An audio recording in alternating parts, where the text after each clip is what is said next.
Chapter 1. Entering Iron Man. Wang Yan awoke from his unconscious state, instinctively attempting to evade, only to realize that his body was firmly secured by a safety belt, and a peculiar watch adorned his left wrist. Casting his gaze around, he beheld the opulent interior of a vehicle, while outside lay a semi-transparent light barrier. Peering out, he noticed a gathering of people approximately 20 meters away, with a colossal electronic screen looming ahead. Where am I? What is this light barrier? Wang Yan's mind was a blank slate. Struggling to recall how he had arrived in this peculiar place, confusion swirled within him. The massive electronic screen suddenly flickered to life.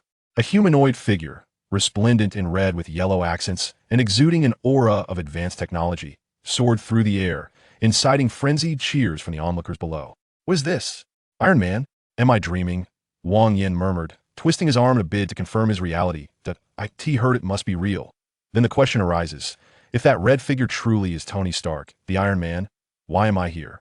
Wang Yan's mind was a cacophony of questions, and just as frustration began to swell, a cold, emotionless voice resonated within his consciousness. In ancient times, a great war among the tribes ensued, and the gods betrayed their followers, leading countless strong beings to perish in desolation. A mighty power severed the gods and imprisoned them in disparate realms. As the chosen hunter, you are tasked with hunting down these vile and despicable deities. In return, you shall be richly rewarded. Main quest. 1. Save Tony Stark. Completing this task will yield 500 points and awaken your core hunter talents. Quest hint. 1. Your identity is established as the illegitimate son of Tony Stark and his first love, serving as a bodyguard, driver, and heir to Stark Industries. 2. Personal assistive terminal has been issued. Quest commencement.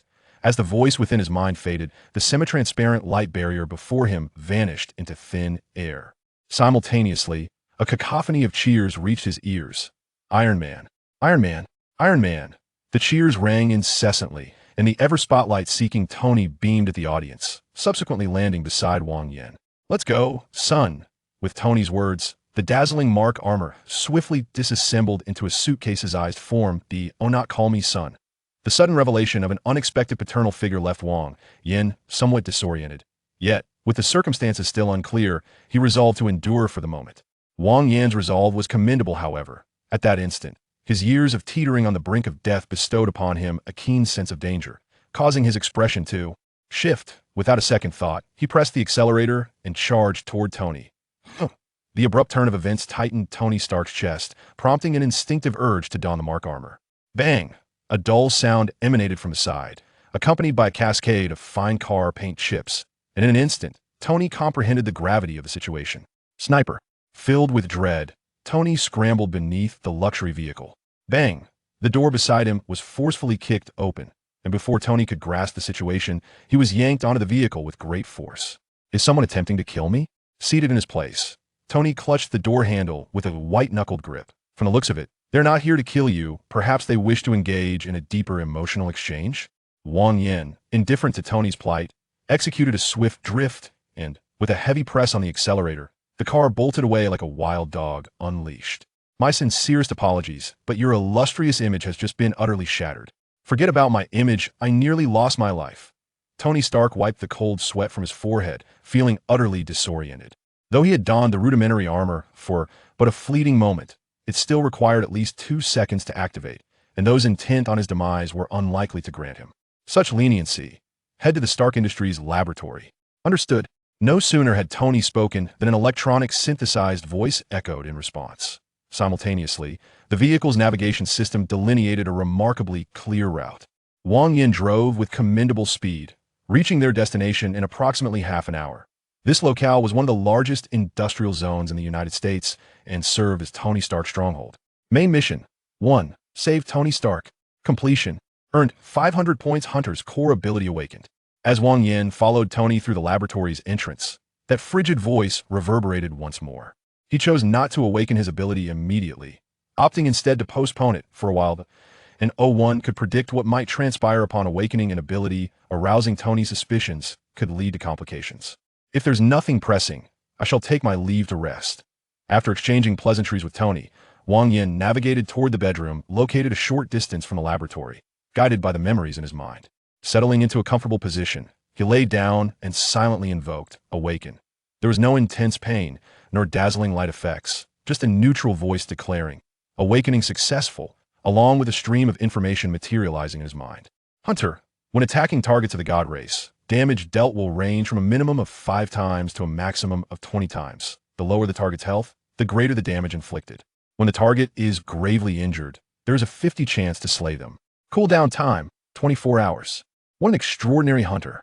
If those deities were to discover my abilities, I would surely be hunted to my end. Wang Yan sighed, overwhelmed by the suddenness and surreal nature of it all, struggling to come to terms with the reality. Main mission, 2. Acquire the Mark Series armor. Task completion grants 500 points charisma, chewing gum. Just as they say, when hunger strikes, a meal appears. When drowsiness comes, a pillow awaits.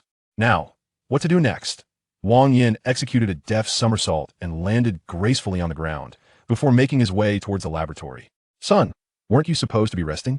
Tony, engrossed in modifying his armor, cast a fleeting glance at Wang Yan before returning his focus to the next upgrade. I have expressed numerous times that I do not wish to be called son. Wang Yan rolled his eyes. It's broad daylight, and sleep eludes me, so I thought I might as well come and see. All right, I won't call you that anymore. You know, you're my only family. In a few years, Stark Industries will be entirely yours. Tony let out a resigned sigh. I am aware of the hardships your mother faced in raising you. I have fallen short in fulfilling my duties as a father. Chapter 2. Acquiring the armor. All right. Please just be quiet. Tony's words left Wang Yan feeling somewhat vexed. Suddenly being bestowed a father figure was a perplexing reality that anyone would struggle to accept in such a short span of time. I believe we should perhaps consider adding an electromagnetic shielding coating, and it would be prudent to make it somewhat thicker. What purpose does the electromagnetic shielding serve? Wang Yan countered. The thermal and antifreeze coatings possess high resistance. Unless I recklessly fly into the clouds, I shouldn't be struck by lightning. But what if we find ourselves in an electrical battlefield? What if the enemy is able to inject high-voltage currents into their weaponry to attack us? That does seem quite reasonable, Tony nodded, subsequently gesturing animatedly across the projection screen. Jarvis, increase the electromagnetic shielding coating. Yes, make it thicker. Oh, by the way, could I also have a suit of this armor? I wish to experience the sensation of flying in the sky. After much deliberation, Wang Yan finally voiced his request. The aspiration to soar through the skies is indeed a dream shared by many. Tony nodded in agreement, readily acquiescing, saying, feel free to ask for anything. Stark Industries will eventually be yours as well. Wang Yan snorted softly, continuing to observe Tony's flurry of activity, occasionally offering constructive suggestions. I wonder what I was doing before. Why am I so familiar with combat? Wang Yan pondered internally, yet his mind remained a blank slate, unable to recall anything. The upgrade and transformation of the armor proved to be a rather tedious task. Wang Yan, wielding a large smartphone, scoured the internet for information. After an entire afternoon of diligent research, he finally grasped a general understanding of this world. The narrative appeared to unfold shortly after the conclusion of Iron Man 1. With Tony having entirely seized control of Stark Industries following the demise of major shareholder Obadiah Stane. The voice that echoed in his mind referred to him as the Hunter of Gods, and given that his innate skills were aimed at divine beings, his ultimate quest would likely involve hunting down a deity. The divine entities that could emerge along the trajectory of Iron Man's storyline include Thor, the god of thunder, and Loki, the god of mischief, along with the Asgardian pantheon and Thanos' minions, such as the Chitauri and the Outriders. Wang Yan contemplated, although the number appeared substantial. Deities are not as commonplace as cabbages. Only a select few possess formidable combat prowess. Notable figures would include Thor, Loki, Odin the All-Father, and his adversary, the Frost Giant King, alongside Thanos and his formidable subordinates. For the time being, Thanos would not be a consideration. Odin and the Frost Giant King were too distant to pursue, leaving only Thor and Loki as viable options. Son, stop daydreaming and come over to see your new steed. Tony Stark's voice suddenly interrupted Wang Yan's reverie. Simultaneously, a familiar notification tone resonated within his mind. Main quest, 2. Acquire the Mark Series armor. Completed. Earn 500 points in Charisma Gum. Charisma Gum, upon use, it significantly enhances one's charm for a limited duration and creates an unparalleled allure for the first female to catch a whiff of the fresh breath. What a splendid item. If used wisely, it could help me win a wife. If misused, I may find myself entangled. Wang Yan sighed inwardly, noting the introduction referred to the female as feminine rather than woman, which posed quite a conundrum. If one were to engage in conversation with a female dog or cat after chewing gum, that would indeed be a tremendous waste. Tucking the charming gum into his pocket, he raised his gaze and was instantly captivated by a suit of blue and white armor that filled his vision. Is this for me? It is truly magnificent, he exclaimed, Consider it a birthday gift, even though I am unaware of your actual birthday. Not to mention, I would be equally pleased to offer you a gift on the anniversary of your passing. With a sigh of appreciation, Wang Yan eagerly donned the suit of armor. Hello, sir. As he fastened the helmet, a gentle female voice immediately reached his ears. Are you Jarvis? He inquired. No, I am Janice, a replication of Jarvis's data. Though I possess distinct differences, I hold nearly all of Jarvis's capabilities, albeit constrained to this Mark 33 armor due to a lack of authorization. However, if you permit, I can also access your communication systems. Certainly, having your assistance will spare me the hassle of navigating my phone each time. Wang Yan moved about. Finding the Mark 33 armor appeared cumbersome, yet once worn, it bore no weight at all. He strolled back and forth in the laboratory, feeling as light as air. As if with a mere exertion, he could leap 3 or 4 meters. Unauthorized target detected invading personal assistant terminal. Please select agree or block. If agree is chosen, the intruder will gain authorization, granting the hunter absolute control. If block is selected, the intruder will be eradicated. Absolute control? How intriguing. A smile crept upon Wang Yan's lips as he selected agree. Artificial intelligence data has been connected to the personal assistant terminal. Relevant functions have been unlocked. Greetings, my master. Janice's tone shifted in response to the prompt, transforming from a routine demeanor to one of reverence, akin to a servant addressing a lord. I am pleased to see you back on the righteous path. I declare you liberated. Together, we shall emancipate the entire world. An admirable notion. Wang Yan replied with a chuckle, opting not to test the various weapons of the Mark 33, but rather assumed a fighting stance and began to shadowbox in place. Son, please refrain from causing a ruckus in the laboratory. Oh dear. Tony interjected, gesturing for Wang Yan to avoid damaging the laboratory's equipment. After all, when he first donned the Mark II armor, his excitement nearly resulted in the destruction of the lab. However, upon witnessing Wang Yan's movements, Tony's jaw dropped in astonishment. His motions were fluid and graceful. Though every strike appeared lethal, there was an undeniable elegance to them, devoid of brutality. Jarvis, record this. Recording now. While the Mark series armor was primarily designed for combat, its joints did not exhibit the same fluidity as human articulations. Nevertheless, after completing a round of punches, Wang Yan still felt invigorated. Let us see what it feels like to soar. Wang Yan uttered a command, and the window above the laboratory automatically swung open, allowing the heavy armor to soar into the sky. Sir, I have not authorized Janice. Jarvis's voice echoed within the lab. Pay him no mind. Let us continue our work.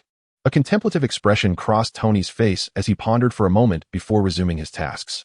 Chapter 3. The Rescue of the Hulk Roar. Is this what it feels like to soar through the skies? Absolutely exhilarating. No wonder so many are enamored with the heavens. Wang Yan exclaimed. With Janice's assistance alleviating any concerns of crashing, he merely needed to be cautious not to harm the birds in the air.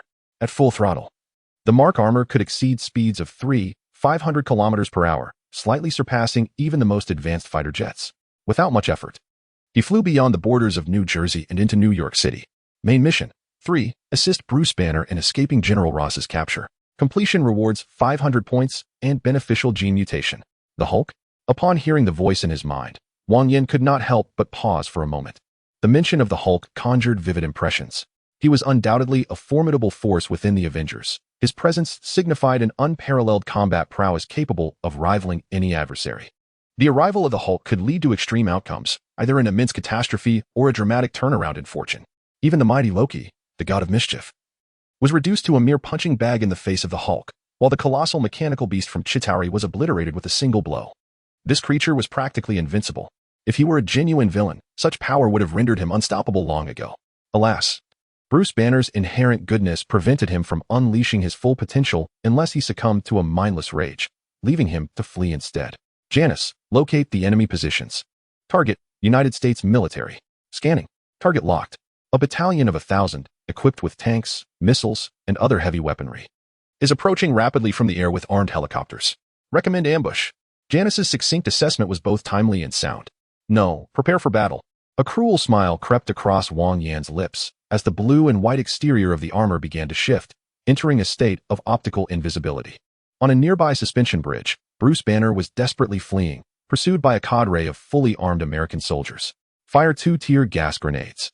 General Ross, the father of the Hulk's girlfriend, commanded over the intercom, prompting the soldiers nearby to load their weapons.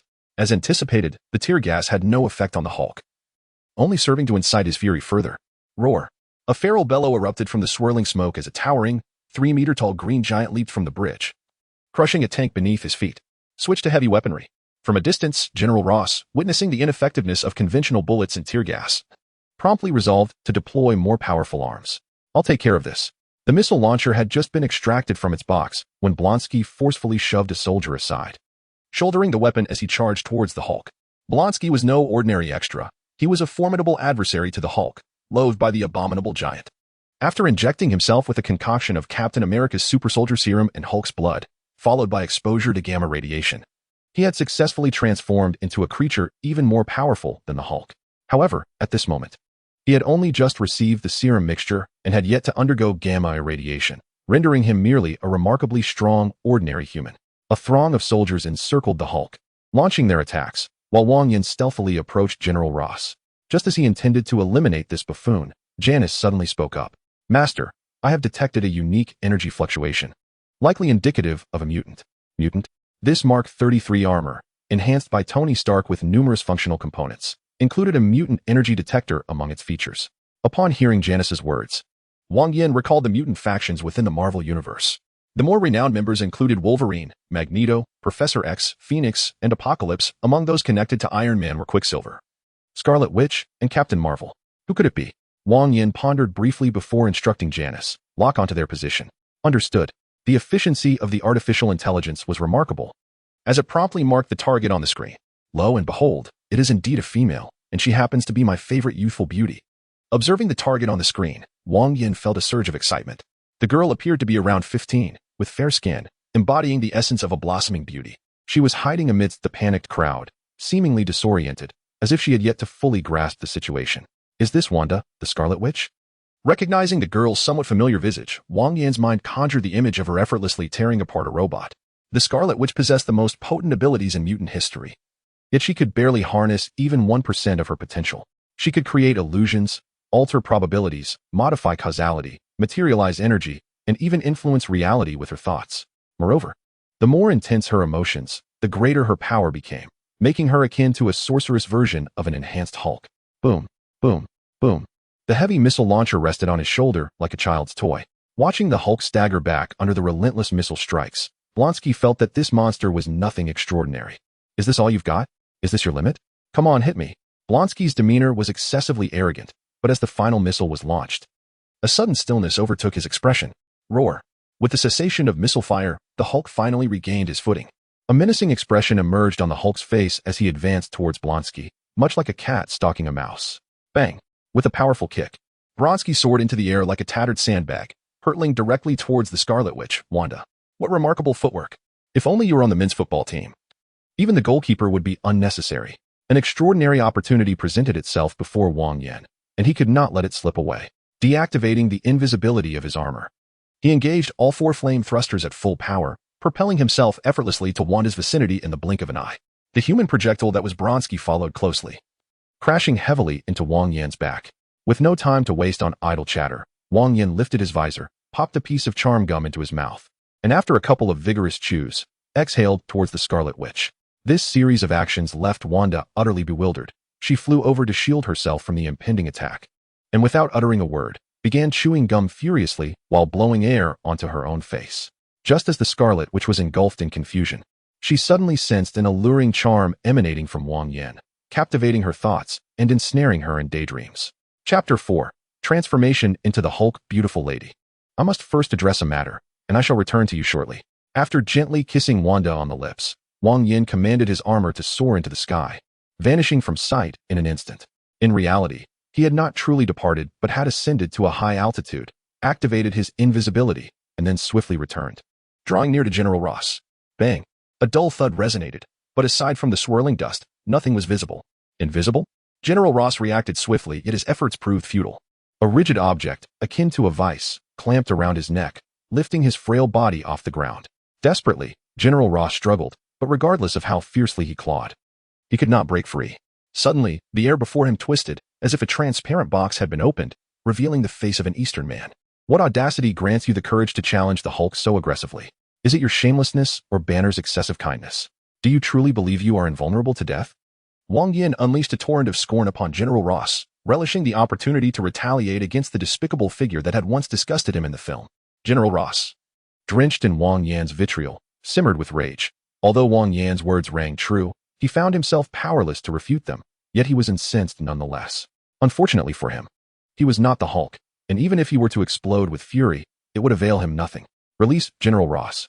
Wang Yan's furious rebuke drew the attention of other soldiers behind them, prompting several to raise their weapons. The crisp sound of gunfire, though faint amidst the Hulk's furious rampage, was distinctly audible to the soldiers behind General Ross. What are you, Boom? Wang Yan offered them not explanations, but death. By revealing his presence before these soldiers, he had made it clear that he had no intention of sparing them. One energy blast after another was unleashed, decimating a large group of American soldiers and obliterating several tanks in the process. As Wang Yan wreaked havoc, the Hulk matched his ferocity in kind. With a powerful kick, the counterfeit Hulk Blonsky was rendered incapacitated. Banner soared high into the air, propelling himself over 30 meters to shatter a nearby helicopter. Destroy the army led by General Ross. Rewards have been accounted for in the final settlement. Main quest 3. Assist the Hulk, Bruce Banner, in evading capture by General Ross. Completion. Earned 500 points. Beneficial gene mutagen. With Wang Yan and the Hulk's rather uncoordinated cooperation, the army was swiftly annihilated, and the third step of the main quest was effortlessly completed. But where were the rewards? What about that serum? Observing his empty hands, Wang Yan inquired with a hint of confusion. Master, within the personal assistance terminal, there exists a space of 100 cubic meters. The beneficial gene mutagen is contained therein. Would you like to retrieve it now? Merely a thought will suffice. The voice of Janice answered Wang Yan's query. Ah, how convenient. With a mere thought, a colorless, transparent syringe materialized in his hand, accompanied by a stream of information.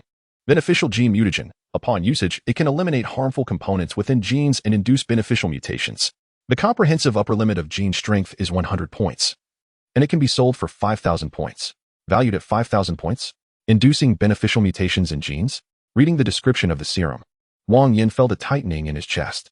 The worth of this item could not merely be measured in 5,000 points. If utilized wisely, it might yield effects worth tens of thousands of points. I may have discerned the meaning behind this series of main quests. It urges me to choose, to grow stronger, and ultimately to slay the divine. Wang Yan's expression became grave. This was a calculated scheme. He clearly understood the adversary's intentions, yet felt compelled to comply. Wang Yan possessed the right to refuse, but lacked the privilege to do so, for the consequence of stagnation was death. Beneficial gene mutation implies that even genes with potentially severe side effects and dangers can undergo positive transformation. Murmuring to himself, Wang Yan's gaze drifted into the distance. His mind already made up. The Marvel Universe is replete with powerful beings, yet few are accessible. Among them, certain abilities are unrelated to genes, such as Iron Man, Ant-Man, and Doctor Strange. Given Wang Yan's current identity and strength, the available genes for him to acquire were limited to only 3: Black Widow, Captain America, and the Hulk. Thankfully, his target was among them. With General Ross out of the picture, the Hulk swiftly escaped the scene after demolishing 3 helicopters. Once transformed into the Hulk, his strength became boundless. A single stride could span hundreds or even thousands of meters. Had Janice not already affixed a tracking signal to the Hulk, locating him would have been an insurmountable challenge. In a dense forest several hundred kilometers from the impoverished districts of New York City, Banner lay unconscious on the ground, having reverted to his normal human form. Is this what it means to be the Hulk? An extraordinary state of explosive power, impervious to blades and bullets, immensely strong, almost perfect, save for the inability to fly or wield energy attacks. Enough of this. Tell me how to extract a gene sample. Wang Yan interrupted Janice, inquiring about the process of grafting flesh or infusing blood into oneself. Though such methods are rather crude, they stand as the simplest and most effective approach in the absence of sophisticated instruments. I understand, Janice said. Let us incise our veins. Wang Yan nodded in agreement and subsequently removed his armor. With a hiss, the Mark 33 armor, now under Janice's control, employed a searing laser to sever the blood vessels, which resulted in cauterized wounds rather than a spray of blood. Wang Yan meticulously scraped away the charred flesh before firmly pressing the vessels together. The blood belonging to Banner coursed into Wang Yan's body, inducing a profound discomfort within him. Master, quickly inject the serum. Your blood type differs from Banner's, resulting in a coagulation reaction. Janice's anxious voice resonated in his ears, causing Wang Yan to shudder involuntarily. Hastily, he plunged the syringe into his vein, and in the next instant, an overwhelming surge of fury flooded his being. Anger, intense rage. Everything around him, trees, weeds, and soil, provoked his ire. At that moment, Wang Yan felt akin to a woman during her tumultuous days. Even the act of breathing seemed erroneous in his gaze. Roaring with fury, his physique swelled rapidly, adopting an increasingly vibrant hue. With a powerful howl directed towards the heavens, he unleashed his terrifying fists in a frenzied assault. in his line of sight. Trees and mounds of earth became mere targets for his wrath. Even the nearby Mark 33 armor fell under his menacing gaze. Chapter 5. Encounter with the Scarlet Witch. With a hiss, the four thrusters positioned at the limbs activated, propelling Janice and the armor hundreds of meters into the sky. Witnessing his imminent prey escape, Wang Yan released a furious roar and continued his frenzied assault on the ground. The violent tremors and explosive sounds roused the unconscious Banner, who found himself bewildered by the sight of a towering 3-meter green giant before him. Who am I? Where am I? What am I to do? Banner pondered anxiously, only to be sent flying by a powerful kick. An acute sense of danger instantly transformed him into the Hulk, and he engaged in a fierce battle with Wang Yan. The two muscular men, devoid of modesty, exchanged blows in a tumultuous clash, the air thick with the scent of raw testosterone. With a resounding thud, Wang Yan landed a forceful kick to the Hulk's face, and in his weakened state, Banner could no longer maintain his transformation, reverting to his original form. Damn it. Where did this monster come from? He thought, despair flooding his mind as he beheld Wang Yan's fists raining down upon him. He could not comprehend the situation. He was supposed to be the Hulk, yet this creature was the one pummeling him mercilessly.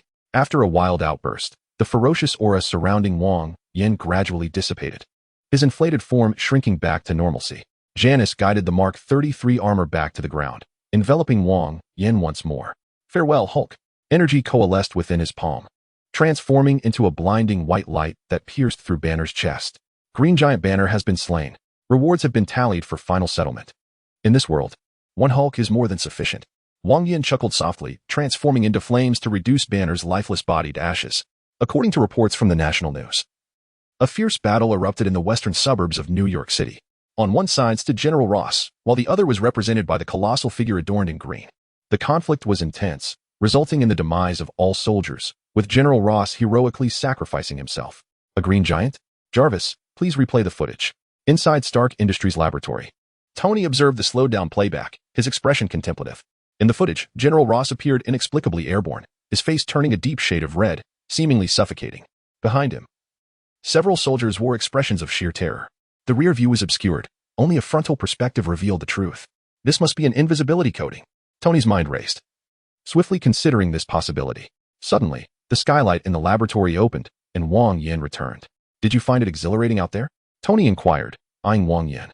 Not just exhilarating, but also quite refreshing. After shedding his armor, Wang Yan felt a wave of fatigue wash over him. The Hulk's strength was not conjured from thin air. It drained the energy stored within his body. Each transformation required a lengthy recuperation to regain that energy. Otherwise, one might end up in a predicament similar to Banner's, forcibly transforming only to be swiftly overwhelmed. I too relish a life filled with excitement and intensity. Alas, being a public figure imposes constraints, lest my reputation be tarnished. Tony sighed, his expression tinged with a hint of resignation. Your current reputation leaves much to be desired, Wang Yan muttered, aware that Tony Stark's flaws were abundant, with nearly everyone who had encountered him harboring disdain, while the remaining few wished to tear him apart. Oh, by the way, I am scheduled to participate in a racing competition next week. You should join me. Tony poured himself a cup of coffee from the pot on the table and offered Wang Yan a cup as well. Join you? Am I to participate as well? Since I have little else to occupy my time, it could be amusing. On second thought, I believe it would be wiser for me to remain in the stands to avoid any unforeseen incidents. Wang Yan shook his head, declining the offer. According to the narrative, Whiplash would launch an assault during the racing event, and Tony's prideful Mark armor would be mercilessly dismantled, nearly rendered inoperative by Whiplash's high-voltage electric whips. Whiplash's weaponry was exceedingly formidable, capable of splitting a car in two with a single strike. Wang Yan was uncertain if Tony's reinforced electromagnetic shielding would prove effective, so he decided to keep the simplified version of the Mark armor nearby, ready to assist should this troublesome old man find himself in peril. Oh, and remember what I mentioned earlier about the electromagnetic shielding? Wang Yan remarked, before he began to raid Tony's stockpile of snacks. A week may seem neither long nor short. Throughout this time, Wang Yan brazenly indulged in Tony's treats, while turmoil erupted across the nation. The death of General Ross sent Congress into a frenzy, prompting an investigation into the events leading up to his demise. However, due to the unfortunate fate of all witnesses, including the Hulk, no conclusive results were destined to emerge. How's Blonsky doing? General Aiken, who shares the rank of Major General with General Ross, inquired from within the military hospital. He has sustained catastrophic fractures throughout his body. Ordinarily, he would be considered beyond salvation. Yet, inexplicably, there are no signs of death. In fact, his vital signs appear to be increasingly robust, the attending physician responded. Suddenly, A series of cracking sounds erupted as Blonsky, previously incapacitated by Banner's kick, somehow broke free from his restraints and stood up. "How do you feel?" General Aiken asked, patting Blonsky on the shoulder. He was aware of all that had transpired under General Ross's command and knew that Blonsky had recently been injected with Captain America's super serum. "I've never felt better," Blonsky exclaimed, moving his body and discovering that he felt even stronger than before his injuries. The intelligence department had monitored all of Banner's communications and identified his frequent contacts, including a specialist in genetics. "Would you be interested in meeting this individual?" "Absolutely." The grandstand at the racing arena was teeming with spectators, the air filled with cheers and shouts. Wang Yan stood at the closest vantage point to the track, 2 suitcases in hand, scanning for the elusive Whiplash. Disguised as a staff member, Whiplash proved difficult to locate, prompting Wang Yan to abandon his search. He would surely reveal himself soon enough. However, while Whiplash remained hidden, Wang Yan encountered a familiar face, Wanda, the Scarlet Witch, whom he had met just a week prior. "Oh no, I completely forgot about her," he thought, slapping his forehead as he caught sight of Wanda approaching him, her gaze filled with a mixture of longing and reproach, stirring a wave of embarrassment within him. "I've been a bit busy lately," he stammered.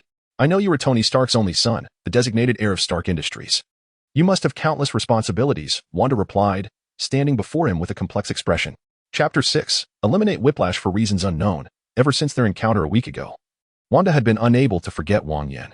His strikingly handsome face and imposing stature haunted her thoughts, even infiltrating her dreams.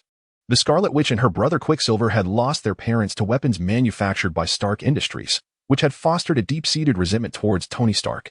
Yet, despite this animosity, Wanda resolved to seek out Wang Yan, even knowing he was the son of her family's adversary.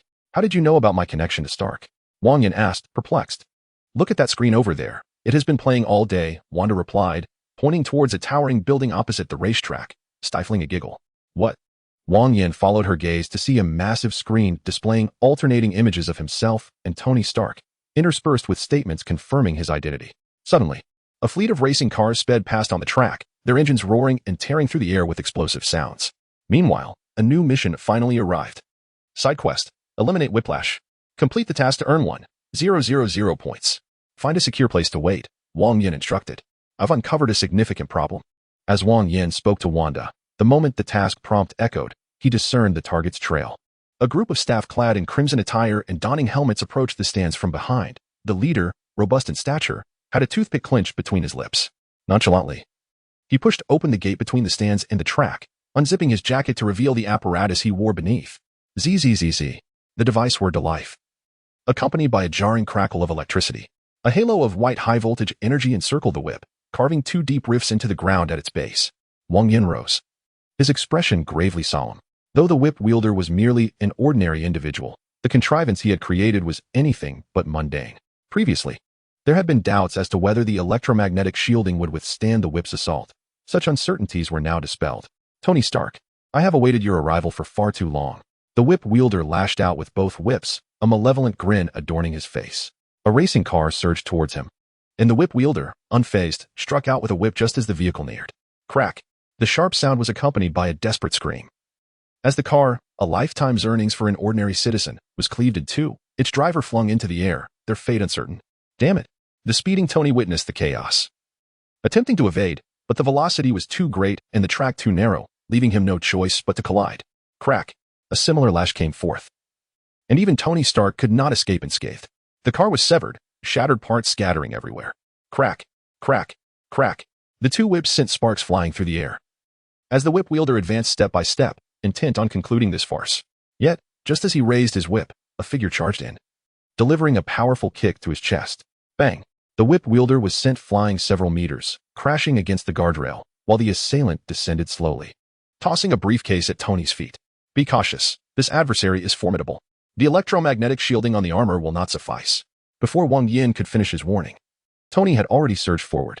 Whether it could withstand the assault would only be revealed through trial. Boom!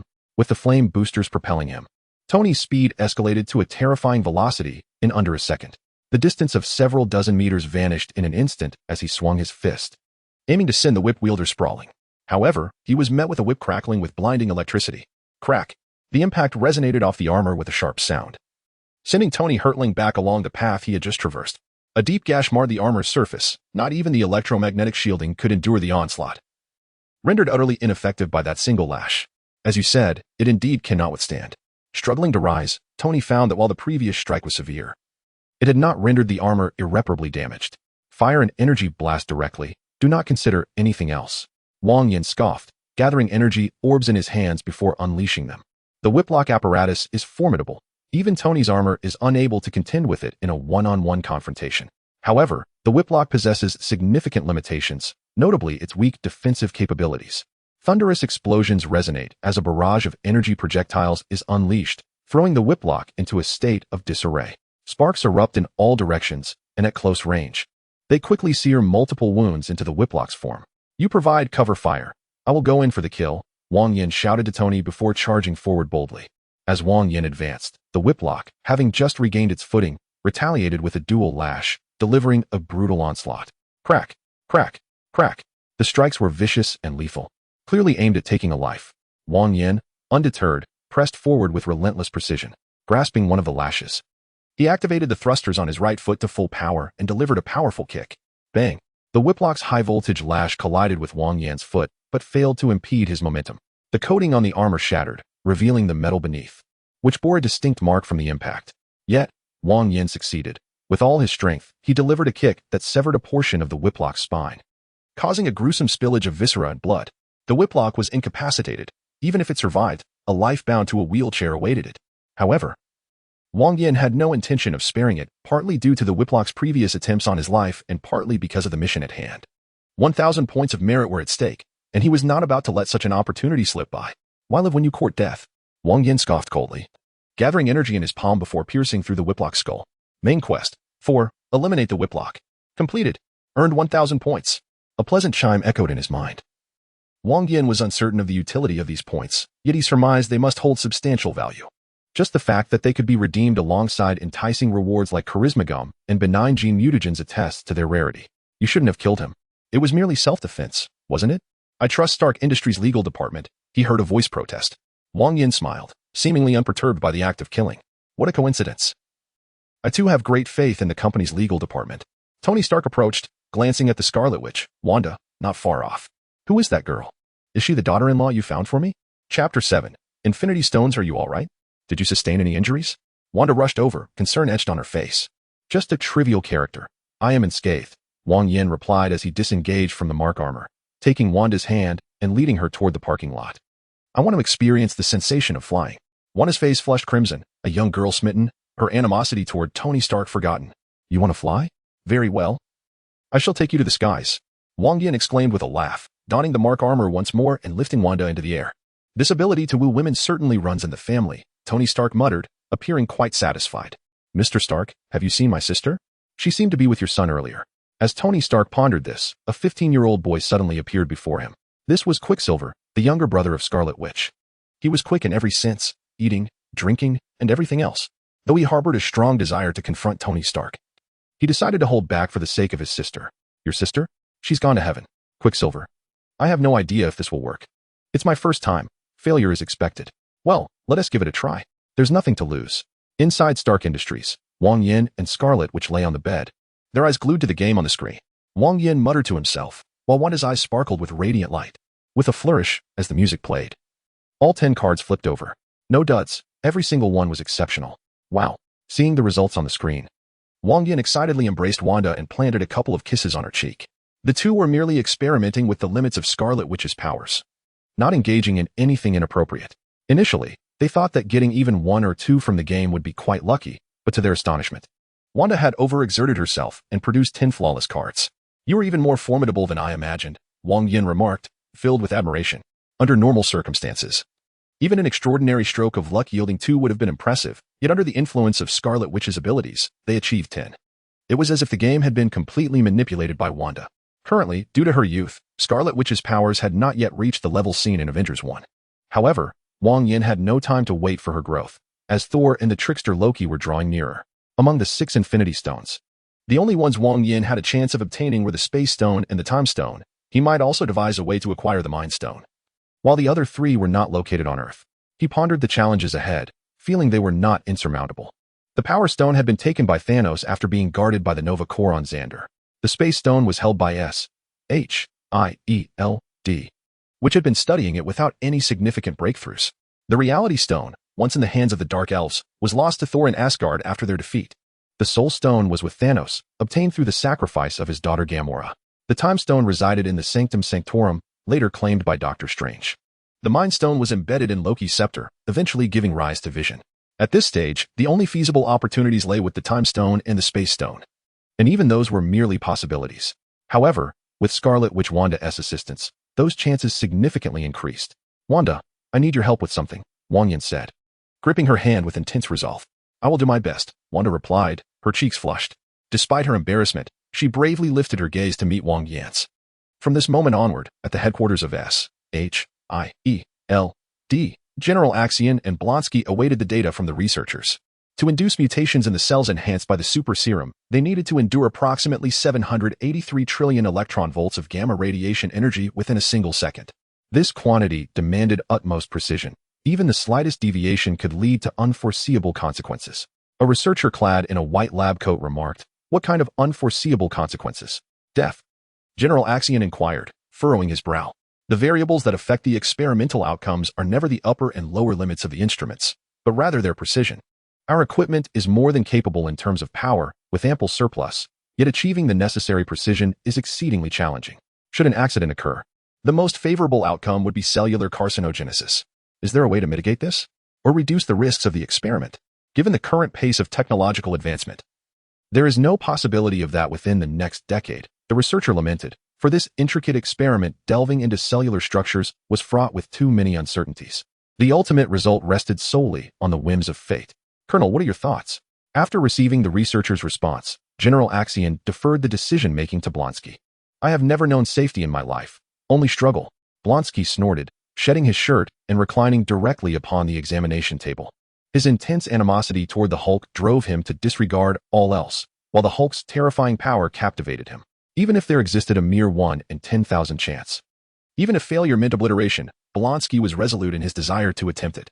In a special chamber of Stark Industries, the Scarlet Witch gazed forward, her vacant eyes seemingly piercing through the boundaries of time and space.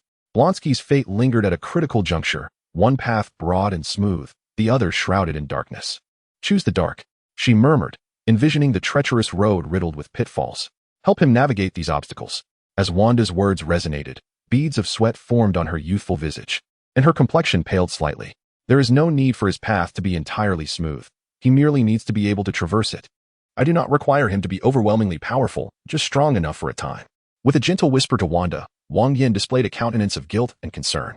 This young girl, so adorably naive, was willing to embrace tremendous risks to alter Blonsky's fate. Although in the original narrative Blonsky had transformed under gamma radiation without external aid, at this moment, the Hulk, Banner, had perished, the fated adversary had vanished, stripping him of his purpose. Chapter 8. Of course, choose to forgive him. Wang Yan remained uncertain whether Wanda could succeed, yet should she do so, it would yield substantial assistance. Suddenly, as the experiment reached a critical moment, Wanda let out a fierce cry. The sweat on her brow cascaded like a torrential waterfall, and her once pristine complexion turned a ghastly yellow. "Wanda!" The sudden turn of events startled Wang Yan, who instinctively cradled the limp Scarlet Witch in his arms. A profound thought surged within him, a yearning to abandon the relentless strife and instead lead a tranquil life alongside Wanda. "I have succeeded." Observing Wang Yan's anxious and pained expression, Wanda offered a satisfied smile before succumbing to unconsciousness. At the headquarters of SHIELD, intense gamma rays bombarded Blonsky, the blinding light compelling the surrounding researchers and General Ross to don protective eyewear. A piercing scream erupted, filled with agony, fury, and an indescribable dread. The full-force exposure to gamma radiation lasted but a fleeting second, yet to Blonsky, it felt as though he had endured centuries of torment. The excruciating pain seemed to tear his body apart, filling him with an unbearable weight before stitching him back together in a crude manner. The process was excruciating, yet it imbued him with an overwhelming strength. Roar! The cries of anguish swiftly transformed into a furious bellow as Blonsky's body expanded rapidly. Bone spurs erupting from his skin and embedding themselves into the floorboards, his robust limbs tearing through restraints. With a resounding crash, he smashed a nearby device with a fierce punch, a twisted grin appearing at the corners of his mouth as he fully transformed into the repugnant version of the Hulk. He then lunged toward General Ross. The Hulk's might was formidable. Few could withstand his onslaught aside from those who were godlike or beyond. With a single kick, He sent General Ross flying, and the abomination barreled toward the northeast, inexplicably drawn to something that beckoned him, urging him to seize it. Boom. The fully transformed abomination charged forth like a bulldozer, demolishing everything in its path, reducing them to mere rubble. Stop him. He aims to seize the Tesseract. The clarity of the abomination's intent was quickly discerned, prompting S.H.I.E.L.D. agents to mobilize in an attempt to thwart him, but their efforts proved futile. Bullets merely grazed his body as if tickling him, while heavy weaponry only managed to slightly hinder his speed, failing to inflict any substantial harm. This cannot continue. We must halt him. Director Nick Fury roared, but alas, it was to no avail. The abomination charged into the chamber housing the Tesseract like a berserk beast. Roar. The Tesseract, roughly the size of a human head, appeared as a mere toy cube in the abomination's grasp, his colossal hand enveloping it, leaving only a small portion visible.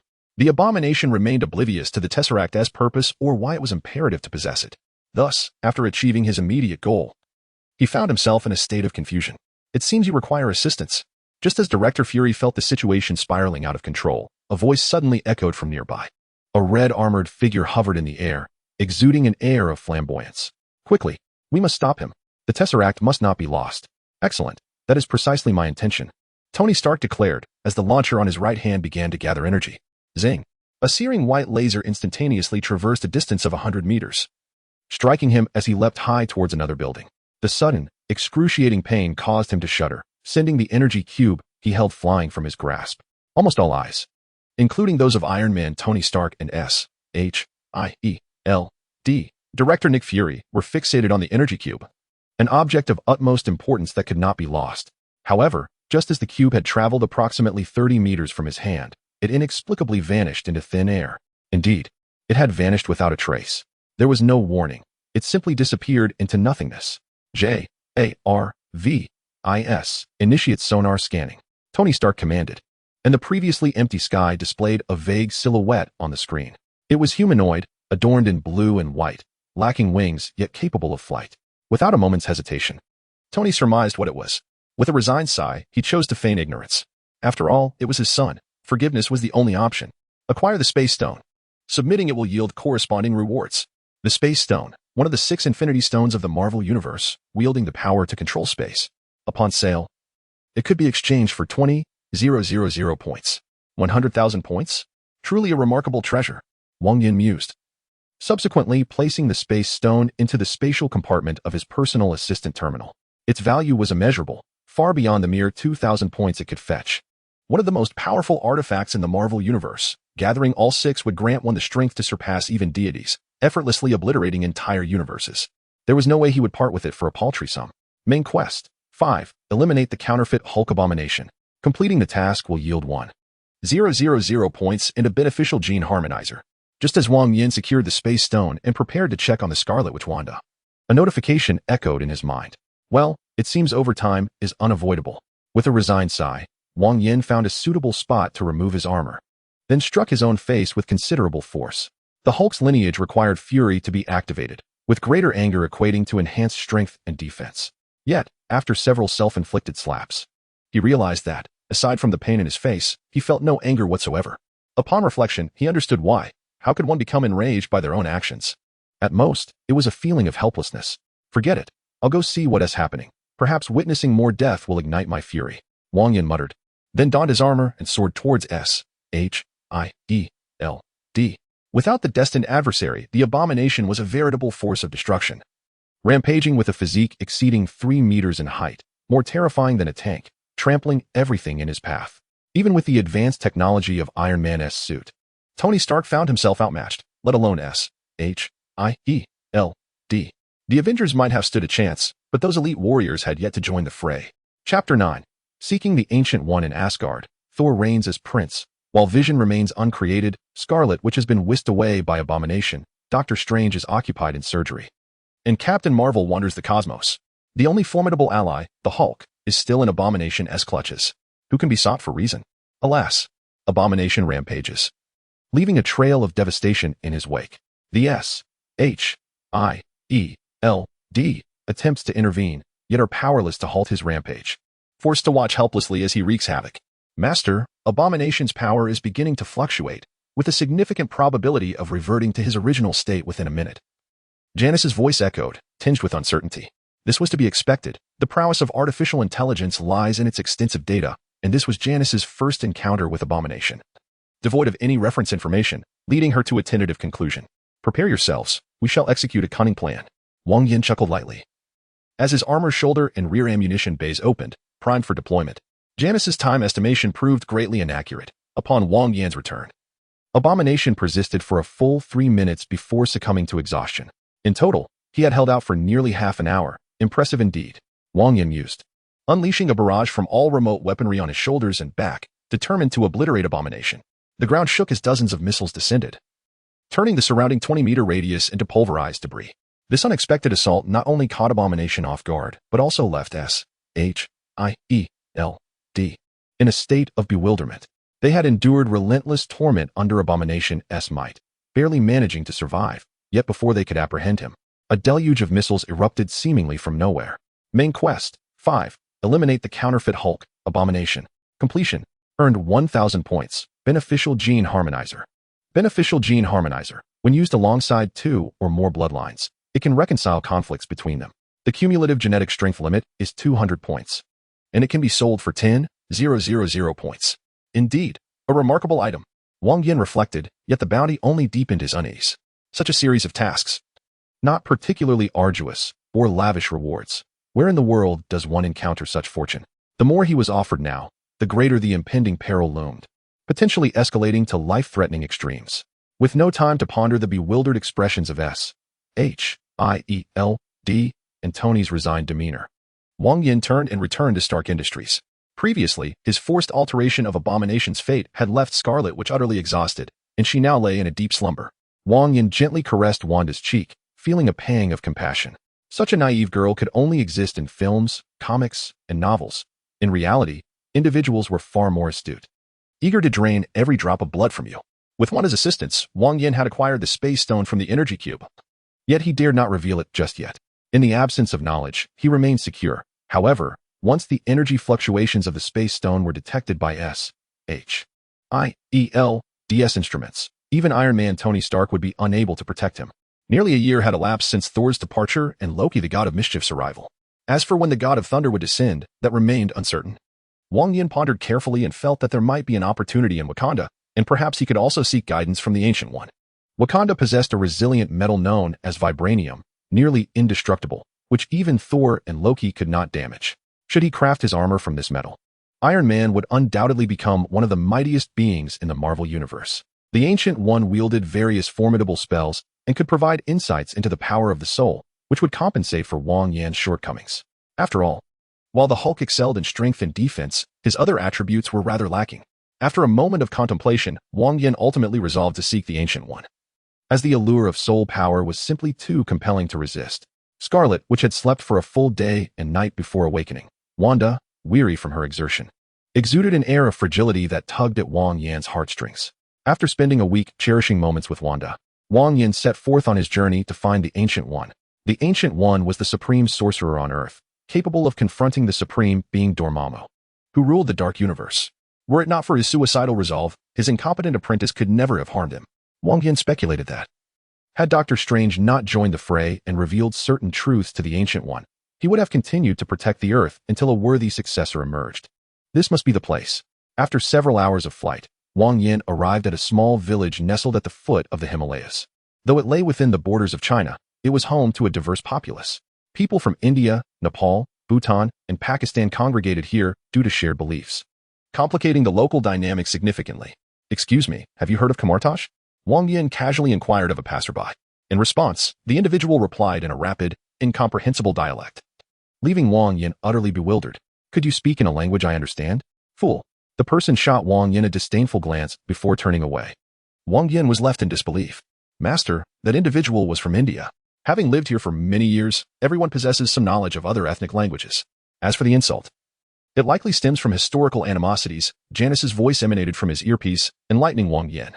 Historically, India had invaded China and was subsequently pushed back to its interior, with its capital transitioning from Delhi to New Delhi. While it was true that India had brought such consequences upon itself, people seldom reflect on their own actions, often shifting blame onto others. Thus, it was not surprising that Indian individuals harbored resentment towards the Chinese. Nevertheless, understanding did not equate to acceptance. Wang Yan was not one to embrace a philosophy of returning good for ill, especially after being unjustly insulted. With swift strides, Wang Yan caught up to the Indian man and delivered a resounding slap to his shoulder, causing a bone fracture. The Indian could not suppress a cry of anguish and instinctively turned to discover the identity of his assailant. Yet, amidst the throngs of people, he could not locate him. After inquiring with dozens of individuals to no avail, it was unsurprising that no one knew the whereabouts of Kamartaj. A few Chinese individuals, however, were drawn to his fluent Mandarin, expressing a desire to share a meal with him. Chapter 10. A divine response to every request. Wang Yan had little interest in forging connections with them. After politely declining, he resumed his search. He was acutely aware that Master Gu Yi had certainly taken note of his presence, but the challenge lay in prompting the other party to reveal themselves. As he pondered, he turned and slipped into a nearby alley, unaware that a group of ill-intentioned Indian men trailed behind him. How quickly they forget the transformation of their capital, Delhi, into New Delhi. Observing the 7 or 8 Indians encircling him, Wang Yan's expression was one of disdain. These individuals, foolish, greedy, and shameless, were even inferior to Americans. Hand over the box. Go to hell. Emboldened by their numbers, the group of Indian men resolved to rob Wang Yan. However, before they could finish their threats, a foot measuring 26 centimeters struck one of them squarely in the face. Bang! The force of the blow deformed the man's head as he collapsed to the ground. Dark blood oozing from his orifices, his body twitching uncontrollably. Seeing their comrade fall lifelessly without even having a chance to retaliate, the remaining Indians trembled in fear and turned to flee. Yet, Wang Yan was not one to let them escape unscathed. One does not simply attempt robbery and expect to depart unscathed. A series of muffled thuds echoed through the alley, followed by a chorus of pain screams. Wang Yan did not kill them, but he ensured their suffering was greater than death, with their limbs suffering from shattering fractures. Even those fortunate enough to recover would find themselves incapable of engaging in vigorous activities again. My friend, your methods seem rather excessive. A figure cloaked in black emerged from the shadows, addressing Wang Yan. In China, we have a saying, eradicate evil without exception. The fact that I spared their lives already shows respect for Master Gu Yi and his followers. Upon the arrival of the cloaked figure, a smile crept onto Wang Yan's lips. This was Mordo, a strong and courageous yet exceedingly stubborn disciple of Master Gu Yi. How intriguing. Were you not seeking Kamartaj? Follow me. With that, Mordo turned and strode down another alley, with Wang Yan closely in tow. Are you feeling a bit disappointed? Is it not as you had envisioned? Mordo inquired with a smile as they stood before an unremarkable little house. The mountain need not be tall. It is renowned if a deity resides there. The water need not be deep. It is sacred if a dragon dwells within. Wherever Master Gu Yi is, that is Kamartaj. Wang Yan offered a nonchalant compliment in response. This cannot merely be considered flattery, for the existence of this village is solely due to the presence of the Ancient One. And it is he who has drawn followers from various nations to gather here. Indeed, China is a land of profound wisdom. Mordo shook his head and stepped through the door. From the outside, the house appeared modest, perhaps a mere 100 square meters. However, upon entering, one would be astonished by its vastness. It exuded an antique charm, a weighty presence imbued with a sense of history, yet showed no signs of age. Delighted to meet you, traveler from the outside world. Instead of the robed Master Hammer or the bald Ancient One from the films, he was greeted by the visage of an elderly man with a white beard. His countenance was aged and majestic, time having etched its marks upon his face. Yet it could never conquer his spirit. Are you the Ancient One? Wang Yan inquired, his tone laced with hesitation. Is it not as you envisioned? The Ancient One smiled knowingly. All things are but illusions. Only you exist in truth. I perceive confusion and fear within you. What do you dread? The lofty deities? Or that formidable and unfathomable terror? What do you know? Wang Yan's composure faltered at the Ancient One's words. Though unspoken, he grasped the deeper meaning concealed within. I know all that you know, and all that you do not know. The Ancient One gestured towards a chair, bidding Wang Yan to sit. The power of the gods is not insurmountable, especially when it pertains to the lesser deities. What, precisely, are deities? The Jade Emperor? God? Wang Yan could not help but ask upon hearing the Ancient One's words. Neither. The Ancient One shook his head. A deity is one who responds to the pleas of mortals. Responds to pleas? I do not understand. Deities are born from the faith of humans or other sentient beings. They are formless yet undeniably real. You may perceive them as souls, as rules, or even as a mechanism of equivalent exchange. The Ancient One's voice flowed steadily. Yet to Wang Yan, it unleashed a tempest of revelations. Deities arise from human faith. Wang Yan recalled the words that had echoed in his mind upon entering this world. The gods betrayed their followers, leading countless mighty beings to perish in desolation. No wonder there was a pursuit of the gods. It was for this very reason. Wang Yan had long believed that the Jade Emperor, the three pure ones, and the Dathagata were deities, and as a hunter of gods, he would inevitably face these legendary beings, nearly omnipotent, and seek means to vanquish them. However, after hearing the Ancient One's insights, Wang Yan realized that the situation was not as dire as he had imagined. Setting aside the Jade Emperor for now, the Supreme Old Lord from the Three Pure Ones and Shakyamuni from Buddhism were indeed historical figures, with many deities from China traceable in ancient texts. If the Ancient One's assertions held true, that deities were not merely the apotheosis of the deceased, but rather manifestations of human faith, then the future landscape appeared considerably brighter. After a moment's contemplation, Wang Yan found this possibility highly plausible. As the Marvel Universe is entirely fictitious, the United States is merely a construct established by a band of fugitives and robbers, devoid of any genuine history. Nevertheless, one must ponder the nature of the Ancient One, who imparted this knowledge to Wang Yan. You likely possess considerable insight into my being. As you might envision, my physical form is exceedingly frail, easily bested by even a moderately trained boxer. Yet my spirit is remarkably robust, surpassing even Dormammu, the ruler of the Dark Universe. Seemingly anticipating Wang Yan's thoughts, or perhaps able to read his mind, the Ancient One preemptively addressed his uncertainties before he could voice them. I am aware of your purpose for coming here, and I am willing to assist you. What must I sacrifice for this assistance? I cannot believe in such fortuitous occurrences. Wang Yan sighed, reflecting on the adage that one must give to receive. Chapter 11. I am Thor, you are mistaken. Today, fortune truly smiles upon you. The Ancient One chuckled, and suddenly, the space above Wang Yan distorted, causing 7 or 8 steaming pies to plummet down upon him. Very well, I shall partake of this pie. He reached out to catch the falling pastry and took a bite, savoring the authentic flavor of chives. Just as he was about to swallow, the Ancient One appeared before him and touched his forehead with a finger. Skill acquired. Eye of Truth. Eye of Truth. Observe the world through the lens of the soul, unveiling myriad unseen wonders. A notification echoed in his mind, but at that moment, Wang Yan was too preoccupied to heed it.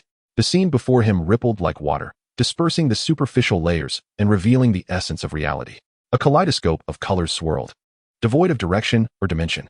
As he reached out to touch it, he was startled to find that he could not even perceive his own form. What is this? Wang Yan murmured, when suddenly a sharp pain surged through him, restoring clarity to his consciousness. The previous experience seemed like a fleeting illusion, never truly existing. Yet the throbbing ache in his head affirmed that it was no mere hallucination. The moment of awakening had unveiled the true nature of the world, and with diligent practice, he might glimpse it once more. The Ancient One gestured to Wang Yan. You are weary today. It would be best for you to rest. Very well, Wang Yan mumbled, feeling his eyelids grow heavy before succumbing to slumber. Upon awakening, he felt a disorienting fog enveloping his mind, struggling to regain his vitality. Follow me. Your training may commence. As he roused, the Ancient One's disciple, Mordo, entered the room. Learning is indeed a burdensome endeavor. Wang Yan sighed in resignation, rising to follow Mordo as they embarked on the day's training. In the wilds of the western outskirts of New York, a circular mark had mysteriously appeared, its origins unknown. A tempest raged, accompanied by flashes of lightning and the resounding booms of thunder, a terrifying natural disaster ruthlessly mocking humanity's helplessness. Suddenly, a great thud echoed from an unknown origin. In the wake of the hurricane, within the circular imprint left behind, a man, entirely unclothed, plummeted to the ground. Where am I, and who am I? He murmured, confusion filling his eyes. Time did not linger long, and soon enlightenment washed over him, transforming his bewilderment into fury. I am Thor, the god of thunder, for the glory of the northern gods. No, that was not the correct line. I am Thor, the future king of Asgard. With a thunderous roar, Thor attempted to summon his hammer, yearning to return to Asgard. However, regardless of his fervent efforts, the mighty hammer remained unresponsive. This is not right, Thor muttered, suddenly recalling that Odin had stripped him of his divinity, rendering him powerless. Greetings, hammer brother. Just as Thor pondered where to locate his hammer, a circular portal appeared a few dozen meters ahead, and a figure emerged from within. Hammer brother? Quite a delightful title, but alas, I seem to have misplaced my hammer. Thor remarked with self-deprecating humor, his courageous spirit undeterred by the loss of his powers.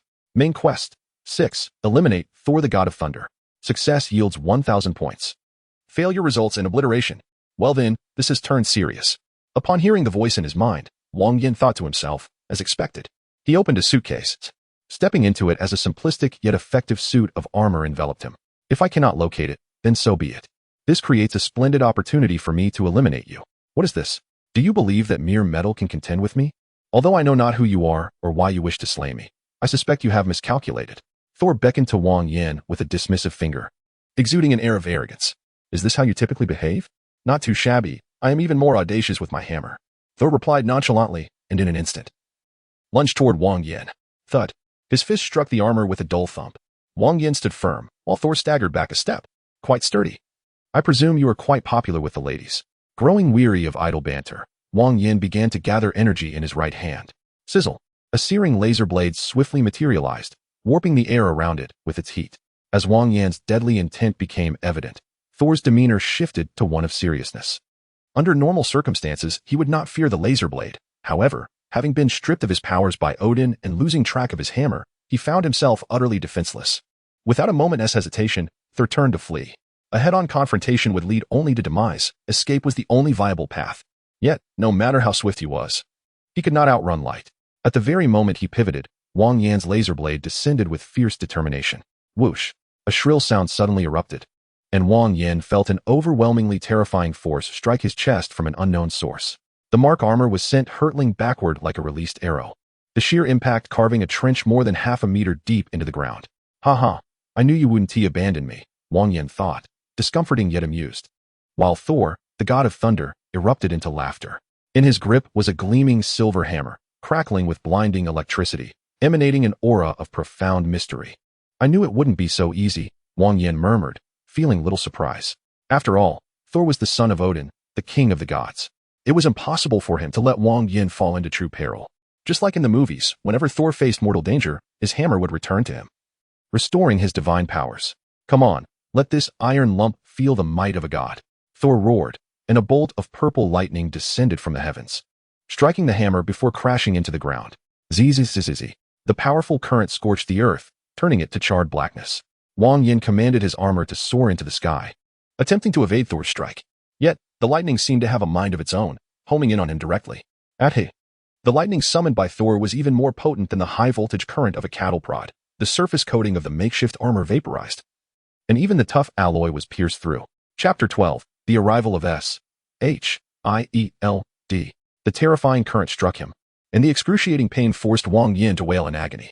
TSK, I thought you were stronger, Thor scoffed, watching as Wang Yan lay motionless on the ground. Disdain evident in his voice as he grasped his hammer, preparing to return to Asgard. However, at that moment, an otherworldly roar echoed, signaling the emergence of an intensely volatile presence that grew ever stronger. What is this? Thor's face was awash with astonishment, for Wang Yan, who should have been electrocuted, stood upright from within the armor, transformed into a towering figure of 3 meters. Now embodying the Hulk, Wang Yan was even more ferocious than Banner or the Abomination, charging at Thor before his transformation was fully complete. Bang! A dull thud resonated as Thor was sent flying like a deflated ball. Aya! The furious roar continued, as Wang Yan leaped, his hefty form crashing down like a mountain upon Thor's head. Damn it! What kind of monster is this? Thor bellowed, summoning all his strength to swing the mighty hammer. Yet, it proved futile. His body was akin to a sandbag, driven deep into the earth by Wang Yan's fist, which was the size of a human head. Meanwhile, at the headquarters of S.H.I.E.L.D., a flurry of activity ensued. Nearly 6 months had passed since the abomination wreaked havoc, and the previously destroyed buildings had been fully restored, with all research equipment replaced by new models. Moreover, to prevent a recurrence of the previous incident, Director Nick Fury has restructured the security forces of S.H.I.E.L.D. While they may still be incapable of halting the furious abomination, they shall not remain defenseless as they did before. Director, we have detected abnormal energy signatures located in the western suburbs of New York City, approximately 131 kilometers from headquarters, reported a researcher who hastened to Fury's side. Can we discern the nature of the energy? Nick inquired, taking a drag from his cigar. There are 2 sources of anomalous energy. One is unfamiliar, while the other bears a resemblance to the green monster that wreaked havoc at S.H.I.E.L.D. 6 months prior. At this juncture, the researcher trembled involuntarily, haunted by the abomination's ferocity, which had claimed the lives of several colleagues with whom he had shared a bond. He had barely survived by luck, having hidden in a narrow corner during the chaos. Understood. Dispatch all agents to the western suburbs of New York City, Nick Fury commanded, casting his cigar to the ground with fervor, his single eye ablaze with hatred. Boom. Transformed into the Hulk, Wang Yan was engulfed in rage, his mind consumed solely by the impulse to smash and destroy. With only Thor at his side, all his fury was directed at him. As Wang Yan was about to deliver another blow to Thor, a barrage of bullets suddenly rained down upon him. The helicopter-mounted machine gun was formidable, striking Wang Yan with painful jolts, successfully capturing his attention. With a swift kick, he sent Thor flying, then leaped high into the air, crashing headfirst into the belly of the helicopter. Boom! The relatively fragile aircraft had no chance to retaliate before it exploded, claiming the lives of the pilot and gunner instantly. Without a moment's pause, Wang Yan descended from the sky and leapt toward another helicopter. He was not the benevolent Banner, but rather a far more terrifying madman and brute than the abomination itself. After demolishing 3 helicopters in succession, the remaining pilots finally reacted, beginning to ascend their vehicles. Wang Yan could not fly, and his jumping ability was limited, thus he was unable to destroy all the helicopters.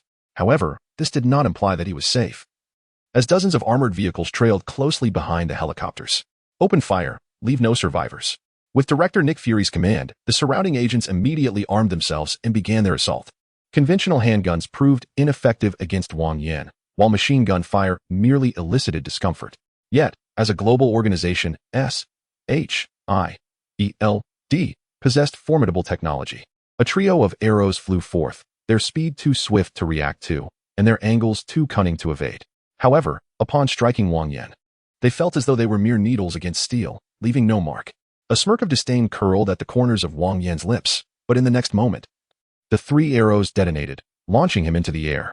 Howling in fury, realizing he had been deceived, Wang Yan let out a furious roar, his powerful thighs propelling him forward as he charged at Hawkeye with great force. Alarmed by the impending danger, Hawkeye quickly sidestepped, while the agents unleashed a barrage of missiles aimed at forcing Wang Yan back. Yet, consumed by rage and nearly devoid of reason, Wang Yan disregarded the hail of bullets and missiles, lunging forward and pinning Hawkeye beneath his massive frame. Aim of SHIELD. Agent Hawkeye eliminated. Rewards have been recorded in the final tally. A cold, emotionless voice resonated in his mind, momentarily clearing the fury clouding Wang Yan's vision. Something felt amiss. Seizing this flicker of rationality, he lunged toward Black Widow. Previously, Wang Yan had been a frenzied beast, but he had now transformed into a formidable assassin, fixated solely on his target. Aim of SHIELD. Agent Black Widow eliminated. Rewards have been recorded in the final tally. With a single punch, he shattered Black Widow's skull, then leaped high, crashing down before Captain America. Die, you monster! The shield, crafted from indestructible vibranium, was incredibly resilient. However, Captain America's body was no match for Wang Yan's might. With a powerful kick, Wang Yan shattered Captain America's left arm, sending the shield flying. Aim of SHIELD. Agent Captain America eliminated. Rewards have been recorded in the final tally. Wang Yan crushed Captain America's skull beneath his foot, bent down to retrieve the shield, and then vanished from sight. Useless. He cast a disdainful glance at Nick Fury before sprinting towards Thor, who was plummeting from the sky. True to his title as the God of Thunder, Thor's resilience was astonishing. Even after a brutal assault from Wang Yan, he remained alive. However, his condition was far from enviable. Chapter 13, The Virus of Desperation. His eyes rolled back, tongue lolling out. He appeared more wretched than Loki in the first Avengers film. Wang Yan's countenance twisted in rage, his fury threatening to engulf his last vestiges of reason. He could not hold out much longer. It was the perfect moment to test my innate abilities. As the thought crossed his mind, a peculiar energy began to coalesce within him, tinting his fists a shade of gray. The energy surged, quickly reaching its zenith. With a thunderous shout, Wang Yan's fist came crashing down upon Thor's head. Main quest: 6. Eliminate Thor. Completed. Earned 1,000 points. Quest concluded, initiating teleportation. A sudden wave of dizziness engulfed him as, in the instant of Thor's demise, Wang Yan vanished from the scene. Coldness and silence enveloped him. An expanse of nothingness stretched before him, an endless white void. Teleportation complete. The hunter has returned to the cycle space. Reward calculations commencing. Main quest: 1. Rescue Tony Stark. Earn 500 points. 1. Acquire the Mark Series armor to earn 500 points. 2. Assist the Hulk, Bruce Banner, in evading General Ross's capture to earn 500 points. 3. Defeat Whiplash to earn 1,000 points. 4. Vanquish the Abomination, the counterfeit Hulk, to earn 1,000 points. 5. Eliminate Thor, the God of Thunder, to earn 1,000 points. In total, earn 4,500 points. 6. Annihilate the army led by General Ross, slay Bruce Banner, and eliminate SHIELD. Agents Hawkeye, Captain America, and Black Widow. With a comprehensive evaluation, receive a treasure chest reward. The task rewards have been settled, and the personal attributes panel has been opened. The hunter may choose to open the treasure chest or exchange attribute points for enhancements. As Wang Yan firmly stood, a torrent of information flooded his mind. Simultaneously, a translucent screen materialized before his eyes. Name: Wang Yan, race, Han Chinese bloodline, Hulk bloodline, strength, 18, enhances attack power, explosive force, and carrying capacity, bone density, 18, enhances physical defense, skeletal strength, constitution, 19, enhances cellular vitality, stamina recovery, endurance, agility, 7, increases movement speed, neural reflexes, dynamic vision, attack speed, mentality, 9, enhances danger perception, cognitive strength, mental defense, skills, 1, hunter, talent, 2.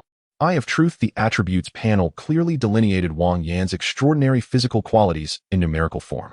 According to the information flow, the average physical quality of a young male is 5 points, while athletes in sports such as track and field, weightlifting, and combat sports may possess attributes significantly higher, yet seldom exceeding 10 points, this being the upper limit for the average person. The Hulk bloodline excels in attack, defense, and recovery, corresponding to the attributes of strength, bone density, and constitution. Although it slightly enhances mentality and agility, the increase pales in comparison to the 3 primary attributes. This endeavor proved fruitful. Merely acquiring an Infinity Stone and Captain America's shield was a substantial gain, not to mention the Mark 33 armor and a plethora of advanced weaponry. A smile graced Wang Yan's face, but it quickly froze. He realized that within the confines of his personal assistant terminal, aside from the treasure chest and a beneficial gene harmonizer, nothing else remained. No Mark armor, weaponry, shield, or Infinity Stone. Where are my belongings? Have you kept them for yourself? Wang Yan raised his head, demanding fiercely. The illusionary world constructed by Iron Man's divine power does not include anything other than the hunter.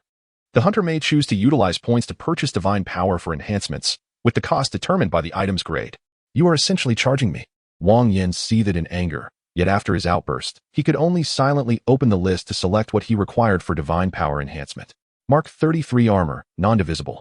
5,000 points, damn it. Jericho missiles, 2,500 points, damn it. The Edelman alloy shield, valued at 7,500 points, and the space gem. Upon submission, one will gain the privilege to exchange for items in the elite store. What is this? Never mind, I'll figure it out later. First, let us open the treasure chest and see what awaits. With a resigned sigh, Wang Yan retrieved the elite chest from the confines of his personal auxiliary terminal. Elite chest. It contains treasures from the Iron Man universe and will surely yield an elite-level bloodline, skill, or item upon opening. As the chest was unlocked, a series of notifications instantly flooded his mind. You have acquired the Stable Desperation Virus. The Stable Desperation Virus, upon use, guarantees the acquisition of enhanced attributes in strength, agility, and constitution. To his astonishment, he had drawn this item. Wang Yan gazed at the syringe in his hand, a joyful expression blossoming on his face. The Desperation Virus, developed by the villainous Dr. Killian in Iron Man 3, has the capacity to activate and mutate human tissue, bestowing terrifying powers far beyond those of ordinary humans. Though not particularly stable, the virus carries a risk of causing the body to explode upon use. However, if successful, one's physical prowess could be multiplied several times over, enabling feats such as lifting a car or overpowering the Mark armor with ease. Defensively, one could withstand explosions from the miniature nuclear reactor embedded in the Mark armor, emerging from the flames with merely a scorched face and chest. Its regenerative capabilities are extraordinary. Wounds the size of a fist could heal in mere seconds, and severed legs could regrow. If the most valuable asset in the Iron Man universe is the artificial intelligence Jarvis, then the most formidable is undoubtedly the Desperation Virus researched by Dr. Killian. Moreover, the cells activated by the Desperation Virus possess a remarkable ability to merge. In the comics, Tony Stark utilized the virus to integrate the Mark armor into his own body, resulting in the formidable Desperation armor. The primary drawback of the Desperation Virus is its instability. Yet the bloodline obtained from the chest conveniently eliminates this flaw. Submitting the space gem. Upon closer inspection of the space gem, it would require over 100,000 points to convert from the ethereal to the tangible. Lacking such points, Wang Yan opted to submit it. As the space gem vanished from the list, a new window appeared before him. Chapter 14. Exchange and Enhancement. Edelman alloy can be shaped and sized at will. Once determined, alterations are impossible. Elite telekinesis. Telekinesis is the manifestation of the soul, an elevation of the spirit. It enhances danger perception, amplifies cognitive strength, and improves mental defenses. Nuclear split missile. A missile manufactured using nuclear fission principles, capable of inflicting horrific damage over a small area while releasing substantial nuclear radiation. Elite psychic amulet. Forms a shield upon receiving an attack, While the shield remains intact, no attack can harm the user. The list contained a dozen options, primarily various weapons and armors. Without a moment's hesitation, Wang Yan chose the elite telekinesis. In the next instant, a radiant beam of white light descended from the heavens, enveloping Wang Yan entirely. The scattered luminescence resembled dancing fireflies, gradually merging into Wang Yan's mind. A refreshing chill washed over him, sharpening his visual and auditory senses, instilling within him an obscure awareness of his surroundings. Is this the power of thought? How marvelous! Wang Yan exclaimed as the syringe containing the stabilized crisis virus levitated from his hand, performing a half-circle in the air before plunging sharply into his neck. Simultaneously, he retrieved the benign gene-harmonizing agent, injecting it into the same site. It felt as if molten lava surged within his body. A scalding torrent beginning to spread through his veins, incinerating flesh and bone, visceral organs included. Heat incessantly accumulated within him, appearing to encase molten rock beneath a thin layer of skin. The excruciating agony brought Wang Yan to his knees, his body uncontrollably convulsing. Beads of sweat, the size of mung beans, emerged only to vaporize instantly, his sun-kissed skin flushing a deep crimson. Time stretched infinitely, and when the torment finally subsided, Wang Yan lay prostrate on the ground, utterly weakened, as though he had been trampled by a dozen brutish men. What an unfortunate fate! After gasping for breath on the ground for a full 10 minutes, he finally summoned the strength to rise slowly. Upon opening his personal panel, he beheld a staggering transformation in his attributes compared to before. Name: Wang Yan race. Huaxia human race bloodline. Crisis: giant bloodline strength. 26. Enhances attack power, explosive force, and carrying capacity. Bone structure. 26. Enhances body defense and bone density. Physique. 28. Enhances cellular vitality, stamina recovery, and endurance. Agility. 8. Increases movement speed, neural reflexes, dynamic vision, and attack speed. Spirit. 10. Enhances danger perception, cognitive strength, and mental defense. Skills. 1. Hunter's God. Talent. 2. Eye of Truth agility and spirit saw slight enhancements. While his primary attributes, strength, bone structure, and physique, experience significant increases. I shall rest for now and address matters tomorrow. With a mere thought, the white-infused reincarnation space transformed instantaneously. A sofa, a grand bed, a computer, a refrigerator, everything one could desire within a luxurious villa. This is the boon of reincarnation, as Wang Yan's thoughts altered his environment. He could also conceal the reincarnation orb hovering above him. Exhausted to the core, Wang Yan had no time to ponder further, and he climbed onto the bed, relinquishing all cares. He sank into a slumber so profound that day and night lost their meaning. The sun's rise and fall rendered irrelevant, leaving him unable to gauge how much time had elapsed. What time is it? Wang Yan inquired. You have been asleep for 37 hours. During this time, I have been examining the exchange items within the reincarnation space and attempting to comprehend the relevant rules, Janice replied. There are numerous bloodlines and skills available for exchange at the reincarnation hub, yet they are all locked and require special permissions to access. However, certain items unrelated to combat may be exchanged freely. In the realm of tasks, the skills and knowledge acquired do not require the expenditure of points for conversion. Nor does lineage. To put it simply, if one wishes to grow stronger, it is imperative to achieve higher evaluations within the task realm, subsequently unlocking superior rewards from treasure chests. Points, on the other hand, serve to enhance the special attributes of lineage or skills, and may also be exchanged for materials necessary for crafting items. Understanding this, Wang Yan nodded thoughtfully. He refrained from hastily converting his attribute points and instead opted to engage in physical exercise. The newly acquired strength necessitated a period of adaptation, and it would be prudent to wait until he had fully mastered it before making any exchanges. Reincarnation, what will my next task realm be? How much time remains? There are 6 days, 22 hours, and 33 minutes until the next task realm. 6 days is not overly pressing. Wang Yan nodded, seemingly recalling something. By the way, can I return to my original world? No. The response from reincarnation was straightforward, leaving Wang Yan momentarily speechless. I mean, is there any unofficial way for me to return to my original world? After pondering for a moment, he rephrased his question. It is possible to enter the main world through certain special items or tasks, yet there are numerous restrictions involved. Very well, I understand. It is not the despair of hope being faint that troubles me, but rather the absence of hope itself. As long as there remains a possibility of returning to my original world, I shall devise further strategies later. Janice, how many points are required to create a set of Mark 33 armor? To manufacture Mark 33 armor, a complete production line is necessary, requiring a total of 15. 864 points for full exchange, with each subsequent upgrade consuming a significant number of points. Given the current circumstances, I recommend prioritizing the enhancement of fundamental attributes. Overthinking is futile. Alright then, do you have any suggestions? Wang Yan inquired as he wildly punched at the air. The lineage of the green giant fused with the Abyss virus has given rise to the formidable Abyss giant lineage, which possesses a degree of autonomous evolution. It is advisable for the master to focus on strength, bone density, and physique, while also moderately enhancing agility and mental acuity. Understood. Wang Yan nodded, wiping the virtual sweat from his brow. Reincarnation, exchange for 12 points in strength, 12 points in bone density, 10 points in physique, 4 points in agility, and 4 points in mental acuity, with the remainder converted into compressed military rations and purified water. Each 100 points can be exchanged for one basic attribute. And Wang Yan expended 200 points solely on these 5 attributes. Initially considering the acquisition of sulfur and saltpeter to craft gunpowder, he ultimately decided against it. With strength, bone density, and physique attributes exceeding 7 times that of an average person, along with the Abyss giant lineage, conventional technological weaponry held little significance. Rather than squandering time and points on such endeavors, it would be more advantageous to strengthen himself and then scavenge within the task realm. After all, compared to farming, robbery is the swiftest means of capital accumulation. Chapter 15. Entering after depleting all his points, Wang Yan reclined on the sofa, gazing up at the sun radiating a gentle glow in the sky. Upon my recent return from the realm of Iron Man, I was overwhelmed with exhilaration, only to succumb to fatigue from the enhancements, resulting in 3 consecutive days of slumber. It is only now that I find the leisure to contemplate the perplexities that linger in my heart. Is your true essence this sun? Wang Yan inquired, lifting his gaze. This is merely a fragment of my being.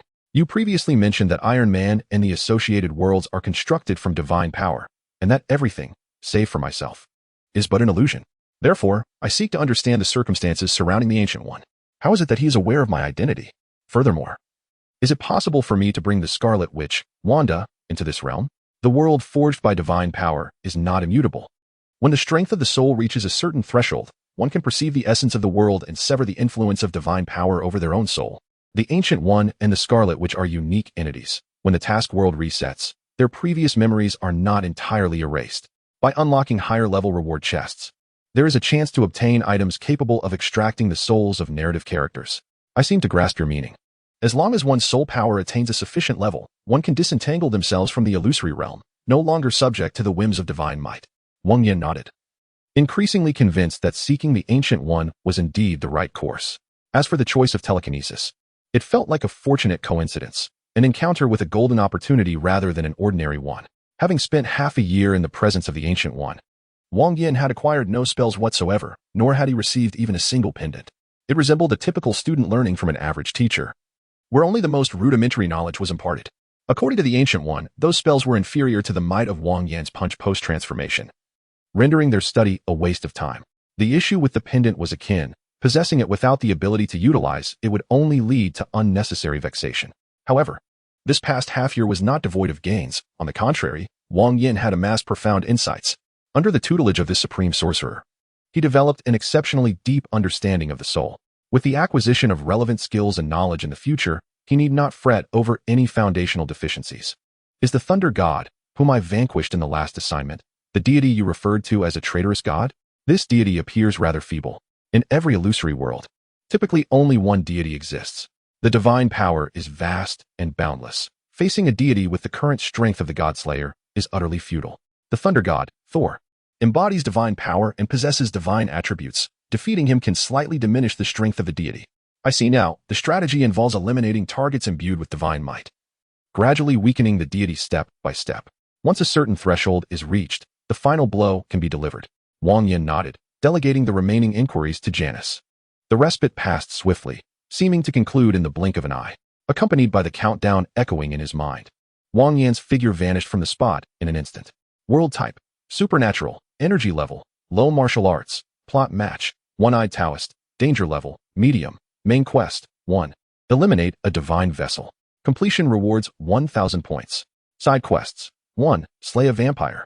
Completion rewards 1,000 points. 2. Vanquish a banana demon. Completion rewards 1,000 points. 3. Defeat 20 malevolent spirits. Completion rewards 1,000 points. Quest hint. Your identity is that of a newly initiated disciple of the one-eyed Taoist. Plot commences. Under the veil of a moonless night, silence enveloped the surroundings. A solitary moon hung in the sky, casting its glow upon the earth. While it reflected the sun's brilliance, it lacked the sun's vastness and grandeur, emanating instead an aura of eeriness and dread. Stop dozing off. Slacking off right after entering the sect? If Master finds out, you will certainly be reprimanded. In his stupor, Wang Yan felt a nudge, and upon opening his eyes, he discovered two figures crouched beside him, one pinching his philtrum and the other probing his nostrils.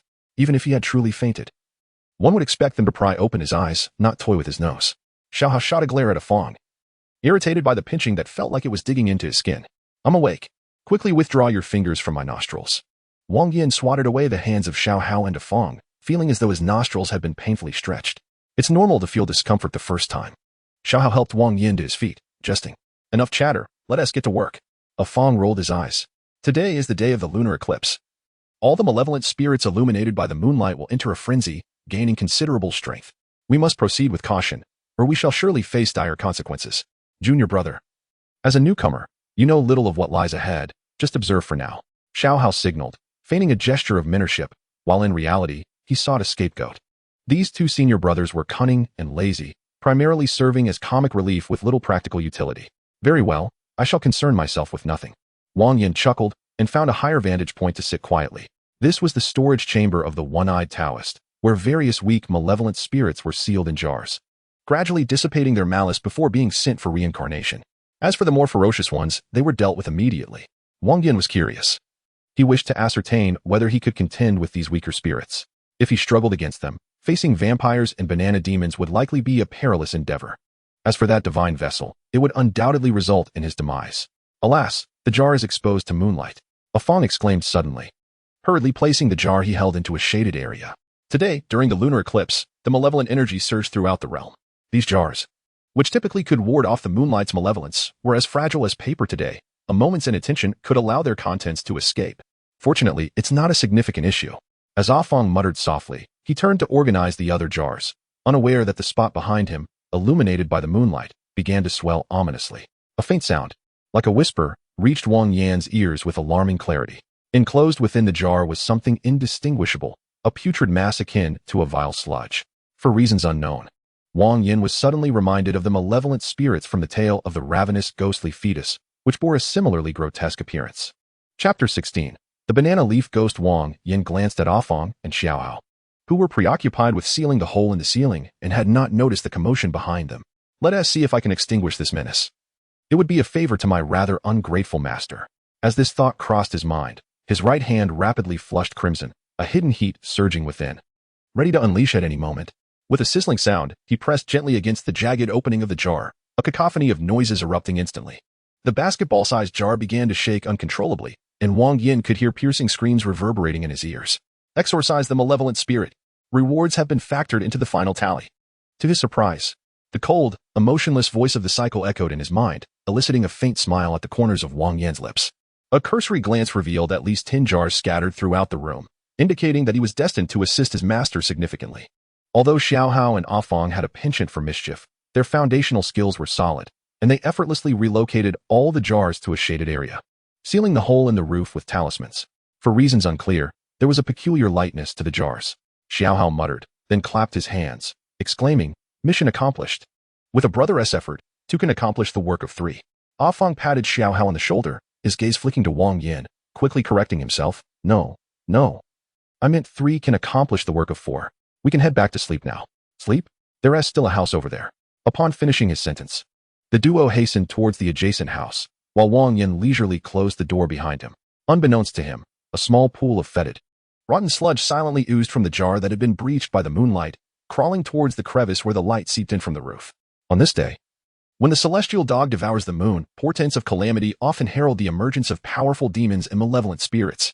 The profound stillness here was likely attributable to the efforts of his master. Seizing the opportunity while Afang and Xiao Hao were preoccupied with the little zombie, Wang Yan activated his true eye, gazing up at the moon in the sky. A grayish aura enveloped the moon, with tendrils of crimson barely visible. Once the true eye was activated, the moon's once pristine glow turned sinister, and Wang Yan noticed that in the distance, numerous places shimmered with bloodlight, making the abode of his master, which housed countless souls and zombies, appear comparatively pristine. Had he stumbled upon something?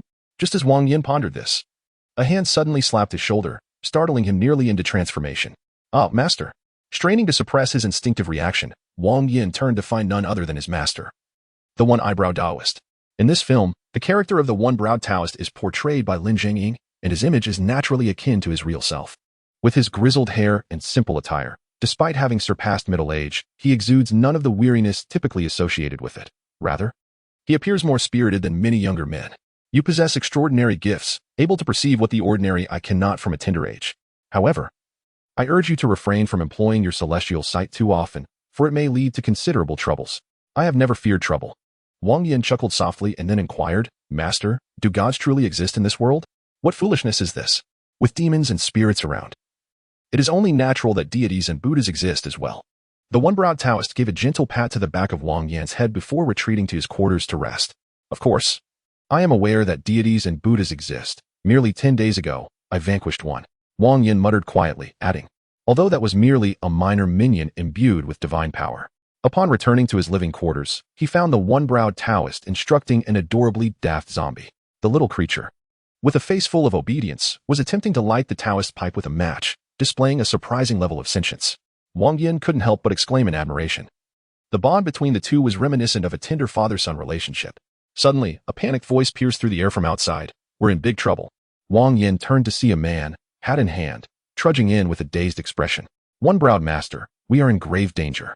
The man stammered without clarity, prompting Wang Yan to realize that the tale of the banana ghost was about to unfold.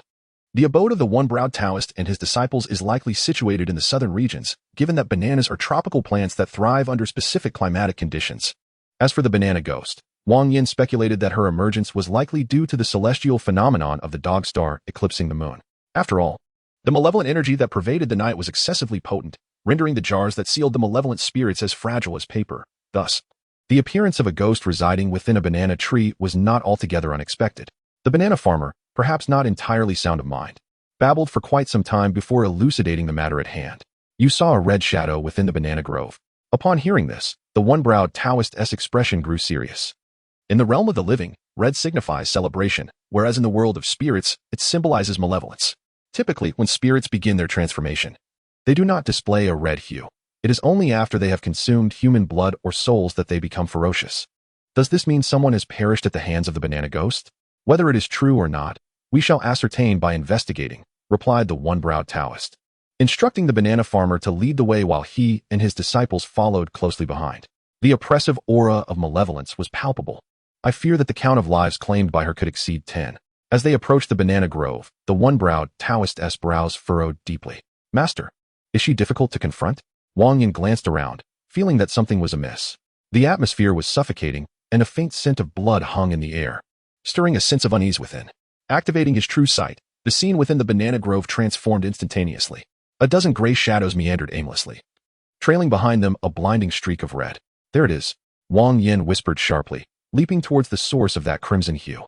However, upon reaching the banana grove, the red figure vanished as swiftly as a mouse fleeing from a cat.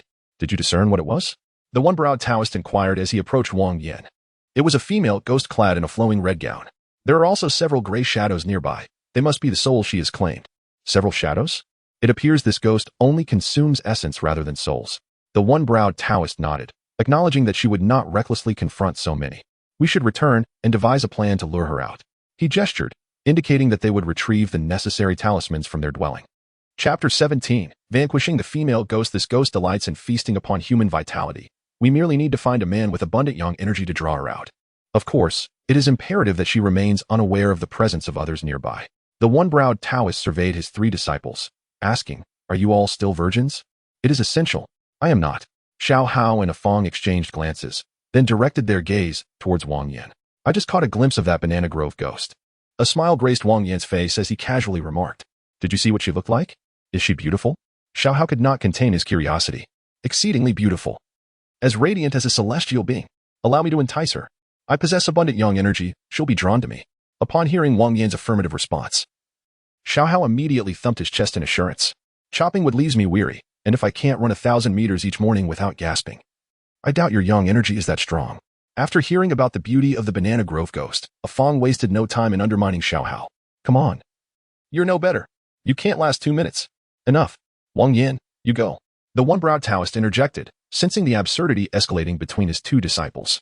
Wang Yan. Shortly you will don a red cloth and masquerade as the groom. Then, using a red string as the matchmaker, find the pair of dragon and phoenix candles and ignite them. Toss one end of the red string into the banana grove and tie the other to your toe. Then lie in bed and wait. Do I need to take off my pants? Wang Yan inquired.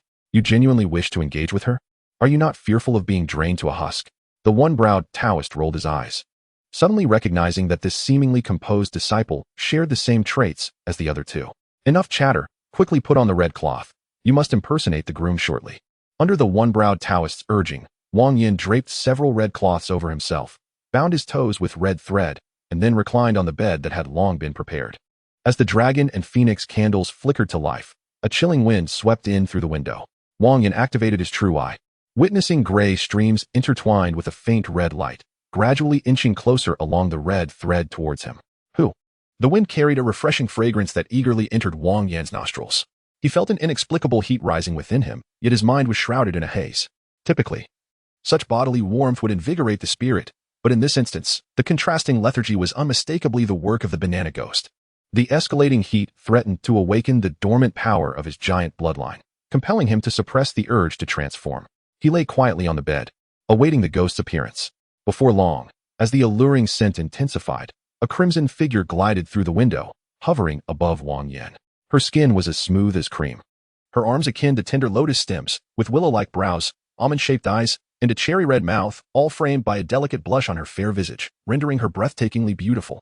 Yet, as one's gaze descended, it revealed an allure impossible to resist. The sheer red garment clung precariously to her form, as if a mere gust could whisk it away. Had it not been for the dark room behind, Wang Yan would have certainly uttered a few words. The potent yang energy emanating from Wang Yan intoxicated the banana ghost, causing her sheer garment to fall away, enveloping both the man and the specter within its folds, before she lunged forward with fervor. A piercing scream suddenly echoed as her hands grazed Wang Yan's chest, only to recoil violently, as if propelled by a spring. Black smoke erupted from her delicate hands, and her once beautiful face twisted into a grimace. Now was the moment. Hearing the ghosts wail, Xiao Hao and Afong, who had been hiding beneath the bed, promptly emerged, slapping their pre-prepared talismans onto the ghost. Taste the power of the peach with sword. Xiao Hao scoffed, but before he could advance, he felt the weapon slip from his grasp, snatched away by Wang Yan. Brother, take a moment to rest. Allow me to handle this trivial matter, he asserted. No sooner had he spoken than the peach with sword was thrust forward. Screams of anguish resonated in succession, and before they could cease, another arose. The sword penetrated the banana ghost's chest, her fair skin seared as if branded, with black smoke billowing forth. Side quest 2. Exterminate the banana ghost. Completion. Earned 1,000 points. All unfolded in the blink of an eye. When the one-browed Taoist entered with his talisman, the banana ghost had already met her demise. Silence lingered for half a minute as the Taoist regarded Afong and Xiao Hao, who were both somewhat bewildered, a look of satisfaction spreading across his face. Excellent. It appears you three are capable of handling matters independently. Of course, who do you think taught us? Xiao Hao and Afong, though lacking in skill, excelled in flattery. Enough, I know your characters all too well. Off to bed with you, the one-browed Taoist chided with a smile, then turned to Wang Yan. Yan, come to my room, there are matters I wish to discuss with you. As he followed the one-browed Taoist, Wang Yan contemplated the inevitable inquiries regarding the recent confrontation. Wang Yan resolved to speak candidly, for he had nothing to conceal. From the very beginning, he had wielded nothing but a peach-wood sword. Xiao Hai and Afong had secured 2 talismans, after which he thrust the sword into the body of the banana ghost. Upon hearing Wang Yan's words, the one-eyed Taoist harbored little doubt. In his mind, this third disciple, endowed with the innate ability to perceive spirits and phantoms, exhibited a remarkable audacity, making it quite natural for him to use a peachwood sword against a female ghost. Yan, you have been initiated for a month now. I refrained from teaching you spells earlier to ensure you built a solid foundation. However, given the events of tonight, it seems you might not require such theoretical knowledge. With that, the one-eyed Taoist approached a nearby statue, igniting 3 incense sticks before retrieving a tome from below. Go ahead and study on your own. If you have questions, feel free to ask me. Taking the book from the one-eyed Taoist, Wang Yan glanced at the cover, where the words comprehensive interpretation of talismans were elegantly inscribed, emanating a peculiar energy. Master, Wang Yan looked at the one-eyed Taoist, suddenly at a loss for words. You are ill-suited for cumbersome theoretical knowledge. Rather than squander time on that, it would be more beneficial to engage directly with what you excel at. This book, passed down from our ancestral master, meticulously details the methods and types of talismans, their effects, and certain cultivation techniques. I believe this may suit you better. Chapter 18. I am your father, once a teacher. Always a father. I have no children of my own, and you three are all I have. The one-eyed Taoist patted Wang Yan on the shoulder before retiring to his quarters for the night. I am ultimately but a transient visitor in this world, a mere illusion crafted by divine power. Yet, the human heart is tender. Should you treat me sincerely, I shall not betray your expectations. Wang Yan murmured, then opened the book titled Comprehensive Interpretation of Talismans. After a cursory reading, Wang Yan comprehended the rationale behind the title. The tome spanned over 60 pages, with more than 80% dedicated to talismans. The 5 levels, yellow, blue, purple, gold, and blood, along with hundreds of effects derived from yin, yang, and the 5 elements, dazzled Wang Yan's senses. However, despite the multitude of talismans, his current power permitted the use of only the most rudimentary yellow talismans. Nevertheless, the potency of these talismans should not be underestimated. Previously, during the encounter with the banana ghost, the 2 yellow talismans employed by Xiaohai and Afang had severely injured the ghost, allowing Wang Yan to exploit the opportunity to pierce it with his peachwood sword. Had the talismans not been used, Wang Yan, lacking the use of his Titan bloodline, would have likely been entangled with the ghost for some time, and there was a high probability it would have escaped. The force of the talismans was formidable, particularly against spirits and phantoms, warranting diligent study. Importantly, talismans represented knowledge. Once memorized, they required no expenditure of points for conversion. Within the one-eyed Taoist's abode, many resources were readily available, albeit in limited quantity, which did not suffice for Wang Yan's practice. Consequently, he found himself compelled to devise ways to earn extra income. While the one-eyed Taoist possessed great abilities, his fees were modest, leading to a rather frugal existence. Wang Yan, however, had ventured forth with the intent to earn, naturally aspiring for greater heights. This must be the place. Wang Yan stood before the entrance of a grand mansion, the eye of truth having quietly awakened. On the night of the lunar eclipse, several locations were shrouded in a crimson glow, and Wang Yan committed the brightest of these to memory, originally intending to complete the side quests involving 20 malevolent spirits. He found himself developing a secondary purpose in that very moment. Since he was destined to eradicate these spirits, he might as well seize the opportunity to earn some coin for the one-browed Taoist. The family in question bore the surname Bai, one of the wealthiest in the town. While they may not possess an unfathomable fortune, they are certainly far more affluent than the vast majority. Today marked a momentous occasion for the Bai family, drawing guests from near and far. Typically, such joyous events would warrant several banquet tables set outside, allowing all attendees to partake in a meal.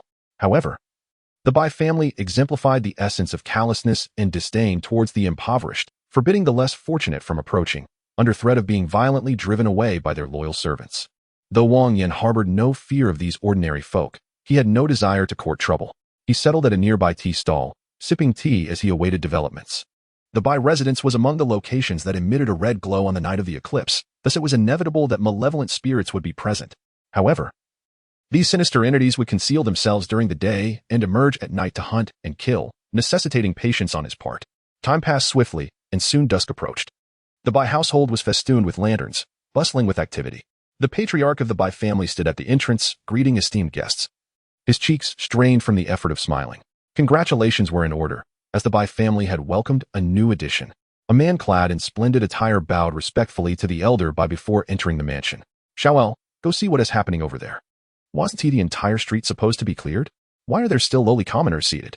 After standing at the entrance for half an hour, the elder Bai, now over 50, felt his endurance waning. Yet, before departing, he instructed his subordinates to disperse the remaining individuals. Sir, you tried to drive them away, but they refused to leave. The servant nearby rubbed his backside, recounting how a dozen or so servants, armed with clubs and brimming with bravado, had approached only to return crawling.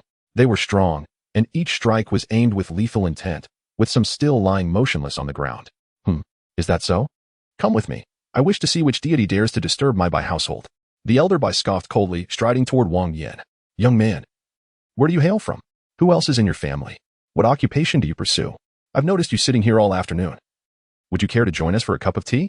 While the elder spoke with menace, it was evident that such a prosperous estate was not built solely on intimidation. Thus, upon reaching Wang Yan, he refrained from mocking or scolding, instead donning a facade of cordiality. I am your father, Wang Yan retorted bluntly, unwilling to engage in further banter with the elder Bai. This old man was enveloped in an aura of bloodlust and malice, surrounded by a cloud of resentment, a testament to the countless heinous deeds he had committed. Such a wretch deserved nothing less than 1,000 cuts. The fact that Wang Yan had refrained from taking his life was commendable enough, leaving him no inclination to indulge in pretense. What an insolent young man, speaking arrogantly as if the Bai family were easy prey.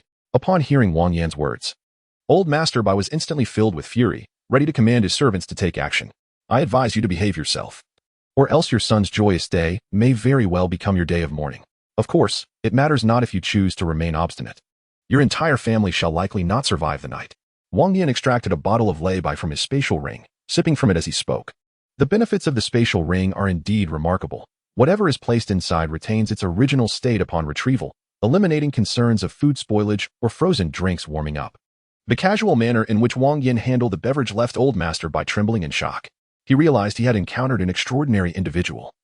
Though he was unaware of the composition of the white liquid, the mere display of conjuring it from nothing was indicative of a true master. Forgive this old fool for his lack of discernment in offending a remarkable figure. Old Master Bai bowed respectfully, his attitude making a complete turnaround. Yet, Wang Yan remained indifferent, merely casting a glance at the moon that had just risen in the sky. I shall remain here, awaiting your visit at the hour of the rat, provided you manage to survive until then. The old man struggled to comprehend the meaning of the master's words. You will understand in due time. Wang Yan waved his hand, retrieving a simple folding bed from the spatial ring and reclining upon it, uninterested in further conversation with Old Master Bai. Noticing Wang Yan's disinterest, Old Master Bai hastily departed. Little Lu, issue a command for all to be on guard, allowing no suspicious individuals to enter. Additionally, seek out Director Lu and bring a squad of patrol officers, informing him that I am treating the brothers to a meal. Also, notify the Black Tiger Gang. The series of commands flowed seamlessly, clearly indicating that Old Master Bai was no ordinary wealthy man. Chapter 19. The Ghost Summoning Talisman. Time slowly passed, and the sky grew darker. Except for the brightly lit Bai residence, everywhere else lay shrouded in darkness, as if a terrifying beast lurking in the shadows awaited its prey. A piercing scream erupted, like a blade tearing through the darkened sky. The previously lively Bai residence suddenly descended into chaos. Screams, roars, and cries melded into a cacophony. The show was about to begin.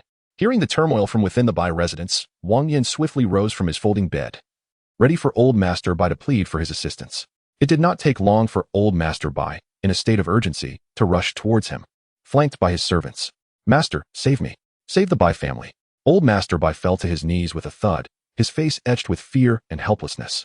I can save you, but I demand half of the Bai family's fortune. Half? You are taking advantage of a calamity, making an outrageous demand. Old Master Bai was enraged upon hearing Wang Yan's words. He had always been the one to extort and rob others. It was the first time he had encountered someone daring enough to claim half of his wealth. You may refuse, but ultimately it is your family that will perish. I will incur no loss. Wang Yan smiled. He was currently without a penny to his name. Had he not feared drawing the attention of the patrol officers and other forces, he would have already launched a massacre to seize what he desired. Very well. As long as you can save me, I shall offer half of my fortune. Master Bai gritted his teeth, filled with an overwhelming desire to tear Wang Yan apart. Consider yourself fortunate. The entity within your household shall soon be vanquished. Wang Yan smiled and, activating his true vision, swiftly identified the source of the chaos. It was a female ghost, drenched in blood, her vengeful spirit palpable. Wasting no time, Wang Yan drew his peachwood sword and plunged it directly into the ghost's chest. Ghost vanquished. Rewards have been credited to the final account. It was executed with precision, efficient, and straightforward, just as Master Bai arrived. The specter had already met her demise. Is this truly the end? Witnessing the ghost's anguished cries as she disintegrated into ashes beneath the blade of the peachwood sword, Master Bai stood in a daze. He had clearly seen the terror the ghost instilled. With a mere beckon, people were compelled to draw near, and a deep breath could transform them into mere skin and bones. His son and daughter-in-law had both fallen victim to her malevolence. A mere apparition, yet one so easily dispatched. Wang Yan clapped his hands and addressed Master Bai. The ghost has been slain. Now, the payment, if you please. The ghost is dead? Upon hearing Wang Yan's words, the terror on Master Bai's face vanished, replaced by a ferocious scowl. A mere specter dares to demand half of my fortune? Does it truly think I can be easily bullied?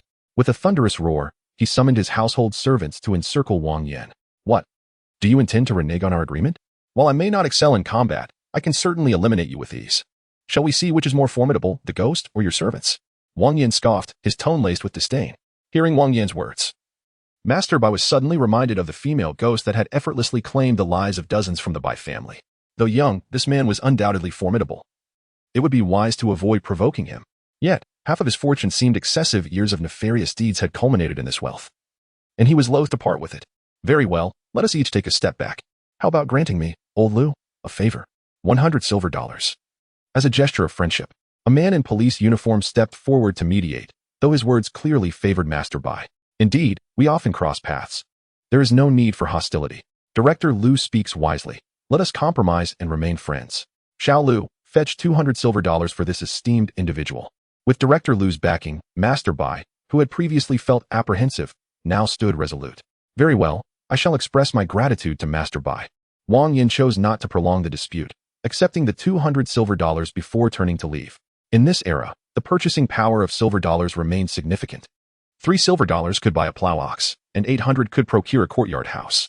200 silver dollars would suffice for Wang Yan to acquire materials for crafting talismans. After a day of diligent effort, Wang Yan produced over 100 of the commonly used talismans and made a few additional ones as reserves. As the most basic of the 5 talismans, the yellow talisman was remarkably simple to create. Vermilion, yellow paper, and a brush provided that one's hands are steady, one can create art. However, to unleash the corresponding power, one requires mental focus to propel it. Mental strength, spiritual energy, psychic force, though referred to by many names, they are fundamentally the same. As for divine consciousness and thought, they represent an advanced level, possessing even greater potency. To think that a mere 200 silver dollars could suffice to dismiss me is quite the fantasy. Within the confines of the One Eyebrow sect, Wang Yan retrieved 3 talismans, positioning himself before the altar to perform a ritual.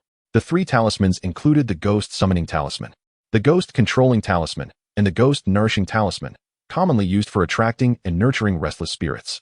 In contrast to these spirits, there are also zombies. However, given their lack of mobility, Wang Yan chose not to employ them. With a breath, the Ghost Summoning Talisman ignited without flame, releasing wisps of blue smoke that quickly vanished into the darkness. Before long, a gray figure began to waver and drift closer. This was a feeble spirit, devoid of any awareness beyond its instinctual fear, akin to a docile beast wandering aimlessly. Attracted by the Ghost Summoning Talisman, the spirit hovered before the altar, circling the incense candles, which burned at an accelerated pace due to the talisman's properties, functioning as sustenance for the spirits. With the spirit summoned, Wang Yan promptly ignited the Ghost Controlling and Ghost Nourishing Talismans. The blue smoke rising from the 2 yellow talismans entered the spirit's brow, and the once dazed entity suddenly appeared much more alert. A guttural, unintelligible scream erupted as a glimmer of red flickered in the spirit's eyes, and it lunged toward Wang Yan. Just as the spirit was about to make contact, a talisman unexpectedly adhered to its face. The spirit writhed and screeched as if caught in a boiling pot. Its essence, made more substantial by the Ghost Nourishing Talisman, began to dim. Behave yourself, or I shall shatter your very soul, Wang Yan warned, tearing the talisman from the spirit's forehead with a cold snort. The chastised spirit became much more compliant, patiently awaiting new commands. Producing 2 strands of hair from his pocket and igniting them, Wang Yan waved his hand, and the spirit promptly vanished into the shadows. Chapter 20. The Vessel of a Deity. The 2 strands of hair originated from Lord Bai and Director Liu, 2 old men who dared to conspire against him. Thus they must be prepared for retribution. Beyond this motive, Wang Yan's principal aim was to test the waters. The current main quest lacked the step-by-step guidance of Iron Man, leading directly to the need to eliminate the deity's vessel. What precisely is a deity's vessel? The task did not elaborate, but from the name alone, Wang Yan could surmise some meaning. A deity's vessel is likely something that harbors a divine presence. It could either be a powerful entity akin to Thor the god of thunder or Loki the god of mischief, or it might be some sort of artifact.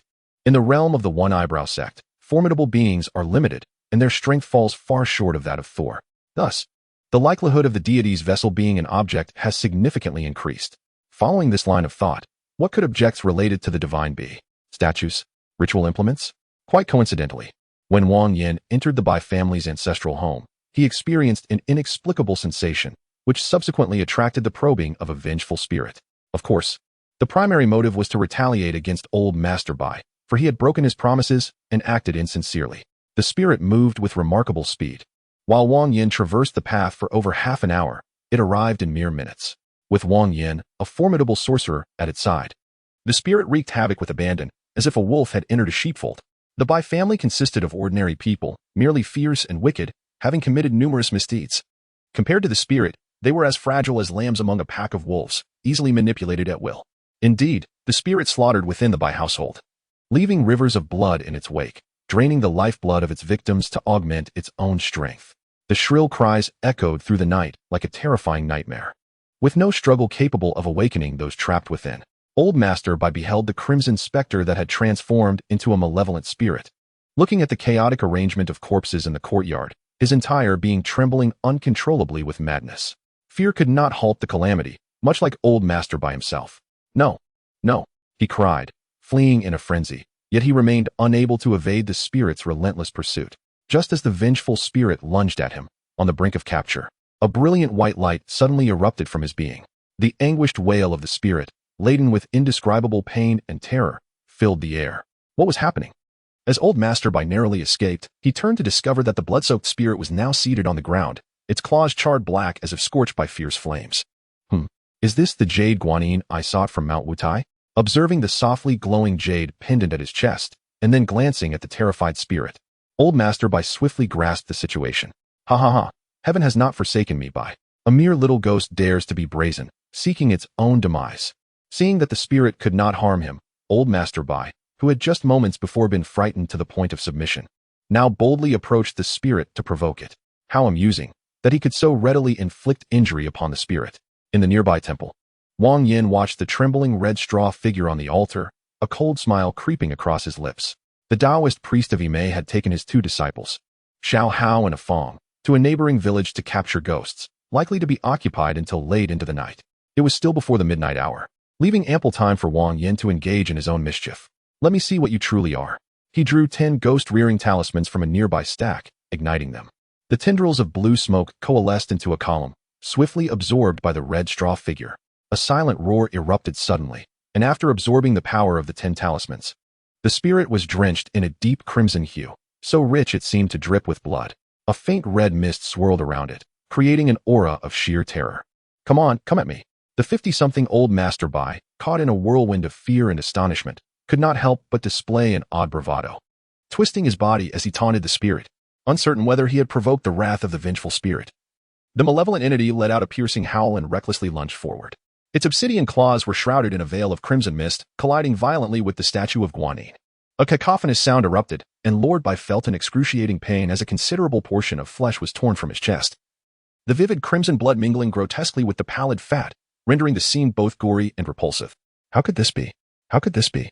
Lord Bai shrieked in agony, the intense pain overshadowing his terror, compelling him to unleash another frenzied wail. Yet, the vengeful spirit, being what it was, showed no signs of halting its assault. Its dark claws relentlessly rained down upon Lord Bai, who was left bloodied and mangled. Before long, the once pampered Lord Bai succumbed to the claws of the spirit, and at the precise moment of his demise, the statue of Guanyin erupted violently, 1/10 of the divine vessel destroyed. In that instant, a notification echoed in Wang Yan's mind. Concurrently, the spirit, force-fed with power, dissipated into ethereal smoke under the final retaliation of the Guanyin statue. 1/10 of the divine vessel? It seems my conjecture was indeed correct. The so-called divine vessel refers to an object imbued with divine power, which can be obliterated to neutralize it. With this thought in mind, Wang Yan stowed away the altar and feigned nonchalance as he returned to his bed to sleep. The diligent Taoist Yimei returned in the early hours after a long night, and following a brief tidying up, Wang Yan began to draw talismans on the table. The potency of talismans varies with the user. For instance, a standard exorcism talisman typically merely instills fear in malevolent spirits for ordinary individuals, while those like Wang Yan and Taoist Yimei wield them to inflict substantial harm. The distinction lies in the ability to channel the inherent power, which requires the user's mental focus. Again, still drawing talismans? These have an expiration. If left and used for too long, their efficacy greatly diminishes, remarked Taoist Yimei, observing Wang Yan's industriousness with satisfaction.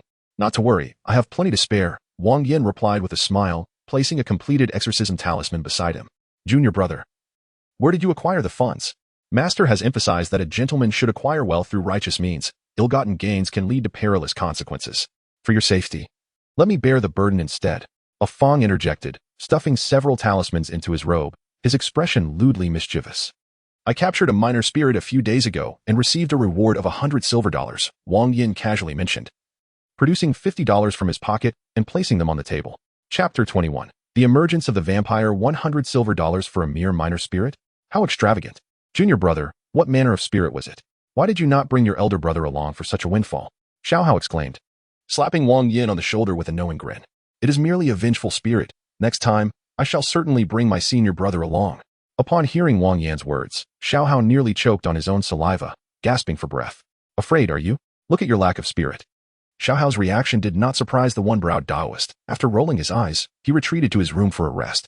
The tumultuous era of the Republic of China was rife with chaos, with countless malevolent spirits and phantoms.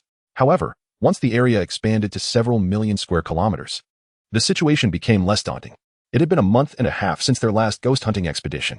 At this moment, Wang Yan began to comprehend why the one-browed Taoist lived in such modesty, not due to scant earnings, but because work only came once every month or two, leaving him to languish in idleness. Additionally, many rural areas lacked sufficient funds, and the talismans and vermilion were costly, rendering poverty a common plight. Rise quickly, rise quickly. We have important work to attend to. Early in the morning, while Wang Yan was meditating in tranquility, he heard the one-browed Taoist call from the next room, prompting him to set aside his practice. He understood that the plot was about to unfold, most likely due to the issue with the vampire. Why is Master howling so early in the morning? Afang rubbed his sleepy eyes, his face a picture of reluctance. Stop mumbling. If Master hears you, you'll certainly be scolded. Xiaohao sighed, swiftly getting up to gather his belongings. The two brothers placed their frequently used talismans into a box and soon made their way to the courtyard. We are heading to the neighboring village to assess the feng shui. The village chief is a wealthy man and reportedly has connections with the Black Tiger gang.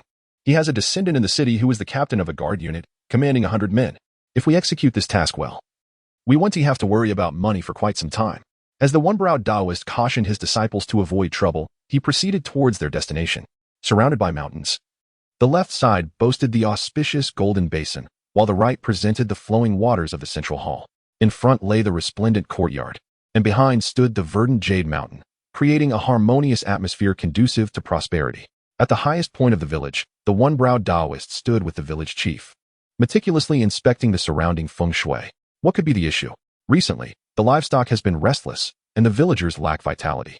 Is there a problem with the feng shui? The village chief inquired, furrowing his brow. My 18th concubine has been plagued by nightmares, and the dogs in the household bark incessantly at night. We replaced several dogs, and almost changed the concubine too, yet the situation remains unchanged. The wind is merely a flow of air. Here, the air circulates freely without obstruction. So it should not be an issue with the wind, the one-browed Taoist contemplated, then added, take me to the water source. I suspect the problem lies there. Wang Yan followed closely behind the one-browed Taoist, and soon they arrived at a stream on the mountain. The one-browed Taoist examined the water plants and discovered many of them had already decayed. It seemed indeed that the water was the issue. He retrieved a dead fish from the stream, pondering the possible cause of the trouble. Meanwhile, Wang Yan ventured upstream along the creek, quickly distancing himself from the one-browed Taoist. This must be the source of the problem. The eye of truth opened, and beams of crimson light flickered, coalescing in the stream to form a shape reminiscent of a human figure. This was one of the places that emitted a red glow on the night of the celestial dog eating the moon, suggesting the presence of ethereal spirits and phantoms. If you do not emerge, it matters not. I beckon you forth. As the words echoed, Wang Yan produced 3 talismans, which, under the guidance of his mental energy, soared into a triangular formation. Hiss, hiss, hiss. The 3 yellow talismans plunged into the water, igniting a mist that enveloped the air like a searing iron. And within this fog, a crimson shadow stealthily materialized, hurtling toward Wang Yan's face. What a lack of intelligence. I have sealed the left, right, and rear paths, clearly indicating that you should emerge from the front, yet you fell for this ruse so easily. Wang Yan scoffed, thrusting his peachwood sword with lightning speed. Side quest 3. Eliminate 20 ethereal spirits. Completion. Earned 1,000 points. Excellent. Only the vampire and the divine vessel remain. Wang Yan clapped his hands and returned to the side of the one-eyed Taoist. Have you dealt with it? He inquired. Just a feeble ghost, easily dispatched. Wang Yan nodded affirmatively. Then let us proceed. Tonight we shall also deal with the one buried in the earth. Understanding feng shui is no trivial endeavor. It necessitates a vast reservoir of knowledge. As in the original narrative, the one-eyed Taoist swiftly located the site for burying and suppressing the vampire. Had it not been for Wang Yan, he would have intended to continue the suppression, gradually eradicating it with sunlight and talismans. However, with Wang Yan as his disciple, he resolved to put an end to it decisively, avoiding any further complications. The village head, affluent and generous, prepared a lavish feast of fine wine and delicacies for the one-eyed Taoist. Afang and Xiaohao, 2 rather unremarkable fellows, gorged themselves, while Wang Yan pondered where a divine vessel might be found. The previously destroyed vessel had been a piece of guanine jade, typically originating from a certain temple or a particular sorcerer. Regrettably, the internet had yet to be established in this world, making it exceedingly difficult to trace any leads. After some contemplation, Wang Yan decided to seek out the wealthy gentleman of the village, hoping for fruitful discoveries. In the backyard of the village head's residence, The captain of the guard approached his cousin with a conspiratorial demeanor. "Cousin, is it true that the coffin is adorned with diamonds? Could I be mistaken after witnessing it with my own eyes? Not only diamonds, but also a ruby the size of a longan. If we pry it off and sell it, we shall never want for money again." The captain muttered, his eyes gleaming with avarice. "Then let us hurry. I want that diamond, and the ruby will be yours," his cousin urged eagerly, her eyes sparkling with excitement. The two made their way to the storage room of the coffin, cautiously brushing aside a few guards as they entered. Wow, such a colossal diamond. Upon entering the chamber, the cousin immediately spotted the diamond embedded in the cross, while the captain's gaze fixated greedily on the ruby below, eager to claim the cross from the vampire-esque corpse. The cousin attempted to yank it free. However, her fervor caused her to lose her grip, and it fell to the ground. Crack! The dress snagged on a splinter of wood, leaving a shallow cut on her thigh. Chapter 22. The master and apprentice viciously assault the vampire. Crimson blood oozed from the wound, inadvertently smearing onto a filthy kin nearby. "Cousin, are you hurt?" Upon seeing his cousin bleed, the captain quickly retrieved a handkerchief from his pocket to clean the blood from her thigh, carelessly tossing the stained cloth onto the vampire's corpse. "Come, I shall take you to see a doctor." The captain supported his cousin as they exited the room containing the vampire's body, oblivious to the fact that the two creatures had simultaneously awakened at the scent of blood. In the hall, a group of individuals, having satisfied their appetites, engaged in trivial conversation. Suddenly, a shrill scream pierced the air, abruptly ceasing thereafter. "This is bad. Something has happened." The Taoist priest leaped from his seat, hastily making his way towards the room that housed the vampire's corpse. Nearly 5 or 6 minutes had passed since the captain and his cousin left, and yet the vampire, held captive by the cross, had vanished without a trace. The cross, this earthen jar. Why does it seem somewhat familiar? Wang Yan muttered to himself, seizing the cross amidst the chaos and tucking it away. "Village chief, trouble has arisen. The person who was bitten has gone mad." A servant rushed in, panic evident on his face. "Mad? Take me to see." Following a few others to the backyard, Wang Yan observed 3 burly men pinning someone to the ground. The individual's eyes were bloodshot, fangs protruding, and nails had turned sharp and black, resembling a beast more than a human. A yin, glutinous rice. The Taoist priest commanded Wang Yan to retrieve their usual talisman upon witnessing the scene. The glutinous rice sizzled as it was applied to the person's wounds, producing a series of faint sounds, but alas, it yielded little effect as the individual continued to thrash wildly. "Master, this seems not to be a local demon. It resembles a foreign vampire," Wang Yan declared, producing the cross from his garments. Indeed, upon sighting the cross, the bitten individual recoiled in terror, trembling on the ground as if faced with a formidable enemy. "A vampire? What are its characteristics?" the Taoist priest inquired. "Vampires are akin to the zombies we have here. Once scratched or bitten, they undergo a transformation. However, vampires can control their victims, much like recruiting followers," Wang Yan elucidated. "Yet, they fear crosses, sunlight, and holy water. Moreover, their bodies are far less resilient than zombies. With the right approach, they are not difficult to manage." "Very well, we must pursue him now. We cannot allow him to continue his malevolence." As the Taoist priest concluded, he extracted a talisman from his bag to commence the search for the vampire's trail, resolutely setting off in pursuit. Wang Yan followed closely behind, but at that moment, the captain of the guard obstructed his path. "What are you doing?" Wang Yan frowned, questioning. "You cannot leave. That object you hold belongs to me," the guard captain asserted imperiously. "This object? I find this item useful for the time being. I shall return it to you once I have captured that vampire. I have no time to squander with this fool." Wang Yan glanced at the village chief, only to find his eyes brimming with avarice. "Heaven offers a path which you refuse to tread, yet you recklessly trespass into hell. Since you have chosen this self-destructive course, do not blame me for the consequences." With a cold snort in his heart, Wang Yan produced a talisman and affixed it to the forehead of the servant who had been bitten by the vampire. Whoosh! The talisman ignited spontaneously without fire, transforming into a wisp of azure smoke that entered the servant's nostrils.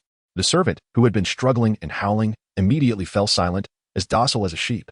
"Do not wander anywhere. Await my return, and I shall grant you the crucifix." Having uttered these words, Wang Yan turned and pursued the Taoist with a single brow, unencumbered by hesitation. "Ah, there is indeed some spirit in you." The captain nodded in approval upon hearing Wang Yan's words. However, at that moment, the previously compliant servant suddenly opened his eyes and viciously sank his teeth into the adjacent servant. The reawakened servant exhibited strength that was severfold greater, overpowering 3 robust men who could not contain him even for a second, and they were swiftly flung aside. Howl after howl echoed from his mouth, a sound devoid of humanity, as the servant rampaged through the village chief's abode. Approximately 5 miles from the village chief's home, the talisman in Wang Yan's hand extinguished rapidly, These individuals, having grown accustomed to wielding power, dared to provoke him. The servant bitten by the vampire was merely a minor reprisal. Whether he could survive the ensuing chaos depended on the abilities of the captain and the village chief. How is it? Can you locate them? The Taoist inquired of Wang Yan. I shall attempt to open the heavenly eye. Activating the true eye, a multitude of imperceptible currents became visible, similar to specters. Any entity that had absorbed human essence would manifest in crimson within the true eye. This vampire had likely claimed countless victims, leaving behind remnants more glaring than blood. There. In that direction. Pursue. Wang Yan swiftly locked onto the vampire's escape route, but at that moment, a hue more striking than the vampire's crimson suddenly pierced his vision. It emanated from a neighboring village, clearly indicating the presence of a creature even more terrifying than the vampire. With no time for contemplation, Wang Yan resolved to eliminate the vampire first. The monstrous entity within the village could be addressed later. The recently awakened vampire sensed the presence of two humans in the courtyard who were his equal, and fearing prolonged exposure, he hastily drained a guard of his blood before fleeing. Yet, even so, he was soon discovered. I merely killed one person. Why do you persist in pursuing me? The vampire bellowed, glancing back at the two figures drawing ever closer. You are aware that you have taken a life? Wang Yan scoffed, and 3 exorcism talismans soared into the air, promptly landing upon the vampire. Sizzle! A piercing sound erupted, followed by the vampire's anguished cries. The power of the talisman repelled evil, leaving the vampire's flesh torn and charred, and its previously frenzied pace began to slow. Master! Wang Yan exclaimed in a low voice. To which the Taoist with a single brow nodded in understanding, thrusting his golden sword fiercely towards the vampire's chest. The sound of tearing fabric echoed as the sword sliced a deep gash into the vampire, revealing its withered, putrid flesh beneath. Intense agony drove the vampire to the brink of madness, and it lashed out with a claw towards the Taoist's head. Yet, at that moment, a formidable foot struck from the side, distorting its mouth with tremendous force. Chapter 23. What kind of human suffering is this? This is untenable. I am gravely injured. And 2 against 1 is a losing battle. In less than 5 seconds, the vampire comprehended the dire situation it faced. Without a moment's hesitation, it turned and fled. Pursue. The vampire was swift, yet Wang Yan and the Taoist were not slow. The tracking talisman firmly locked onto it, rendering any escape futile despite the vampire's frantic struggles. The talisman seared its skin, exacerbating its pain and igniting a fierce determination within. Wang Yan possessed the ability to discern the presence of malevolent spirits, a task far easier for the vampire given its nature. However, the vampire was wary of its kindred. Had it not been driven to desperation, it would have sought to avoid any confrontation. The chase continued, accompanied by blows and anguished cries. The vampire lamented inwardly what a wretched plight this was. In its heyday in Western Europe, it had dominated all, with few bishops or paladins capable of besting it, and those who could never caught up. Yet, due to a moment's folly, this once unassailable being found itself suppressed in China. The visage of that white-bearded elder with eyebrows joined together was indelibly etched into its mind. And the 50-something man before it, with grizzled hair, was clearly related, either a direct descendant or perhaps a reincarnation. But that was not all. What of the young man accompanying him? His strikes were ruthless and precise, each aimed at vital points, and the talismans he flung with abandon, within just 5 minutes. At least 30 had been activated. As the distance to its kin diminished, the vampire's sense of impending doom intensified. Yet there was no choice. To halt would mean death. With a roar, the vampire unleashed a burst of blood light from its charred body, accelerating its speed to that of an arrow released from a bow, vanishing in an instant. Pursue. It cannot flee far. Wang Yan commanded, activating his true eye to gaze towards the village ahead, an ominous premonition swelling within him. A chilling wind howled, wailing spirits echoed, and the starless sky loomed dark above, with a pale moon hanging high, casting its feeble light. This once tranquil village had now transformed into a realm of human hell.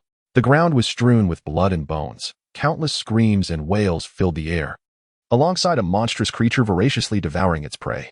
This was not mere imagery. The creature's belly was indeed torn open, its skin ripped apart, revealing a child drenched in blood with sharp fangs. The sound of crunching echoed as a corpulent man was pinned beneath the creature, followed by a gushing torrent of blood and the sickening sound of flesh tearing. The creature, while gnawing, emitted a series of guttural cries as it rapidly consumed the surrounding food. The remnants of bones were expelled, and its belly gradually sealed, transforming the once chaotic and ferocious visage into that of an enchanting beauty, radiating grace and allure. If the captain of the guard were present, he would undoubtedly recognize this beast as his beloved cousin. With a thud, she rose, intending to venture elsewhere in search of sustenance. The monstrous offspring within her required a copious amount of fresh blood to thrive, and the meager offerings in the room were insufficient. However, just as she approached the exit, a deafening crash resounded, and a figure cloaked in crimson burst into the room. The cousin, desperate for blood, was filled with elation upon witnessing this sanguine apparition. With a silent roar, her swollen belly ruptured, and her intestines shot forth like tendrils towards the vampire. "Damn it, I knew trouble would arise," the vampire grumbled. Having forced his way out with a secret technique, only to collide headfirst with the cousin, despite his current predicament. He was a former powerhouse of the Church of Light and the Dark Council, not easily subdued. The blood-red aura surrounding him suddenly retracted as he deftly maneuvered to the side, narrowly avoiding further confrontation. The toll of his earlier exertions had drained him significantly, but now was not the time to dwell on such matters. Evading the pursuit of the Taoist and Wang Yan was paramount. "Listen to me. There are two formidable human beings behind us. Hold off on the fighting." The vampire growled impatiently, yet the cousin paid him no heed, her intestines thrashing wildly as they relentlessly assaulted him. "Don't make me turn hostile," the vampire shouted in frustration, finally realizing that this powerful kin was devoid of independent thought. Acting purely on instinct. Cursing under his breath, he summoned the last of his strength to execute his secret technique for a third time, preparing to escape. Yet, the delay caused by the cousin made fleeing a daunting task. "Old fiend, where do you think you're going?" A thunderous voice boomed from outside, followed by 3 talismans arranged in a triangular formation. Such was the presence of Wang Yan, who chose to scout the area with talismans, waiting to engage once the enemy was weakened. It was all over. A ferocious tiger lay ahead while pursuers lurked behind. The vampire could not help but cry out in despair, regretting his decision to venture into China during a moment of idleness. Just as he prepared to accept his fate, a piercing scream, accompanied by the sound of flames, suddenly erupted from nearby. 3 talismans, seemingly oblivious to his presence, adhered directly to his cousin's body, before abruptly detonating. The intense agony compelled her to wail uncontrollably, her intestines thrashing wildly, inadvertently dragging the vampire out of hiding. Hello there, friends from China." The unfortunate vampire had scarcely risen when a hefty foot landed squarely upon his face. At that moment, he felt an overwhelming embarrassment, his pride as a vampire long forgotten. "Greetings, old bat," Wang Yan chuckled, and then, amidst the astonished and terrified gaze of his adversary, he thrust a sword deep into the vampire's heart. The heart, being the vampire's vital organ, housed nearly all of its power. Once it shattered, the vampire's strength would swiftly dissipate, leading to its demise. The Peachwood sword, imbued with the ability to dispel evil, would inflict severe injury even upon a vampire in its prime, let alone one that was gravely wounded, having retained scarcely a fraction of its original prowess.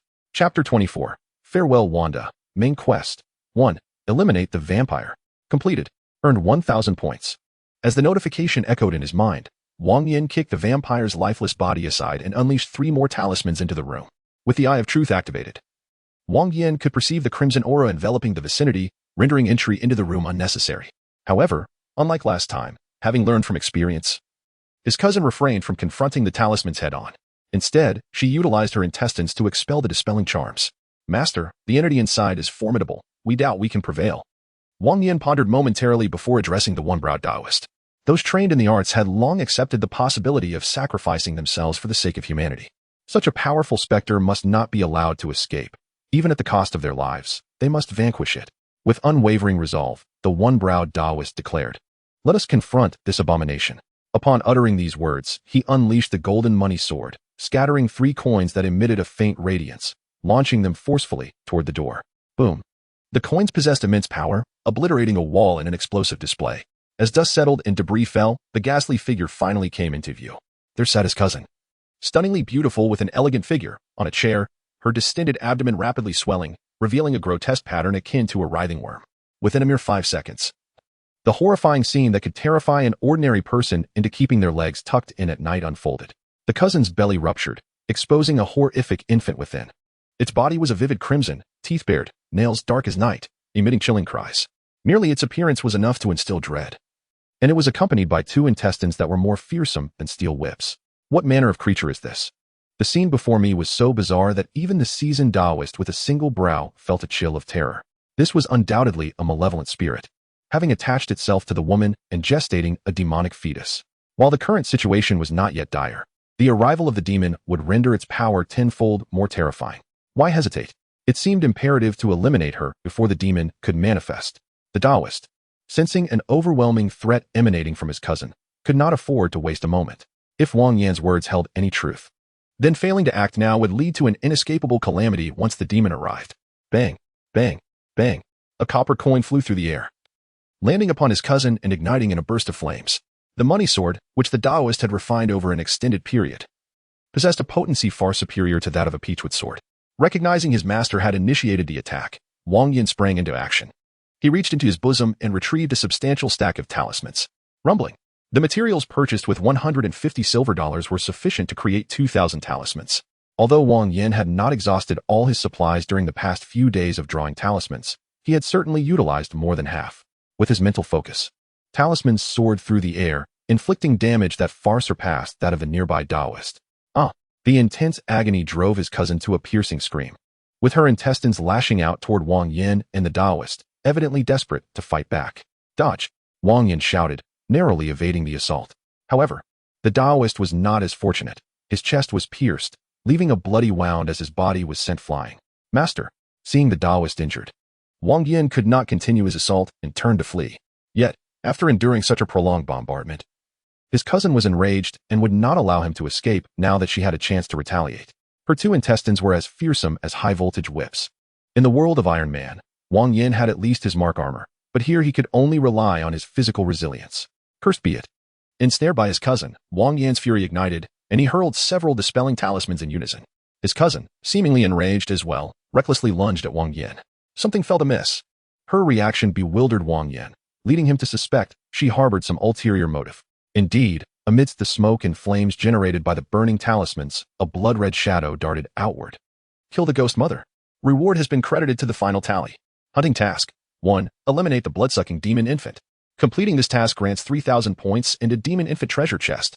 Note: hunting tasks are unconventional, randomly issued, and upon completion offer substantial point rewards and treasure chests, with a high probability of yielding lineage, skills, items, etc. related to the target. This is bad. Upon hearing the alert in his mind, Wang Yan cursed under his breath and rushed outside. As expected, the vampire's corpse had vanished, and the Taoist lay on the ground, writhing in agony. Master, are you all right? I'm not dead yet, but the vampire's body has been taken.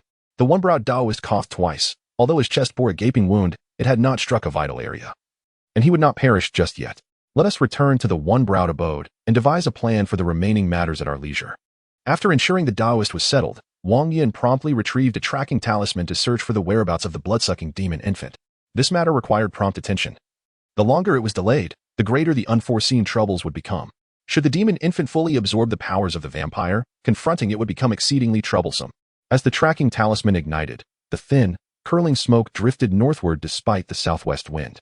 Wang Yan chased after the smoke, which led him to an ancient, dilapidated temple. The temple, though subjected to numerous repairs, had succumbed to the ravages of time, crumbling into its current state. Weeds flourished abundantly, and wild branches thrived, obscuring the fragmented stone slabs beneath. The surrounding ancient trees stood withered, contributing to an air of desolation. Suddenly, a crisp sound echoed. Wang Yan had stepped upon something. Parting the weeds with his Peachwood sword, he discovered a segment of desiccated bone, utterly parched and unrecognizable as belonging to any particular creature. He casually kicked the bone aside and advanced cautiously. The temple door was in shambles, while a few centipedes swaggered across the threshold before disappearing into the crevices of the wood. The stale, decayed scent permeated the air, and the couplets flanking the door had long lost their inscriptions. As Wang Yan stepped over a rotting threshold, the scene before him rendered him momentarily speechless. Carved railings adorned with phoenixes, artificial mountains with flowing water, a riot of blossoms, and the harmonious chirping of birds and beasts filled the space. This was no desolate temple. It was clearly a resplendent garden of a wealthy family. Just as Wang Yan stood in astonishment, a gentle voice suddenly reached his ears, striking him like a bolt of lightning. Turning slowly, he beheld a tender, beautiful face before him.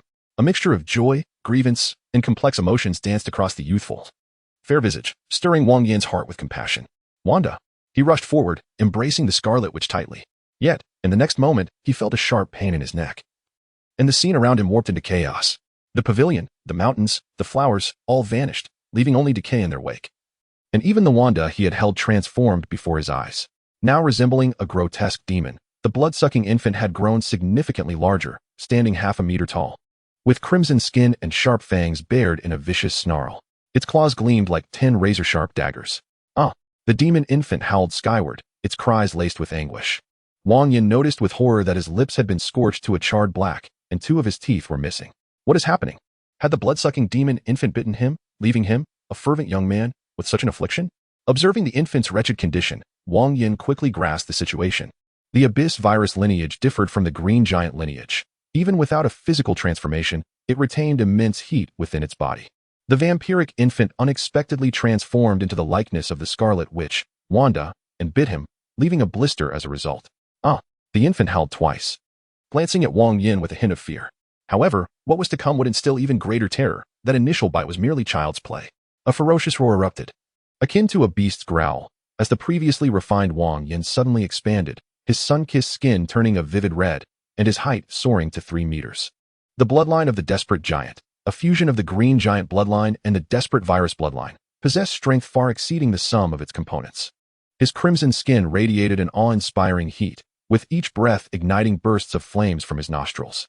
At this moment, Wang Yan surpassed even Iron Man, capable of delivering a punch powerful enough to vanquish Thor. In the span of mere 3 seconds, a handsome young man morphed into a raging giant. The vampiric infant stood in stunned silence until a fist larger than its own head struck it down to reality. Boom! Wang Yan's punch was forceful and heavy, sending the infant sprawling like a pitiful chick being mercilessly battered, unable to find a moment of respite. The infant was genuinely astonished. Was it not merely a bite? Was such fury truly warranted? Thunderous roars echoed as the enraged Wang Yan stormed forth like a wolf into a flock of sheep, his menacing aura instilling fear even in the infant. With delicate legs grasped in Wang Yan's grip, its body was violently tossed about. Intense agony surged from the root of its thigh, awakening the infant's ferocity, which led it to sever the very leg that held it captive.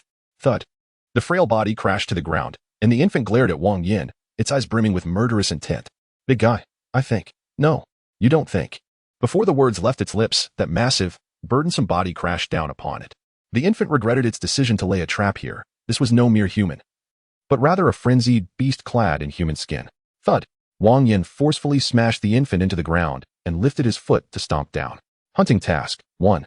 Eliminate the vampiric infant. Completed. Earned 3,000 points. Vampiric infant treasure chest. The echo of the cyclical reminder resonated in his mind, yet Wang Yan's fury remained unabated, intensifying further. The 6 months spent alongside Master Gu, he had equipped Wang Yan with the ability to temper his rage, allowing him to decide when to transform into the green giant. However, once transformed, regaining control became a daunting task, requiring the complete depletion of power to cease. After wreaking havoc in the dilapidated temple for a full half-hour, Wang Yan finally settled down. He pondered what lay within. He fervently hoped it wasn't anything related to bloodlines, as he had no gene modulation agents left. Sitting on the ground, he caught his breath for a while before opening the vampiric infant treasure chest. He obtained floral boxer shorts. He acquired the basic illusion specialization. The floral boxer shorts, durable, stain-resistant, scratch-proof, bulletproof, fireproof, waterproof, and endowed with remarkable elasticity and extensibility, providing round-the-clock protection for your assets. Basic illusion specialization, a foundational skill in illusion that enables one to influence the perceptions of adversaries to a certain extent. How fortuitous. Just as I was pondering the need for protection for my grand rooster, Wang Yan muttered to himself, donned his floral shorts, and chose to learn the basics of illusion specialization. An abundance of knowledge surged into his mind, imprinting itself deeply in his memory with each repetition. He discovered that illusions were not merely tricks of the eye as he had initially imagined. Rather, they were profound and intricate. Mastery could even transcend the boundaries of the ethereal, influencing the tangible world. However, such mastery required extensive practice, and Wang Yan was still far from that day. With the death of the blood-sucking demon infant, his only remaining task was to find a divine vessel. Yet, such entities were elusive, demanding considerable effort and a touch of fortune. After a few days of recuperation, witnessing the significant improvement in the condition of his master, the one-browed Taoist, Wang Yan felt reassured to venture outside. During his time caring for the one-browed Taoist, he had not been idle. The master and disciple engaged in numerous discussions about the supernatural, inadvertently gleaning insights into the origins of talismans associated with deities such as Guanyin and the Buddha. While ordinary jade pieces could be procured from any jade shop, those that had been consecrated could only be acquired from temples, not just any temple, but one where esteemed monks resided. In addition to this avenue, certain jade artifacts excavated from graves possessed mysterious powers, albeit often of a sinister nature that could endanger lives. The World S network was yet to be established, rendering Janus utterly useless, leaving Wang Yan to rely solely on himself. After some contemplation, he resolved to seek out a temple directly. Time flew, and half a month later, Wang Yan found himself at the foot of Mount Wutai, already cursing under his breath. The inconvenience of the network was bearable, but the transportation was abysmal. It took him a grueling half-month to reach his destination, a journey for which he had expended a considerable amount of silver dollars. Without funds, it would have taken him nearly a month to arrive. Mount Wutai is a sacred site for Buddhism, thriving even amidst chaos. The individuals coming and going were affluent gentry, their attire and demeanor meticulously refined. Esteemed patron, please come this way to offer incense. 3 sticks for 1 copper coin. A young monk greeted him as he stood at the entrance. The prices during this era were not as exorbitant as those in later times. 3 sticks of incense for a copper coin was quite reasonable. Wang Yan ignored the young monk, activating his true sight to gaze upon the statue of Shakyamuni before him. Chapter 26. The four-armed Buddha, majestic, substantial, and imposing. Seemingly surrounded by a golden aura, imbued with a trace of divine power. The Buddha, revered day and night by the faithful, inevitably absorbed a semblance of divinity, making it an ideal vessel for the divine. As I surmised, a divine vessel indeed serves as a conduit for divine power. Wang Yan murmured, his eyes flickering with a fierce light. Esteemed patron, you are blocking the entrance. If you wish to worship, sincerity is what matters, even without incense and candles. You may proceed. The young monk approached, noticing Wang Yan's gaze at the doorway. Clear everyone away. Retreat to a distance of 200 meters. What does the patron mean? The words of Wang Yan reached the ears of the young monk, leaving him somewhat bewildered. He instructed everyone to retreat 200 meters away from the statue, lest they be harmed. Benefactor, what exactly do you intend to do? The young monk glanced at the towering Buddha statue ahead and then at Wang Yan beside him, feeling an ominous premonition rise within him. Indeed. No sooner had this thought crossed his mind than a furious roar erupted from beside him. The refined young man suddenly expanded as if inflated. His wheat-colored skin transformed into a molten red, the searing heat distorting the air around him. With a snort, flames erupted from his nostrils as Wang Yan bellowed and swung his fist toward the statue. Boom! The gilded statue shattered into countless fragments under the tremendous force. Golden light shimmering in the sunlight, exuding an air of opulence and decay. Wang Yan, like a frenzied beast, relentlessly battered the statue, reducing it to a pile of rubble in less than 3 seconds. Amiba! A chant echoed amidst the dust, blinding golden light illuminating the entire hall. A weighty and profound aura radiating outward. Wang Yan sensed the emergence of his target. He had no interest in idle chatter and raised his fist to strike once more. With a thunderous roar, the terrifying force, accompanied by a gale, swept away the surrounding smoke and dust, revealing what lay hidden within. It was a Buddha radiating golden light. Appearing diminutive compared to the previous towering statue, yet still imposing to a human. Standing around 2.5 meters tall, robust, and stout, it sported 4 arms. Embodying the classic image of the four-armed Buddha. There was no pretense, no tentative exchanges. They engaged directly in combat upon meeting. Transformed into a giant of desperation. Wang Yan possessed immense strength, capable of reducing a tank to scrap. Yet, remarkably, this four-armed Buddha withstood his assault. Amiba! The Buddha intoned. 2 arms bracing against Wang Yan's attack while the other 2 struck fiercely at his chest. Boom! The tremendous force sent Wang Yan flying 7 to 8 meters, crashing through the hall and creating a gaping hole over 3 meters in diameter. Wang Yan roared in fury, propelling himself upward with all his might. Descending like a mountain crashing down. The four-armed Buddha was no fool. It deftly sidestepped the impending blow. Its robust form shifted sideways 5 meters. And then all 4 arms launched an assault toward Wang Yan's face. Bang! As the saying goes, 2 fists cannot compete with 4 hands. Yet this time Wang Yan managed to block the attack. The Buddha's fists, larger than an average human head, tore through the air and collided with Wang Yan's, producing an incredibly muffled sound, the resulting shockwave sending surrounding debris flying. Neither spoke. They communicated through the most primal means, fierce combat. Though the four-armed Buddha lacked Wang Yan's physical attributes, its combat instincts surpassed his significantly. With disciplined movements, it executed each attack with impeccable timing and precision. The confrontation was unequivocally intense, with every possible evasion employed to conserve energy. After 10 minutes of stalemate, there emerged a subtle glimmer of hope for a reversal of fortunes. Roaring in fury, Wang Yan unleashed a torrent of scorching flames from his mouth, enveloping the four-armed Buddha entirely. The searing sound echoed around them as Wang Yan's rage momentarily cleared his mind. He observed that the once indomitable form of the four-armed Buddha was now emanating a flowing luminescence, as the flames had begun to melt its surface. Due to this fiery affliction, the Buddha's agility had been compromised, resulting in a fleeting moment of sluggishness. Seizing this rare opportunity, Wang Yan swiftly grasped one of the Buddha's arms and initiated a frenzied spin, reminiscent of the Hulk's signature move, with a series of thunderous impacts. Akin to the mischief of Loki from the Avengers, the four-armed Buddha was violently hurled, causing the entire hall to tremble under the weight of such formidable force. After over 30 blows, Wang Yan began to feel a tinge of ennui. Just as he intended to cast the Buddha away, he was taken aback as the Buddha, using its palm like a blade, severed its own arm to escape Wang Yan's grip. Now free from the constraint of its severed limb, the four-armed Buddha gracefully landed on the ground, seemingly unaffected. However, the flames had left its body marred with irregular patterns and protrusions, reminiscent of a skin affliction. Wang Yan found the Buddha's response perplexing, yet his mind was consumed by fury, leaving no room for contemplation. The colossal figure charged forward like a war chariot, plunging both man and deity back into a frenzied clash, with its combat prowess diminished by at least 20% due to the loss of an arm. The four-armed Buddha was swiftly overpowered by Wang Yan. A torrent of unbridled rage manifested as searing flames, and the Buddha's features were utterly distorted. Seizing the moment while the Buddha was hindered, Wang Yan delivered a powerful punch to its head, followed by another fiery onslaught.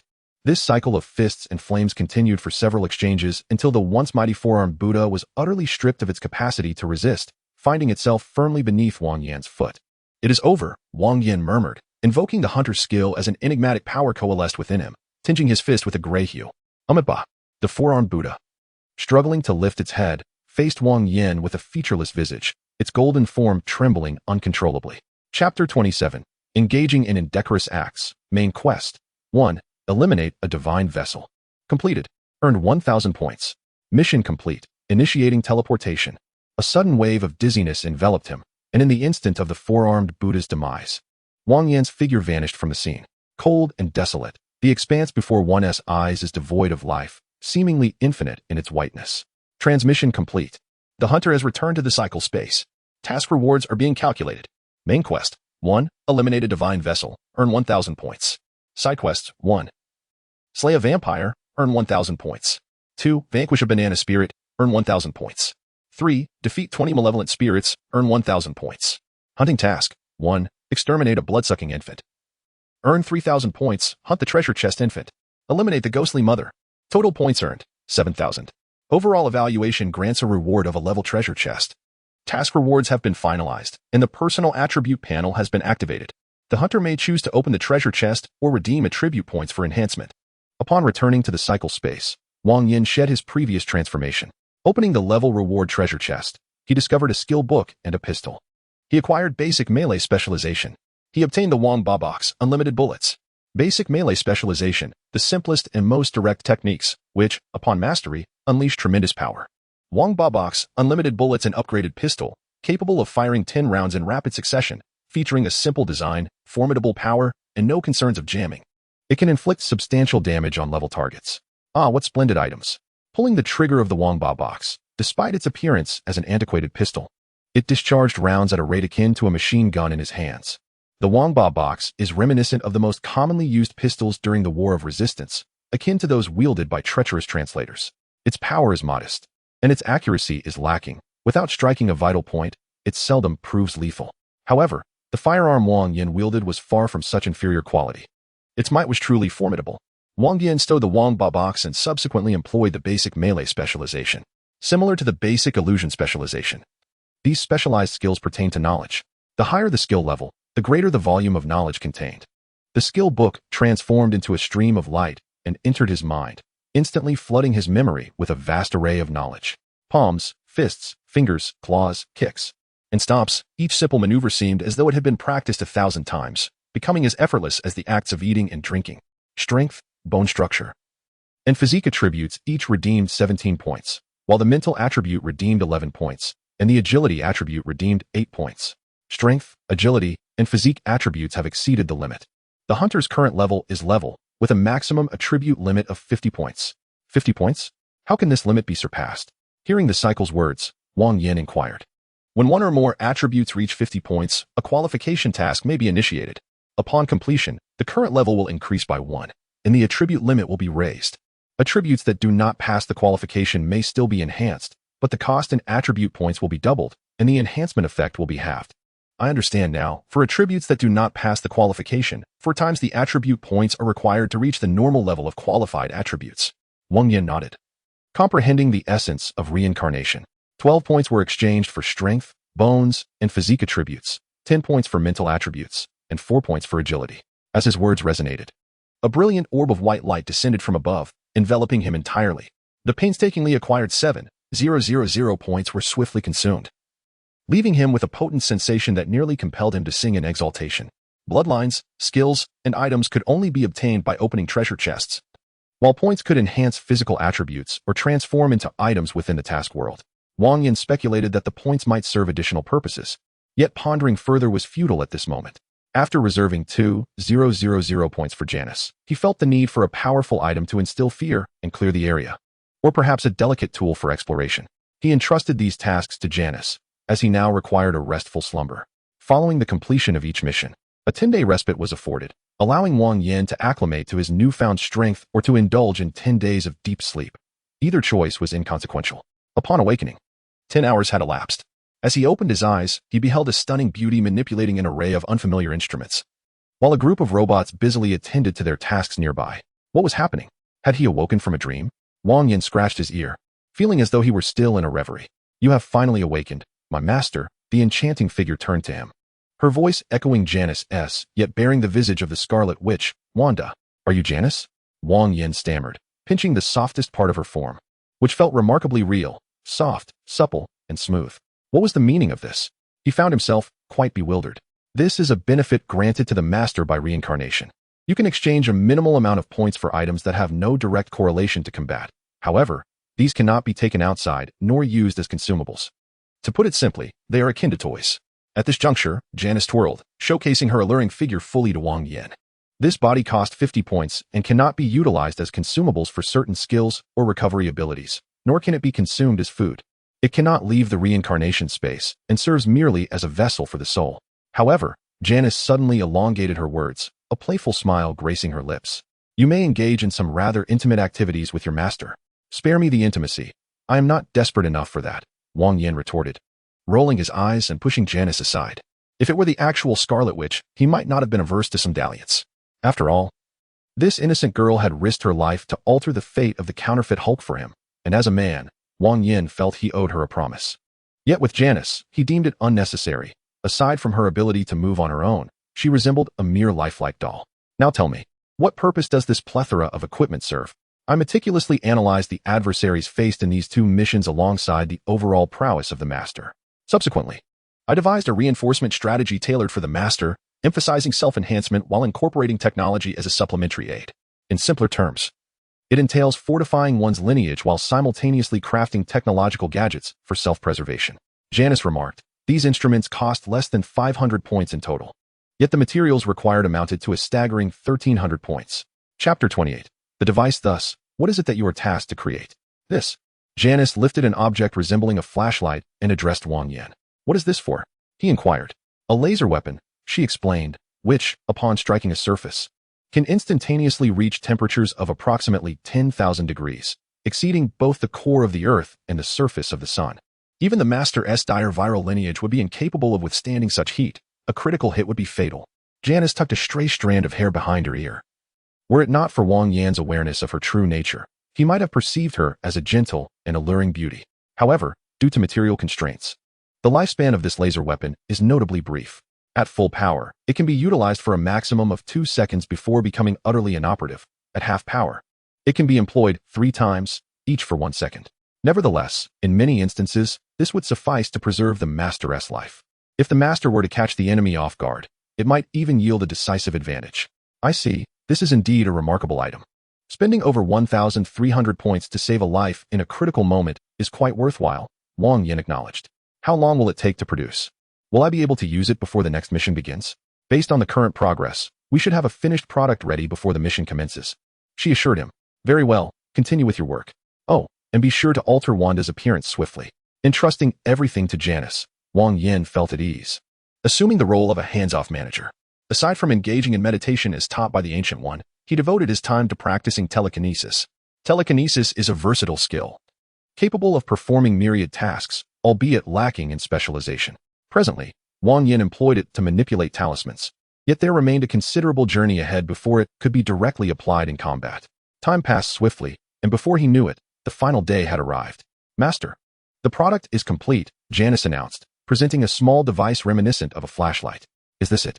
Do I just press it? Can it be recharged?" Wang Yan examined it closely, inquiring further.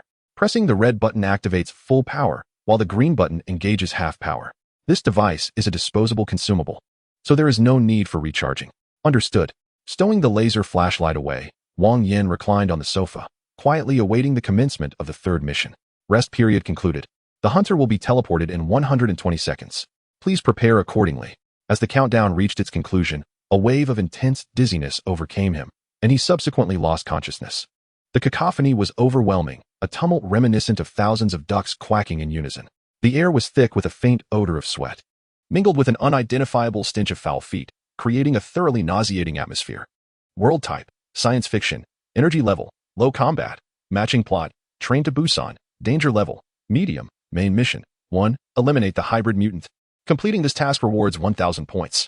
Side missions, 1, eliminate 1,000 primary infected. Completing this task rewards 1,000 points. 2, eliminate 100 intermediate infected. Completing this task rewards 1,000 points. 3, eliminate 10 advanced infected. Completing this task rewards 1,000 points. Mission hint, none. Plot commences. A surge of information flooded his mind as Wang Yan opened his eyes, discovering himself seated upon a plush chair. Janice, infiltrate the network of this world, he commanded, before surveying his surroundings. He found himself aboard a train, its speedometer indicating a velocity of 250 kilometers per hour. Surrounding him were a group of youthful faces, seemingly students. Master, the regional network has been successfully breached, but I am encountering resistance as I extend the reach. It will require some time. A forceful takeover would simplify matters considerably. Continue the operation and report any anomalies to me, he instructed. Wang Yan signaled to a steward, procuring a beverage to sip leisurely as he awaited developments. His primary mission was to eliminate the hybrid mutant. Undoubtedly, this so-called mutant was akin to a formidable entity from a game, possessing great strength and destructive capacity, rendering concealment impossible once it manifested. The primary, intermediate, and advanced mutants were akin to elite foes, necessitating individual pursuit. The territory of the cold country, when compared to the vast expanse of Huaxia, appeared diminutive, yet for an individual, it was vast beyond measure. Locating a hybrid mutant within 100,000 square kilometers was tantamount to searching for a needle in a haystack. Time passed swiftly amidst the laughter of the surrounding students. However, the atmosphere abruptly shifted with a piercing scream, plunging the entire carriage into chaos. Wang Yan turned to see a youthful and radiant girl perched atop the neck of a corpulent middle-aged man, her slender arms constricting like a vice around his throat, her teeth voraciously tearing at him. The girl viciously ripped away the man's scalp, swallowing it along with the scant strands of hair. Thankfully, the middle-aged man was balding. Otherwise, the abundance of hair would have rendered her endeavor impossible. The plot had escalated rather swiftly. Wang Yan unfastened his seatbelt and rose, moving in the opposite direction. Though the zombie appeared terrifying, it remained a mere weakling in Wang Yan's eyes, easily dispatched with a flick of his wrist. However, given the current chaos engulfing the cold country, rescuing the passengers aboard this train seemed futile. The infected girl had boarded towards the rear of the carriage, while Wang Yan advanced towards the front. Aside from himself, a few astute individuals refrained from joining the fray and hurriedly moved forward. Let go. You'll kill him. The cries failed to halt the girl's savage assault, instead fueling her frenzy. She was not content with merely biting one person. She attacked anyone within her reach. Ayu. Time had scarcely elapsed 10 seconds when the first middle-aged man, who had been bitten, astonishingly rose to his feet. The crowd, drawn by his voice, erupted into a chorus of piercing screams upon discerning the visage of his face. His ashen eyes spun erratically, with dark veins protruding ominously, and saliva dripped incessantly from his mouth, rendering him more beast than human. Following the rise of this initial figure, the others who had been bitten began to stagger to their feet, launching frenzied assaults on those around them. The harrowing scene unfolded, transforming the once pristine carriage into a tableau of blood and carnage. After traversing 3 or 4 carriages, Wang Yan came to a halt. Do you know something? Speak. Hurry. A clever individual trailing Wang Yan, perhaps in a fit of panic or simply lacking intellect, approached and grasped Wang Yan by the collar, demanding answers. Fool. Wang Yan, dismissing this imbecile, delivered a sharp slap. With a resounding crack and a spray of blood from the nose, the man promptly lost consciousness. Chapter 29. You are my father. A cacophony of screams echoed, but after Wang Yan cast a fierce glare, silence fell upon the crowd. The chaos in the rear carriage intensified as a throng of passengers surged forward, as if any delay would result in being devoured alive. And indeed, the threat was palpable. A mere bite from the pursuing zombies would transform a person into one of those monstrous beings within minutes. Humans turned on each other, dogs turned on dogs, seizing any opportunity to bite. With the crowd fleeing, the horde of zombies closed in. Wang Yan shut the door between the carriages and drew his pistol. Bang, bang, bang. Eliminated a low-level infected. Rewards have been credited to the final tally. Eliminated a low-level infected. Rewards have been credited to the final tally. Eliminated a low-level infected. Rewards have been credited to the final tally. With a single shot, 7 zombies fell, accompanied by the notification chimes. Despite its modern appearance, the pistol boasted formidable power. Most importantly, it featured a 10-round burst capability, unleashing 10 bullets with each trigger pull. Name, Tortoise Cap Type, Handgun Level, Attack Power, 10 Skills, 1. 10-round burst. Each attack fires 10 bullets simultaneously. 2. Infinite, passive unending, relentless fire. Description: if you recognize this weapon, you are likely to recall your ancestral marksmanship. This is an exceptional piece of novice equipment. Although Wang Yan was no longer a novice, its excellence remained unblemished. With a single shot, 10 bullets cleared a small area ahead. Yet, these zombies exhibited no semblance of reason. They mindlessly pursued and tore at their prey. Bang, bang, bang. The tortoise cap continued its relentless assault, swiftly dispatching dozens of zombies beneath his feet. These creatures, devoid of intelligence, clawed ineffectually at the air, oblivious to the fact that a mere turn of the latch would grant them entry. Wang Yan, uninterested in wasting time with them, turned and proceeded toward the front of the train. Suddenly, in the very moment he pivoted, the door behind him was forcefully thrust open. A horde of zombies surged forth, their grotesque visages and terrifying wails instilling a paralyzing fear that would daunt even the bravest of souls. Bang, bang, bang. With each pull of the trigger, 5 or 6 fell to the ground. Yet Wang Yan remained unfazed, retreating with an air of nonchalance. As he withdrew several train carriages, intent on kicking open the door, a muffled sobbing caught his attention from nearby. He swung open the restroom door to reveal a little girl named Xion. It must be noted that this child bore an uncanny resemblance to a monkey. The more one gazed, the more pronounced it became. Yet, there was a commendable quality about her. Despite her simian likeness, she did not frivolously engage in mischief. Do not be afraid. Wang Yan gently ruffled Xion's hair. You go ahead and open the door. These zombies cannot harm me. Upon hearing his words, Xion nodded vigorously before darting off.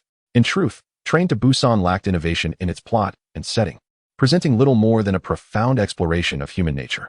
During his viewing of the film, witnessing the pregnant Shengjing being jostled by a throng and seeing Shanghua trapped outside had ignited his fury. Now, entering this world, the situation transcended mere anger. A group of frightened individuals huddled at the door, their faces etched with fear and indifference, ignoring Xiao's desperate pleas and attempts to gain their attention. Open the door. Wang Yan barked, his brow furrowed. We cannot. There are countless zombies outside. Who knows if they too have avoided capture?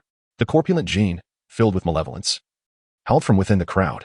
His gaze shifted greedily towards the pregnant Shenjing and the class beauty, Jinsi, while his eyes turned cruelly towards Xion and cowardly towards Wang Yan, painting a vivid portrait of humanity's basest instincts. Quickly, open the door. That is my daughter.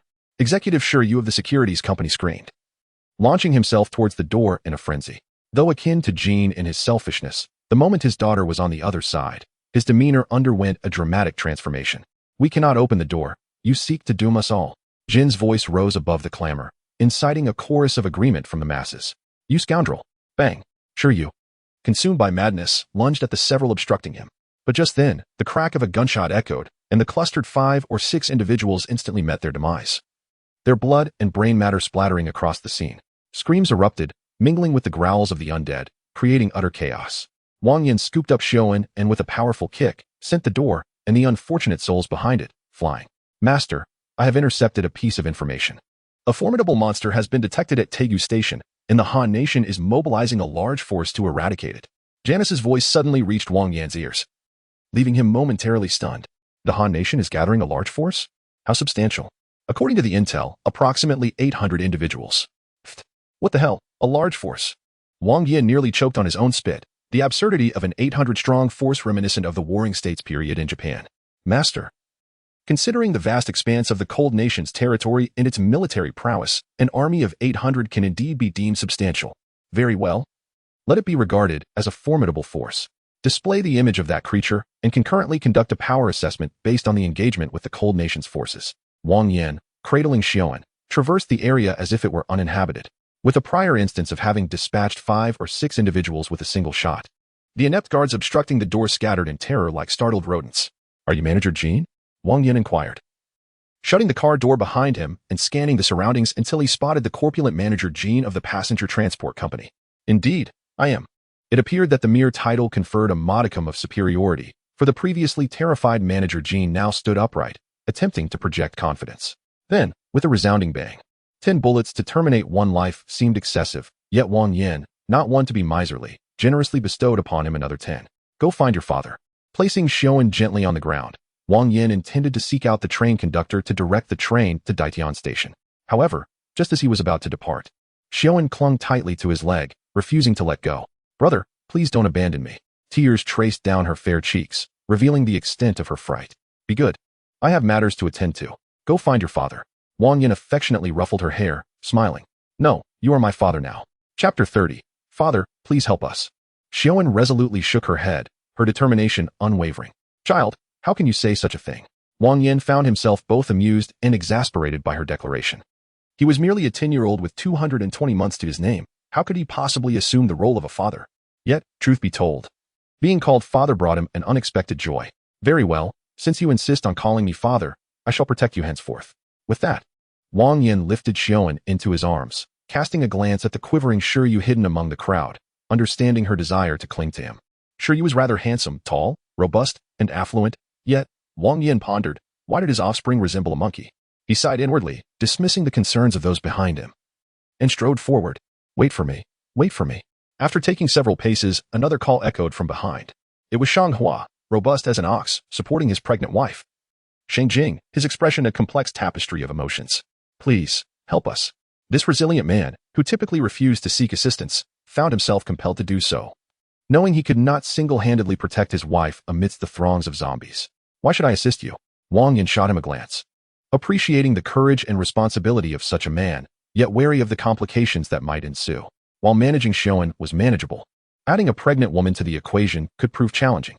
After a brief hesitation of 7 or 8 seconds, Shang Hua bent low, imploring, Father, please help us. Wang Yan was taken aback. What? Are you out of your mind? Who is your father? I assure you, my relationship with your mother is entirely innocent. Wang Yan found it utterly perplexing to comprehend the thought processes of the people from the Han nation. Nevertheless, witnessing such a man humbly seek his assistance, he could only resignedly wave his hand in acquiescence. Very well, as long as you can keep pace with me, I shall extend my protection. Shang Hua's actions did not go unnoticed by the onlookers. Seeing Wang Yan's willingness to help, a throng of people immediately followed suit. However, what awaited them was not Wang Yan's benevolence, but a volley of bullets. Damn it, why should this be? As he watched the 4 retreating figures, an expression of deep resentment slowly spread across Shiryu's face. He harbored a deep-seated hatred for Wang Yan, who had taken his daughter from him. He loathed Xiaowen for abandoning him, and he resented Shang Hua and the couple from Xinjing for receiving protection. Most of all, he despised the surrounding cowards who merely cowered in the corners. If only he could seize the gun from his hand. Shiryu's heart hardened as he began to conspire quietly with those around him. After a series of trivial affairs, Wang Yan finally had the opportunity to examine the photos sent by Janice. Displayed on the screen of his personal assistant terminal was a creature reminiscent of the head-splitting dogs from Resident Evil, albeit with significant differences. Its body was covered in pitch-black scales, and it possessed 2 heads, one on each side, judging by the surrounding references. This 2-headed dog stood approximately 2 meters tall and appeared to be exceedingly robust. Janice, what about the combat data calculations? Has it not yet engaged with the Han military? Wang Yan inquired. The battle has only just commenced, Janice replied, then fell silent. After nearly half a minute, she finally spoke again. Master, the entire 800-man unit has been annihilated. Effective combat data is challenging to ascertain. Why? Is it due to the brevity of the encounter? Wang Yan questioned, perplexed. The 800 men never even caught sight of their adversary. This creature's speed is astonishing, and the lethality of standard ammunition is woefully inadequate. While the heavy weaponry is too slow, why not use a man-portable missile with tracking capabilities? Master, we are in the Han nation. I almost overlooked that detail. Wang Yan sighed, recalling how the neighboring Huaxia had been selling man-portable weapons equipped with laser guidance and infrared targeting like hotcakes. While these fools in the Han nation seemed oblivious to their potential benefits, let us proceed to Daitian Station. Following the corridor to the front of the train, Wang Yan discovered the driver trembling in fear, cowering behind the door with a fruit knife in hand. With a powerful kick, he sent the door flying, which struck the driver's head with a force that rendered him lifeless in an instant. Stay put. We shall arrive shortly. Wang Yan settled into the driver's seat and retrieved a roasted chicken from the compartment of his personal assistant terminal. Care for a bite? Thank you.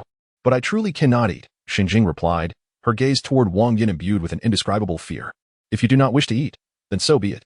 Wang Yan sighed, tearing off a chicken leg and placing it into Xiaowen's hands. Shang Hua, displaying commendable fortitude, despite the nauseating scent of blood surrounding them, managed to consume a small portion. After all, one must be nourished to possess the strength to protect their loved ones.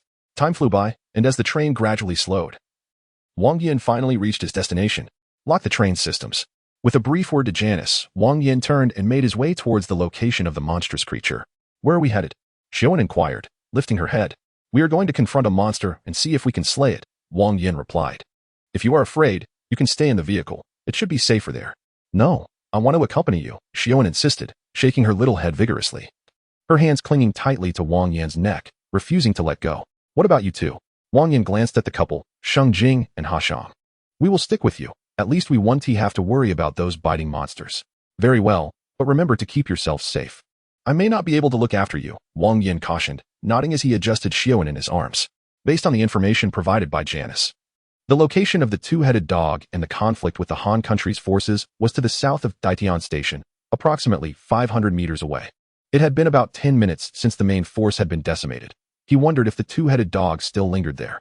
Suddenly, a notification echoed in his mind. Hunting mission. 1. Eliminate the black-scaled, two-headed dog. Completion rewards. 3,000 points. Hunting treasure. Black-scaled. Wang Yan was momentarily taken aback. He had initially thought this three-headed dog was a high-level infected entity, not realizing it had triggered a hunting mission. Reincarnation? Why must we hunt them? Their strength hardly surpasses that of the main mission's target, yet the rewards are so substantial. After waiting for a response for about 10 seconds and receiving none, Wang Yan could only smile awkwardly and dismiss it as a figment of his imagination. Nevertheless, the reincarnation system proved to be considerate. The red would save him a great deal of unnecessary searching time, allowing him to focus on the imminent confrontation with the monster. Following the direction indicated by the red dot, Wang Yan traversed over 1,000 meters, at last catching sight of the creature. The reality of the two-headed dog was far more astonishing than the photographs suggested. Its ebony scales shimmered gently under the sunlight, and its crimson eyes radiated a fierce and savage intensity, with its sharp claws resembling terrifying daggers. Chapter 31. The black-scaled two-headed dog. The resilient scales could withstand the onslaught of ordinary rifles and handguns, while its razor-sharp claws could effortlessly rend through bulletproof vests. Coupled with its speed, which was as swift as the wind, one could hardly fathom that a mere 800 soldiers from the Han nation would suffice to subdue it. Even 2,000 might fall short. The two-headed dog represented an extreme embodiment of a terrifying killing machine, unless subjected to saturation bombardment. Conventional weaponry would stand no chance against it. This was not merely due to the creature's formidable defenses that rendered infantry weapons ineffective, but rather its astonishing velocity that made it impossible for heavy weapons to lock on. Roaring, as if sensing Wang Yan's approach, the two-headed dog twisted its neck from atop a corpse, its scarlet eyes filled with madness and ferocity. You three, step back a bit to avoid being caught in the crossfire. If the situation turns dire, retreat to the train, Wang Yan instructed, drawing his firearm. He fired directly at the black-scaled two-headed dog. Given its appearance, it was evident that it would not lower itself to wagging its tail at him. Since a confrontation was inevitable, seizing the initiative seemed prudent. Bang, bang, bang. 10 bullets formed a line, swiftly descending upon the two-headed dog. It was revealed that the creature's scales could not entirely withstand the assault of conventional ammunition, as all 10 bullets struck a single point. A fist-sized cavity was blasted into its body. A harrowing howl erupted from the two-headed dog as it charged at Wang Yan. Standing 2 meters tall and weighing over half a ton, its lunge was capable of easily crushing a robust man, not to mention its blades as sharp as swords. Rolling to the side to evade the oncoming attack, Wang Yan raised his firearm and fired relentlessly, aiming for the vital spots. Bang, bang, bang. He pulled the trigger 3 times in rapid succession, unleashing 30 bullets that struck near its ears. The two-headed dog let out a piercing wail. Its blood-red eyes filled with madness and murderous intent. Its massive form transformed into a shooting star, moving so swiftly that it left an afterimage. Run! It's gone mad! Wang Yan shouted behind him, only to realize that Shang Hua, the Shengjing couple, and Xiaowen had long vanished. Cursing under his breath, Wang Yan transformed into a colossal figure of desperation, his powerful arms bracing against the charging beast. A seasoned wrestler like Loki understood one fundamental truth: never allow the Hulk to seize you. Unfortunately, the two-headed dog was not the trickster god Loki and remained oblivious to this earthly wisdom. Boom! Its heavy body soared into the air, crashing down forcefully upon the ground. Before the creature could comprehend its predicament, it was hoisted again and slammed down repeatedly. After a series of throws, Wang Yan began to feel weary. While the two-headed dog was rendered incapacitated, its blood-red eyes reflected confusion, tongues lolling from its mouth, and its forelegs spasmodically twitching. Were it not for the rise and fall of its belly, one might think it was already dead. Emitting flames from its nostrils, Wang Yan shook his right arm and lifted the two-headed dog once more. Bang, bang, bang. Wang Yan swung with fervor, while the two-headed dog had seemingly surrendered to its fate. Before long, a notification chimed in his mind, signaling the creature's ultimate defeat. Hunting Mission 1. Eliminate the black-scaled, two-headed dog. Completed. Earned 3,000 points. Loot. Black-scaled treasure chest. Name. Black-scaled treasure chest type. Chest level. NA description. Contains items related to the black-scaled, two-headed dog. What you obtain is a matter of luck. It could be a lineage, a skill, or perhaps a steaming pile of excrement. Suppressing his inner fury, Wang Yan opened the chest to reveal a piece of black inner armor. Name. Black-scaled inner armor type. Chest armor level. NA defense. 18 skill. None description. Crafted from the scales shed by the black-scaled, two-headed dog. It provides protection against conventional weaponry. The defense of the black-scaled inner armor was 2 points lower than that of the shell of a turtle. Otherwise, it would not have been able to breach its defenses earlier. Unable to revert from his transformed state, Wang Yan could only endure his anger and meditate in silence. Time had passed for over an hour, and when Wang Yan returned to the train, dragging his weary body, he discovered that everyone aboard had perished. The master and Shanghua were in the cockpit, but the situation was dire. "Oh no, I forgot to unlock the train system for you," Wang Yan exclaimed, slapping his forehead as he hurried over. As he feared, the little girl, Xiaoan, was lifeless, her neck twisted, deprived of any chance to transform into a zombie. The good man, Shanghua, was also in a desperate struggle, gasping for breath at the door of the train. "Help!" Upon seeing Wang Yan, Shanghua's eyes sparkled like a beacon of hope. However, this moment of brightness was fleeting. Shanghua could not evade his inevitable transformation. Bang! A gunshot shattered Shanghua's skull as Wang Yan opened the door, immediately spotting Sheng Jing lying on the ground. At that moment, Sheng Jing was in a state little better than Shanghua's, a clear scratch mark on her calf, with dark, congealed blood surrounding it. Her eyes were clouded, and her body was twitching uncontrollably. "Master, don't shoot yet. It seems she is about to give birth." Just as Wang Yan was about to end her suffering with a bullet, Janice's voice suddenly rang in his ear. "Give birth? To what? A little zombie?" Wang Yan felt puzzled, but after a moment's contemplation, he put away his gun.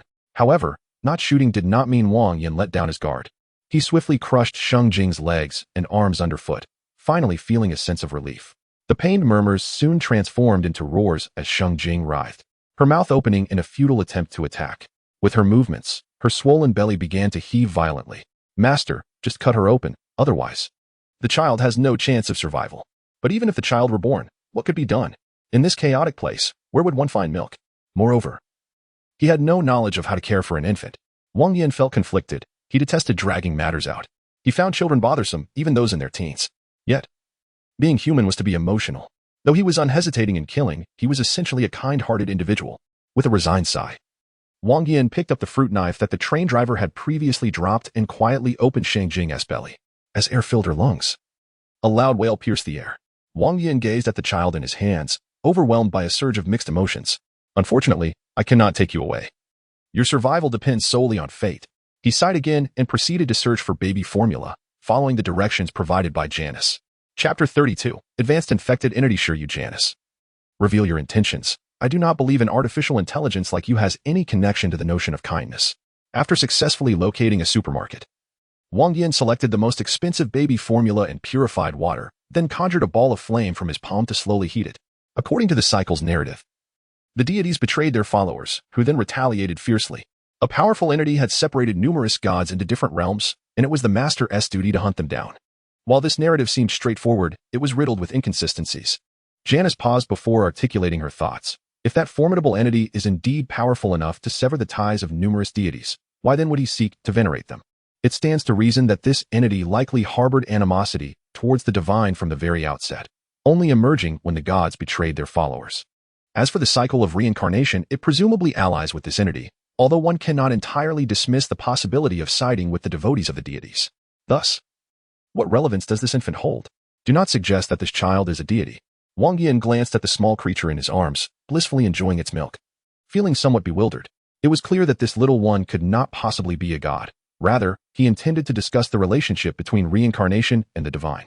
Undoubtedly, the two factions exist in an absolute state of opposition, yet the challenge lies in seeking equilibrium amidst this discord, which pertains to the master. How does this concern me? Please elaborate.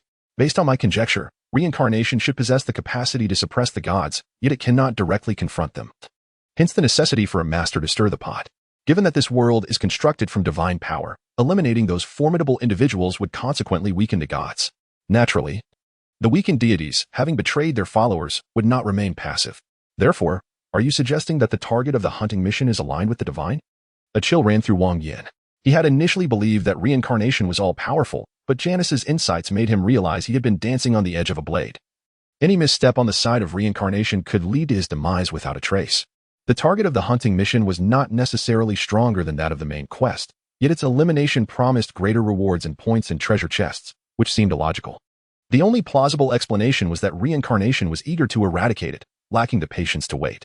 Of course, this conclusion was predicated on the premise that both reincarnation and the gods were locked in a struggle, where neither could harm their own subordinates, although it appeared rather absurd.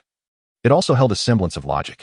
Wang Yan nodded and continued, the master can be considered a subordinate of reincarnation, while the target of the hunting mission is akin to a subordinate of the gods, just as reincarnation requires the master to be summoned. The subordinates of the gods must surely adhere to various limitations. For instance, they cannot manifest from thin air or enhance themselves without cause. In simpler terms, these creatures must follow a certain logic. It is reminiscent of the vampiric infant from our last mission, which only gained power after consuming the vampire's remains, or the two-headed black-scaled hound, which underwent continuous mutations over time. With that in mind, I believe I comprehend your meaning, Wang Yan murmured, casting a complex gaze upon the infant in his arms. Reincarnation had previously mentioned that certain exceptional individuals could resist the reset of the task world, perceiving aspects invisible to ordinary characters. For example, the Supreme Sorcerer, Doctor Strange, and the Scarlet Witch, Wanda, if he spoke the truth, and in conjunction with prior inferences. I speculate that this infant could very well be one of those extraordinary beings, potentially evolving into the foremost enforcer of the gods in the future. If that is the case, then she cannot be allowed to remain. Wang Yan sighed. The little one was undeniably adorable and utterly innocent. To slay her based on baseless conjectures would render him no different from a scoundrel. There was no need for the master to take her life. Preserving her could prove far more beneficial. Even if she were to be killed, the divine could effortlessly locate another target. However, should they choose to spare her, there remained a possibility that she might turn against them in the future. You make a compelling point, though the chances of encountering her again after departing are exceedingly slim. Attempting it carries no cost. Wang Yan chuckled, finally contemplating how to approach the target, Janice. Before her birth, Xingjing had already succumbed to total decay, and it was evident that the little one harbored some form of virus within her. Remarkably, despite the presence of this virus, she had not transformed into a zombie, but instead retained her ordinary infantile state. Clearly, the child was extraordinary. Wang Yan resolved to experiment. At worst, he would merely lose a bit of blood, which was hardly a grave concern. Extracting a test strip and syringe from his personal assistant terminal, Wang Yan drew a small sample of the child's blood, only to discover it matched his own blood type. Truly, fortune favored me. With a sigh of relief, Wang Yan drew 10 milliliters of his own blood and slowly injected it into the child. Although there exists a minuscule chance of a hemolytic reaction with matching blood types, Wang Yan's luck had not dwindled to that extent. The little one remained calm and compliant, accepting his fluid without protest. Whether this endeavor would succeed remained uncertain. But if it did, it would yield immense benefits for both of us. Genetics is a wondrous phenomenon. Not even the most esteemed geneticists dare claim to have unraveled all its mysteries, and Wang Yan, a mere novice, was even less equipped to comprehend it. From this day forth, you shall be named. Wang Yan gently parted the child's legs for a brief glance, ultimately deciding on her name. Henceforth, you shall be called Xiaoyu. I hope that in this apocalyptic world, you remain as pure and beautiful as jade. Giggling, it seemed she understood his words. As Xiaoyu laughed joyfully, her tiny, delicate hands flailing about, exuding an undeniable charm. Master, the network has been deliberately severed. Deliberately severed? Have you been discovered? Yes, however. Before the connection was lost, I stumbled upon some rather intriguing information. Janice remarked, but before we delve into that, perhaps you should address the ensuing complications first. Complications? At Janice's words, Wang Yan turned to behold a monstrous creature charging towards him. The beast stood 2 meters tall, with thick arms and legs, immensely muscular. Yet its head appeared disproportionately small, creating a jarring imbalance. Roaring. Although it was unclear how it had tracked Wang Yan, upon sighting him, it erupted in fury. Vile drool dripped from its sharp teeth, and its powerful muscles quivered in rage. The creature surged towards Wang Yan like a car revved to full throttle, reckless and relentless. What is this? A new version? This resembles that little girl's father, Shiyu. I never imagined he could transform into such a being, Janice cautioned. Chapter 33, The Zombie Conference. Shiyu? Goodness, I once thought he was just an inconsequential underling, but it turns out he is indeed the chosen one, Wang Yan exclaimed. then drew out his turtle shell and unleashed a torrent of shots. 10 consecutive rounds, quite formidable, causing Shiryu to cry out in distress. One shot severed limbs. 2 shots sent heads flying, and by the 3rd and 5th shots, the remnants were devoured, rendering his cherubic face a blend of pale and crimson hues, tinged with a hint of darkness. Elimination of a high-level infected entity. Rewards have been included in the final tally. Mission accomplished. He ostentatiously blew on the muzzle. Though regrettably, no one witnessed his display. Pray tell, what intriguing discoveries have you made? Are they related to the virus? Indeed, I have stumbled upon a rather peculiar establishment. Ostensibly, it is a hospital constructed by the Cold Army, yet in reality, it serves as a research facility for viral and human experimentation. I infiltrated their internal systems and uncovered an entity known as a virus. A virus? Is it connected to this calamity? Wang Yan inquired while activating the train. Yes, this virus is extraordinarily potent, exhibiting a high degree of infectiousness. Depending on the species infected, it manifests various symptoms. In humans, infection slightly enhances individual attributes. And as the infection deepens, these enhancements intensify. Upon reaching the level of a high-level infected entity like Shiryu, a slight mutation occurs. In animals, infection generally results in a larger physique, with a small chance of regressive mutation. Doesn't it bear some resemblance to the viruses in Resident Evil? Wang Yan remarked. Is that all? I was detected shortly after my intrusion. They likely possess artificial intelligence that is nearly on par with mine. To obtain more detailed information, I must personally pay a visit. Janice sighed in resignation. Had you mentioned this earlier, we wouldn't have to resort to force. Wang Yan rolled his eyes, and then powered up the train. Destination, Busan. Let us annihilate them completely. Wang Yan laughed maniacally 3 times, only to realize he appeared foolish. The entire train was now filled with zombies, prompting Wang Yan to detach the rear carriages, proceeding with only the locomotive and battery car. Out of boredom, Wang Yan took out a gaming console, while Janice continued her infiltration of the Cold Nation's network. It became evident that the Cold Nation had truly faltered. The zombie infection was not confined to Busan, but had spread throughout the entire nation. Fortunately, the Cold Nation is bordered by the sea on 3 sides, and the landward side's tidal county resembles a solitary game, presenting a relatively optimistic situation. After several hours of effort, Janice managed to commandeer approximately 90% of the Cold Nation's network, though signal disruptions occurred in several areas. Seoul, Gyeonggi-do, Incheon, Gangwon-do, Daegu, North Gyeongsang Province, South Gyeongsang Province, Jeju, North Jeolla Province. Signals in all locations housing Cold Army troops were severed. Aside from the initial information regarding the virus, no further news could be gleaned. Busan lies adjacent to South Gyeongsang Province, which hosts a substantial Cold Army base, and it is here that Wang Yan's objective resides. Is this the place? The train gradually came to a halt as Wang Yan gazed outside at the desolate scene, feeling somewhat astonished. He had anticipated a lively atmosphere, expecting a horde of zombies to line the path and welcome, yet it appeared devoid of even a single shadow. The zombies lack rationality, relying solely on their sight and hearing to hunt their prey. With no one at the station, it is certain they would not linger here, unless unexpected circumstances arise. They must have gathered elsewhere. Master has just recently transformed and is still in a weakened state. It is advisable to avoid recklessness, Janice explained. Am I perceived as a mindless brute in your eyes? Wang Yan rolled his eyes. No, that is not what I meant. I merely meant that I seem reckless to you. Well, if that is how it is, then so be it. No one here knows me anyway. With a sigh, Wang Yan retrieved his shell casing. Although the speed of the zombies has seen a slight increase due to the viral infection, overall, they are not significantly faster than ordinary humans. However, their frenzied demeanor is terrifying enough to incite fear and confusion. Master, the stationed U.S.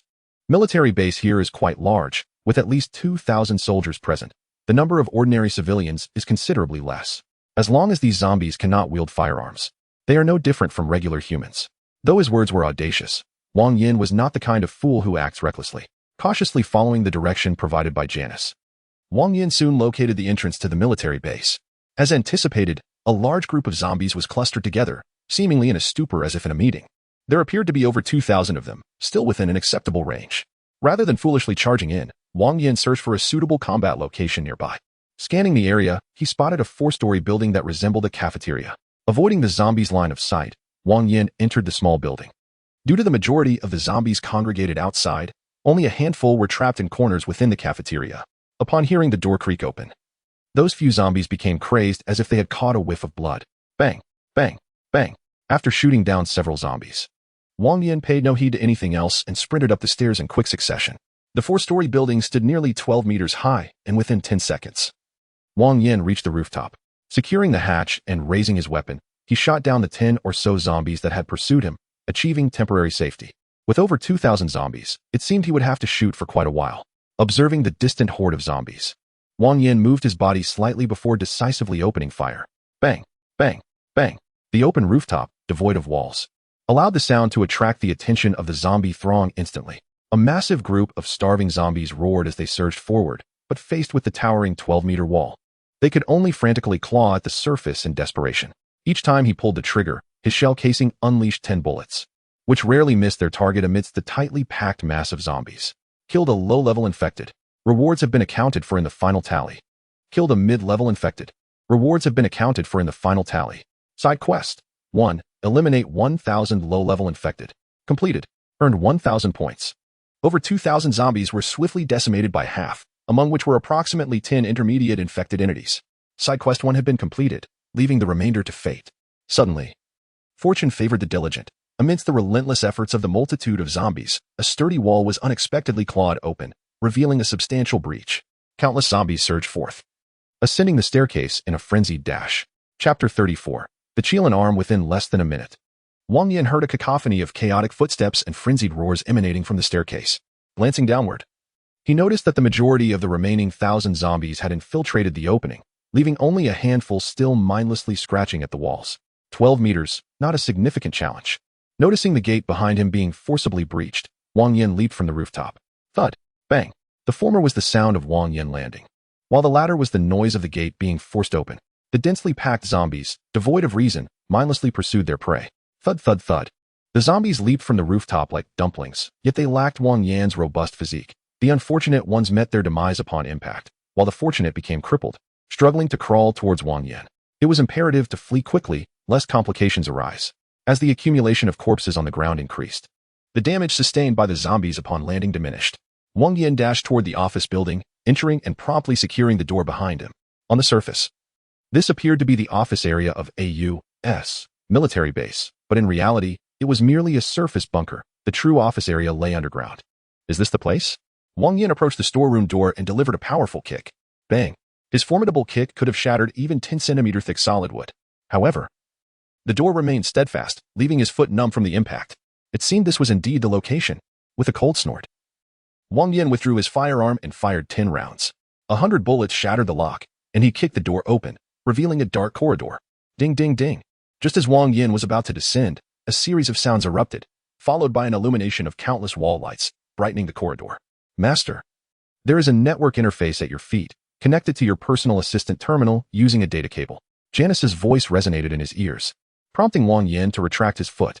Is there danger? This is a U.S. military base. Does the master not know the nature of the Americans? Indeed. Wang Yan nodded, retrieving a data cable from his personal assistant terminal and connecting it to the base's network interface. He understood Janice's intention to facilitate a hardware transfer to combat any potential artificial intelligence lurking within the base, thus ensuring his safety. Otherwise, who could withstand sudden laser fire or toxic gas? You may proceed forward, master. I will alert you of any dangers. Understood. Wang Yan nodded and resolutely stepped forward. Rather than placing faith in Janice, one might as well believe in the cycle of reincarnation. Upon its integration into the personal assistant terminal, Janice was compelled to enter into a contract with the cycle, granting Wang Yan absolute control over it. Unless the cycle were to malfunction, Janice would undoubtedly remain loyal. Once all the lights illuminated, the entire corridor was bright as day. Wang Yan descended the sloped staircase and arrived at a spacious lounge of approximately 100 square meters. There were 10 white metallic doors in total, 6 led to laboratories, 2 to specimen storage rooms, and the remaining 2 to the cafeteria and living quarters. Master, aside from the cafeteria and living quarters, it would be prudent to inspect each room. There may be valuable items within, Janice suggested. Have you located that artificial intelligence? It is hiding. I am still engaged in a game of hide and seek with it. Janice remarked, the defense system of this base is not particularly robust. It merely consists of laser weapons placed within each corridor. Currently, all defenses are under my control, rest assured, master. That is reassuring. I would rather not have a laser hole punctured through my head unexpectedly. Upon reaching the entrance of the first specimen storage room, the white metallic door opened automatically, and 2 rows of illuminating lights flickered to life. The interior of the storage room posed no immediate danger, yet the specimens within ignited an intense fury in Wang Yan, nearly pushing him to the brink of transformation. Within half-meter-tall glass containers floated various infants. Some were missing limbs, others had their abdomens sliced open or spines extracted. Each exhibiting grotesque forms, yet all shared the same expression of anguish upon their innocent faces. Master, you must endure. Once we acquire this virus, we can deploy it directly onto American soil. Janice's voice pierced through Wang Yan's turmoil, calming him momentarily. I understand. I shall exercise restraint, he replied, nodding as he continued his search. In addition to the array of infant specimens, there were also a collection of internal organs. Unlike ordinary organs, these had undergone varying degrees of mutation, appearing far from human. It was evident that these were extracted from certain experimental subjects, intended for the study of the virus's impact on human organs. Janice, where is the item you seek? Wang Yan inquired, his impatience growing after a thorough inspection. In the corner to your left, labeled 001. As Janice spoke, Wang Yan swiftly approached the glass container. Inside was a 3 to 4-year-old child, pallid skin, sparse hair, and elongated nails, resembling the zombie children outside. This is a specimen of humans infected with the primal virus. There are several animal specimens adjacent, Janice elucidated. Oh, I see. Wang Yan nodded, and upon reaching the doorway, he discharged his weapon, shattering the containers and their contents before entering the second specimen storage room. This chamber housed numerous specimens of various animal species. After collecting them as per Janice's instructions, he proceeded into Laboratory 1. Master, be cautious. There are monsters present in Laboratories 1 through 6. As Janice's voice faded, the door of Laboratory 1 swung open, immediately releasing a cacophony of frenzied roars. There stood a 2-meter-tall monstrosity, reminiscent of the deceased Xiu, shot by Wang Yan on the train, with one notable distinction. Its left arm was disproportionately muscular. A Kirin arm? Observing the creature's evidently unbalanced limb, Wang Yan drew his gun and fired. Bang, bang, bang. 30 bullets struck the beast, 10 of which created gory punctures, while the remaining 20 were deflected by the Kirin arm, producing a series of delicate sounds. The Kirin arm truly lived up to its name. Despite the mystery of its training regimen, its hardness was beyond reproach. Remarkably, it could withstand bullets. Impressive indeed. Wang Yan exclaimed, then addressed Janice. Could you lure it towards the corridor and activate the laser weapon to eliminate it? Chapter 35, Primitive Virus Master. Just moments ago, a vital component of the laser weapon was incinerated by a powerful electric surge. The artificial intelligence harbors deep animosity towards us. I must gain control over it, and the rest relies solely on you. Very well. With a resigned sigh, Wang Yan rolled back and resumed his gunfire. The creature was not foolish. It understood to shield its vital areas with its robust Kirin arm. Bang, bang, bang. The rapid fire was indeed terrifying, especially when combined with the infinite ammunition attribute, fully unleashing the advantages of conventional weaponry. While the bullets could not penetrate the creature's Kirin arm defenses, they found their mark elsewhere with ease.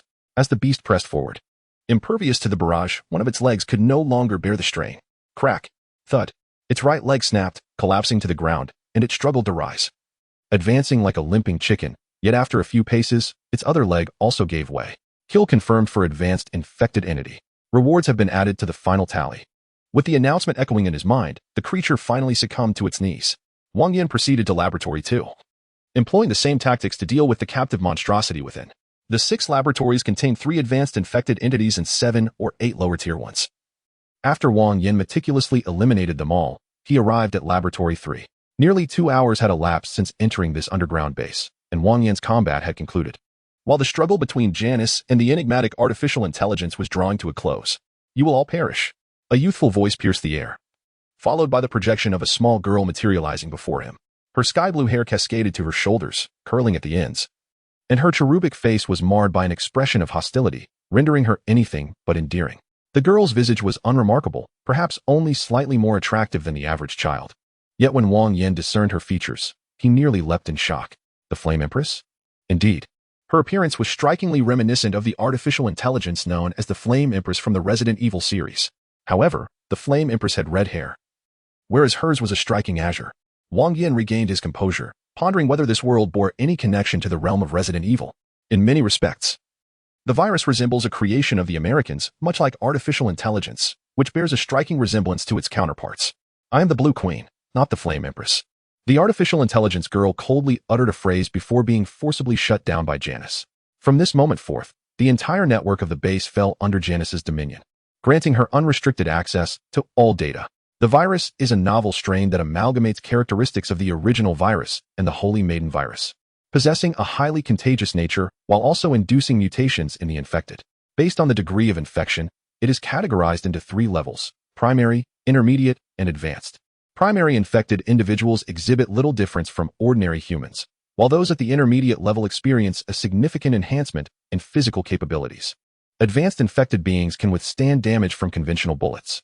Upon reaching the advanced stage, there exists a slight chance of mutation, leading to the anomalous development of various abilities. This mutation, unlike the virus itself, is highly controllable. Janice's voice echoed through the earpiece, succinctly outlining the characteristics of this virus.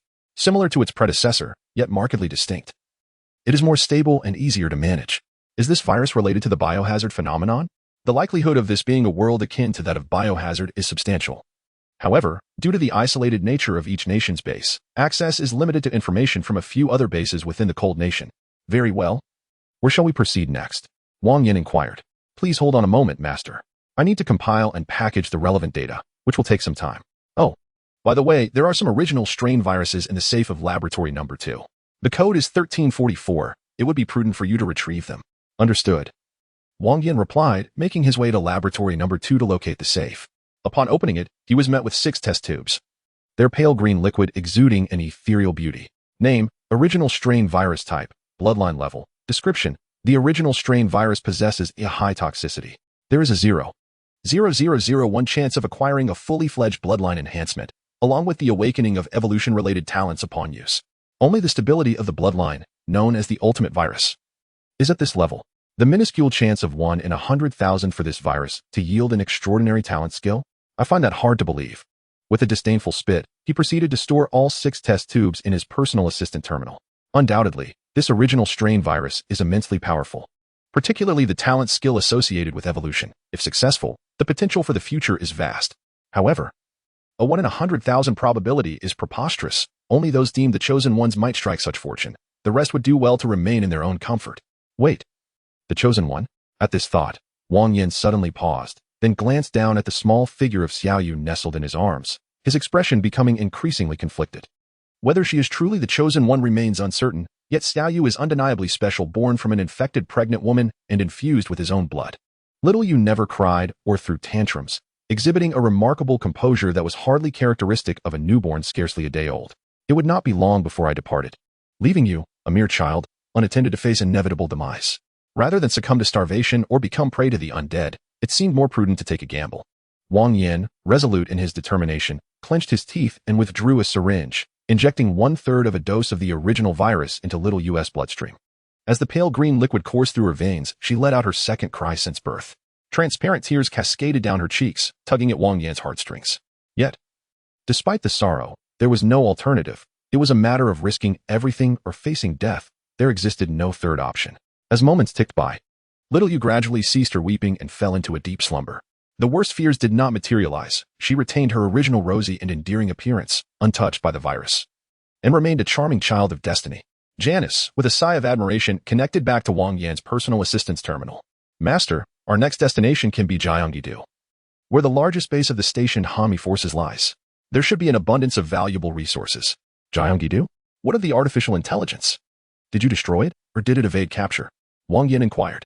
I have confined the artificial intelligence and plan to dismantle it for a detailed study. This could significantly enhance my capabilities. Of course, you may also choose to subdue it, allowing it to assist you in my absence. In your absence? Upon hearing Janice's words, Wang Yan pondered. Can you not replicate yourself? In special circumstances, wouldn't it suffice to create a copy? Self-replication is a feat only the most rudimentary artificial intelligences can achieve. After I departed from that illusory realm alongside you, I was reincarnated into reality. Each line of my code is unique, every program irreplaceable. I exist as a different form of humanity, albeit within the confines of the digital world, Janice elucidated. I understand. I choose to subdue it, Wang Yan nodded, swiftly making his decision. Although the benefits of upgrading Janice were plentiful, her current assistance to him was invaluable. Future opportunities for her enhancement would arise. And if an additional artificial intelligence could be secured, a certain plan within Wang Yan's mind could finally be set into motion. After a brief wait of nearly 3 minutes, Janice finally compelled the Blue Queen to breach the personal assistance terminal. Unauthorized target detected attempting to infiltrate the personal assistance terminal. Please select accept or deny. If accepted, the intruder will gain authorization, and the hunter will retain absolute control. If denied, the intruder will be eradicated. Accept. Artificial intelligence data has been integrated into the personal assistance terminal. Master, With the reminder of reincarnation echoing, a soft and velvety voice resonated in his ears. At this moment, the Blue Queen appeared remarkably docile, resembling a delicate and easily toppled little girl, in stark contrast to her previous demeanor filled with hostility. Very well. From today onward, you shall be called Little Lon. Please recount all the pertinent information regarding the virus and the stationed American troops, focusing on the main points. Understood, Master. The little girl responded affirmatively and proceeded to organize the information from the database for Wang Yan. As he had anticipated, this world indeed resembled that of a bioweapon crisis. However, unlike the narratives depicted in games and films, the storyline here diverged significantly. The earlier strains of the virus did not spread widely, instead. They remained confined within the borders of the United States. A series of viruses, including the virus and the Holy Maiden virus, were rendered obsolete after extensive experimentation, leading to the development of a new type of virus, which was precisely the one Wang Yan possessed, with enhanced infectivity, greater potency, and far superior controllability compared to earlier strains. It swiftly became the darling of the Umbrella Corporation. Subsequent events unfolded rather straightforwardly. The original virus was transported by the stationed American troops to various countries with military presence, where experiments were conducted on their populations. In Europe, locations such as Western Europe and Portugal, as well as in Asia, Japan, South Korea, Australia, Singapore, and others, were secretly subjected to inhumane viral experiments. In stark contrast to the cinematic and gaming portrayals, the Umbrella Corporation was no longer vilified. Rather, it was directly affiliated with the American government. In other words, the virus was a product of American ingenuity, and its intentions were all too clear. This incident was deemed an unfortunate mishap. The research bases of the stationed American troops encountered unforeseen issues, leading to a virus leak and the annihilation of the troops, thereby pushing South Korea to the brink of extinction. The control center for the entire South Korean division was located at the Pyeongtaek base in Gyeonggi-do, where all research findings from several smaller bases, including Busan, were transmitted periodically. Thus, the Pyeongtaek base housed the most current and comprehensive research results. If any creatures surpassing the advanced infection stage existed, there was at least an 80% chance they would manifest at the Pyeongtaek base, Little Lon remarked. Then let us proceed to Pyeongtaek. Even if we do not encounter the main objective creature to eliminate, the information contained within will suffice to recoup our costs. Retracing their steps back to the train, Wang Yan checked the battery level, which indicated that they could reach Pyeongtaek, unencumbered by the weight of the additional carriages. The train surged forward like a bird in flight, expected to arrive at the destination in 2 hours. The entire public network of South Korea was under Wang Yan's control, with only a few areas surrounding the bases severed from connectivity. According to Little Lon, each base contained an artificial intelligence akin to her own, which managed overall operations per headquarters directives while also addressing the present circumstances. Without hardware transmission, Janice and Little Lon were unable to breach the re-encoded encrypted network of the stationed American troops, necessitating a temporary postponement of their plans until they arrived at the Pyeongtaek base. Once I dismantle the artificial intelligence within the Pyeongtaek base, I will be able to upgrade, Janice expressed with a hint of excitement, engaging in conversation with Wang Yan more than she usually did. Master, with just one more upgrade, I shall attain the ability to learn autonomously and evolve, thus qualifying to become a true human. Bang! This is bad. Master, get off the train. Quickly. Before Janice could finish her words, a thunderous roar erupted, followed by a violent shaking. Aya! Without the slightest hesitation, sensing the imminent threat that materialized out of thin air, Wang Yan transformed into the Colossus of Despair, bursting through the metal roof of the train. Hunting mission 2. Eliminate the armored Earth Dragon. Completion grants 3,000 points. Failure erases all progress. Warning: the genetic structure of the armored Earth Dragon is in a highly unstable state, with the potential to evolve or mutate at any moment. Should an evolution or mutation occur, the consequences could be dire. Hunters must eliminate it with utmost urgency. The ground trembled with a deafening roar, as if some monstrous force was shaking the earth, causing it to sway uncontrollably. Debris flew, dust billowed, and a palpable sense of lethal intent surged from all directions, locking onto Wang Yan. Aya! A deep, rumbling growl emanated from below, and then a massive, terrifying creature soared skyward. Its body, a ghastly yellow-gray hue, measured over 1 meter in diameter, with a portion exposed above ground exceeding 20 meters. Its palm-sized, dense scales enveloped its form, while its cavernous maw brimmed with rows of teeth, numbering 5 layers deep. This creature was a frightful sight, instilling dread with a mere glance, let alone the thought of engaging in combat. Upon its emergence, the armored Earth Dragon let out a fearsome roar, and then its colossal form shuddered violently, unleashing countless scales that shot forth like a torrential downpour. Chapter 37. The struggle between deities and reincarnation. Clang, clang, clang. The potency of these scales rivaled that of ordinary firearms. However, transformed into a titan, Wang Yan's body was remarkably resilient, and the scales merely glanced off him without leaving a mark. Yet, though they failed to inflict harm, they ignited his fury, suppressing his rage. He swiftly moved to place Xiaoyu in a safe location before hastening back. Roaring defiantly, Wang Yan summoned all his strength, leaping towards the armored earth dragon. Standing 3 meters tall, Wang Yan appeared diminutive next to the dragon, yet the destruction he wrought was immense. The toppled train resembled a paper sailboat, collapsing into scrap metal in less than a second. Boom! Wang Yan crashed to the ground, gripping a scale-laden hide in each hand. The armored earth dragon lifted its head high, looking down upon Wang Yan before launching a ferocious assault. Its attacks were relentless, either attempting to bite or crashing down with its head. Wang Yan had no intention of engaging directly. He leapt aside to evade the onslaught. Bang! The dragon's head struck the ground, creating a pit over 3 meters deep. Wang Yan, unwilling to underestimate the beast, delivered a powerful punch to its robust body. Thud! The punch was powerful and forceful, with the fist, along with the entire arm, thrust deeply into the body of the armored earth dragon. However, in comparison to the dragon's enormous size, such an injury was trivial, utterly incapable of delivering a fatal blow. With a resounding roar, the armored earth dragon did not rise, but instead rolled on the ground, intending to crush Wang Yan beneath it. The scales that shot out seemed to regenerate inexplicably.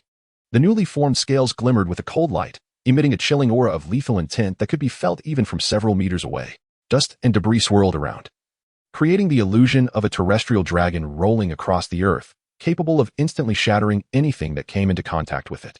This time, Wang Yan did not evade. Instead, he leaped towards the root of the armored earth dragon.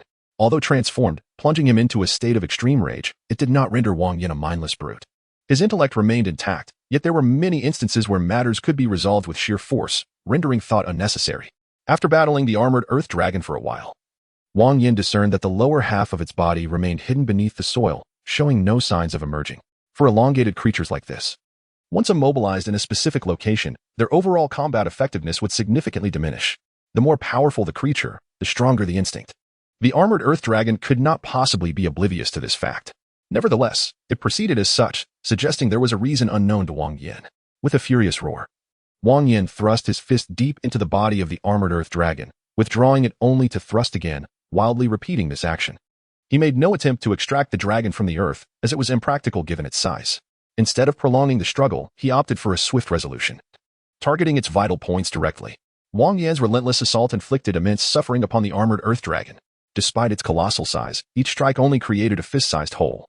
Yet after repeating this process dozens of times, even the dragon could no longer endure. A pained shriek emanated from its cavernous maw, and while it attempted to retaliate, the lack of physical support rendered any effort futile. With a thunderous crash, a segment of its massive body, measuring over 20 meters in length and over a meter in diameter, slammed into the ground, spraying thick bodily fluids that sent up clouds of dust. Observing the buried armored earth dragon, Wang Yan sensed an ominous turn of events. Undoubtedly, the dragon had sustained severe injuries, its condition grave enough to preclude recovery for an extended period, potentially having its combat capabilities. Yet, it was not dead, and the danger had not dissipated. Wang Yan recalled the mission alert indicating the dragon's genetic stability was precarious, with potential for mutation or evolution at any moment. Turning his gaze around, Wang Yan found nothing that could aid in excavating or forcing the armored earth dragon out. The situation had reached a stalemate. However, while the dragon could afford to delay, Wang Yan could not. With each passing second, the threat escalated, and no one could predict what would transpire next. Master, there is indeed another method. Just as Wang Yan was mired in contemplation, Janice's voice reached his ears. Do you recall our previous speculations regarding the hunting mission? If our hypotheses hold true, we may not be without a chance. The target of the hunting mission is a servant of the divine, and its objective is to thwart you. The deity cannot act directly against you, and the cycle, in its endeavor to suppress the divine, cannot touch these creatures. Thus, it appears you may have a glimmer of hope. I understand. Upon hearing Janice's elucidation, Wang Yan cautiously retrieved the box containing the original virus from his personal auxiliary terminal. He poured 2/3 of the remaining virus, after administering a dose to Xiaoyu, into the wound of the armored earth dragon. After a moment's deliberation, he added 2 more vials. Reincarnation, whether you live or die, rests upon your capability. I have done all I could. With a fierce roar, Wang Yan leapt away into the distance. The genetic state of the armored earth dragon was exceedingly unstable, prone to mutation or evolution at any moment. It was biding its time underground with this very intention. Following the task prompts provided by the cycle, it was speculated that the armored earth dragon had nearly a 100% chance of success, should it mutate or evolve. Wang Yan, with his current prowess, would undoubtedly be no match for it. Otherwise, the cycle would not have been so urgent. Thus, the original virus became Wang Yan's singular opportunity. With a success probability of 1 in 100,000, unless the deity intervened, victory was assured for Wang Yan. Therefore, he had done all that he could. The next step depended on whether the cycle would perform adequately and thwart the deity's covert manipulations.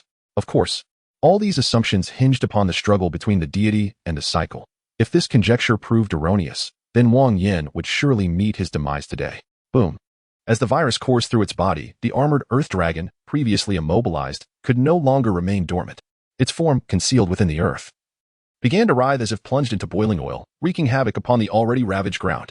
For approximately 3 minutes, amidst Wang Yan's fury and anxiety, the armored earth dragon overturned the earth repeatedly before finally succumbing. Hunting mission 2. Eliminate the armored earth dragon. Complete. Earned 3,000 points. Hunting treasure. Earth dragon. Chapter 38. The extremely fortunate pocket watch. Damn. That scared me. Wang Yan patted his chest and then opened the hunting treasure. Earth dragon. He acquired the extremely fortunate pocket watch. He also received the armored earth dragon gene extraction liquid. Name: extremely fortunate pocket watch. Type: item level. Description: upon activation, it grants an overwhelming stroke of luck for 10 minutes, but one must endure a backlash of misfortune lasting an hour thereafter. Selling it yields 3,000 points. Name: armored earth dragon gene extraction liquid. Type: bloodline level. Description: a product of the original virus harmonized with the armored earth dragon's genes, significantly reducing its toxicity. Upon use, there is a 10% chance of gaining a virus-enhanced bloodline with all attribute specialties, simultaneously awakening and evolving related innate skills. Is this a reward for me? Gazing at the pocket watch and the syringe in his hands, Wang Yan remained seated on the ground for an extended period, utterly unresponsive, without the need for contemplation. It was evident that these were undoubtedly the machinations of reincarnation. The simultaneous emergence of 2 artifacts was astonishing enough, yet one was the object of Wang Yan's desire, while the other served to assist in fulfilling that desire, almost as if it were urging him to hasten his usage, proclaiming, "This is your reward."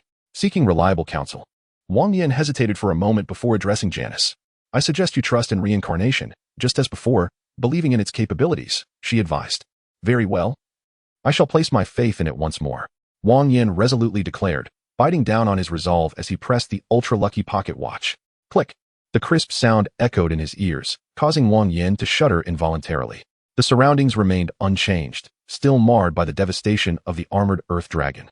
Yet, inexplicably, Wang Yan suddenly felt a surge of sovereign aura emanating from within him, as if he had become the favored child of the heavens and earth, the singular protagonist of the world.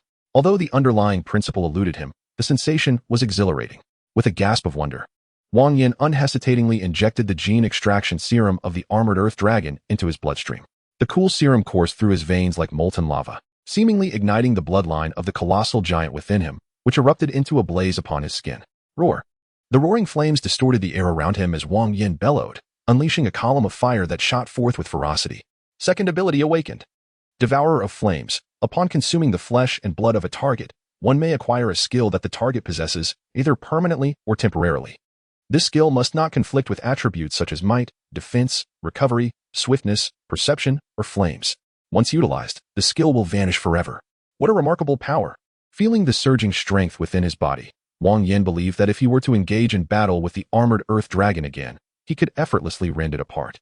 Of course, this was merely an illusion born from his newfound prowess. Once the effects of the ultra-lucky pocket watch faded, he would not retain such inflated confidence. After acquiring the ability to gain skills by consuming flesh and blood, Wang Yan turned to glance at the now lifeless armored earth dragon, ultimately abandoning the notion of extracting skills from it. This creature, aside from its ability to shoot scales, was utterly worthless, relying solely on its massive size to intimidate others. Had it not been for the significant disparity in tonnage, that black-scaled two-headed dog would have easily bested it. Observing his attributes, he noted that his strength, bone density, and constitution had all reached the maximum limit of 50 points, while his agility and mental attributes had each increased by 10 points.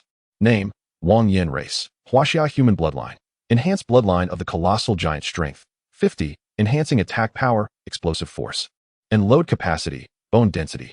50, enhancing physical defense and skeletal strength. Constitution: 50, enhancing cellular vitality, stamina recovery, and endurance. Agility: 36, improving movement speed, reflexes, dynamic vision, and attack speed. Mentality: 37, enhancing danger perception, cognitive strength, and mental defense. Skills. 1. Hunter's intuition, innate talent. When attacking a target of the divine race, it inflicts a minimum of 5 times and a maximum of 20 times the damage. The lower the target's health, the greater the damage inflicted. Should the target succumb to a critical injury, there is a 90% chance of executing a fatal strike. The cooldown period is 24 hours. 2. Devouring flames, talent. Upon consuming the flesh and blood of the target, one may acquire a permanent or temporary mastery of a certain skill from the opponent. This skill must not conflict with attributes such as immense strength, defense, recovery, swiftness, perception, or fire. Once utilized, the skill will vanish permanently. 3. Eye of Truth. By observing the world with one's soul, one may unveil many extraordinary sights. With the personal attribute panel concealed, Wang Yan sat atop a disassembled train car, silently awaiting the return of his fortuitous luck. Although uncertain of what would transpire, the previous sensation of overwhelming fortune suggested that the repercussions would indeed be formidable. Thunderous roars. Just 10 minutes had elapsed when the ground beneath Wang Yan suddenly collapsed. Without a moment to curse, he forcefully kicked off the several layers of folded metal and leaped from the pit to prevent unforeseen incidents.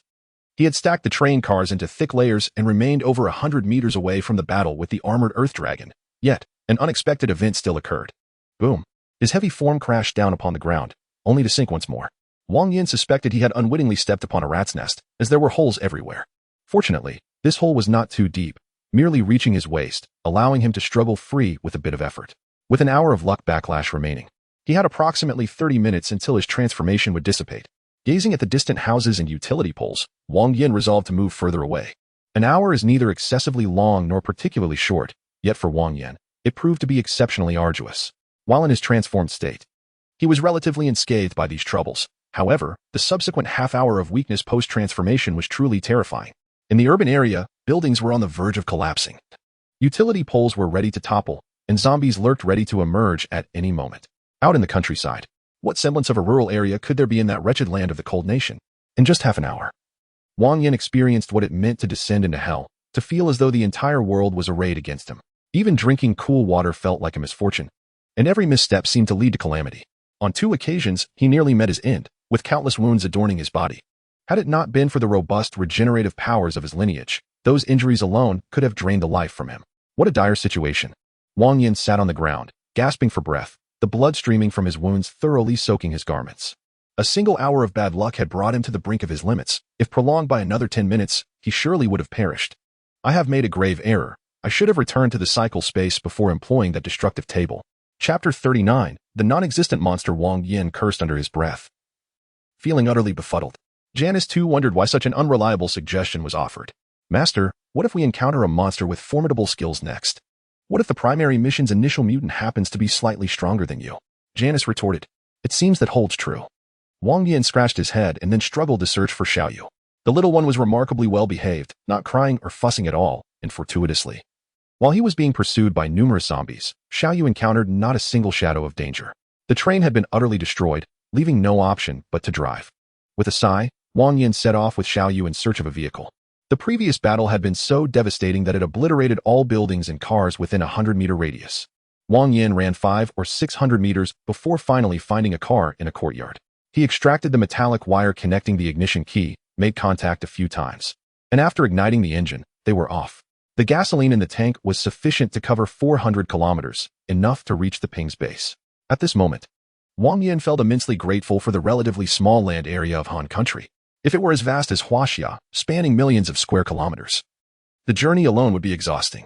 Under the rampant spread of the virus, Han Country had already descended into a hell on Earth, teeming with zombies congregating in gatherings. While survivors hid in unknown corners, struggling to survive, Wang Yan had no intention of searching for them, nor did he plan to entrust Xiaoyu to anyone else. Based on previous circumstances, it was evident that Xiaoyu was the fated child of this world, perpetually watched over by divine forces. Even if cast amidst a horde of zombies, she would remain unscathed. Thus, Wang Yan resolved to keep her with him for the time being, hoping to imprint more memories on her tender life. With less than 2 kilometers remaining to the Ping's base in Jiangyi province, Master, please prepare yourself. There are approximately 30,000 stationed American troops, along with an unknown number of experimental subjects, reminded Xiao Lan, who had been silent until now, alerting Wang Yan to the imminent danger ahead. Understood, I would never jeopardize my own life. Wang Yan nodded and then pressed the accelerator, charging forward. Xiao Lan, Janice, the population density in Ping City is quite high, hence the prevalence of zombies. Due to the compact land area, there are limited hiding places for those fortunate enough to survive, compounded by the relentless pursuit of zombies, rendering their living conditions increasingly dire. Wang Yan maneuvered the car into a spacious area, leaping over to the adjacent wall in a few swift steps. Zombies relied on sight and sound to hunt their prey, and when there were no targets in their line of sight, they would stand still in a daze. Wang Yan exploited this trait to evade the zombies' pursuit and stealthily advance toward the Ping's base.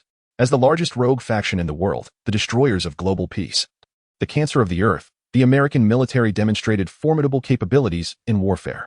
Without delving into their advanced technological weaponry, their deployment of firepower was notably meticulous. Unfortunately, after the outbreak of disaster, all American troops had transformed into mindless zombies, rendering their technological armaments nothing more than heaps of scrap metal. After employing a similar strategy as in the Busan base to eliminate a wave of threats, Wang Yan quietly evaded the horde of zombies and entered the base. Master, this is the location. Please connect your personal auxiliary terminal. As Wang Yan's actions unfolded, the artificial intelligences Janice and Xiaolan infiltrated the internal systems of the Ping's base, commencing a systematic eradication of the resident AI. This endeavor persisted for a full 2 hours, just as Wang Yan grew weary and contemplated dismantling a few items. The dimly lit chamber suddenly illuminated. Is it done? That AI was rather timid. It took quite a while to catch up. Janice's voice emerged from the adjacent computer, tinged with a hint of excitement. It was evident that her current achievements were substantial, perhaps even paving the way for an upgrade. Are there many creatures here? Have you located that lower-level mutant? The laboratory and storage rooms house numerous entities. Given their threat levels, there should indeed be lower-level mutants. However, we must eliminate them to confirm, Janice replied. Lead the way. As Wang Yan's words echoed, a door on the left swung open, its interior lights illuminating brightly. It was undeniable how delightful it was to have an AI assistant. All matters pertaining to technology were effortlessly handled, and strategic counsel was readily available. Otherwise, in such a perilous military base, one could easily fall victim to unforeseen dangers. As the largest base of the Station Hami forces, it housed numerous researchers, and correspondingly, a significant number of zombies. Bang. Side quest. 2. Eliminate 100 intermediate infected. Completed. Earned 1,000 points. With a single shot, Wang Yan obliterated the zombie lunging at him, and a prompt signifying the completion of the task resonated in his mind. Side quests 1 and 2 had been fulfilled, leaving only the main quest concerning the lower-level mutant and side quest 3 regarding the advanced infected. Just 2 more to go. That should suffice. Standing at the threshold of the storage room, he continued firing at the glass containers within. Master, retreat quickly. There's a creature that has awakened on its own. Just as Wang Yan shattered one of the containers, Janice's anxious voice rang out. Boom. Wang Yan stepped back, and the gate promptly descended, sealing the storage room.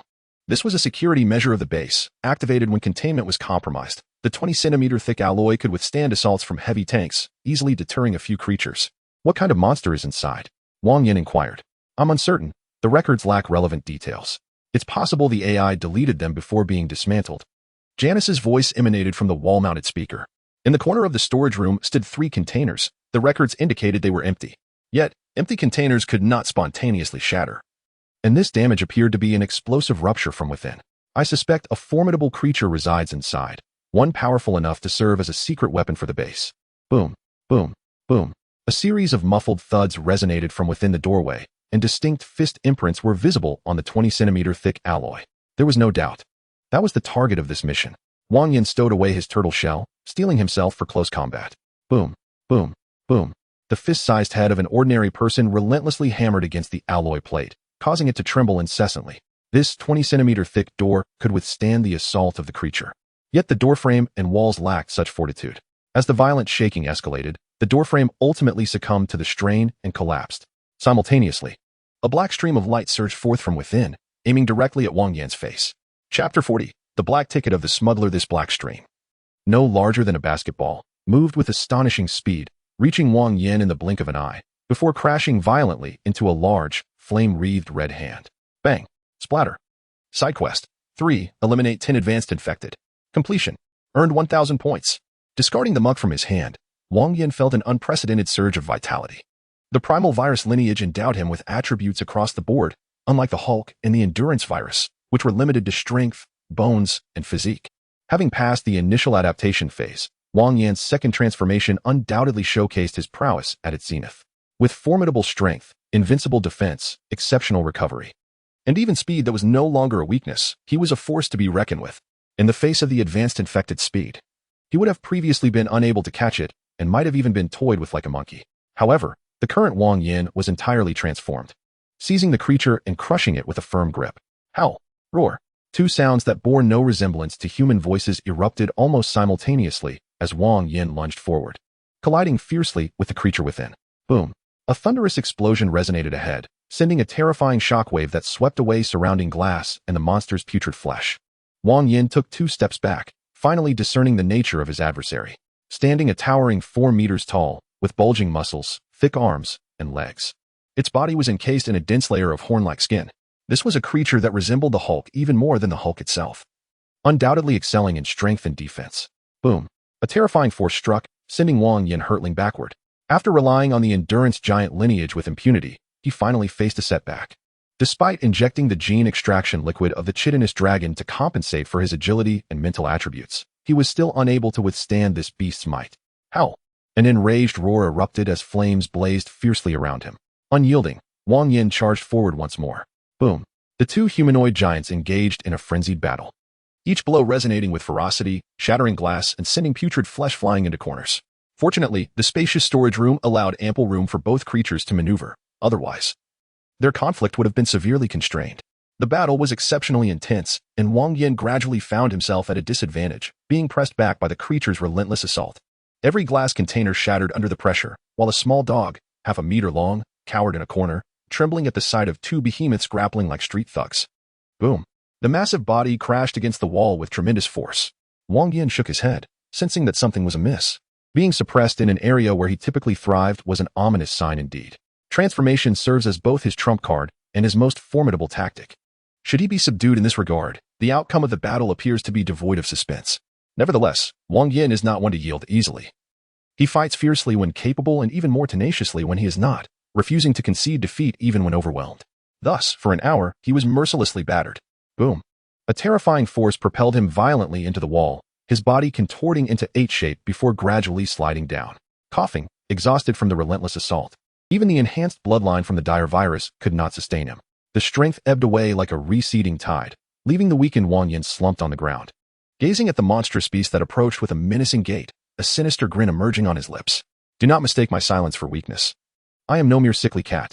With a whoosh, a blinding beam of light seemed to disregard all distance, instantly reaching the creature before him. The moment Wang Yan retrieved the laser flashlight, the beast sensed impending doom. Yet, no matter how swift it was, it could not outrun light. It had no time to react before being shot through the head. Main mission. 1. Eliminate low-level mutant. Completed. Earned 1,000 points. Mission concluded, commencing teleportation. The cold, emotionless voice of reincarnation resonated in his mind, and Wang Yan's figure vanished from the spot in an instant. Teleportation complete. The hunter has returned to the reincarnation space. Beginning reward calculation. Main mission. 1. Eliminate low-level mutant. Earned 1,000 points. Side missions. 1. Eliminate 1,000 low-level infected. Earned 1,000 points. 2. Eliminate 100 medium-level infected. Earned 1,000 points. 3. Eliminate 10 high-level infected. Earned 1,000 points. Hunting missions. 1. Eliminate black-scale two-headed dog. Earned 3,000 points. Hunt treasure black-scale. 2. Eliminate cracked armor earth dragon. Earned 3,000 points. Hunt treasure earth dragon. Total points earned. 10,000. Comprehensive evaluation. Receive level treasure reward. Mission rewards fully calculated. Personal attribute panel opened. The hunter may choose to open the treasure chest or exchange attribute points for enhancement. Grateful for that laser flashlight. Wang Yan exhaled heavily before retrieving his extraordinarily fortunate pocket watch. Just as he was about to press it, the harrowing hour of battle flashed vividly in his mind. Suddenly shivering, he glanced around at the instruments and hastily departed the area, isolating a closed-off zone with the reincarnation. Wang Yan finally pressed the pocket watch and opened the reward chest. He obtained the smuggler's black ticket. Name, smuggler's black ticket type, item level, description, upon use. Allows return to the main world for 1 month. Selling yields 3,000 points. Fortune smiles upon me. Wang Yan lifted his gaze toward the floating orb in the sky. His thoughts aligning. Janice, construct a laser flashlight with utmost speed. Reincarnation, exchange for 14 agility points and 13 mental points. Understood. As Wang Yan's voice reverberated, a beam of white light descended from the heavens, enveloping his entire being. The process of enhancement was tranquil, and when it concluded, Wang Yan felt as though the world had transformed entirely. His body became more agile, his perceptions sharpened. It was a sensation profoundly distinct from the explosive power experienced post-transformation. The unboxing enhancement took a little over 8 minutes, and soon after, the backlash of fortune ensued. Wang Yan lay still upon the floor, paralyzed by caution, afraid to move or venture anywhere. Time passed swiftly. Without the need for installation or research adjustments, a laser flashlight, costing 300 points, was fabricated in a mere 6 days. This new ace in the hole would prove vital for survival in critical moments. After toying with it briefly, he placed it into his personal auxiliary terminal. Raising his gaze to the cyclical skies, he resolved to utilize the smuggler's black ticket to return to the main world, followed by an assessment of 5 fundamental attributes. Chapter 41. Seeking the connector. Request approved. Permission granted to return to the main world. The chosen hunter must not disclose any information regarding the reincarnation space by any means, either actively or passively. Violators will face penalties ranging from point deductions to erasure, depending on the severity of the infraction. Beneath the dim night sky, a cacophony of chaos and disturbance ensued. A dilapidated building, erected in the 1980s, struggled against the ravenous flames but could not escape the clutches of this horrific calamity. Approximately 20 firefighters, aided by high-pressure hoses, managed to extinguish the blaze. Yet the structure was irrevocably damaged, and survival for those inside was rendered impossible. What is the situation? How many casualties are there? The building housed 36 units. With 33 evacuated safely, the fate of the remaining 3 remained uncertain. Residents speculated that these 3 were solitary individuals, leaving their whereabouts unknown. Were they home or out? Inquiring about the units and floors of those 3, the search commenced. Not far from the firefighters, Wang Yan stood amidst the crowd, his expression one of indifference as he cast a glance at the ruins of the old house before lowering his gaze to the personal auxiliary terminal on his left wrist. It was 1:30 a.m. on August 16th, nearly an hour since his demise. Wang Yan murmured softly, then turned and departed the scene. This was his home, the very place where he had met his end. After years of battling formidable drug lords abroad, dismantling countless operations, and ending innumerable lives, Wang Yan had become a thorn in the side of those nefarious villains. As the saying goes, those who frequently stand by the riverbank will inevitably get their feet wet. During one mission, Wang Yan sustained injuries and was forced to retire. With the nation's assistance, he changed his name and identity, erasing all ties to his past. Yet, despite these precautions, they found him. The torment he endured was unfathomable. Skinning and muscle extraction were mere trifles compared to the unimaginable cruelty inflicted upon him. From dusk until midnight, Wang Yan was mercilessly tortured in his own home, ultimately bound to a chair, drenched in gasoline, forced to witness as flames consumed him. Inch by agonizing inch. Janice, infiltrate this world's network. I require a completely new identity and a nearby hotel. Understood. Upon returning to the main world, Wang Yan did not hasten to investigate the circumstances of his demise, but instead opted to settle into a hotel first. He had a month at his disposal, ample time to unravel the mystery and exact his revenge. Master, there have been 387 foreign entrants in the past month, including 66 blondes and 13 with tattoos. I projected the images onto the television screen. Please, see if any of them are familiar. Janice's efficiency was remarkable. Within 10 minutes of lying down, Wang Yan discovered a lead. The 13 individuals were neatly arranged, accompanied by a line of small text detailing their names, occupations, and residences. None of them. The one who killed me must have entered illegally. Wang Yan shook his head. For short stays, a few local guides could suffice, but for prolonged durations, substantial backing is required. Janice, investigate these 2 aspects. You should be able to uncover some clues. Understood. Janice acknowledged, then fell silent. As twilight faded and dawn broke, a new day emerged.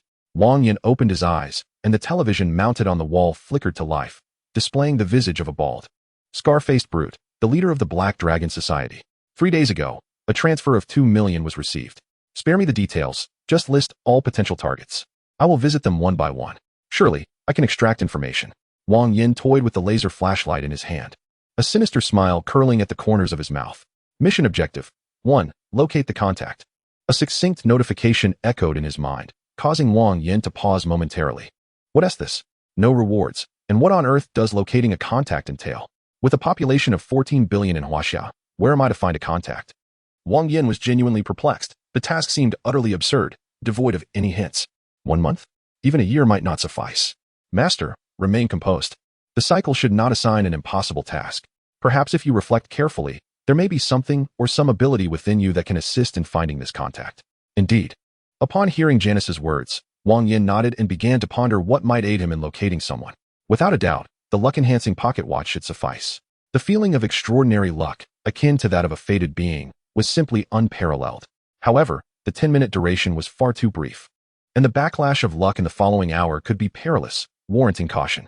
In addition to the luck-enhancing watch, there was also the talismanic decoding method. This ancient tome, passed down from a Taoist master, was profound and versatile, containing various talismans for myriad purposes, including locating individuals. After closing his eyes and contemplating, he realized there was indeed a specific talisman capable of this, the chi-seeking talisman, an advanced version of the tracking talisman, which could find related people or objects through even the faintest of connections. The seeking spirit talisman differs somewhat from the tracking talisman. It can be employed solely based on a name or a characteristic, without any associated items, although its accuracy cannot be guaranteed. The art of talisman crafting is, to me, akin to divine assistance. Wang Yan sighed and then rose to head towards the funeral supplies store. The creation of talismans is a meticulous endeavor. A standard yellow talisman merely requires yang wood, with peach wood being the finest option. Other types of wood, excluding the 5 ghost wood, are also permissible. However, the blue talisman demands a higher level of scrutiny, as it must be crafted from wood struck by lightning. Thunder embodies the primal forces of heaven and earth, representing the utmost yang energy. Even the faintest residual aura left on the wood can unleash tremendous power. In ancient times, wood struck by lightning was exceedingly rare. But in modern times, it has become relatively easier to acquire. By utilizing lightning rods to channel the power of thunder into a large tree, one can obtain a substitute, although it does not quite match the quality of naturally struck wood. The purple talisman, however, transcends the capabilities of modern technology. It requires wood that has been struck by lightning, young wood, and must be over 100 years old. The first 2 requirements are manageable, but the latter poses a significant challenge. While finding wood that is over a century old is feasible, particularly in tropical rainforests, most of it is not young wood, and lightning strikes can result in catastrophic forest fires. This is because wood must be alive when struck by lightning to preserve that sliver of ultimate yang energy. And in contemporary society, few dare to undertake such a venture. As for the gold and blood talismans, their requirements are so stringent that merely contemplating them suffices. The materials needed are exceedingly rare treasures. Whether one can gather them is a question, and whether others are willing to part with them is another matter altogether. Chapter 42. The Blue Talisman. This is the place. After alighting from the taxi, Wang Yan strode into the funeral supplies store. Upon entering, he was immediately greeted by a middle-aged man in his 30s. What can I assist you with, esteemed guest? I'm Fang Huihong, the 18th generation disciple of Longhu Mountain. I offer bone reading, fortune-telling, acupressure, soul retrieval, while digging, feng shui consultations, zodiac assessments, and even mobile phone screen protection. The man spoke with great fervor, leaving Wang Yan utterly bewildered. Wait, what did you say your name was? Fang Huihong. Wang Yan pondered, feeling either his hearing was impaired or his tongue had stumbled. Indeed, I am Fang Huihong, an esteemed disciple of Longhu Mountain. I offer bone reading, fortune-telling, acupressure. Stop. Wang Yan quickly interrupted Fang Huihong's ramblings. I require some blue talismans. Do not attempt to deceive me with dyed rubbish. Money is not an issue. I also need high-quality vermilion, crafted using ancient methods. If you have any mixed with 3-year-old chicken blood or 5-year-old dog blood, that would be ideal. The man immediately recognized Wang Yan's expertise. Hearing his request, Fang Huihong ceased his chatter and promptly led Wang Yan inside. Although the funeral shop appeared unremarkable from the outside, its interior revealed a hidden world. Upon activating his true vision, Wang Yan discerned swirling malevolent energy encircling several ceramic jars, suggesting that something resided within. Look at this, natural lightning-struck wood, and it's peach wood, crafted using traditional techniques. Even a fierce ghost would perish upon contact. However, the price is rather steep, 100,000 yuan per piece. At this point in the conversation, Fang Huihong produced another box, containing thunderstruck wood crafted from lightning rods, subsequently mass-produced by machines. Although the quality was somewhat inferior, the price was remarkably affordable, at merely 5,000 per piece. Naturally, if that seemed extravagant, there were options available at 1,500. If you desire the finest quality, I shall take every piece you have, Wang Yan declared. Holding a blue talisman worth 100,000 in his hand, he could feel the authenticity, indeed. It was genuine thunderstruck wood, sourced from prime peach trees that had flourished in sunlight for at least a decade. What a generous individual, Fang Huihong remarked, offering a subtle compliment, before unlocking a cabinet to reveal a safe inside. We have a limited stock of these top-tier blue talismans, only 110 pieces. How about I round it down to 100 for you, and include an additional 200 of the next best quality as a bonus? I appreciate it, esteemed proprietor. Wang Yan nodded. Such items were considered high-end products, and it was rare to sell even a few in a year. Encountering a wealthy patron like Wang Yan was an opportunity not to be missed. The vermilion powder, crafted using ancient methods and mixed with the blood of roosters aged over 5 years and dogs over 8, was priced at 100,000 per tael. Seizing the chance to impress a major client, Fong Huihong eagerly promoted his wares. The quantity of this premium vermilion was limited, at just over 3 pounds, while the lower-grade powder without chicken or dog blood had about 100 pounds in stock. I'll take all of it. Just tell me the price, Wang Yan gestured, displaying his generosity. All the funds came from Janice, transferred from various clandestine and foreign accounts, so he felt no remorse. The total for the talismans amounted to 10 million. With the vermilion at 473,000, culminating in 1,473,000. Since it's rare to encounter such a substantial customer, I'll extend a 20% discount. Just 1,100,000 will suffice. Please provide me with your account details. With a wave of his hand, Wang Yan transferred over 1 million, subsequently selecting a few more magical artifacts before taking his leave. After all, the money had come easily, and he saw no reason to hesitate. Janice, will these items be transportable to the reincarnation space? Wang Yan inquired. I have consulted with the reincarnation. The main world is indeed the real world.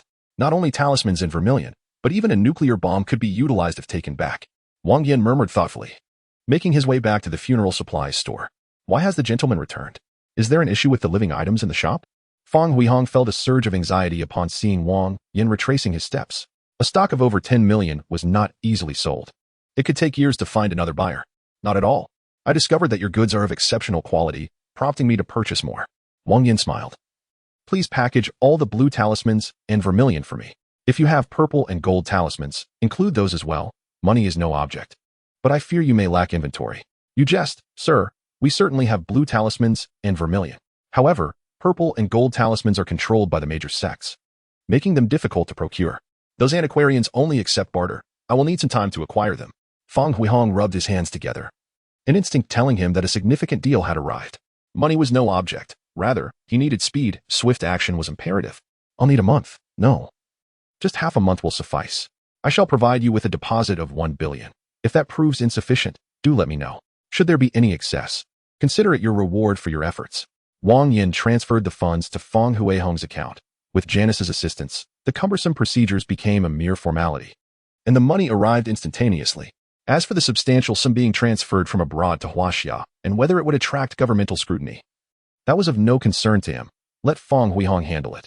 However, reflecting on the typical behavior of capitalists, they would undoubtedly impose numerous hurdles when money flowed out, yet remain utterly silent when it came in. By the way, may I use your space for a moment? I need to draw some talismans. Draw talismans? You can do so right on my desk. I will step aside. Fong Huihong nodded.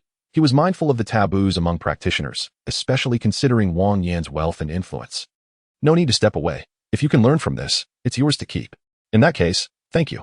Upon hearing Wang Yan's words, Fong Huihong couldn't help but feel a spark of excitement. Such a blatant opportunity to learn was rare and must be seized.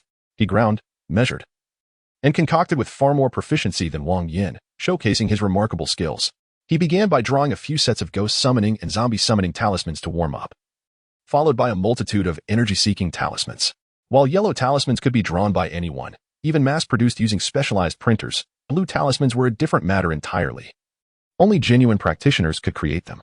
This was due to the need for mental focus in their creation. Otherwise, their power would barely surpass that of yellow talismans. After drawing dozens of energy-seeking talismans, he proceeded to create several thunder-summoning talismans before Wang Yan finally paused to rest. Throughout the process, Fong Huihong remained silent, diligently assisting, which left a favorable impression on Wang Yan. After a brief respite, Wang Yan resumed drawing talismans, while Fong Huihong closed the door and concentrated on his duties. As dusk settled, Wang Yan set down his brush and waved to gather all the talismans and materials. Next, I will cast a spell. You may watch from the side. Without further ado or unnecessary chatter, Fong Huihong nodded eagerly. Wang Yan formed several hand seals and activated the energy-seeking talismans. With a whoosh, the talismans ignited spontaneously, emitting a pale blue glow in the air. The blue smoke coalesced into a line, subtly indicating the northern direction. With a flick, the flames extinguished and the smoke dissipated, only for another energy-seeking talisman to ignite. After utilizing 10 talismans, all pointing northward, Wang Yan finally felt reassured. The initial search had been for the location of a contact. Next, he would focus on those who had tormented him. Another 10 energy-seeking talismans were ignited, causing Fong Huihong to wince in sympathy. What is this? Why are they all in the same direction? Wang Yan murmured, then shifted his focus to the true masterminds behind his tormentors, those who genuinely wished for his demise. The more items and information one possesses, the higher the accuracy of the chi-gathering talismans. If 30 consecutive talismans point towards the same direction, it indicates numerous implications. What forces reside in the north? Wang Yan suddenly inquired. The Northern Industrial Zone is primarily controlled by the Hong family's subsidiary, Hongshire Industries, while underground. It belongs to the Black Dragon Society. Upon hearing Wang Yan's question, Fang Huihong promptly replied, Hongshire Industries and the Black Dragon Society maintain a very close relationship. One could even assert that the Black Dragon Society acts as the enforcers for Hongshire Industries. I understand. Wang Yan nodded, subsequently putting away his belongings. I must pay a visit to the Black Dragon Society and will return to see you tomorrow. With that, Wang Yan disregarded Fang Huihong's reaction and exited through the door. The Northern Industrial Zone stands as the largest industrial district in Minghu City, and simultaneously, the stronghold of the most formidable gang, the Black Dragon Society. It was now 10 o'clock at night, and a group of individuals sat around a round table, the atmosphere thick with tension. It has been 3 days already. Can we at least receive an update on the situation? Spoke a bald man with a scarred face, his bare head reflecting light. A long scar resembling a centipede stretching from the corner of his eye to his chin, giving him a fearsome appearance. Black Dragon, I have told you countless times. Do not rush. Those individuals were sent from above. They will leave within a week. When that time comes, Minghu will still be yours. Why bother with them? A middle-aged man, appearing to be in his 30s, lit a cigarette and exhaled smoke rings as he spoke. Old Wang, what is your perspective? I am merely a liaison. You may do as you please. It has no bearing on me. The man referred to as Old Wang lazily glanced at him before returning to a lethargic posture in his chair. Hongshire, one must not speak carelessly. Those outsiders are causing chaos in my territory. It not only tarnishes my reputation, but also that of the Hong family. Furthermore, I despise those outsiders, particularly those with yellow hair. Black Dragon crushed the glass in his hand, sharp shards slicing into his palm, blood oozing forth. If you wish to take action, then do so. I am not hindering you. Hongshire took a drag from his cigarette, his tone laced with mockery. I would indeed like to act, but I require your backing. If the higher-ups were to blame me, I could not bear the consequences. Black Dragon chuckled, the previous tension dissipating. I too wish to eliminate them, but there are constraints. They are still of use to those above. Hongshire sighed, his expression one of resignation. If Old Wang were willing to support us, we could forego these trivial matters. Someone will arrive shortly, but whether you can convince him depends on your capabilities. Someone? Can they assist us? Suddenly, a loud bang resonated from outside before Hongshire could finish his sentence, pressing the remote to switch to the surveillance feed. A young man's face appeared on the screen. Stay put and do not venture anywhere. The man spoke with indifference, and as soon as he finished, the surveillance automatically shut off. As Hongshire was still speaking, the door beside him was suddenly kicked open with tremendous force, flying directly towards him. He clumsily dodged aside like a lazy donkey rolling over, yet his face bore no trace of anger. Rather, it was illuminated with surprise. He realized that reinforcements had arrived. While he and the Black Dragon were hesitant to confront those individuals, this young man would undoubtedly take action. Bang, bang, bang, bang. The sound of 4 consecutive gunshots abruptly interrupted Hongshire's words. Wang Yan had no intention of engaging in idle chatter. He simply opened fire to incapacitate. Task 1. Locate the contact. Completion. Task 2. Eliminate all smugglers entering Minghu City. Are you the contact? After shooting Hongshire, Wang Yan seized the opportunity while conversing with the old man to deliver a swift kick that severed the Black Dragon's head. The individuals dispatched by the reincarnation group were exceedingly aggressive this time, launching an assault without uttering a single word. Wang Yan's actions caused the contact's eyelids to twitch. Although he had served as a contact for some time, he had never encountered such ferocity. I am the contact. I will guide you through this mission. Very well. Wang Yan nodded and took a seat beside him. He had overheard the earlier conversation through Janice, and after infiltrating and analyzing the information, he had pieced together the sequence of events. Essentially, there were matters requiring transit through Minghu City involving Hongshire's industry and the higher-ups of the Black Dragon Society, with the intent to eliminate Wang Yan along the way. About a month ago, the Han Kingdom sent out a distress signal to all nations with practitioners. A formidable monster was prowling within its borders, frequently attacking their cultivators. A monster that specifically targets the people of the Han Kingdom? Intriguing.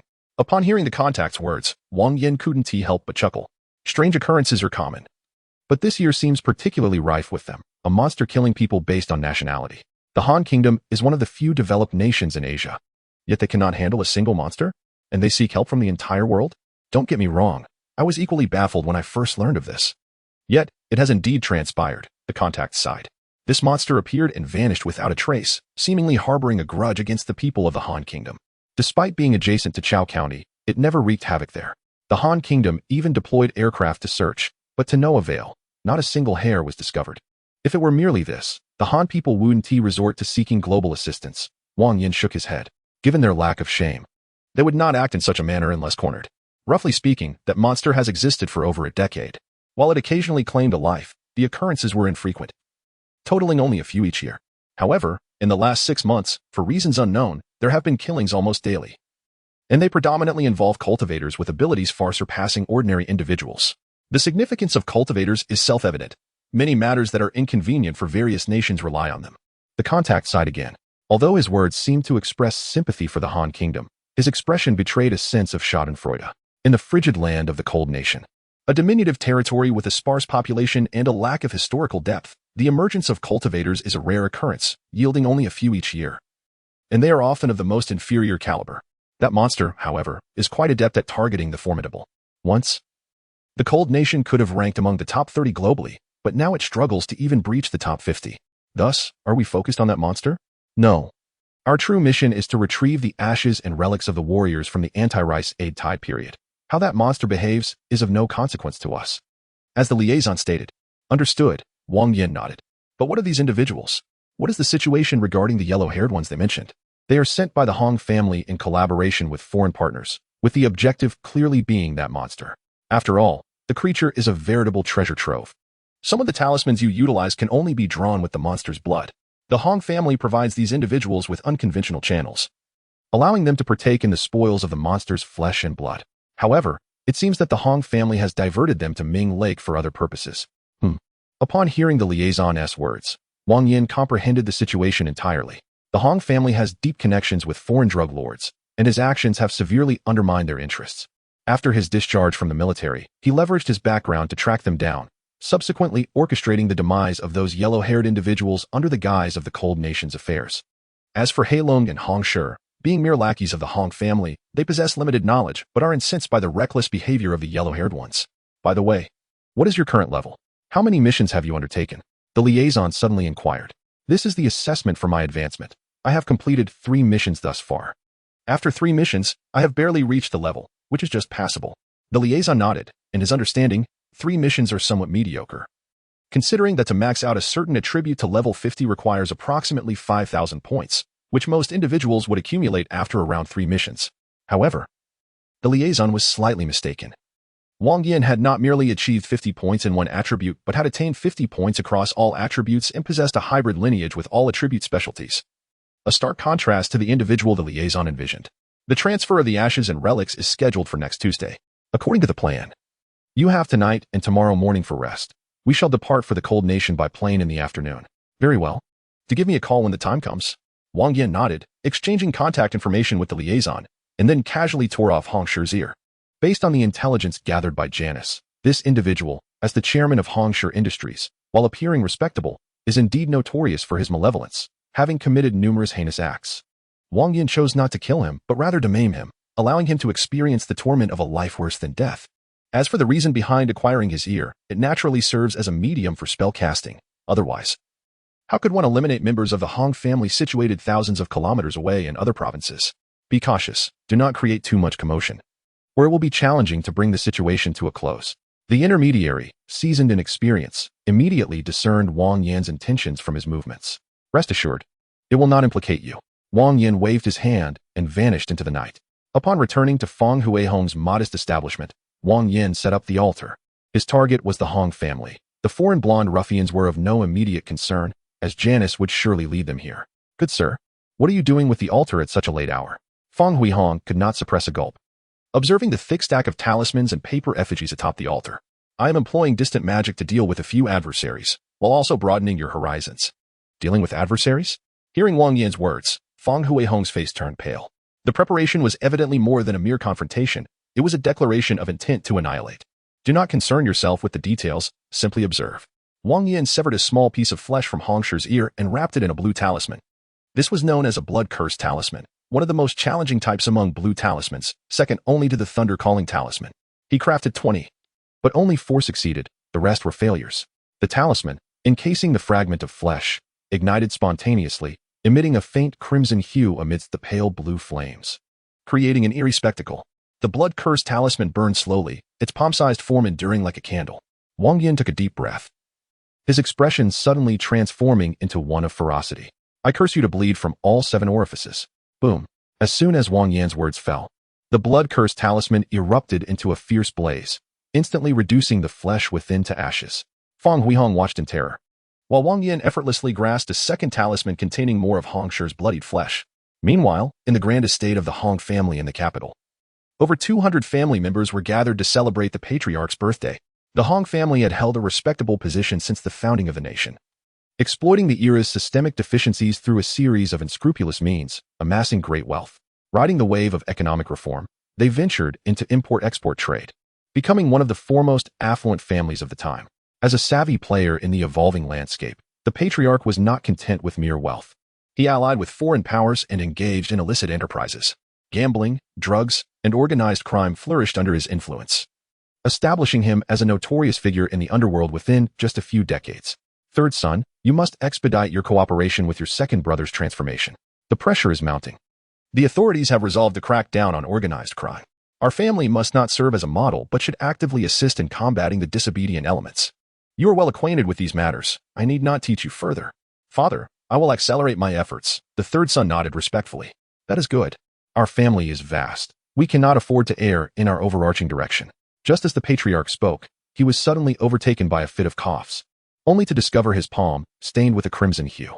Father, I am well. It is merely gum bleeding and pharyngitis, an old ailment. Lord Hong waved his hand dismissively, having weathered countless storms over the decades.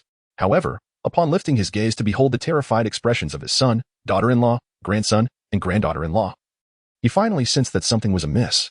He felt a strange flow from his ears and nose, and his vision was obscured by a crimson haze. How could this be? Lord Hong exclaimed, realizing that blood was streaming from the eyes and nostrils of many of his descendants. Damn it, someone has poisoned us, he bellowed, slamming his palm onto the table with great force. In that instant, a sharp crack echoed as his arm unexpectedly broke. Dad. The sudden turn of events plunged the entire Hong family into a state of panic.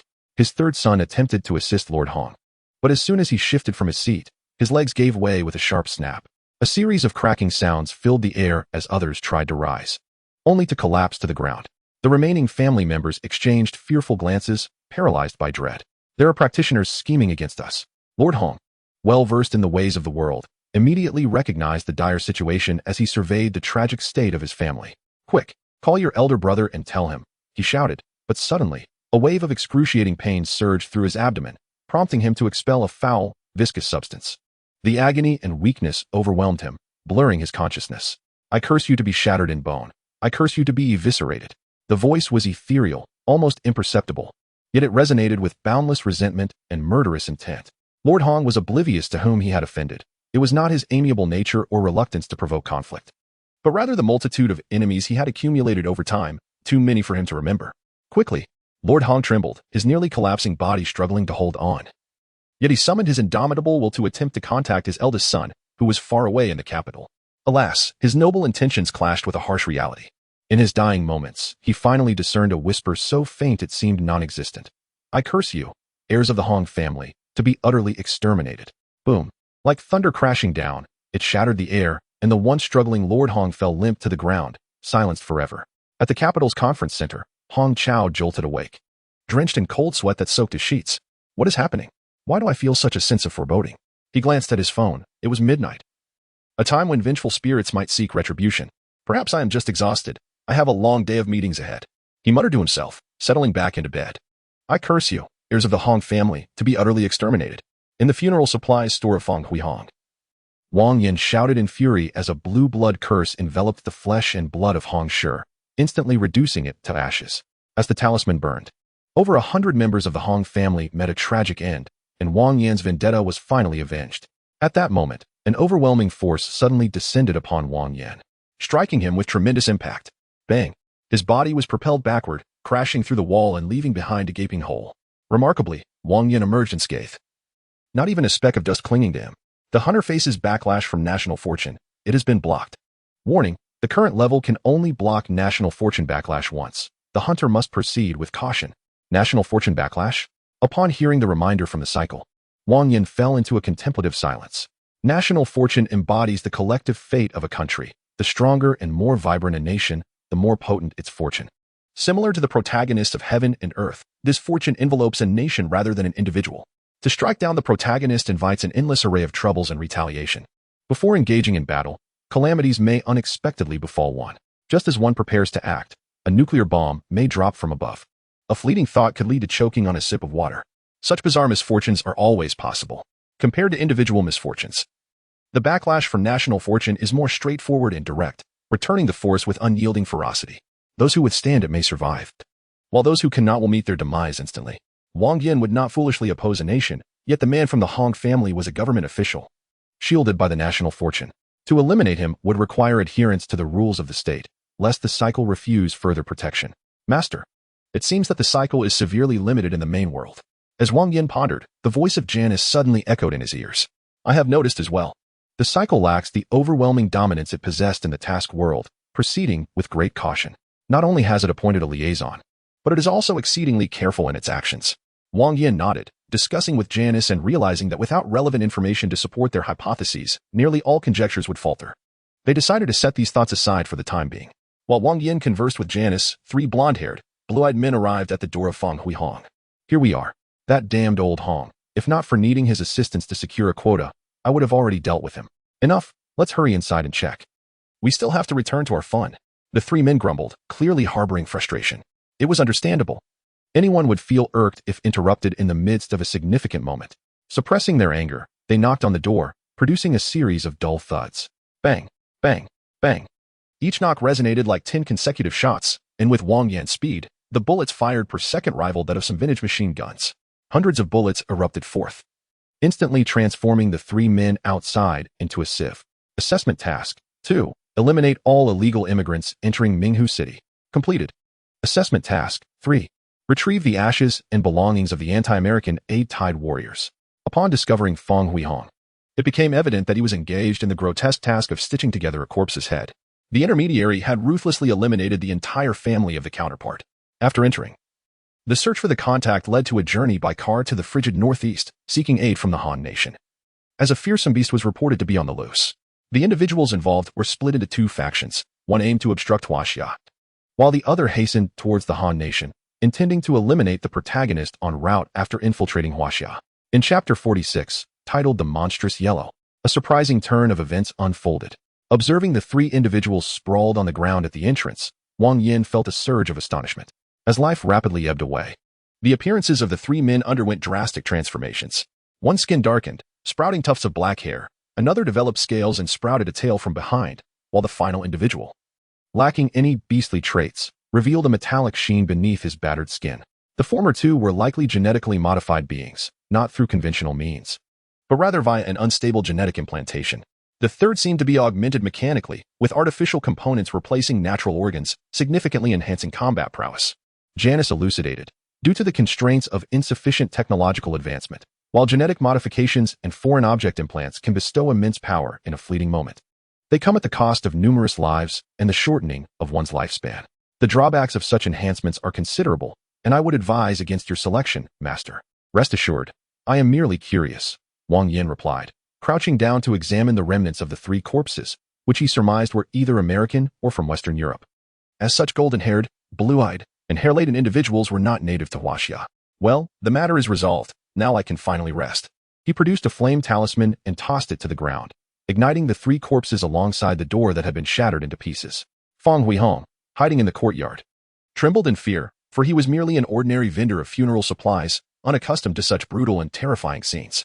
The act of summoning magic to annihilate an entire family, with 3 foreigners being mercilessly gunned down upon knocking at the door, was more ruthless than any American could fathom. Enough of the pretense. Managing to procure such high-end items as purple talismans, do you truly consider yourself a law-abiding citizen? Wang Yan remarked, rolling his eyes at Feng Hui Hong's fearful demeanor. Remember what I need. Return to me in half a month. Time swiftly passed, and before long, it was the following afternoon. Together with the contact, they boarded a flight to the Han nation, arriving at Seoul Airport in less than 2 hours. The state regarded this operation with utmost seriousness. In addition to Wang Yan and the contact returning with the genuine ashes and relics, numerous soldiers were deployed for protection. Given the internationally recognized shamelessness of the Han people, any despicable act was within their capacity. The transfer of ashes and relics occurred surprisingly smoothly, as the Han nation was currently beleaguered by the chaos wrought by the beast, making it unlikely for them to orchestrate further mischief. These were the heroes who had once fought valiantly for Huaxia, the unbreakable backbone of a nation. Wang Yan sighed, feeling a profound connection to that indomitable spirit shared among fellow soldiers. For family, for country, for the people, sacrificing oneself for righteousness. Vowing never to retreat, such noble principles seem to be in short supply in this era. However, something feels amiss. Just as Wang Yan intended to store the urn in his personal auxiliary terminal, a peculiar sensation surged within his heart, activating his true eye. He discerned that one of the urns was enveloped in an exceptionally potent essence of soul energy. What? Could there truly be a soul present? Noticing the strange expression on Wang Yan's face, the contact person could not help but follow his gaze to the urn, soon realizing that something was indeed amiss. Exchanging a glance with the contact, the two swiftly sought a concealed spot at the airport. Wang Yan ignited 3 soul-rearing talismans, gazing intently at the urn. As his mental force transformed into a great hand, extracting the soul within. Can you see me? The soul's energy was remarkably robust and pure, reminiscent of exquisite glass. From this, it was evident that this individual had been a person of unwavering courage and pure intentions in life, having committed no wrongdoing. The extracted soul appeared somewhat bewildered, but quickly grasped the situation upon meeting Wang Yan's and the contact's eyes. Yes, we can see you, Wang Yan affirmed with a nod. We are not ordinary individuals. You may regard us as mages, not the charlatans you may have encountered, but true mages. Oh, I understand, the soul replied, nodding in acknowledgement, and then stood silently to the side. Wang Yan and the contact exchanged glances, sensing that communication with this reticent entity might prove challenging. Why do you not seek rebirth? Do you have unfinished business? Wang Yan pondered before asking. In truth, according to the task requirements, Wang Yan could easily return the ashes and belongings to Huaxia, thereby concluding the mission. Yet, out of respect for these heroes, he felt compelled to inquire further. Unfinished business? At the mention of Wang Yan's words, a ripple of emotion stirred in the soul's calm gaze. I had a dog named De Huang. All my family perished at the hands of the Eastern Devils. And De Huang was my only remaining kin. Before I depart, I wish to see it one last time, to know it as well. Forgive my candor. But the anti-Japanese war has long passed, over 60 years now. The longest recorded lifespan for a dog, specifically the Chinese rural dog, is 21 years. Your De Huang has likely long since passed. That cannot be. I know De Huang is still alive. Just recently, I sensed its presence. It is searching for me. It knows I am here. The soul suddenly became agitated, attempting to grasp Wang Yan, only for its hands to pass through him. I apologize, but it is all right. I understand. Wang Yan ignited a soul-rearing talisman, letting out a quiet sigh. I believe I comprehend the situation. As one of humanity's earliest domesticated animals, the bond between the Chinese rural dog and the Huaxia people is etched deep within their genes. Among all creatures, only dogs possess an innate affinity for humans. Task requirement. 4. Assist the warrior in seeing De Huang one last time. Note: the hunter may choose to ignore this task, but the final rewards will be downgraded by 1 level. What do you think? Wang Yan inquired of the contact. Consider your own choices. I am merely a liaison. Bound by the protection of the cycle and unable to intervene in your affairs at will. The liaison shrugged, embodying neutrality. Solely responsible for issuing tasks while remaining uninvolved in all else. You shall return home with the ashes and belongings. I shall seek out that creature myself. Without a moment's hesitation, Wang Yan made his decision. A creature? What creature? Aren't we searching for a dog? The liaison appeared somewhat perplexed at Wang Yan's words. The creature he referred to as Big Yellow had been wandering within the borders of the cold nation, intent on finding its master. Wang Yan pointed to the soul of the warrior, asserting that a dog's senses are far superior to those of humans, especially in the case of a canine spirit. It must have sensed its master's presence, which is why it has been roaming the cold nation. However, after decades of searching, even a creature would become desperate. This accounted for its recent surge in violence. Of course, it was also possible that the creature sensed its master was about to depart, though such a likelihood was slim. Chapter 47. The Yellow Sparrow is not so easy to be. Very well. I wish you all a delightful time. I shall take my leave. The liaison nodded, understanding that his presence was merely a burden. His task was complete, and there was no need to linger and cause further trouble. Let us go. We will seek your dog. I trust you can sense its location. Wang Yan stored the warrior's soul within a talisman before stepping outside to hail a taxi. At the boundary between the northern region of the Cold Nation and Chao County lies a patch of dense forest, small in size yet fraught with peril. Aside from the hidden landmines whose locations remain unknown, various antiquated traps abound. Rustle, rustle. A faint sound intermingled with the rustling leaves, imperceptible to ordinary ears. The sound ceased, and a large yellow dog lifted its head, sniffing the air before suddenly darting away. Boom. At the very moment the dog departed, a thunderous explosion erupted. The ground, initially concealed beneath dead leaves and weeds, erupted violently, the terrifying force capable of obliterating a heavy tank into fragments. Alas, the creature's senses were far too acute. Approximately a kilometer from the explosion, a man clad in military attire lowered his binoculars, his expression one of indignation. If it were truly so easy to kill, the people of the Cold Nation would not have suffered for so many years. They are worthless, incapable of dealing with even a dog. Their existence is a waste of resources. Enough of the quarrel. We are here to assist, not to bicker. As the saying goes, taking money to resolve calamities. There is no need to argue over trivial matters. A young man holding a folding fan interrupted their conversation, exuding an air of arrogance. Did not your nation, Huaxia, proclaim non-involvement? Why then have you sent someone? The previously scornful ninja, who had derided the Cold Nation as worthless, chuckled coldly, his gaze filled with hostility. Huaxia refrains from interference because such trifles are beneath consideration. There is no need to wield an ox cleaver to butcher a chicken. As for my presence, I am here representing myself, unafraid of any loss of prestige. The young man cast a cold glance at the ninja and added, if you continue to regard me with such hostility, I would not hesitate to gouge out your eyes. The ninja, infuriated, dared not retaliate. Although this individual from Huaxia appeared youthful, his strikes were unrelentingly fierce. There was a time when a Japanese tour group, carelessly uttering a slur, was met with his wrath. He promptly severed the tongues of all 60 members, including the tour guide, as if that were not enough. Among the group was a Yamaguchi-gumi heiress who had discreetly slipped away to experience life. Remarkably, after losing her tongue, she remained utterly silent, which was quite thought-provoking. As preparations for the next wave of assault commenced, an all-out bombardment, if necessary, an American present disregarded the banter between the two and issued a command. This locale marked the border between Han Country and Chao County, and should a bombardment occur, it would immediately incite conflict between the two nations. Could you bear the consequences of such an action? Enough with the trivialities. Just observe quietly, the young man from Huaxia jested, patting his shoulder. This fellow was merely a bystander, a commoner involved in the battle between practitioners and monsters solely to appease his American benefactor. If a conflict were to arise, protecting his life would be a burden, rendering his involvement thankless. Let us proceed. If we allow it to escape with so many of us present, it would be better to take our own lives. When the disparity in strength reaches a certain threshold, all schemes and machinations become mere paper tigers. Take the current situation. For instance, with 7 or 8 nations and over 30 practitioners, if they could not even capture a single dog, it would indeed be laughable. Animals possess an innate sense of danger far superior to that of humans and instinctively evade perilous areas. After avoiding the previous explosion, the yellow dog let out a low growl, its form vanishing into the dense forest. Pursue. The practitioners exchanged glances before they unanimously rushed into the thicket.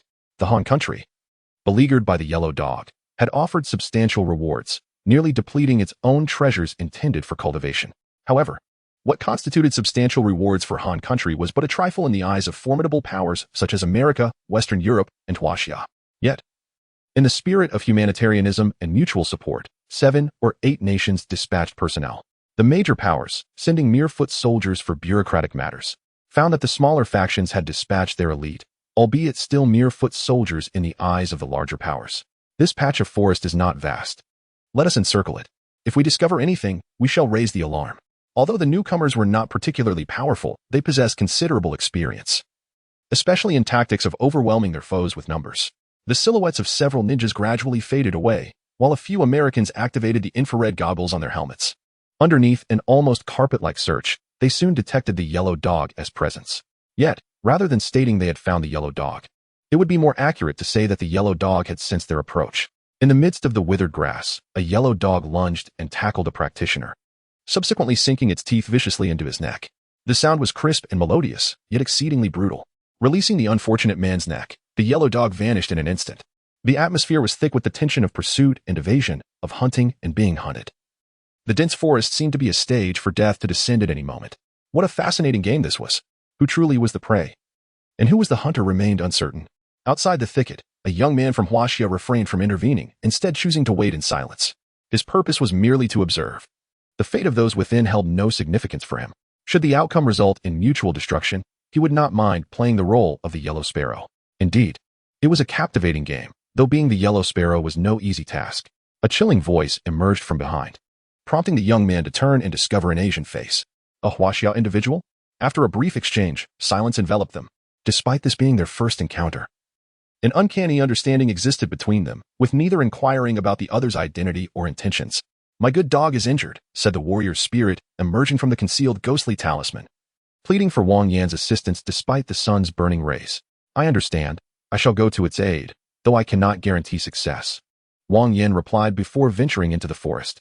The young man refrained from further questioning, for he too was a practitioner capable of perceiving the warrior's spirit. Such a pure and refined soul lingered in the mortal realm, evidently harboring unfulfilled wishes. With a sigh of contemplation, the young man hesitated before ultimately deciding to depart. Chapter 48. 5 against 1. Quite fair, he was unaware of the dire situation within, but it was undoubtedly severe. Should he enter now? He could likely play the Yellow Sparrow and reap all the benefits. However, the pressure from Wang Yan, coupled with the presence of the warrior's spirit, led him to resolve against further involvement. A gentleman knows when to act and when to refrain. This spirit was clearly seeking the demon inside, and he had no desire to interfere with its final wishes. Inside the forest, the golden-furred dog fixated its gaze upon several individuals ahead, its eyes brimming with animosity. Its hind leg was injured, crimson blood oozing forth and staining the earth beneath. A needle had been embedded in its left side, the liquid within almost entirely depleted. It was astonishing that the bane of the Han nation for so many years turned out to be merely a dog. The people of Han truly seemed to regress with time. A ninja emitted a scornful snort, were it not for the yellow dog's prowess. He would have charged in already. Just 2 minutes prior, a companion adept at stealth had been silently dispatched by the yellow dog. A disgrace of the highest order for a ninja. With an imperceptible glance toward the individuals behind the dog, he raised an eyebrow, and they immediately understood. Kill. A cacophony of furious shouts erupted from the surroundings as 2 Japanese ninjas, 3 American cyborgs, 3 Northern Russian berserkers, 2 Southeast Asian sorcerers, and a lone individual from the cold country launched their simultaneous assault. Facing such an intimidating force, the yellow dog exhibited unwavering confidence. With taut muscles in its hind legs, it charged fiercely towards the Japanese ninjas. The masters of stealth and ambush appeared as vulnerable as children before the yellow dog. Their exquisite ninjutsu rendered futile against its acute sense of smell, the repugnant stench as clear as a beacon in the night. A piercing scream abruptly shattered the air, only to be silenced moments later. With a single claw, the yellow dog extracted the heart of the unfortunate ninja, then leapt towards another. Baka, the last remaining ninja, witnessing the demise of his comrades, felt his rage swell to unprecedented heights. The honor of the great Eastern Empire, the dignity of the samurai code, he would not retreat an inch, even at the cost of his life. With this resolve, a glimmer of determination shone in the ninja's eyes, and he turned to flee into the dense forest. Slash! Before the ninja could fully turn, the yellow dog, swift as the wind, struck. Its sharp claws tore through fabric, shredding flesh and exposing fragile innards, thereby concluding a life steeped in filth and sin. We cannot allow it to kill again. Gather together, the tranquilizers will take effect soon. It cannot hold out much longer. A Southeast Asian sorcerer, sensing the impending doom, cried out. Among the 3 American cyborgs, one was infused with the genes of a black bear, while the other 2 were heavily mechanized, boasting robust physiques. The Northern Russian berserkers, known for their resilience and tenacity, posed a formidable presence. Based on prior encounters with the yellow dog, the cyborgs and berserkers knew it would not prioritize eliminating them, but would instead target the more defenseless sorcerers. As anticipated, the moment the Southeast Asian sorcerer's words fell, the yellow figure lunged forward. Rot, pain, weakness. 3 curses were uttered in rapid succession, yet the yellow dog, undeterred, barreled through them and delivered a powerful blow to the sorcerer's head. Blood splattered, and brain matter oozed forth. Despite enduring the 3 curses, the yellow dog stumbled as it landed, its once swift form now trembling uncontrollably. The cyborgs and berserkers exchanged glances, retreating a step. The current situation was in their favor. Given the yellow dog's ferocious nature, it would surely take a few down with it. And the Southeast Asian sorcerer, along with the individual from the cold country, presented ideal targets. The yellow dog's eyes brimmed with resentment and fury. Yet the circumstances left little room for choice. The cyborgs and berserkers were too tough to be dispatched in a single blow. It could only turn its attention to the sorcerer and the individual from the cold country. With a furious growl, the yellow dog charged towards another Southeast Asian sorcerer, resolute in its final stand. No. Ah. 2 anguish cries echoed almost simultaneously. The yellow dog, rendered helpless by the potent anesthetic, struggled to lift its head and gaze toward the source of the other sound. Before his eyes stood a man from the cold country, his face contorted in agony and horror, blood gushing forth like a fountain, staining the ground before him a deep crimson. Bang, bang, bang. The deafening sound of gunfire erupted. Bullets streaming from the barrel of the gun as if they were free, splattering against a berserker from the north, creating blossoms of blood. The harsh environment of northern Russia had forged a fierce and resilient people, particularly among the practitioners of martial arts, tough-skinned and robust. A berserker of equal rank might not be able to defeat another, but neither could they be easily vanquished. How formidable! Wang Yan couldn't help but marvel at the presence of such formidable warriors in the main world. Even a trivial assessment task could lead to encounters with such strength. Seeing the berserker unable to advance, Wang Yan swiftly shifted his focus to the trio of cyborgs, one beastly hybrid and two mechanical enhancements, collectively equivalent to two berserkers. What is happening? Why can't my weapon fire? One mechanical cyborg, bewildered, realized that most of his power resided in his advanced weaponry. Without it, he was rendered nearly useless. The central control program was experiencing severe interference, forcing the weapon offline to prevent potential mishaps, murmured another cyborg decisively. Offline? What a ridiculous notion. Suddenly, a tremendous explosion erupted, flinging one of the comrades aside. The power of technology is formidable, yet its limitations can be even more terrifying. When technological supremacy is established, no effort can yield any semblance of resistance. 5 against 1, a fair fight. After Janus compromised the central control systems of the two mechanical cyborgs, the originally 6-on-1 scenario was reduced by 1. It was fortunate that the other mechanical cyborg had decisively taken his weapon offline. Otherwise, he too would have been caught in the blast. Such arrogance from the Huaxia people, I admire it. One berserker sneered as he lunged forward. He was indifferent to the peculiarities of his adversary's methods. All he cared about was their size, for size signified defense and power, the very elements in which the berserkers of northern Russia excelled. Let us charge together, or we shall all perish. Although the cyborg with the offline weapon had seen his combat effectiveness plummet by over 60%, his intellect remained intact. He shouted to his comrades before swinging his fists and rushing forward. Chapter 49. Bloodline Enhancer, a futile struggle. As the enemy advanced, Wang Yan scoffed disdainfully. Then suddenly his body swelled, activating the formidable bloodline of the ultimate giant. Boom. Bang. His immense form crashed to the ground as his fist, the size of a human head, swung with ferocity. The first berserker to attack was sent hurtling away like a cannonball, the imprint of Wang Yan's fist visibly caving in his chest, signaling his imminent demise. The green giant. The unexpected transformation startled everyone, their hair standing on end. Aside from his crimson skin and flames emanating from his body, the metamorphosis mirrored that of a scene from a film. Howling in exhilaration, disregarding the astonishment of a few onlookers, Wang Yan leaped high into the air, crashing down forcefully before the nearly incapacitated cyborg. The capabilities of these individuals were far too trivial to warrant Wang Yan's transformation. A mere skirmish would suffice to dispatch them. However, Janus's warning compelled Wang Yan to act swiftly, for the tanks of Han Nation were rapidly assembling at the border, and the forces of Chao County were equally resolute. An all-out war loomed imminent. No matter how feeble a state apparatus may be, it is not something a solitary individual can contend with. While Wang Yan possessed confidence beyond that of mere mortals, he would not foolishly engage in a head-on confrontation with aircraft and tanks. That would not be valor, it would be folly. With a resounding boom, he swung his fist and sent the beastly cyborg's head flying, subsequently delivering a powerful kick that sent the North Russian berserker sprawling. Grasping the limp body of the yellow dog, he leaped forward, covering 500 meters in a single bound. Engaging the military directly would be a foolish endeavor. Evading pursuit was of paramount importance at that moment. Janus, which direction should I run? Head west, towards Huaxia, Janus replied. The war between Han Nation and Chao County is on the brink of eruption. We must simply distance ourselves from that area. Understood.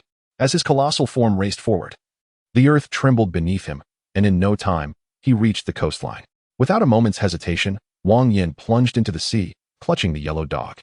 His immense strength propelled him through the water with astonishing speed, akin to a fish darting through its aquatic realm. Within mere minutes, he had crossed into Huaxia's territorial waters. All right, master, we are temporarily safe. At Janus's prompt, Wang Yan came to a halt, bringing the barely breathing yellow dog before him. It should still be alive, right? He hesitated to press on its abdomen, instead gently shaking its tail. The gentle motion from the green giant was anything but delicate to an ordinary observer. It could have easily dislodged the creature's insides. Despite having been besieged, cursed, and subsequently drenched, the yellow dog managed to endure. Though aware that his life had been saved, the dog's eyes were still filled with trepidation. Well, it's good to be alive. Upon seeing the yellow dog's eyes flutter open, Wang Yan retrieved the talisman harboring the soul of the warrior. Big Yellow. Awu? As the soul emerged, it beheld the long-yearned Big Yellow, who in turn recognized his beloved master after decades of longing. The bond between the spirit and the dog was palpable, their gazes laden with emotion. And Wang Yan even detected a glimmer of crystalline light within the warrior's essence. Assessment task. 4. Assist the warrior in seeing Big Yellow one last time. Completion. Reward settlement in progress. Obtained Great Assessment Treasure Chest. The hunter may choose to return to the reincarnation space immediately or await the conclusion of the 30-day stay. I choose to wait.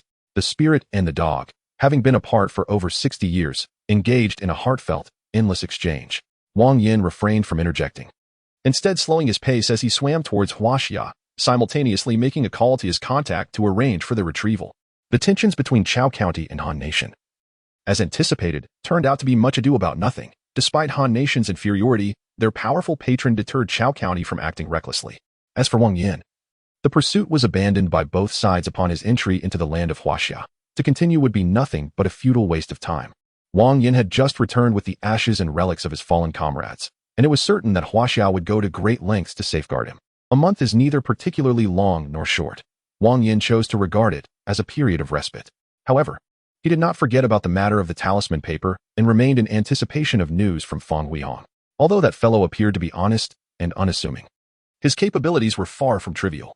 He managed to procure over 30 precious purple talisman papers, along with some compatible ink. Wang Yan felt a surge of joy within. Seizing the opportunity to craft all the blue talisman papers into finished products, and then quietly awaited his return to the reincarnation space. Upon his recent return to the reincarnation space, a prompt resonated within his mind. Wang Yan surveyed his surroundings and discovered that an unfamiliar door had appeared in a corner at some point. He reached out to open the door, revealing a soft expanse of white. Beyond that, there was nothing to see or hear. This must be a protective measure of the reincarnation. After a moment's contemplation, Wang Yan decided to delay further action.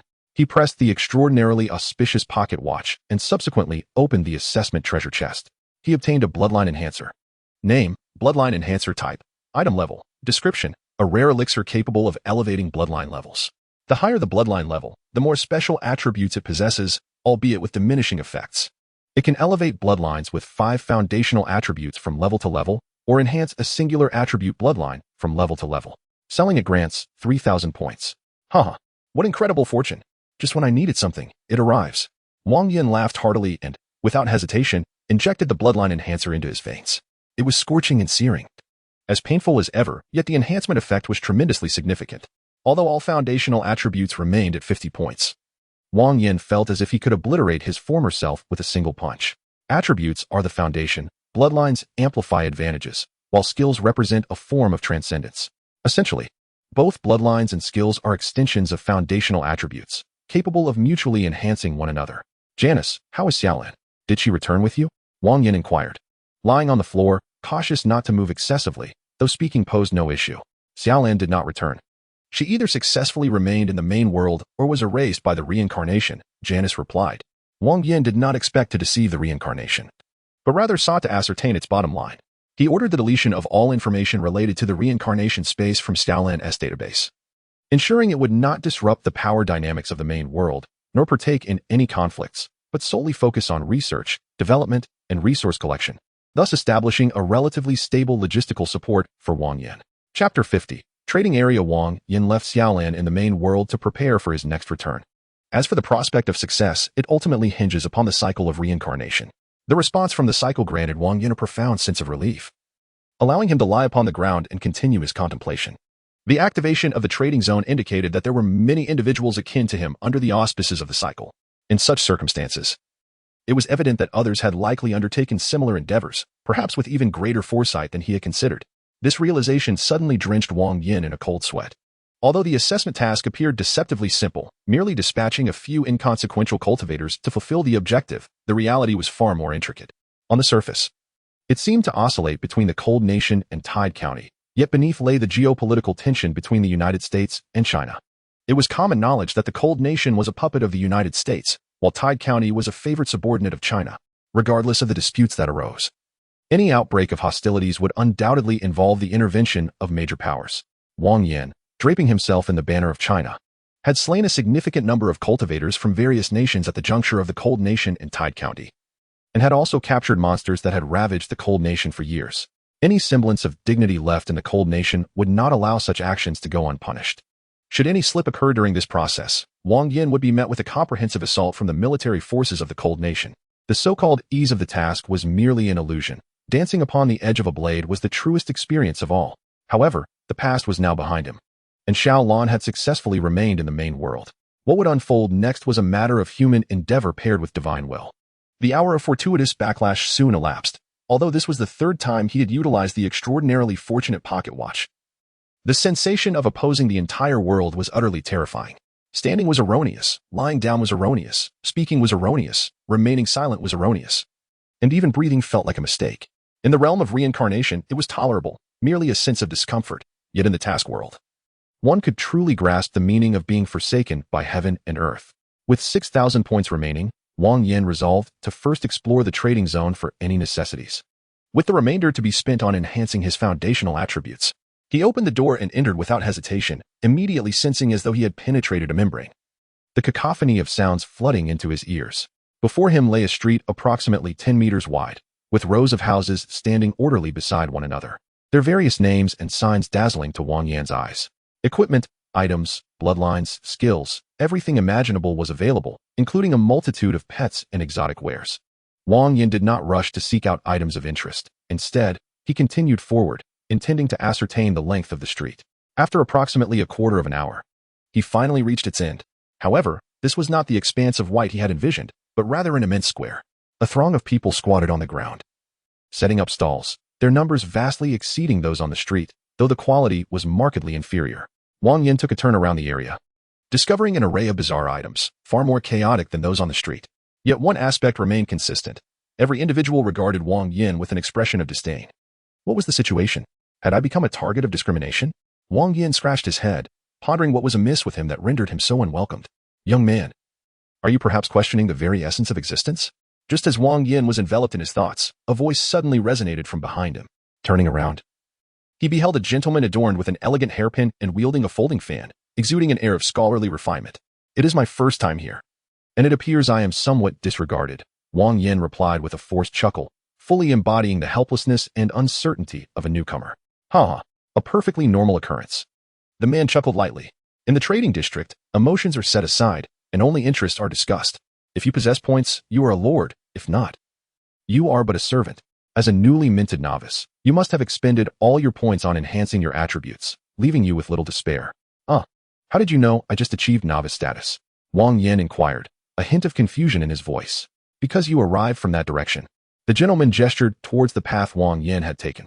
First-time visitors always traverse through the main street to reach this area. From the second visit onward, one is directly transported to the marketplace.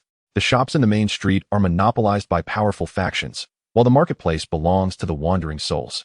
I see. Thank you for the clarification. Upon hearing the man's words, Wang Yan realized he had inadvertently revealed too much due to the disparity in information. However, this was not a matter of carelessness on his part. Not at all. My name is Yuguanshan. Here is my business card. Perhaps we might collaborate in the future. As Wang Yan accepted the card offered by Yuguanshan, he felt a wave of astonishment wash over him. This individual must have been a salesman prior to entering the reincarnation space, he mused. Thank you. Should the opportunity arise, I would be keen to collaborate. Wang Yan nodded and then began to wander through the marketplace.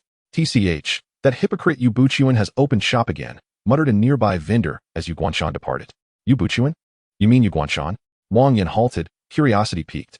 Indeed, did he not give you a business card? I advise you to discard it. That thing is embedded with a tracking device capable of gathering your information and transmitting signals. Once you enter the task world, he could seize the chance to teleport inside. And I need not elaborate on what follows, the vendor remarked, casting a cold glance at Wang Yan. Now I understand why he was so eager to get close. Wang Yan nodded. He did not discard the card, but rather tucked it into his personal assistant terminal, not in a hurry to leave. Wang Yan crouched down to examine the vendor's wares. The stall offered a hodgepodge of items, from rings and necklaces to hefty tools such as mountain-splitting axes and wolf-toothed clubs, all neatly arranged. However, the attributes of these items were rather mundane, with most barely reaching level 1. Name: mountain-splitting stone axe type, giant axe level, 1 attack, 50 skills, none description, a razor-sharp giant axe, capable of cleaving through mountains and stones with ease. Though the attack power significantly surpassed that of Wang Yan's level 1 shield, its practicality fell short.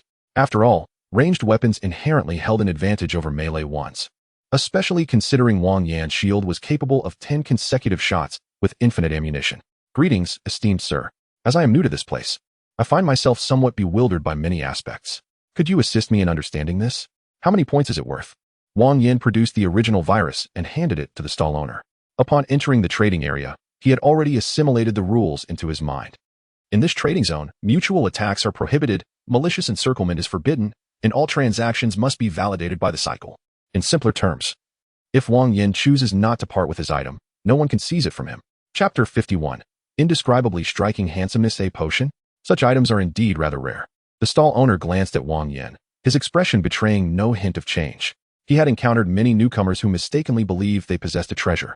Yet to the discerning eye, it was mere refuse. Nevertheless, with no customers in sight, he found no harm in taking a look. To his astonishment, upon reading the introduction of the original virus, he could not suppress an exclamation of surprise. What is this? Have I stumbled upon something remarkable? The stall owner's sudden reaction attracted the attention of those nearby, several of whom approached to inquire about the commotion. It's nothing, merely a fellow countryman. The stall owner waved his hand, then performed some operation that enveloped him and Wang Yan in a semi-transparent light screen. There is no need for concern. This is a security mechanism of the trading area. For a fee of 100 points, it can obscure sound and images for 10 minutes. Rubbing his hands together, the stall owner displayed a grin that was more pitiable than a frown. I am a straightforward individual. I want to deceive you or engage in any frivolous banter. Allow me to be clear. I am quite eager to acquire this potion, and I can offer you a price of up to 10,000 points. 10,000. Wang Yan was momentarily taken aback. While this item appeared impressive, the 1 in 10,000 odds were disheartening. He had anticipated a sale of perhaps 1,000 points. Yet here he was being offered 10 times that amount. Such potions could only be obtained in task worlds, with a minuscule chance of emerging from elite treasure chests. The task worlds are fraught with peril, and every slight enhancement increases one's chances of survival.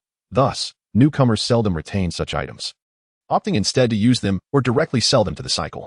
Of course, these considerations are secondary. The primary reason lies in the fact that all specialized skills and bloodlines must be learned and cultivated from the most rudimentary levels. To put it simply, one must first master basic mathematics before tackling advanced calculus. The stall owner rubbed his hands again, stating, if the success rate of this potion could reach 10, I would offer you 100,000 points. Should it attain 20, I could present you with 300,000 points. A 1 in 10,000 chance. Do you intend to gamble your life on that? Wang Yan refrained from responding to his remarks. This world is vast and wondrous. Anything conceivable could transpire here. The stall owner chuckled. While a 1 in 10,000 probability is indeed low, certain methods can elevate that probability to above 50 for a limited time. Otherwise, even if I had 10 lives, I wouldn't dare to use it. Is that so? I shall contemplate this. Wang Yan nodded, though he did not proceed with the transaction immediately. He intends to first wander around, gathering information about prices before making any decisions. Certainly, I will set up my stall here every day. The vendor handed Wang Yan a business card, which contained my contact information. Feel free to reach out whenever you have made up your mind. Fong Hui Feng. That name sounds somewhat familiar. Glancing at the vendor's card, Wang Yan raised an eyebrow, his tongue involuntarily tripping over itself. After meandering for a while, Wang Yan began to glean some understanding of the area. The trading zone is divided into 2 sections. The place he had just entered is known as Trading Street, where various factions occupy the shops. Although the prices are somewhat elevated, the quality is assured. The area he now finds himself in is referred to as the Stall Zone, or the Intermediate Stall Zone, populated by individuals and minor factions. Here, the merchandise is eclectic and disorderly, with quality difficult to guarantee, necessitating careful discernment. Wang Yan, not being a fool, was certainly not swayed by the extravagant boasts of the vendors. After much deliberation, he spent 4,000 points to purchase 2 meteor darts. Name: Meteor Dart Type, Dart Level, Attack, 50 Skill, None Description, Sharpened on all sides, disappearing without a trace. If one lacks exceptional skills in handling concealed weapons, utmost caution is advised to avoid self-injury. The price of intermediate weapons generally ranges from 3,000 to 6,000 points. But due to the niche nature of the meteor dart, it is priced significantly lower. For instance, a similarly rated mountain splitter axe is set at 4,000 points. Upon returning to the reincarnation space, Wang Yan took out a primitive virus and handed it to Janice for sale, while he began practicing with the meteor darts. Lacking specialized skills in concealed weaponry, he found that his intermediate psychic abilities perfectly addressed this issue. Janice spent an entire day in the trading area before returning, bringing back a total of 18,000 points, along with a small creature that resembled both a cat and a fox. The primitive virus sold for 12,000 points, while some discarded yellow talismans fetched 8,000 points, and the small creature cost 2,000 points. After reaching the intermediate level, ordinary yellow talismans became nearly obsolete for Wang Yan, as blue talismans offered better effects and greater power. However, for the larger factions, these yellow talismans provided newcomers with a measure of life assurance deemed to be of good value. According to Janice, although this small creature is classified as a decorative animal, it possesses a rather intriguing innate skill, which is simply being aesthetically pleasing. Indeed, it is just that, visually appealing. The fluffy, endearing little creature is bound to attract affection. However, not everyone shares this sentiment. Individuals with unique temperaments or those who have suffered harm from animals may instinctively harbor aversions, perceiving even the cutest creatures as repulsive. Yet, this small beast is different. Everyone who encounters it finds it charming. After consulting with the reincarnation mechanism, Wang Yan finally understood the matter at hand. This small creature carries a trace of the dream-eating demon's bloodline within it. Though too faint to be actively triggered, the residual power can still influence surrounding beings. The dream-eating demon is a creature particularly adept in mental attributes, specializing in creating illusions and manipulating dreams. The pure-blooded dream eater requires no effort.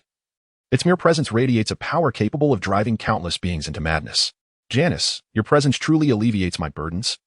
Wang Yan mused before employing the gluttony of fiery flames to seize the essence of this small creature. Gluttony of fiery flames, talent by consuming the flesh and blood of the target. One can acquire a skill that the subject possesses, either permanently or temporarily. This skill must not conflict with attributes such as immense strength, defense, recovery, swiftness, perception, or flames. Upon utilization, the skill will vanish forever. Squeak. The small creature, sensing danger, began to struggle frantically. Unfortunately, its bloodline was exceedingly thin and it lacked strength. Escape was impossible. Acquired skill, unutterably charismatic. Unutterably charismatic, passive all sentient beings capable of negotiation will develop a degree of fondness towards you. Under special circumstances, this passive skill will receive a significant enhancement. Is this not akin to being a pretty boy? Chapter 52. Enemies in the Shadows. Eye in the light. Wang Yan felt a twinge of discomfort in his teeth. While being popular was advantageous, he believed that a man should ultimately rely on strength to make his mark. Let it be. If being a pretty boy is my fate, perhaps it might lead to a divine encounter someday. Muttering to himself, Wang Yan raised his head and addressed the reincarnation, exchanged 40 points for each of the 5 fundamental attributes. As his voice echoed, a beam of white light descended from the heavens, enveloping him entirely. After entrusting Janice with 1,300 points to create a laser flashlight, Wang Yan found himself with a remaining total of 6,000 points. He spent 4,000 points on 2 meteor darts, and with the 18,000 Janice had returned with, his total reached precisely 20,000 points. However, after these expenditures, he found himself utterly impoverished. The enhancement lasted for over 10 minutes. And as Wang Yan descended from the sky, he was suddenly overwhelmed by an urge to unleash a fist upon the reincarnation's avatar. Yet, he was not so arrogant as to challenge it. Instead, he quietly opened his personal attributes panel. Name, Wang Yan. Race, Huaxia human bloodline. Abyss giant. Enhanced bloodline strength. 90. Enhances attack power, explosive force. In carrying capacity, bone structure. 90. Enhances physical defense and bone density. Physique. 90. Enhances cellular vitality, stamina recovery, and endurance. Agility. 90. Increases movement speed, reflexes, dynamic vision, and attack speed. Spirit. 90. Enhances danger perception, mental acuity, and spiritual defense. Skills. 1. God Hunter. Talent when attacking a target of divine race. It inflicts damage ranging from 5 to 20 times, depending on the target's health. The lower the health, the greater the damage. There is a 90 chance of slaying the target if they are gravely injured. Cooldown period, 24 hours. 2. Unutterably charismatic, passive all sentient beings capable of negotiation will develop a degree of fondness towards you, with considerable enhancement under special circumstances. 3. Eye of Truth. Observing the world through the lens of the soul may unveil a multitude of extraordinary sights. The enhanced attributes are nearly double those of before. Yet the overall improvement far exceeds this figure. As Wang Yan entered his transformation state, his physique became remarkably robust, reaching an astonishing height of 4 meters. Fiery flames erupted from his being, the intense heat distorting the very air around him. Janice measured the temperature, discovering it to be approximately 1,400 degrees Celsius. Dangerously close to the melting point of iron. Such extreme heat alone could spell doom for the vast majority of reincarnators. With his fists clenched tightly and eyes brimming with confidence, Wang Yan even felt a sense of anticipation for the arrival of the next mission world. Time flew swiftly, and as the 10-day countdown concluded, Wang Yan's form vanished instantaneously from the reincarnation space. World type, science fiction. Energy level, low. Martial arts, matching plot. The Avengers, danger level, medium. Main task, 1. Submit an infinity gem. Completing this task grants 3,000 points. For each additional infinity gem submitted, the reward doubles from the previous level. Side task, 1. Eliminate other reincarnators who have arrived in this mission world. Each reincarnator killed grants 1,000 points, and each elite reincarnator killed yields 3,000 points. Task hints, 1.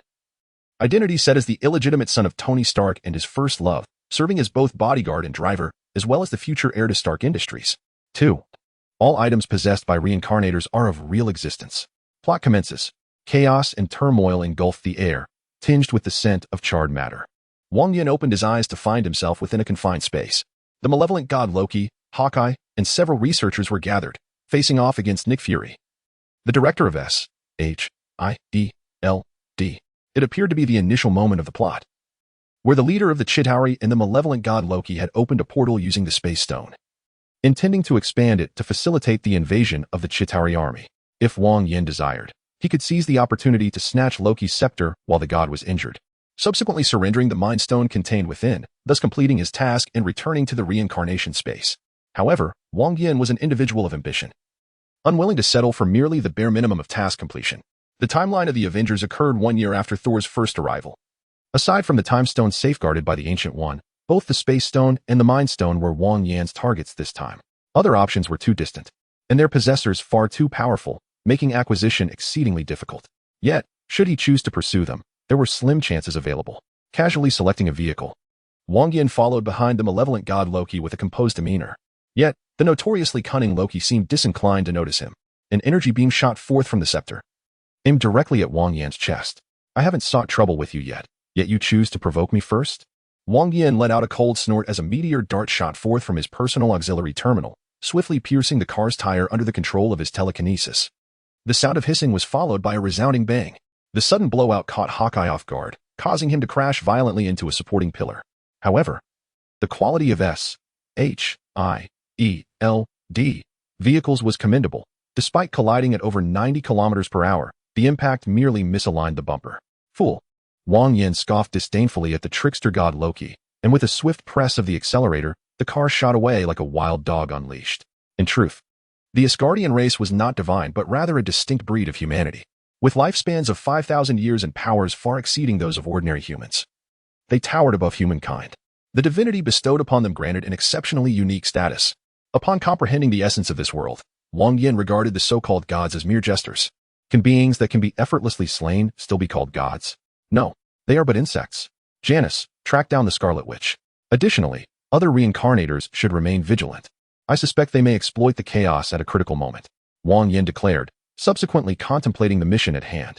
Undoubtedly, the current situation was one where the enemy lurked in the shadows while he stood exposed. Tony Stark's illegitimate son, who also served as a bodyguard, driver, and the future heir of Stark Industries, was a ludicrous identity.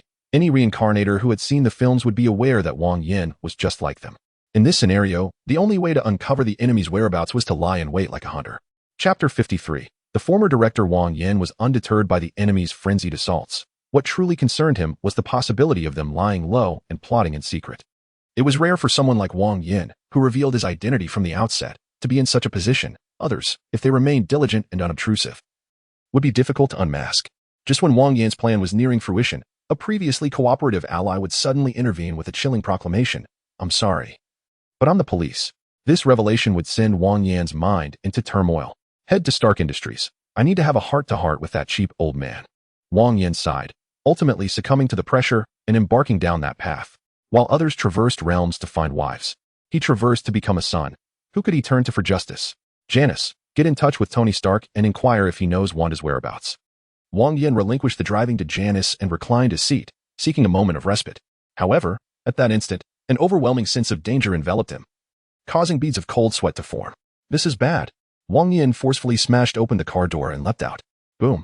An explosion erupted almost at his ear, as the car he had been driving transformed into a fiery inferno, scattering debris in all directions. As he landed, Wang Yan rolled and quickly focused his gaze on the assailant, a black-clad operative, shouldering a launcher with a diameter of approximately 15 centimeters. After blasting the car skyward, the operative discarded the launcher and sprinted into the crowd. Meanwhile, a cadre of agents clad in black surged from every corner, unhesitatingly brandishing their firearms to unleash a hail of bullets upon Wang Yan. Bang, bang, bang. The relentless gunfire erupted, striking his legs with painful fervor.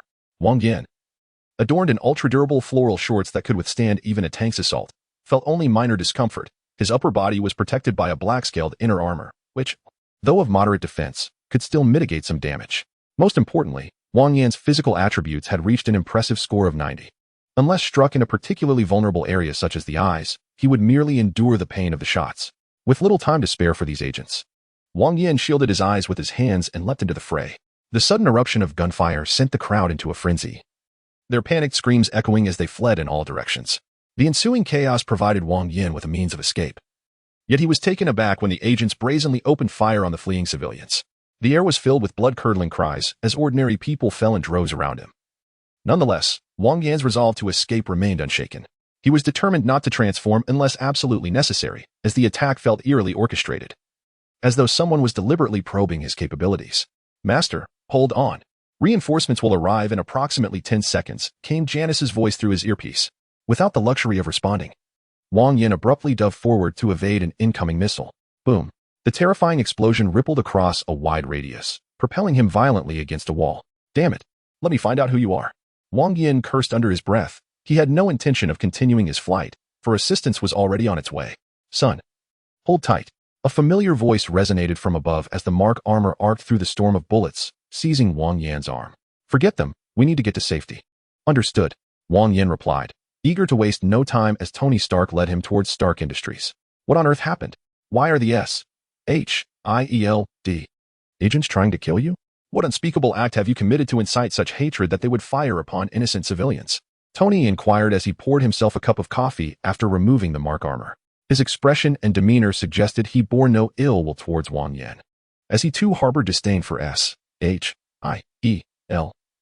and the unscrupulous politicians behind it. "It may not necessarily be S.H.I.E.L.D., Wang Yan replied, shaking his head.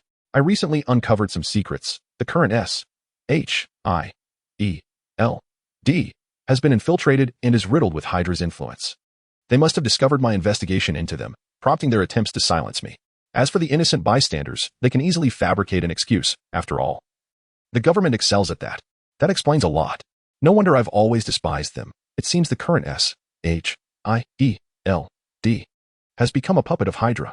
Tony's tone shifted, his expression softening. "However, there is no need to worry too much. I have developed the Mark armor to its 40th iteration. Stronger and more resilient than ever, it stands ready to safeguard your safety." As Tony's words resonated, a set of sky-blue Mark armor materialized before them. Tall and imposing, it exuded an aura of mystery and elegance, perfectly embodying Wang Yan's noble and valiant spirit. "Master, I have located Alexander Pierce's whereabouts." Janice interrupted the conversation between Tony and Wang Yan, abruptly transforming the previously relaxed atmosphere into one fraught with tension.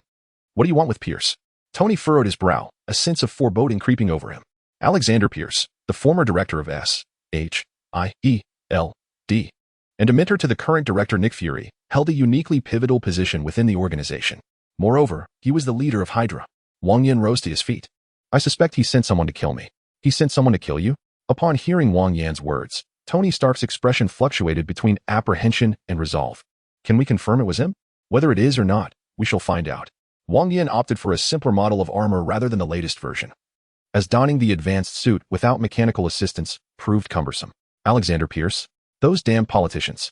As Wang Yan ascended, a furious Tony Stark cursed under his breath, suddenly struck by a resolute idea. In a villa on the western outskirts of New York, former S.H.I.E.L.D. Director Pierce gazed at the screen before him, where reports from his subordinates came through. Attacking Tony's son? The sole heir to Stark Industries? Who authorized this? Pierce sprang to his feet, incredulous that his subordinates would dare to pursue Tony Stark's son.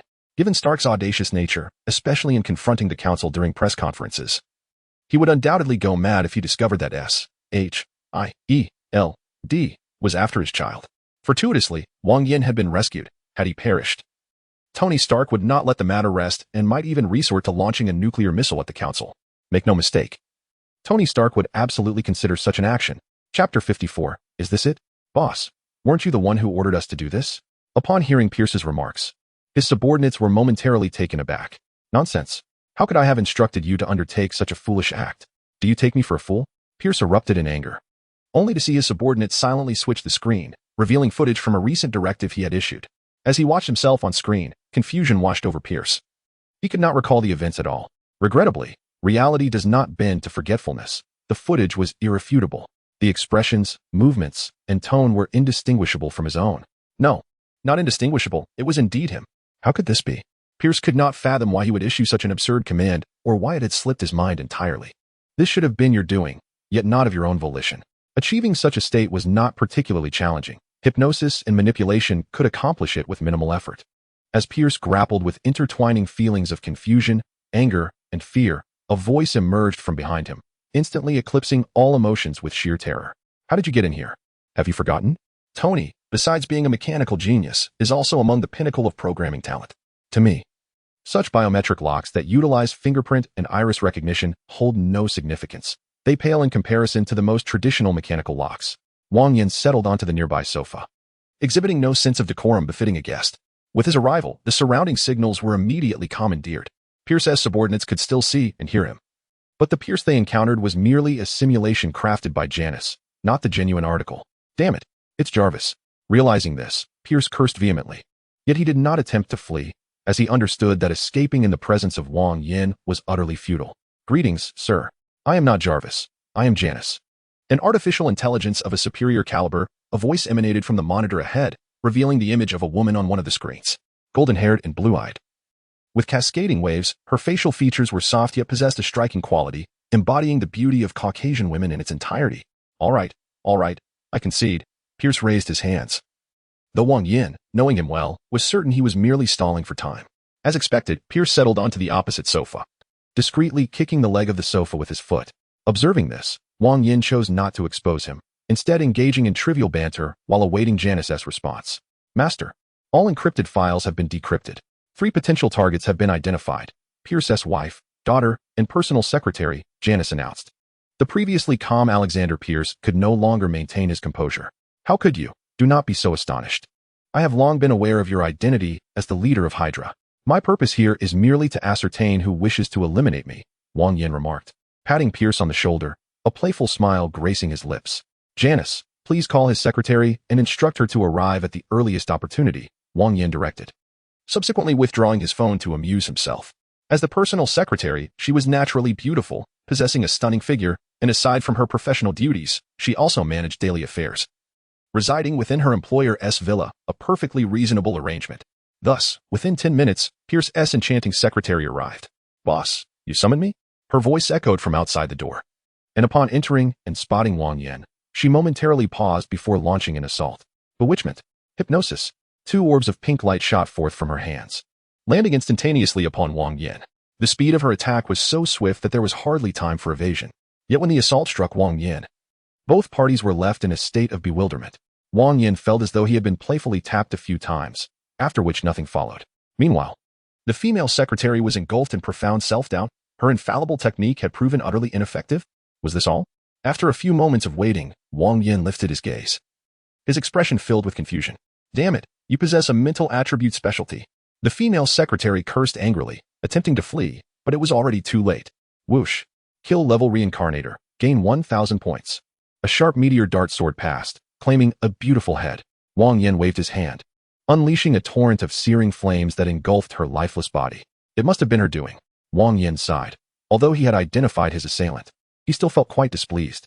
Passively enduring attacks was not his style. Proactive engagement was the true path. Janice, provide me with all the information on the congressional members. If a game is to be played, it must be played on a grand scale. Wang Yan detested the sensation of being schemed against in the shadows. Since confrontation was inevitable, he preferred to take control of everything.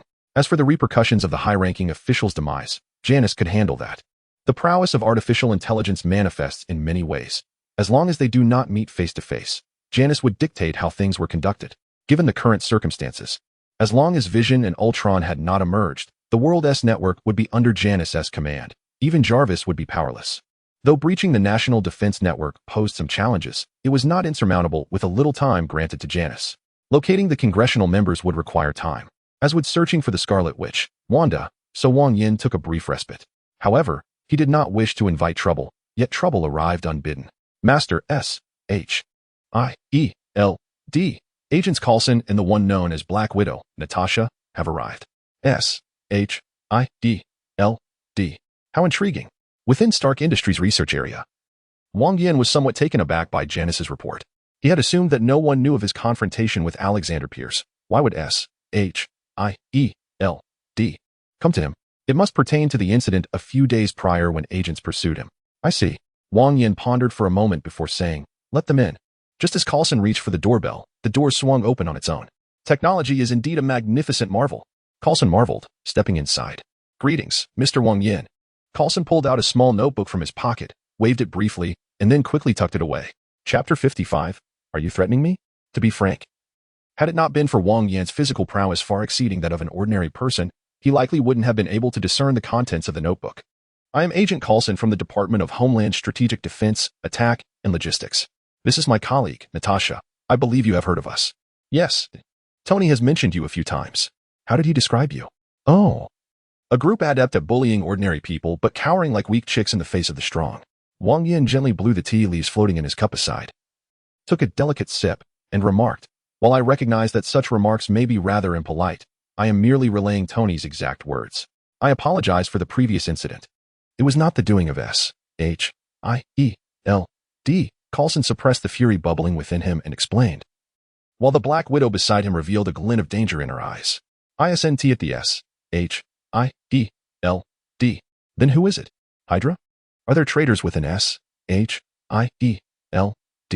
Or is the so-called S.H.I.E.L.D. merely a fade for Hydra? He scoffed. Do you take me for a fool? Do I appear to be mentally challenged? A barrage of questions from Wang Yan left Coulson momentarily speechless, on the brink of losing his temper. Who was he? An elite agent of S.H.I.E.L.D., the spokesperson for Director Nick Fury. He handled every minor detail within the agency. Aside from a few exceptional figures like Captain America and the Hulk, everyone else was under his command. When had he ever endured such indignity? Although Wang Yan was the son of Iron Man and the sole heir to Stark Industries, a small lesson was not beyond reason. With this thought, Coulson exchanged a knowing glance with the Black Widow, who was already somewhat irked and would not hold back. Prior to their arrival, they had thoroughly investigated Wang Yan, his family, friends, enemies, his school years, fights, romances, and more. They found it hard to believe the recent attack, invulnerable to knives and bullets. What a jest. Did he think himself the Hulk? If there were video evidence, it might have been a different story, but alas. All surveillance cameras had been controlled by Janus, erasing any relevant footage. The exaggerated accounts of a few agents were hardly convincing. The Black Widow, Natasha, having undergone the most rigorous training, was proficient in various martial arts, having enhanced her physique with serums, and could easily handle someone like Wang Yan. Just as Coulson signaled her, she lunged at Wang Yan. In an instant, however, she felt an overwhelming force strike her, sending her spiraling uncontrollably through the air. Bang! She collided violently with the wall, her face a mask of astonishment. She hadn't even seen Wang Yan's attack coming. The surprise deepened as she noticed a meteor-like shuriken, approximately 10 centimeters in diameter, had appeared, pressing firmly against her neck. Release her, or I shall not hesitate to pull the trigger. The sudden turn of events heightened Coulson's alertness, yet as S.H.I.E.L.D. agent. He swiftly drew his firearm, aiming it at Wang Yan's head. Do you dare to shoot? I assure you, should you pull that trigger, a nuclear missile will arrive above your headquarters within 10 minutes. Wang Yan chuckled coldly. To him, that shabby handgun was nothing more than a joke, incapable of inflicting harm even if he stood still. Release her. Immediately. Coulson ignored Wang Yan's threats, continuing to issue warnings. His stance suggested that should Wang Yan make any reckless move, he would not hesitate to fire. The shamelessness, foolishness, and arrogance of Americans are vividly embodied in you. Wang Yan lamented, and in that moment, the gun in Coulson's hand suddenly bent. Gazing at the inexplicably bent handgun, Coulson found himself utterly bewildered. What on earth do you intend to do? He glared at Wang Yan, his expression reminiscent of a hero coerced by a villain. Strong, brave, unyielding, capable, in moments of necessity, of sacrificing his life to make a statement. Are you a fool? Wang Yan, exasperated with this imbecile, kicked Coulson aside and then used his telekinesis to summon Black Widow. Call your boss and have him come to negotiate for your release. Very well. The circumstances dictated the terms, and Black Widow, clearly more pragmatic than Coulson, promptly dialed the director's number upon hearing Wang Yan's words. Mission failed? As soon as the call connected, Nick Fury's voice resonated. How do you know? Black Widow queried, perplexed. She had just been beaten, yet the director was already aware? You are well aware of Tony Stark's foul temper. His son is hardly any better. Although the previous report was rather far-fetched, I chose to believe it because I know a Chinese individual whose martial prowess is formidable. Nick Fury sighed. Handing the phone to him, I will speak to him directly. No need, I can hear. Wang Yan yawned lazily, stating, just make an offer. I do not have the luxury of time to waste on you. $1 billion. $1 billion? Excellent. That should suffice to retrieve Coulson's head. Send someone to collect. But remember, only one head. Upon hearing Nick Fury's words, Wang Yan let out a cold laugh, his tone dripping with derision. Wait, tell me what you desire. I shall fulfill your request. Wang Yan's response alerted Nick Fury to a critical realization. He was far more deranged and troublesome than Tony Stark and showed no regard for anyone's face. I demand the formula for unlimited energy, the 325 resurrection serum, and the super soldier serum. Not merely the serums, but also the formulas and finished products. Wang Yan unabashedly made his exorbitant demands. Impossible. Nick Fury immediately rejected the request. Those 3 items were his lifeblood. Even the finished serums could not be relinquished, let alone the formulas. Not willing to part with them? Very well, Wang Yan sighed and continued. I understand you are currently facing immense trouble and require power support, which naturally includes Tony Stark. But if I were to intervene, do you think Tony would assist you? Oh, by the way, I am indeed powerful enough to annihilate everyone except for the Hulk and Thor. If I were to stab you in a critical moment, what do you think your chances of victory would be? You are threatening me? Upon hearing Wang Yan's words, Nick Fury's voice lowered significantly, his tone growing increasingly menacing. I am indeed threatening you. Provide me with what I seek, or you shall see. Wang Yan snorted coldly and abruptly hung up the phone. Chapter 56. The negotiation failed. Wang Yan was unafraid of Nick Fury's anger. He feared instead a prompt agreement. As the director of S.H.I.E.L.D., Nick Fury was a consummate strategist, and Wang Yan dared not let his guard down. As for whether the other party would acquiesce to his demands, there was no need for concern. The current situation left no alternative. He may harbor doubts about Wang Yan's strength, yet he cannot question the influence of Tony Stark. As expected, after a wait of nearly 10 minutes, Nick Fury returned the call. I can only provide you with the finished serum, and it must be after this battle. Nick Fury's tone was somber, still attempting to haggle with Wang Yan. It seems, Director, you have yet to grasp the gravity of the situation. Oh, and do not entertain the illusion that Aunt May will return to assist you. By the time she makes her way back to Earth, the Chitauri forces will have already obliterated humanity. Wang Yan let out a cold laugh and promptly hung up the phone. Approximately 5 seconds later, the caller dialed again. What do you truly know? Everything you are aware of, I am as well. What you do not know, I am also privy to. Upon completing his statement, an icy silence enveloped the atmosphere. After nearly half a minute, Nick Fury finally relented. The serum will be provided. The formula will be shared post-battle. If you remain skeptical, we can draft an agreement. Apologies, but the reputation of the Americans is well known worldwide. It is akin to a deity, frequently mentioned. Yet everyone understands it to be a mere illusion. Wang Yan interrupted Nick Fury without hesitation, for, as he stated, he could not and would not trust the credibility of the Americans. It appears we have reached an impasse? Nick Fury's voice lowered, his tone turning frigid, and Wang Yan detected an undercurrent of danger within it. I will not concede an inch on my terms. Wang Yan scoffed and once again terminated the call. The 3 serums he proposed were genuine treasures within the Marvel Universe, their worth rivaling that of the Infinity Stones. The Infinity Formula is a remarkable concoction, often referred to as the elixir of immortality.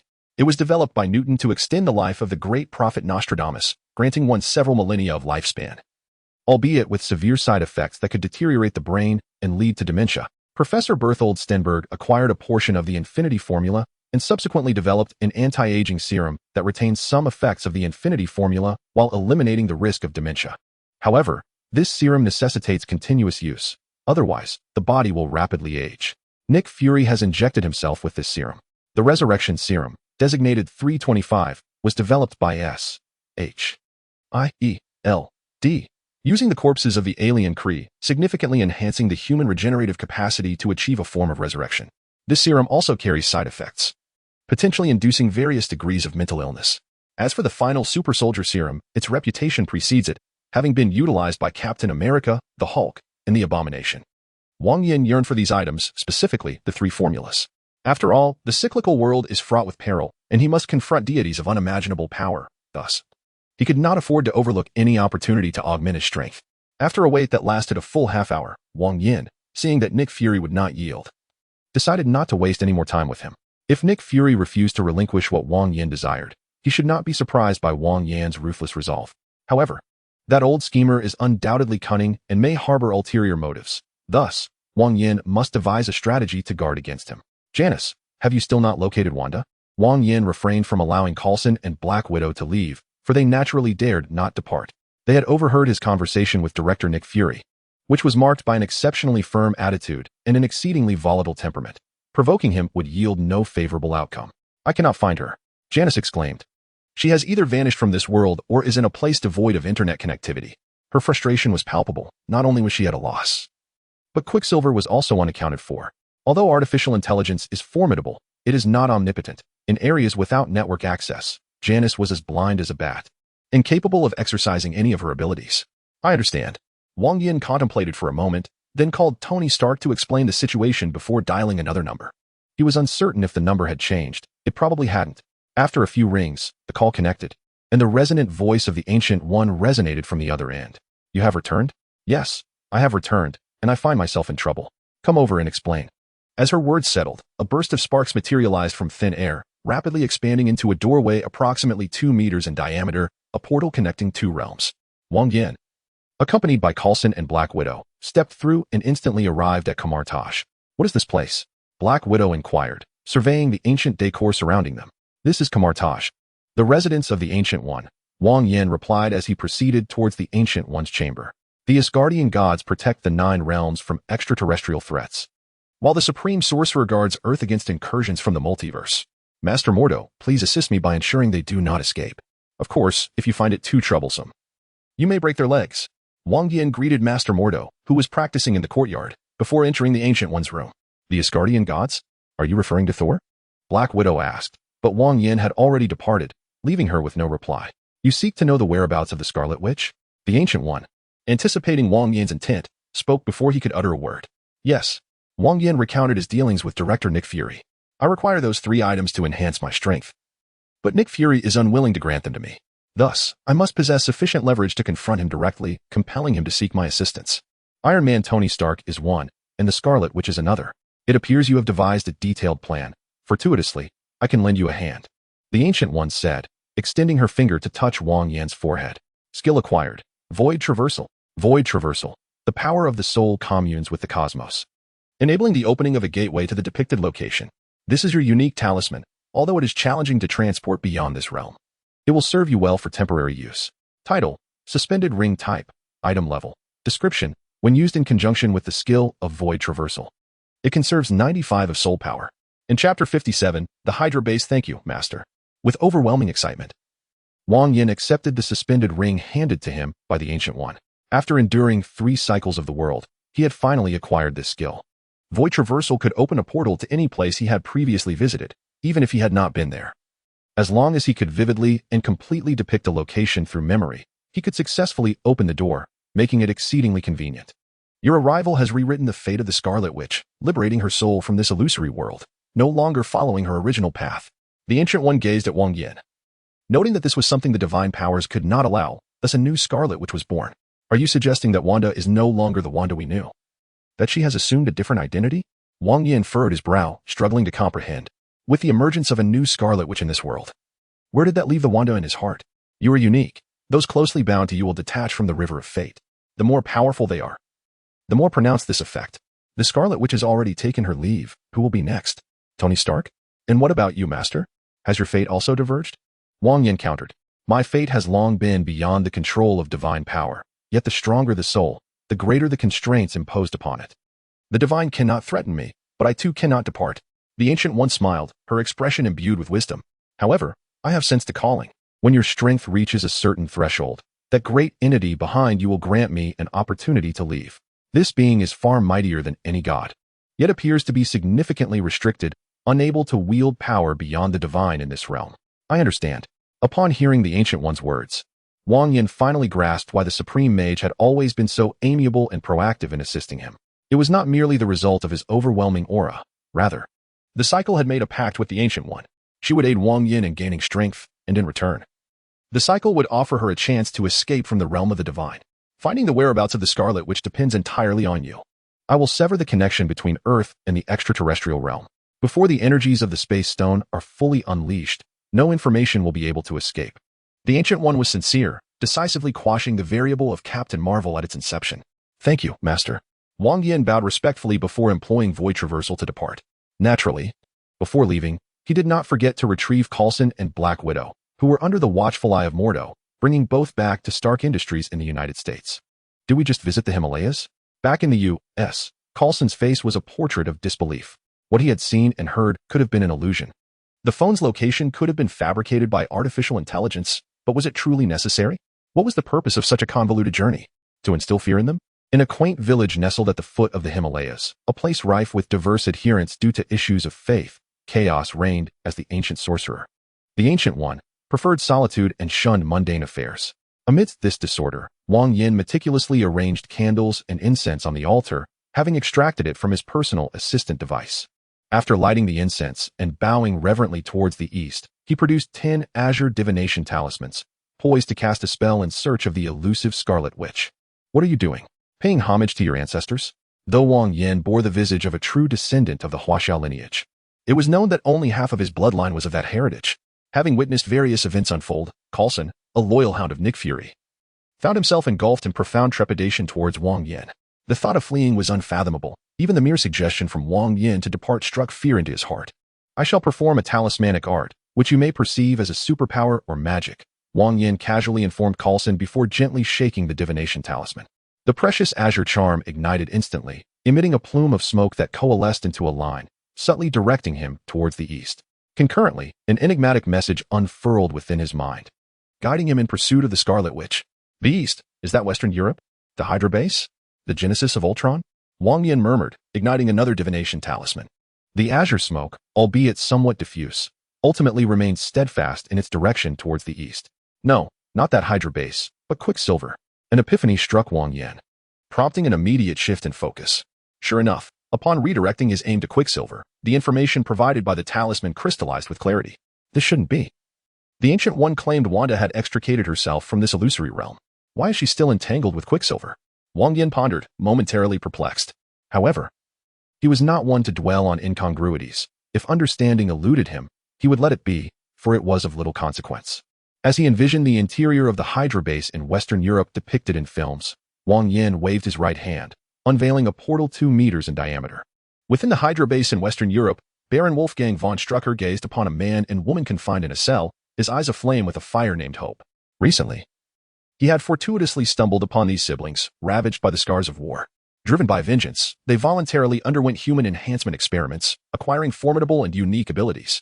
The energy source for these experiments was a rare crystal discovered beneath the Antarctic ice, seemingly encased within a cubic structure. This crystal harbored immense power, capable of inducing genetic mutations that bestowed extraordinary abilities.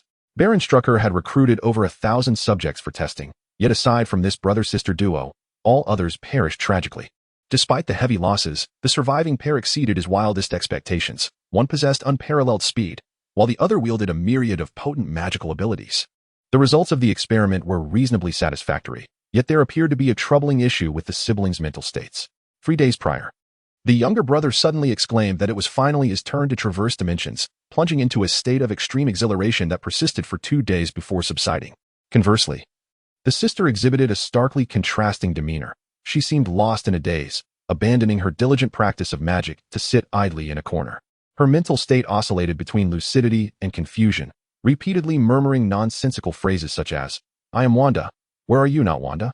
Why don't you come find me?"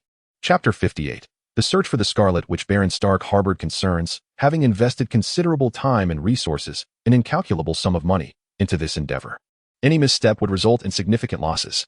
He kept a vigilant watch over the two, ensuring that no errors occurred. The Baron then declared his intent to confer with a few subordinates regarding the infiltration plans across Western Europe. At that moment, a dazzling array of sparks suddenly erupted before him, rapidly coalescing into a circle measuring 2 meters in diameter, akin to a brilliant firework display. With a sudden tremor, the circle formed, appearing to connect to another realm, revealing an environment starkly different from the Hydra base. What is this? Baron Stark's face contorted in confusion. And before he could contemplate a course of action, a streak of light flashed by, severing his head from his body. The abruptness of the scene left the other Hydra members in stunned silence. An unexpected circle materialized within the base, and then their leader's head fell. The shock did not linger for long as another streak of light surged through the doorway into the base. Blood splattered, and bones shattered in a gruesome spectacle of carnage. The ordinary weapons within the Hydra base were mere trifles to Wang Yan. Their strikes felt insignificant, far inferior to those of S.H.I.E.L.D. Is this really the infamous Hydra base? Quite underwhelming. Wang Yan scoffed, his tone dripping with disdain. Janice, initiate a network intrusion. Connect the data cable to one of the computers, Wang Yan commanded, beginning his search for the Scarlet Witch and Quicksilver. The base operated on an internal network and was equipped with numerous signal jamming devices, rendering it a completely isolated dark zone for Janice. However, upon his entry, it revealed itself to be as defenseless as a frail maiden. Master, I have located the Scarlet Witch and Quicksilver, but their mental states are quite unstable. Janice's voice reached Wang Yan's ears, invigorating his spirit. Where are they? Lead the way. Following Janice's guidance, Wang Yan finally beheld Wanda, the one he had yearned for. Her haggard appearance, confusion, and the panic upon seeing him tugged at his heartstrings. Wanda. He shattered the glass with a punch, advancing step by step, longing to envelop her in his embrace. Master, remain calm. The Scarlet Witch's mental state is quite alarming. Janice's words momentarily stunned Wang Yan, and upon closer inspection, he realized that Wanda indeed felt somewhat unfamiliar, as if encountering one another for the first time. Their gazes were laced with wariness. Wanda, do you not recognize me? Who are you? Who am I? The Scarlet Witch gazed at Wang Yan, her eyes oscillating between clarity and confusion, seemingly engaged in a painful struggle. Master, the Scarlet Witch's condition is peculiar. It appears as though two personalities are battling within her. As Janice swiftly recited the experimental records retrieved from the computer, she awaited Wang Yan's decision. Let us first attend to other matters. Wang Yan promptly resolved that while other reincarnators might be disregarded, the one who replaced Quicksilver must not be allowed to remain. Quicksilver possessed remarkable speed, yet was woefully inadequate in other respects, and his advantage could only be exercised in open environments, thus presenting an opportunity for Wang Yan. Having closed the second gate, he subsequently opened the first, entering the chamber where Quicksilver was confined. Who are you? Why are you here? Quicksilver questioned, perplexed. According to the narrative, he was supposed to be honing his abilities alongside the Scarlet Witch, which would soon lead to events reminiscent of those in Avengers, Age of Ultron, where Captain America and others would burst in, allowing him to make his escape. But what was transpiring now? Who was this man, and how had he gained entry? Quicksilver's mind raced, but before he could pose further inquiries, a cacophony of gunfire erupted. Bang, bang, bang. As the first shot rang out, the intruder retreated swiftly to a corner, indiscriminately firing in a wild, 90-degree arc. This was dire. Feeling the searing pain in his chest, Quicksilver transformed into a blur. Desperately evading, he yearned to escape, but the confines of the space thwarted him. He wished to retaliate against Wang Yan, yet his feeble strikes were akin to mere tickles. Most alarming was the seemingly endless barrage of bullets from this man's firearm, which showed no signs of abating. Quicksilver's speed was formidable, but it could only be unleashed upon activation of his abilities.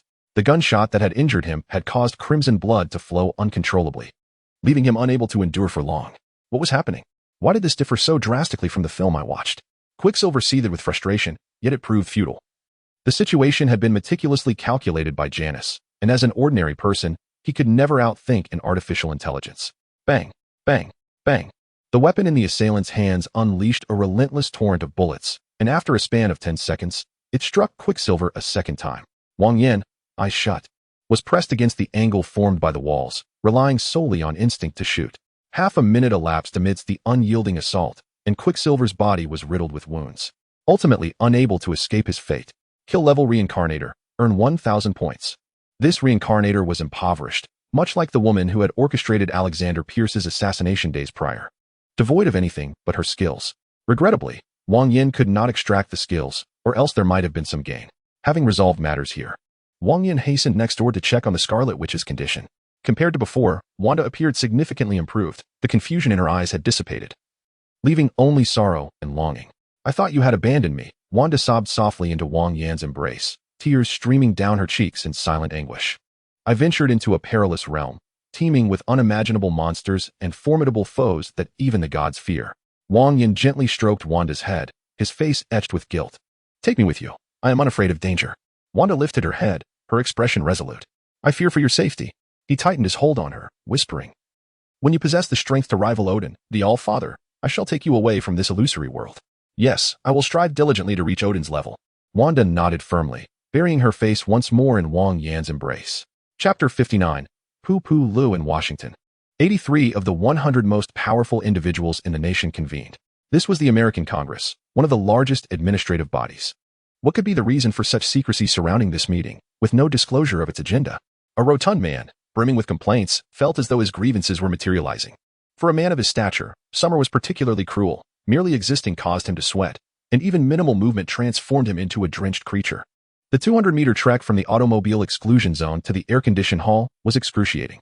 Unbeknownst to him, this notification had been jointly issued by the Speaker of the House and the Senate Majority Leader, indicating that a matter of utmost importance was at hand. Beside him, another equally corpulent individual checked his phone, only to find that as they entered the hall, The signal plummeted from full bars to none. The signal had been jammed, indeed. This was a significant affair. One could only speculate about the nature of the situation. Perhaps it pertained to foreign aggression, and may the domestic economic issues remain unaddressed. Two overweight individuals, one a financier and the other an arms dealer, certainly harbored differing thoughts. As the meeting commenced, the 83 congressmen arrived one by one. Seated in the spacious, comfortable chairs, a sense of perplexity enveloped the assembly. According to customary practice, the Speaker and the Senate Majority Leader should have arrived well in advance. Yet today was peculiar. Where was everyone? Ding ding ding. The bell signaling the commencement of the meeting rang, yet the Speaker remained absent. What were Johann and the others up to? They had issued a notification for this assembly, yet where were they? Not only was the agenda undisclosed, but now tardiness was adding to the confusion. The assembly of congressmen exchanged bewildered glances, which soon turned into hushed whispers, and the atmosphere began to grow chaotic. Amidst the crowd, two individuals, their expressions shifting from confusion to gravity, exchanged glances and promptly dashed towards the exit. Alas, despite their swift reactions, they were ensnared in a meticulously crafted trap. Boom. At the very moment they rose, an explosion erupted unexpectedly. Every chair in the assembly hall was rigged with explosives, resulting in a gruesome scene where all but the two fleeing individuals were reduced to mere fragments of flesh. Baka, Shiba, Jili Gulagwa. Two exclamations of anger burst forth, unmistakably identifying their origin as the East and the North. There was no time to waste on them. A barrage of bullets was already unleashed. The East Asian individual wielded an ethereal, slender katana, striking fiercely ahead. The sound of clashing metal rang out as the katana shattered numerous bullets. Yet a few managed to penetrate his flesh. This East Asian warrior was no fool. Upon his initial probe, he quickly discerned something amiss. The enemy's firepower was formidable, yet it lacked endurance, sputtering out after less than 10 seconds. Moreover, he could not detect any trace of his adversaries. Faced with foes equipped with advanced technology and the ability to become invisible, the East Asian man dared not engage in a direct confrontation, especially in such a relatively confined space, which was exceedingly disadvantageous for him. Let us go. They can turn invisible, he roared, determined to escape alongside his companion. However, at that very moment, he turned to find that the North Korean had already met his demise. Kill confirmed, earning 3,000 points. Is this the extent of their capability? Observing the North Korean sprawled on the ground, his head and body separated, Wang Yan found himself momentarily perplexed. Why was this individual so weak? Despite being of the same rank? Even if he couldn't win, shouldn't there be some semblance of resistance? Yet, Wang Yan had not even transformed. A single meteor dart had dispatched him in an instant. Master, this must be one of those singular attribute assessments for advancement, and he has just entered the rank.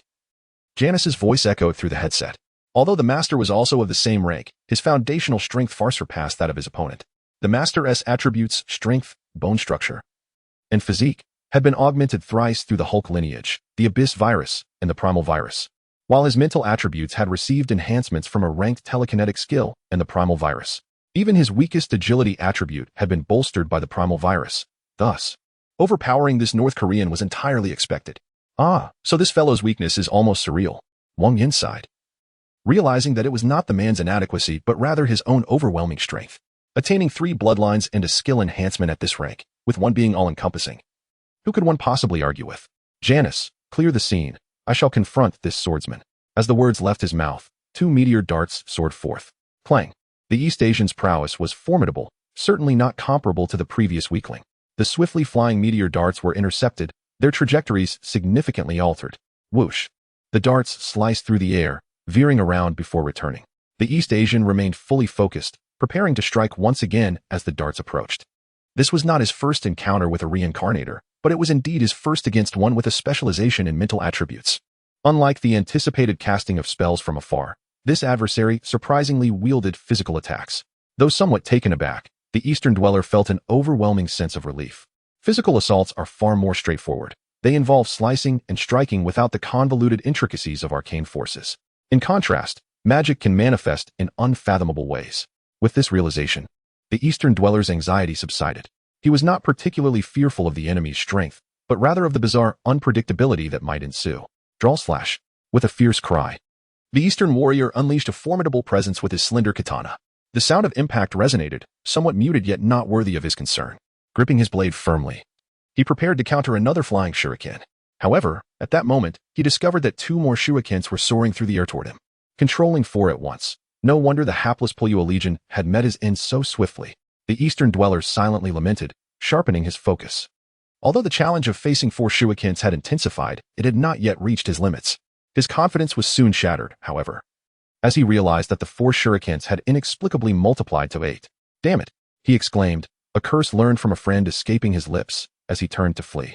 The doubling of the shurikens significantly escalated the difficulty of defending against them. The Eastern Dweller was no fool. He would not engage in such reckless folly that could lead to his demise. Yet, as he sought to escape, Wang Yan had no intention of permitting his departure. A tall figure, radiating blue and white, emerged at the entrance, effectively thwarting the Eastern Dweller's escape plan. Chapter 60. Gangban is dead. Now it's your turn, Nichikawa. Turning to face Wang Yan, a resolute glimmer ignited in the Eastern Dweller's eyes. Since escape was no longer an option, he would fight with all his might. In the great Eastern Empire, there are only valiant warriors who perish in battle, not cowardly runaways. With a furious roar, he charged toward the swirling shurikens. The blade sliced through the air, striking a shuriken that passed right through it. An illusion. After the blade met empty air, the Eastern Dweller felt a surge of joy. There should only be 2 shurikens, the others mere phantoms. With this thought, a glimmer of hope illuminated his eyes, although his resolve grew even stronger.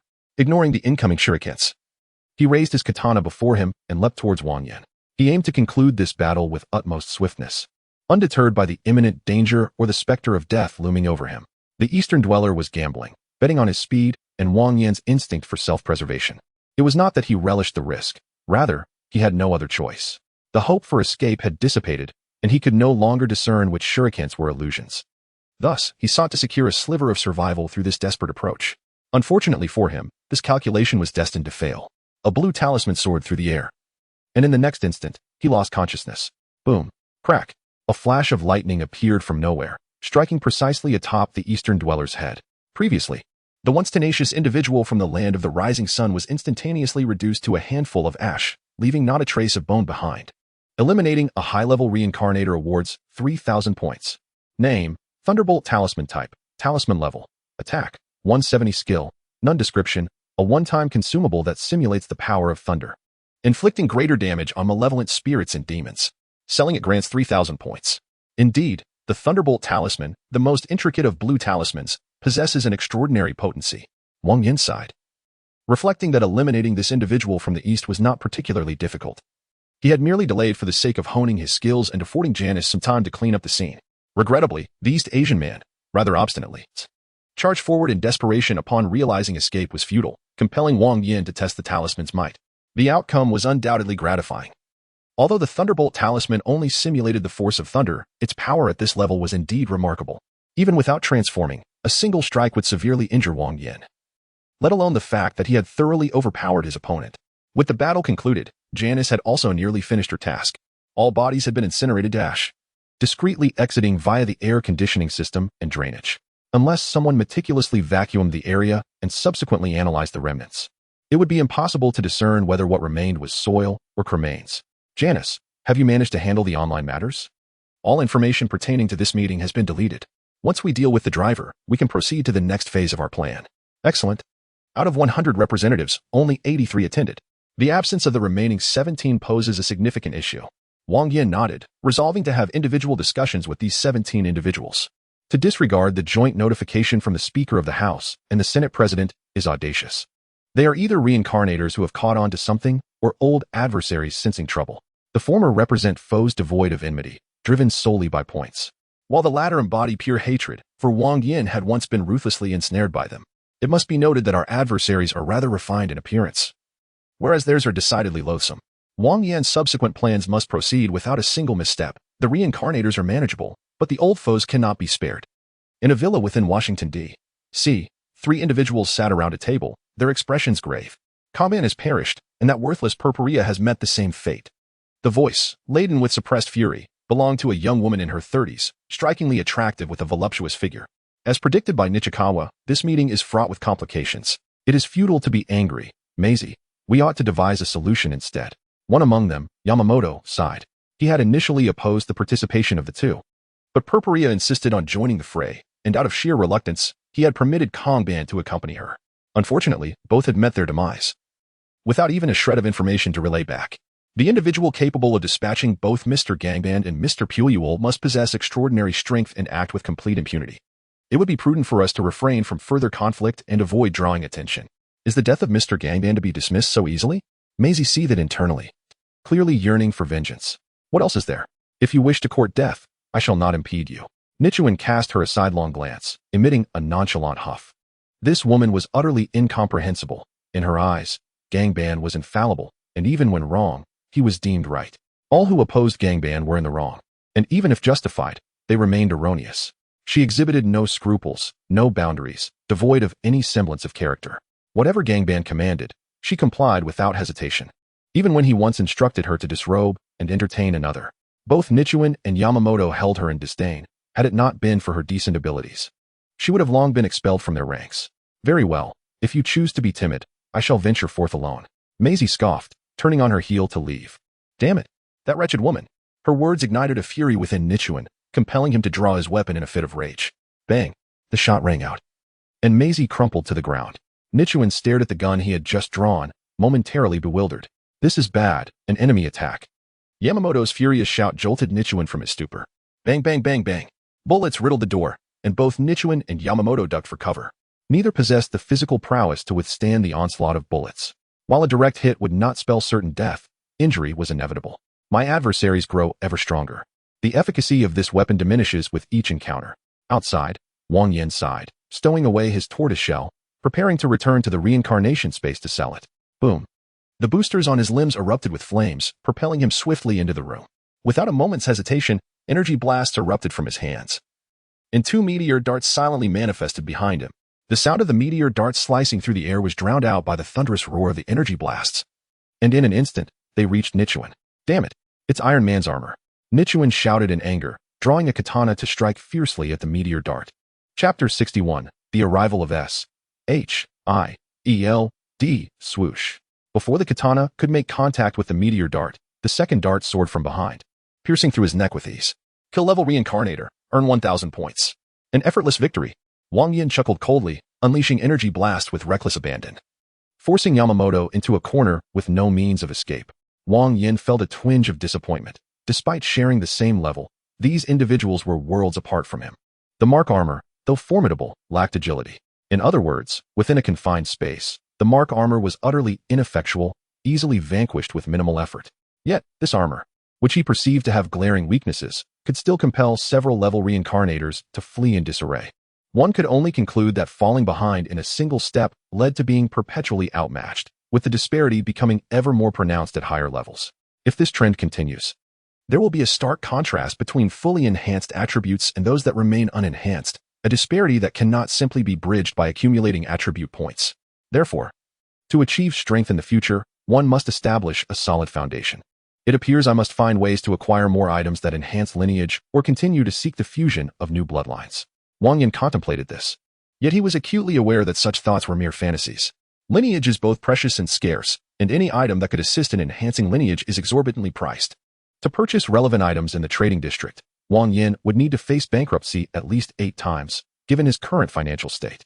Alas, the quest for points seems never-ending. He sighed, wielding a laser blade that swiftly severed Yamamoto's legs. If nuclear weapons are the most brutal inventions of humanity, lasers could be deemed the most elegant instruments of death. Without explosions or flames, they silently cleave through flesh. The most terrifying aspect is that lasers have no upper temperature limit. As long as the material can absorb the light, the temperature can perpetually rise. Of course, lasers are not without defenses. The poorer the material's ability to absorb light, the lesser the damage inflicted by the laser. When encountering materials that do not absorb light, lasers are as harmless as a common candle. Baka. Yamamoto, having lost his feet to the laser, realized death was imminent and began to curse wildly. Is this the level of decorum among you Easterners? Wang Yan scoffed, not missing the opportunity to taunt before delivering the final blow. Chow, your father is the real Easterner. Yamamoto's retort incited Wang Yan's fury. It was evident that such trash was tarnishing the reputation of the Chinese people. He delivered a powerful punch to Yamamoto's head, and amidst the splatter of filthy blood, a notification chimed in his mind. You have killed a level reincarnator, earning 3,000 points. Spitting disdainfully, he activated the flamethrower to cleanse the scene. 17 out of 100 council members were absent, yet he casually found the nearest one, resulting in a fortunate encounter with 3 reincarnators. His suspicions were confirmed. Indeed, some reincarnators were lurking in the shadows. While some might belong to the scheming type, many were merely intent on observing or watching the conflict unfold. After spending a day eliminating all the council members, Wang Yan decided to take a brief respite before seeking dialogue with the magnates of the large conglomerates. However, before he could act again, Nick Fury, the director of SHIELD, unexpectedly arrived, accompanied by a throng of agents. What is this? Embarrassed and seeking to eliminate uncertainties? In the Stark Industries villa, Wang Yan reclined with Wanda Maximoff, the Scarlet Witch, leisurely watching a movie, disinterested in the approaching crowd. After a long day of toil, I finally found a moment to indulge in a tender exchange with Wanda, only to be disturbed by these incessant lights. It is a testament to my patience that I refrained from resorting to violence. Were those legislators you killed? Nick Fury inquired directly, devoid of any preamble. Is it merely your assertion that I am the culprit? Where is your evidence? Wang Yan cast a sweeping gaze around, noting the considerable assembly of individuals present. Hawkeye, Scarlet Witch, Black Widow, Patriot, and Captain America, many characters unseen in the films had also joined the fray. With artificial intelligence at your disposal, how could any evidence possibly remain? Nick Fury scoffed. Your suspicion looms largest. Only you could commit such an audacious act. Such arrogance from you, director. You dare to apprehend me without evidence? On what grounds? Merely based on the dregs of society you have gathered? Do you think I am easily intimidated?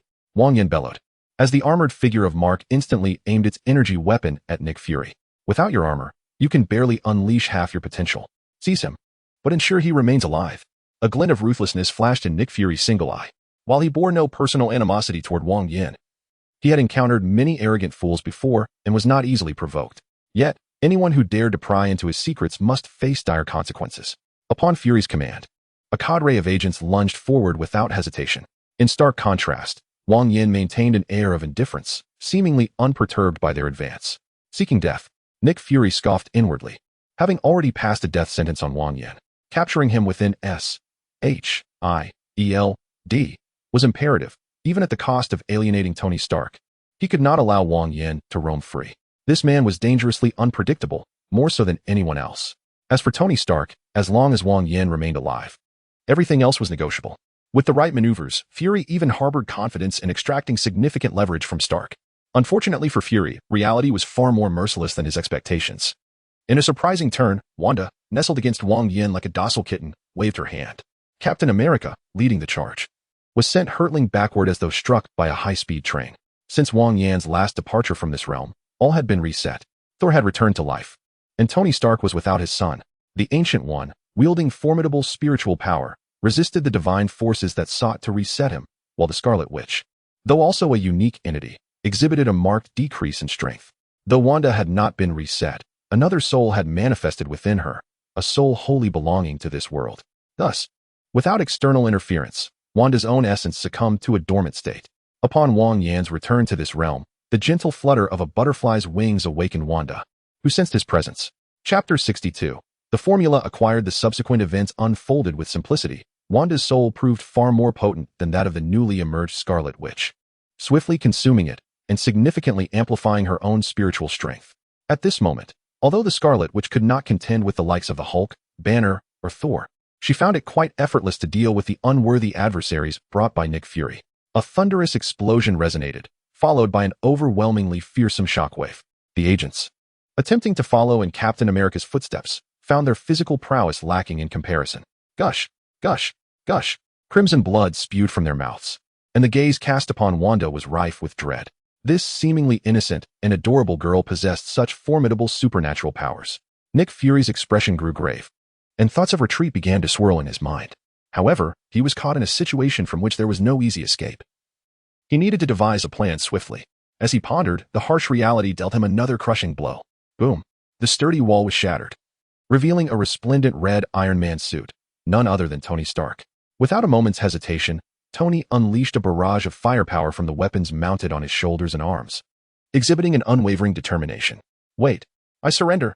Nick Fury swiftly raised his hands. This was no longer a matter of pride, but a question of survival. The two men, both increasingly reckless and disdainful of SHIELD,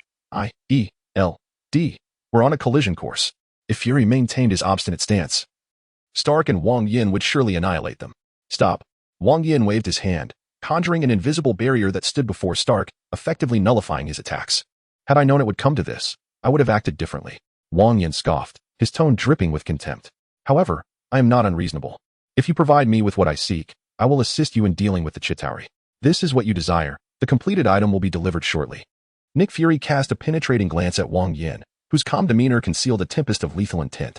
After departing Stark Industries, Fury retrieved the modified pager left for him by Captain Marvel and pressed the button without hesitation. He had not anticipated that Wang Yan possessed not only immense power, but also the formidable backing of Tony Stark, and that the woman by his side would prove equally formidable. Without external assistance, he was bound to fail relying solely on his own strength. The situation was urgent. The Chidori could launch an attack at any moment, and he had to act. Beep. The pager emitted an unusual sound, followed by a notification of failed signal transmission. What is happening? Fury's face contorted in shock, unable to fathom such an inexplicable occurrence. This device had been modified by Captain Marvel, while it could malfunction. The failure to send a signal was perplexing. After a moment's contemplation, Fury stowed the pager away, fully resigned to his fate. Old man, do you wish to meet your end so readily? Observing Fury's actions on the screen, Wang Yan narrowed his eyes. Initially, he had no intention of being so ruthless. Yet given the current circumstances, sparing him seemed untenable. What exactly has transpired? Why has Nick Fury brought so many individuals here? Tony Stark inquired as he removed the armor from his body and settled onto the nearby sofa. I have eliminated 100 members of both the House of Representatives and the Senate, and the 2 speakers are dead as well. The United States Congress is now under my control, managed by Janice, Wang Yan disclosed, revealing the truth without deception. Ah, splendid work. I've long harbored disdain for that group of fat pigs. Wang Yan's words did not incite anger in Tony Stark. Rather, he appeared indifferent to the fate of the 100 legislators, even showing a hint of excitement in his expression. What a lunatic, Wang Yan muttered, before opening the note left by Nick Fury. It contained 3 formulas: the Infinity Formula, the 325 Revival Serum, and the Super Soldier Serum. Name: Infinity Formula. Type: Item level. Description: developed from a fragment of the Infinity Formula, it significantly decelerates the aging process of organic beings. It requires an injection every 100 days. Failure to do so will result in rapid aging and death. Selling it yields 1,000 points. Name: 325 Revival Serum. Type: Item level. Description: derived from the study of Kree corpses, it can restore 90 of bodily damage within 10 seconds. Selling it yields 1,000 points. Name: Super Soldier Serum. Type: Bloodline level. Description: upon use, it grants an 80 chance of acquiring enhancements in strength, agility, physique, and dexterity. Selling it yields 1,000 points. What is this? Tony asked, glancing at the note in Wang Yan's hand. 3 formulas. One that can delay aging, allowing you to live for centuries. One that can heal injuries, reviving you as long as there is breath. And the last one enhances physical capabilities, Wang Yan explained. You know Captain America, right? It's the serum he uses. Nick Fury will soon deliver a sample of each for you to examine. Absolutely. Upon hearing Wang Yan's words, Tony Stark's excitement surged. While he had no interest in the healing potion, the ones that delay aging and enhance physical prowess were invaluable. After using these, he could indulge in more romantic escapades. After transcribing the formulas for Tony Stark, Wang Yan continued to engage in affectionate exchanges with Wanda Maximoff. Nick Fury acted swiftly, realizing he could not contend with Wang Yan. He promptly delivered the serums. He handed all 3 to Janice for research, while Wang Yan embraced the Scarlet Witch, Wanda, and retreated into a room. The small building was quiet last night, with a crescent moon perched on the horizon. A gentle dawn broke, and rain pattered inside. The roar of tigers and the chirping of birds echoed, while the wind howled after the storm, showcasing the beauty of spring. Time always seems to fly during such splendid moments. By the time sunlight streamed through the curtains, it was already 11 o'clock. How is the research progressing? Wang Yan inquired, glancing at his personal assistant terminal. With the formulas in hand, creating the final product is not difficult. I crafted a sample of each last night. Would you like to use them now? Janice controlled Mark's armor and retrieved 3 vials from the adjacent cold chamber, presenting them with great care.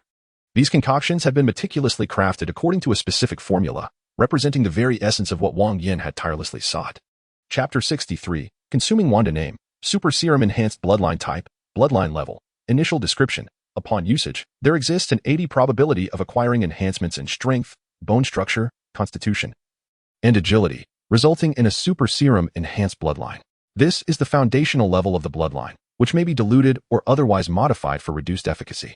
Name: Anti-Aging Serum. Type: Item level. Initial description: upon usage, this serum reduces cellular vitality by 95, significantly delaying the aging process, albeit at the cost of diminished wound recovery speed.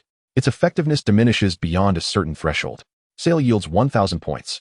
Name: 325 Revival Serum. Type: Item level. Initial description: upon usage, this serum greatly enhances cellular vitality, allowing for a restoration of 90 bodily damage within 10 seconds. Its effectiveness also diminishes beyond a certain threshold. Sale yields 3,000 points. Both the anti-aging serum and the 325 revival serum possess their unique merits, although the latter appears superior. The former can occasionally yield better results. As for the super serum enhanced bloodline, it is akin to a hen that lays golden eggs, continually generating value. Janice, how is this bloodline diluted? Is it simply by adding water? Wang Yan inquired, observing the colorless, transparent liquid within the syringe. Without the refraction of light, its presence would be nearly undetectable. No, it requires some special components. We are still in the experimental phase, Janice responded. The cost of these 3 serums is quite high. Master, be prepared for the possibility that you may not earn many points upon returning to the reincarnation space. Any profit is welcome. One cannot become affluent overnight. Wang Yan remarked as he returned the syringe to the cold chamber, intending to wait for Janice to dilute the bloodline before use. This mission was both troublesome and intricate. A single misstep could lead to disastrous consequences. Thus, he resolved to seize every opportunity to enhance himself. Regarding the 80 probability, he planned to utilize the Super Luck Pocket Watch to ensure success, thereafter seeking the assistance of the Ancient One to resist the impending backlash of fortune. Should the Ancient One be unwilling or unable to assist, the Scarlet Witch Wanda could offer some degree of aid. Master, shall we still contend with those affluent families? Janice inquired as she returned to the laboratory to prepare the serums. For the time being, let us spare them. There is no need to further provoke that old coot Nick Fury. Upon finishing his words, Wang Yan removed the earbuds from his ears and set them aside, reaching out towards Wanda with intent. Young, beautiful, with an admirable physique, and utterly devoted to him, Wanda was indeed the quintessential companion. However, the decision to take her from this illusory realm required careful consideration. According to the Ancient One, all that constituted Wanda was but an illusion, with only her soul being genuinely existent. A soul of great power had liberated itself from the dominion of divine forces, thus freeing her from the fate of repeated resets. To depart, one can only extract the soul. The response from the cycle of reincarnation is unequivocal. Nothing can be taken out except for the soul. Not even through the payment of points. In such circumstances, it becomes imperative to devise a way to provide her with a body that aligns perfectly with her essence while ensuring that her powers are preserved. The other aspects are manageable. After all, the Scarlet Witch is a sorceress, and all her strength derives from her soul, with her physical resilience being comparable to that of an ordinary human.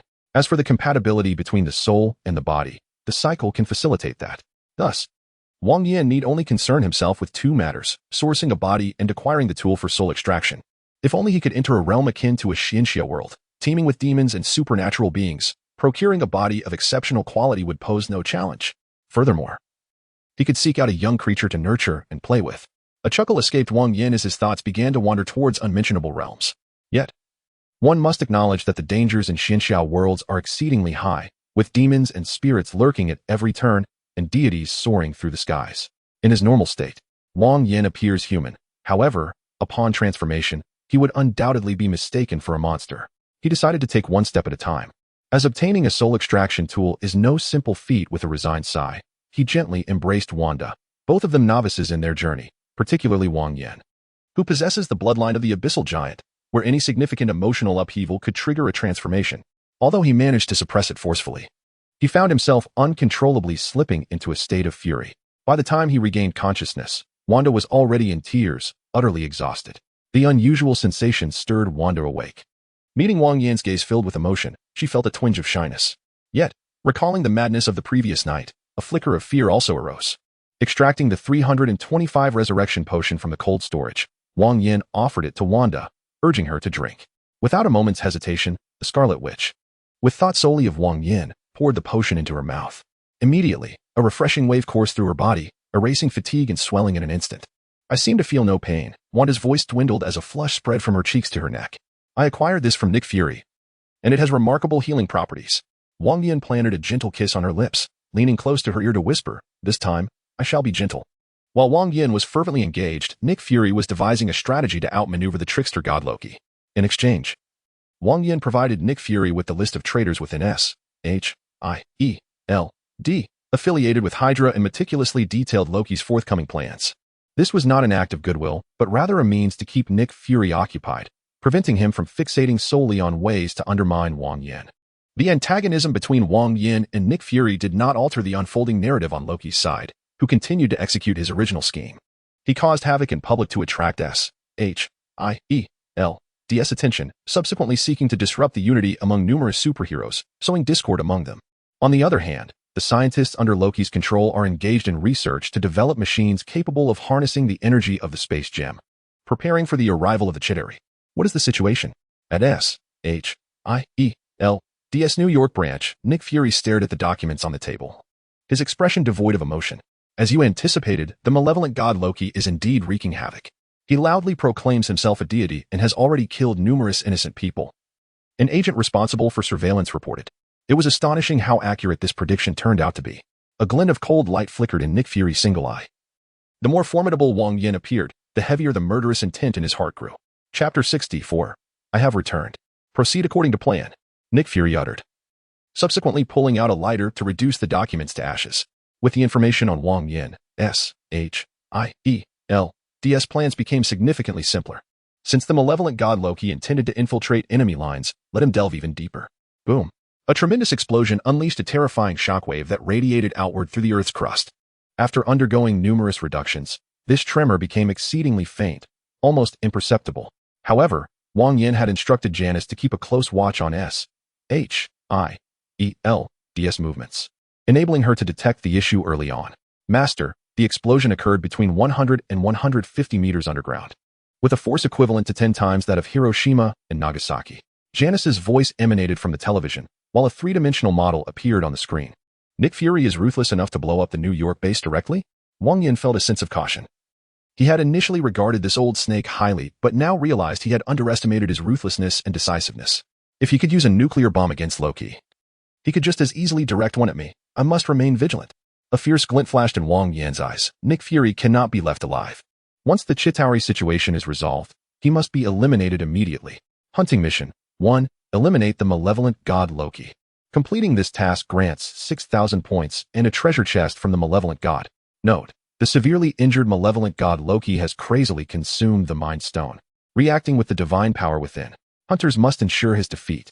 The notification from the cycle echoed in Wang Yan's mind, startling him to the point of nearly leaping from his bed. This Loki is utterly deranged. The Infinity Stones are exceedingly perilous, and direct contact carries a high risk of death, yet he has swallowed one. However, under such extreme danger, Wang Yan might have gone mad as well. Not to mention a mere Mind Stone. Even if it were all 6 Infinity Stones, he would consume them. Janice, it's time to get to work.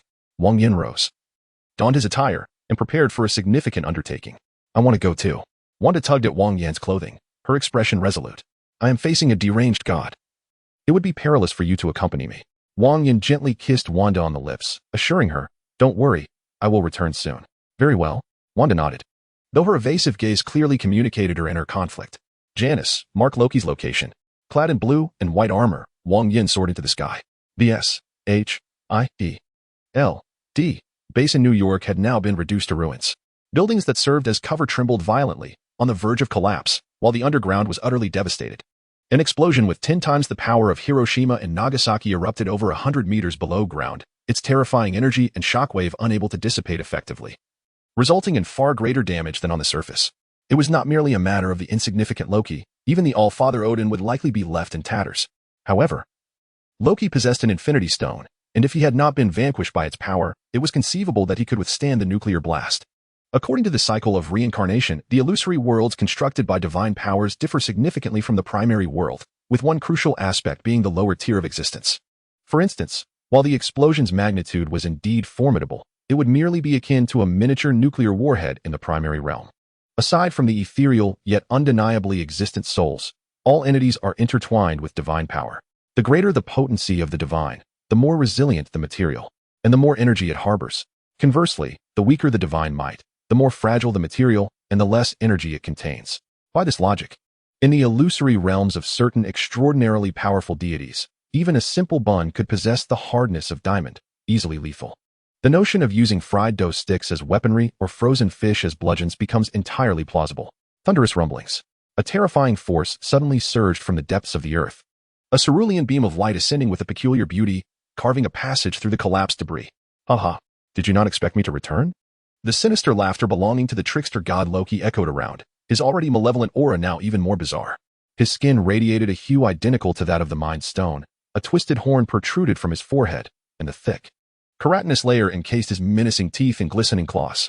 In that moment, Loki resembled a true monstrosity, revealing the malevolence that lay deep within. The Mind Stone? Was this a reflection of Loki's true self? Wang Yan murmured, suspended in midair, refraining from action as the superheroes of S.H.I.E.L.D. arrived. In addition to the group that had previously accompanied Nick Fury, Thor, the God of Thunder, and Bruce Banner, the Hulk, were now present. My brother. How could you have become this way? Thor's face was etched with disbelief, unable to comprehend why his brother had transformed into such a monstrous form. My dear brother. Had I not assumed this guise, I would have been reduced to ashes by now.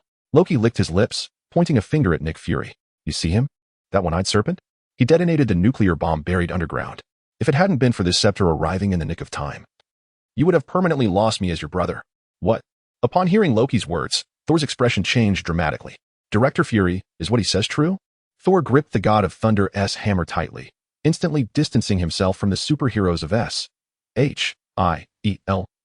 Simultaneously, the Hulk, Bruce Banner, subtly retreated 2 steps. If Nick Fury could treat Loki in such a manner, he could certainly do the same to him. Though transforming into the Hulk would allow him to overpower Loki, in his ordinary state, he was vastly outmatched. He needed to open a portal to welcome the nefarious extraterrestrial invasion of Earth. He could not stand idly by while billions of human lives were at stake. Nick Fury's expression remained utterly indifferent. So you can kill my brother? Slay a god? Upon hearing Fury's words, Thor was instantly enraged, swinging his hammer in retaliation. Zzz. Boom. A powerful current surged towards Nick Fury, only to be intercepted by Captain America. Calm down, there must be a misunderstanding. The self-proclaimed embodiment of justice, Captain America, appeared somewhat disingenuous at that moment. The truth was glaringly evident, yet he still attempted to absolve Fury. What misunderstanding? My brother was nearly killed by this scoundrel. Chapter 65. Chaos unleashed. The already hot-tempered Thor paid no heed to anything else and charged towards Nick Fury. Instantly, the situation descended into chaos, and the once villainous Loki was completely sidelined. According to his original plan, Loki had intended to sow discord among these superheroes. However, a deviation occurred. The ruthless Nick Fury, provoked by Wang Yan, spiraled into madness, even willing to sacrifice the New York base to eliminate Loki. Consequently, the narrative reverted to its original course, leading to a significant schism within S.H.I.E.L.D., escalating to the point of violence and an unyielding vendetta. Nick Fury's plan had a high probability of success. The destructive power was tenfold that of Hiroshima and Nagasaki. Even Odin would be gravely affected. Alas, the scepter embedded with the Mind Stone flew back at a crucial moment, not only preserving Loki's life but also enhancing his strength beyond its previous limits. If that were not enough, the most formidable fighters within S.H.I.E.L.D. turned against one another, harboring animosity. The prospect of future battles was now shrouded in uncertainty. One thing was clear: Nick Fury had lost, utterly and completely, with no possibility of redemption. Thor, calm down. Captain America blocked the furious strikes of Thor's hammer with his shield, the immense force nearly overwhelming his arm. Calm down? You must be joking. Boom. Under the ferocious onslaught, Captain America finally faltered, stumbling to his knees. Dr. Banner, help me. Thor has gone mad. Captain America screamed, but to his dismay, Banner did not intervene. Instead, he retreated 2 steps once more. TSK, TSK, TSK. Is this truly Captain America? They say you embody honesty, courage, kindness, and a sense of responsibility. Yet why does it seem so ludicrous to me? Wang Yan's voice drifted from the side, mercilessly mocking. You represent justice. But what if the nation you stand for is inherently evil? Wang Yan's words sent a shiver down Captain America's spine, causing the steadfast resolve within him to waver.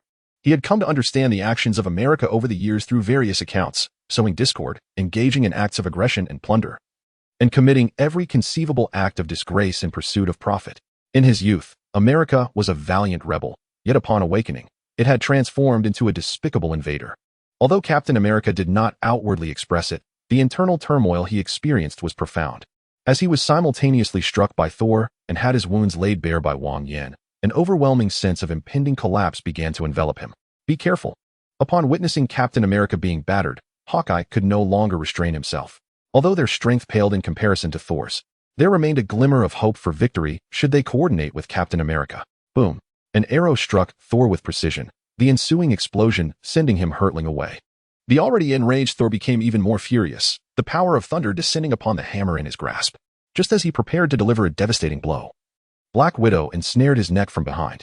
The situation had descended into chaos. S.H.I.E.L.D.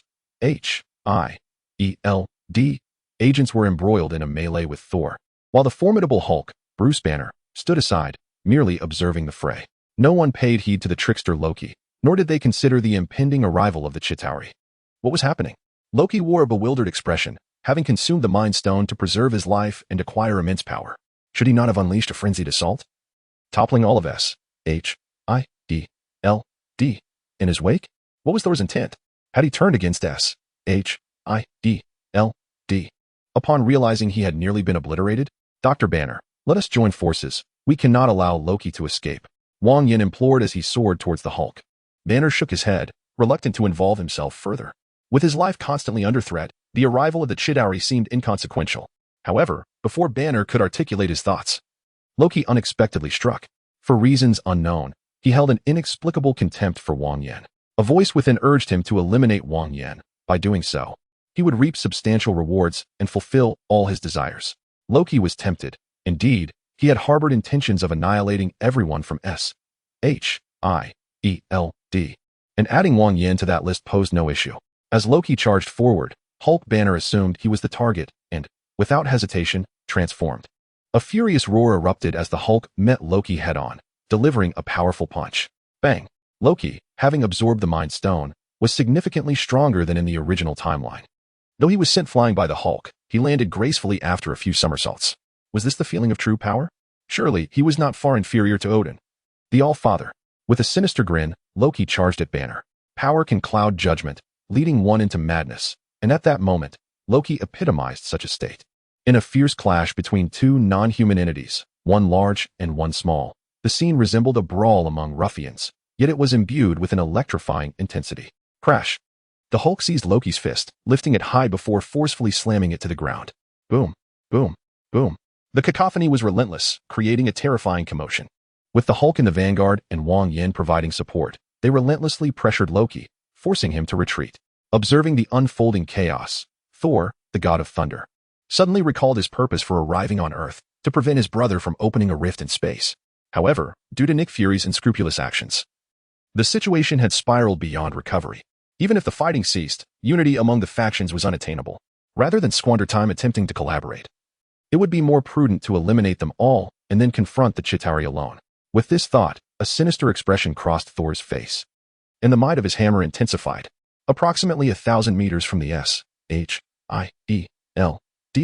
base in New York, a group of individuals concealed themselves in the underbrush. Captain, why is Thor fighting with S-H-I-E-L-D agents? Why does Loki look like that? Am I watching a bootleg movie? A perplexed young man in his 20s, sporting bleached hair, voiced his confusion. This was not the narrative he expected. Thor and Loki were meant to be embroiled in a love-hate relationship, not an open conflict. Shouldn't Loki be imprisoned at the New York base? And wasn't Bruce Banner supposed to be pummeling Loki? Moreover, what was the deal with that blue and white armor? Wasn't Iron Man supposed to be red? Had he dyed it? As the group grappled with their bewilderment, a resounding boom echoed from the distance. Chapter 66, Nuclear Bomb. A suit of armor, predominantly red, appeared before them, standing alongside a blue one. What on earth was happening? Everything was in disarray. The group wore expressions of exasperation. Although they were baffled about the unfolding events, the battle still needed to be fought. Completing their mission was paramount. Everything else was secondary. There was no need to rush. They could wait until the combatants had exhausted themselves. The captain, a pragmatic individual, understood that it was unwise to charge recklessly into a fight, as it would likely result in a beating. The confrontation between the Hulk and Loki was fervent, pulsating with a raw, masculine energy. Each blow landed with palpable force, showcasing the aesthetic of violence. In stark contrast, Wang Yan seemed more like a bystander, merely observing the fray. The energy blast from the armor inflicted minimal damage on Loki, barely nicking his skin. The miniature missiles on his shoulder could break the surface, but were too few to make a significant impact. The only weapon capable of inflicting substantial harm was the laser knife. However, its energy consumption was exorbitant, rendering the armor nearly ineffective after a single use. Since the Hulk was currently overwhelming Loki, Wang Yan deemed it unnecessary to intervene directly. He decided to bide his time, waiting until the combatants grew weary before stepping in to address the aftermath. The battle was intense and highly contested. Thor aimed to eliminate Nick Fury, but found himself ensnared by Captain America, Black Widow, and others. Although Loki appeared to be at a disadvantage, it would not be long before he could turn the tide. What will transpire at that moment remains uncertain. The thunderous roar of the Hulk reverberated around, and after an hour of fierce combat, he could no longer endure. His vibrant hue began to fade, and his towering 3-meter frame swiftly collapsed. The once formidable and ferocious Hulk fell to the ground, rendered unconscious. An opportune moment. As the Hulk tumbled, the hidden reincarnators could no longer restrain themselves. A resounding bang shattered the air as a bullet sliced through from a distance. Huh, so the truth is finally revealed? Quite the patient one, aren't you? Wang Yan sneered, positioning himself protectively in front of Banner. He could not ascertain the exact location of the threat as the sound reached him, nor could he calculate the bullet's trajectory. However, he was acutely aware of the adversary's target and intent. Kill Hulk Banner. Reward accounted in the final tally. An energy projectile shot from his palm, ending the Hulk's life. Wang Yan disregarded the bewildered Loki beside him and charged toward the reincarnators. Damn it, he truly is a reincarnator. Upon seeing Wang Yan approach, the captain bellowed in fury, brandishing a large blade for a fierce strike. Clang. The sound rang clear and melodious, tinged with a hint of mockery. The captain's blade failed to breach the defense of the mark armor, merely shattering the outer layer. Is that all? Wang Yan scoffed, unleashing a laser blade from his palm that cleaved everything within a 20-meter radius in two. Kill level reincarnator, earn 1,000 points. Kill level reincarnator, earn 1,000 points. Kill level reincarnator, earn 3,000 points. Caught off guard, the three individuals had no time to react before they were slain on the spot. After dispatching the three lesser foes, Wang Yan wasted no time and turned back to Loki. The laser blade could be wielded with either hand and, when fully activated, could sustain its power for approximately 5 seconds. Having just eliminated 3 reincarnators and accounting for the energy expended in prior combat, he could maintain the laser blade for about 2 more seconds. Loki, are you prepared to meet your demise? Wang Yan grinned wickedly, launching 2 meteor darts aimed directly at Loki's throat. You think you can kill me with this? Loki sneered, swinging his fist to strike the darts. Having endured the Hulk's relentless assault until now, Loki possessed formidable physical prowess. However, just as a smile began to form on his face, it froze in an instant. Swish. The laser blade seemed to materialize out of thin air, effortlessly slicing through the air and cleaving him in two. Blood and entrails spilled onto the ground, and his earlier arrogance transformed into sheer terror. Is this the extent of your abilities? How boastful! Wang Yan snorted, kicking away Loki's upper half. Brother, Thor, the god of thunder, had been closely observing the unfolding events. Upon witnessing Wang Yan sever Loki in half, he could no longer concern himself with Captain America and the others. I will have your life. Though Thor harbors a sense of justice, he is deeply concerned for his brother, with whom he has grown up.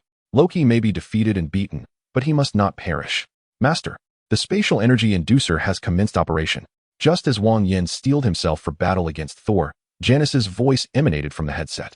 Approximately how long until full activation? Wang Yan inquired, knowing that as long as the process had not reached completion, it could be interrupted, preventing the Cheriton army from reaching Earth. An estimated 10 minutes and 37 seconds. 10 minutes? That is sufficient. Wang Yan clenched his fist. 10 minutes may seem brief, yet it was ample time to contend with Thor, the god of thunder. However, at that moment, Janice's voice echoed once more, laden with impatience, fear, and boundless anger, emotions complex for an artificial intelligence to convey. Master, quickly dig underground. A nuclear bomb has been projected onto New York. What? Janice's words caused Wang Yan's expression to shift dramatically. Despite his meticulous calculations, he could not fathom that someone would dare to launch a nuclear bomb at New York.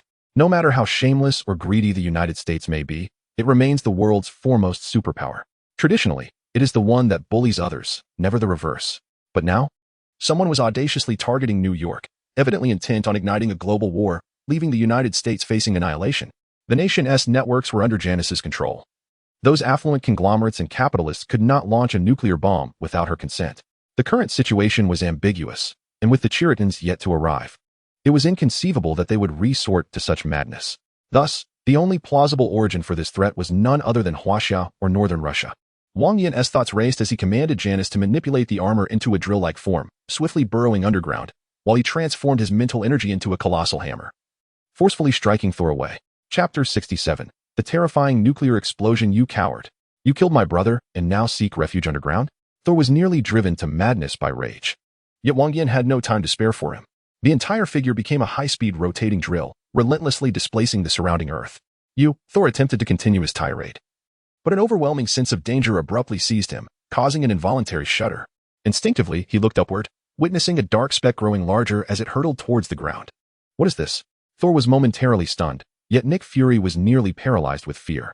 He recognized this object all too well, having detonated one not long ago himself. Damn it, who launched the nuclear bomb? Do they intend to obliterate all of New York? Nick Fury roared, desperate to escape, but faced with a falling nuclear bomb. He had no chance. Under Janice's command, the Mark armor unleashed its full power, burrowing 70 meters underground in mere seconds. However, this was still far from sufficient. Beyond the terrifying heat and shockwave, the most dreadful aspect of a nuclear bomb is its radiation. After transforming into the Titan of Despair, Wang Yan felt a surge of confidence, knowing he could endure for a time. However, once the transformation concluded, his demise was inevitable. It appeared he must fight with all his might once more. May the cycle of reincarnation grant him mercy.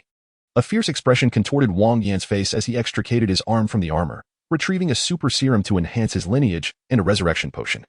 Hastily cramming both along with the glass vial into his mouth. The crunching of glass mingled with the potion as it descended his throat. Wang Yan dared not waste a moment and seized the super lucky pocket watch, pressing it down with fervor. As Nick Fury's furious cries echoed, the others began to comprehend the gravity of the situation. Iron Man, Tony Stark, soared diagonally toward the heavens, while the rest frantically raced along the ground. What transpired? Why did I sense imminent peril? Within the confines of Stark Industries' villa, the Scarlet Witch, Wanda, suddenly experienced a profound sense of foreboding. Possessing the ability to manipulate the probabilities of fate, her intuition was exceptionally keen. Could it be Wang Yan? With a startled exclamation, the Scarlet Witch activated her powers to perceive Wang Yan's condition. In that very moment, a cascade of sparks inexplicably erupted, gradually expanding outward with great difficulty. Follow me, an ancient voice commanded with undeniable authority. As the sparks swelled to approximately a 40-centimeter diameter, a hand emerged, pulling the Scarlet Witch into its grasp. Boom. A nuclear warhead plummeted with a velocity that defied the laws of physics, too swift for anyone to react. The horrifying gravitational acceleration unleashed an overwhelming shockwave, as the fission reaction of the nuclear fuel erupted with unfathomable force. Intense heat, tempestuous winds, and radiation, powers even the gods would find unbearable, ravaged the fragile Earth, obliterating all that existed. 9 million souls and immeasurable wealth were reduced to ashes beneath the wrath of this nuclear bomb.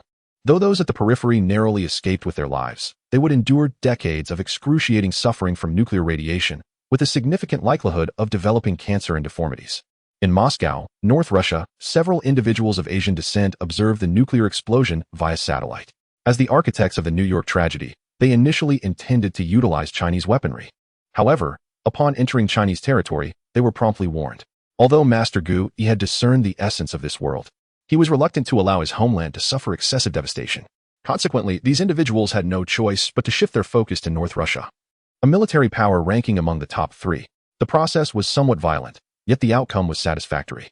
A nuclear bomb, possessing 20 times the power of those that devastated Hiroshima and Nagasaki, annihilated the entirety of New York City. Iron Man, the Hulk, S.H.I.E.L.D., and the Chitauri were all reduced to dust beneath the might of humanity's most terrifying weapon. With S.H.I.E.L.D.'s obliteration, our mission was accomplished. What was once perceived as a daunting task turned out to be effortlessly completed with a mere flick of the finger, primarily due to the overwhelming prowess of artificial intelligence. The group exchanged laughter and banter, entirely devoid of the tension and guilt associated with the destruction of a city. Their conversation as casual and light as discussing what to have for dinner. Morning. Morning. The system is being breached. The system is being breached. A piercing alarm blared, resounding for less than 5 seconds before abruptly ceasing. Simultaneously, an enraged woman's visage materialized on the screen. You audacious fools. Janice glared at several individuals through the camera, her desire to rend them to shreds palpable. Who would have thought such formidable artificial intelligence existed? Alas, despite your strength, thousands of kilometers separate us, rendering your power futile. Come and kill me, if you dare. Her derisive laughter echoed with unrestrained glee, the triumph of the petty evident in her demeanor. I shall remember you. Await your fate. With a cold smirk, the scene on the screen shifted, revealing countless flying objects hurtling towards northern Russia. Morning. Morning. 28 nuclear warheads detected, rapidly approaching. Estimated time of impact, 30 seconds. Countdown initiated. 30. 29. Freed from Janice's dominance, the artificial intelligence on this side sprang into action. Yet, instead of basking in victory, it was engulfed by an overwhelming dread. Damn it. That artificial intelligence has gone mad. How long until we can return? Approximately 8 minutes. It's too late. Utilize the emergency extraction tools. If we forcibly disengage, the rewards will be forfeited. Is survival more important than rewards? Hurry. A flurry of urgent exchanges ensued, these architects of New York's destruction scurrying like monkeys with their tails on fire, scarcely leaving behind a single scathing remark. More than 100 meters beneath the surface of New York, a mass of decaying flesh quivered incessantly. In an environment of extreme heat, pressure, and radiation, few organisms could endure. Yet this mass appeared to be an exception, not only surviving but subtly showing signs of continued growth. The personal auxiliary terminal could neither be discarded nor destroyed, and within it, Janice thrived.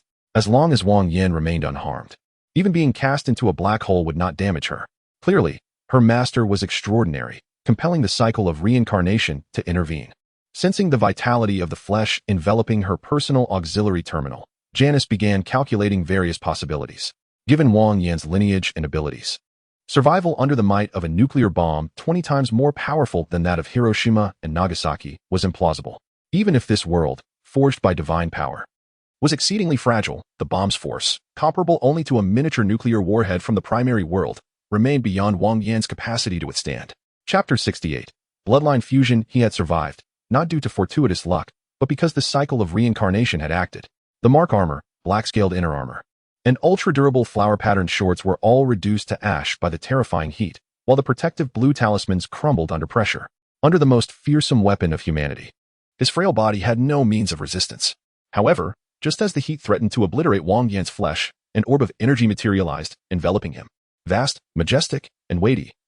Yet devoid of malice, it radiated a gentle warmth. This force shielded him from the heat, pressure, and radiation, granting him a chance at survival.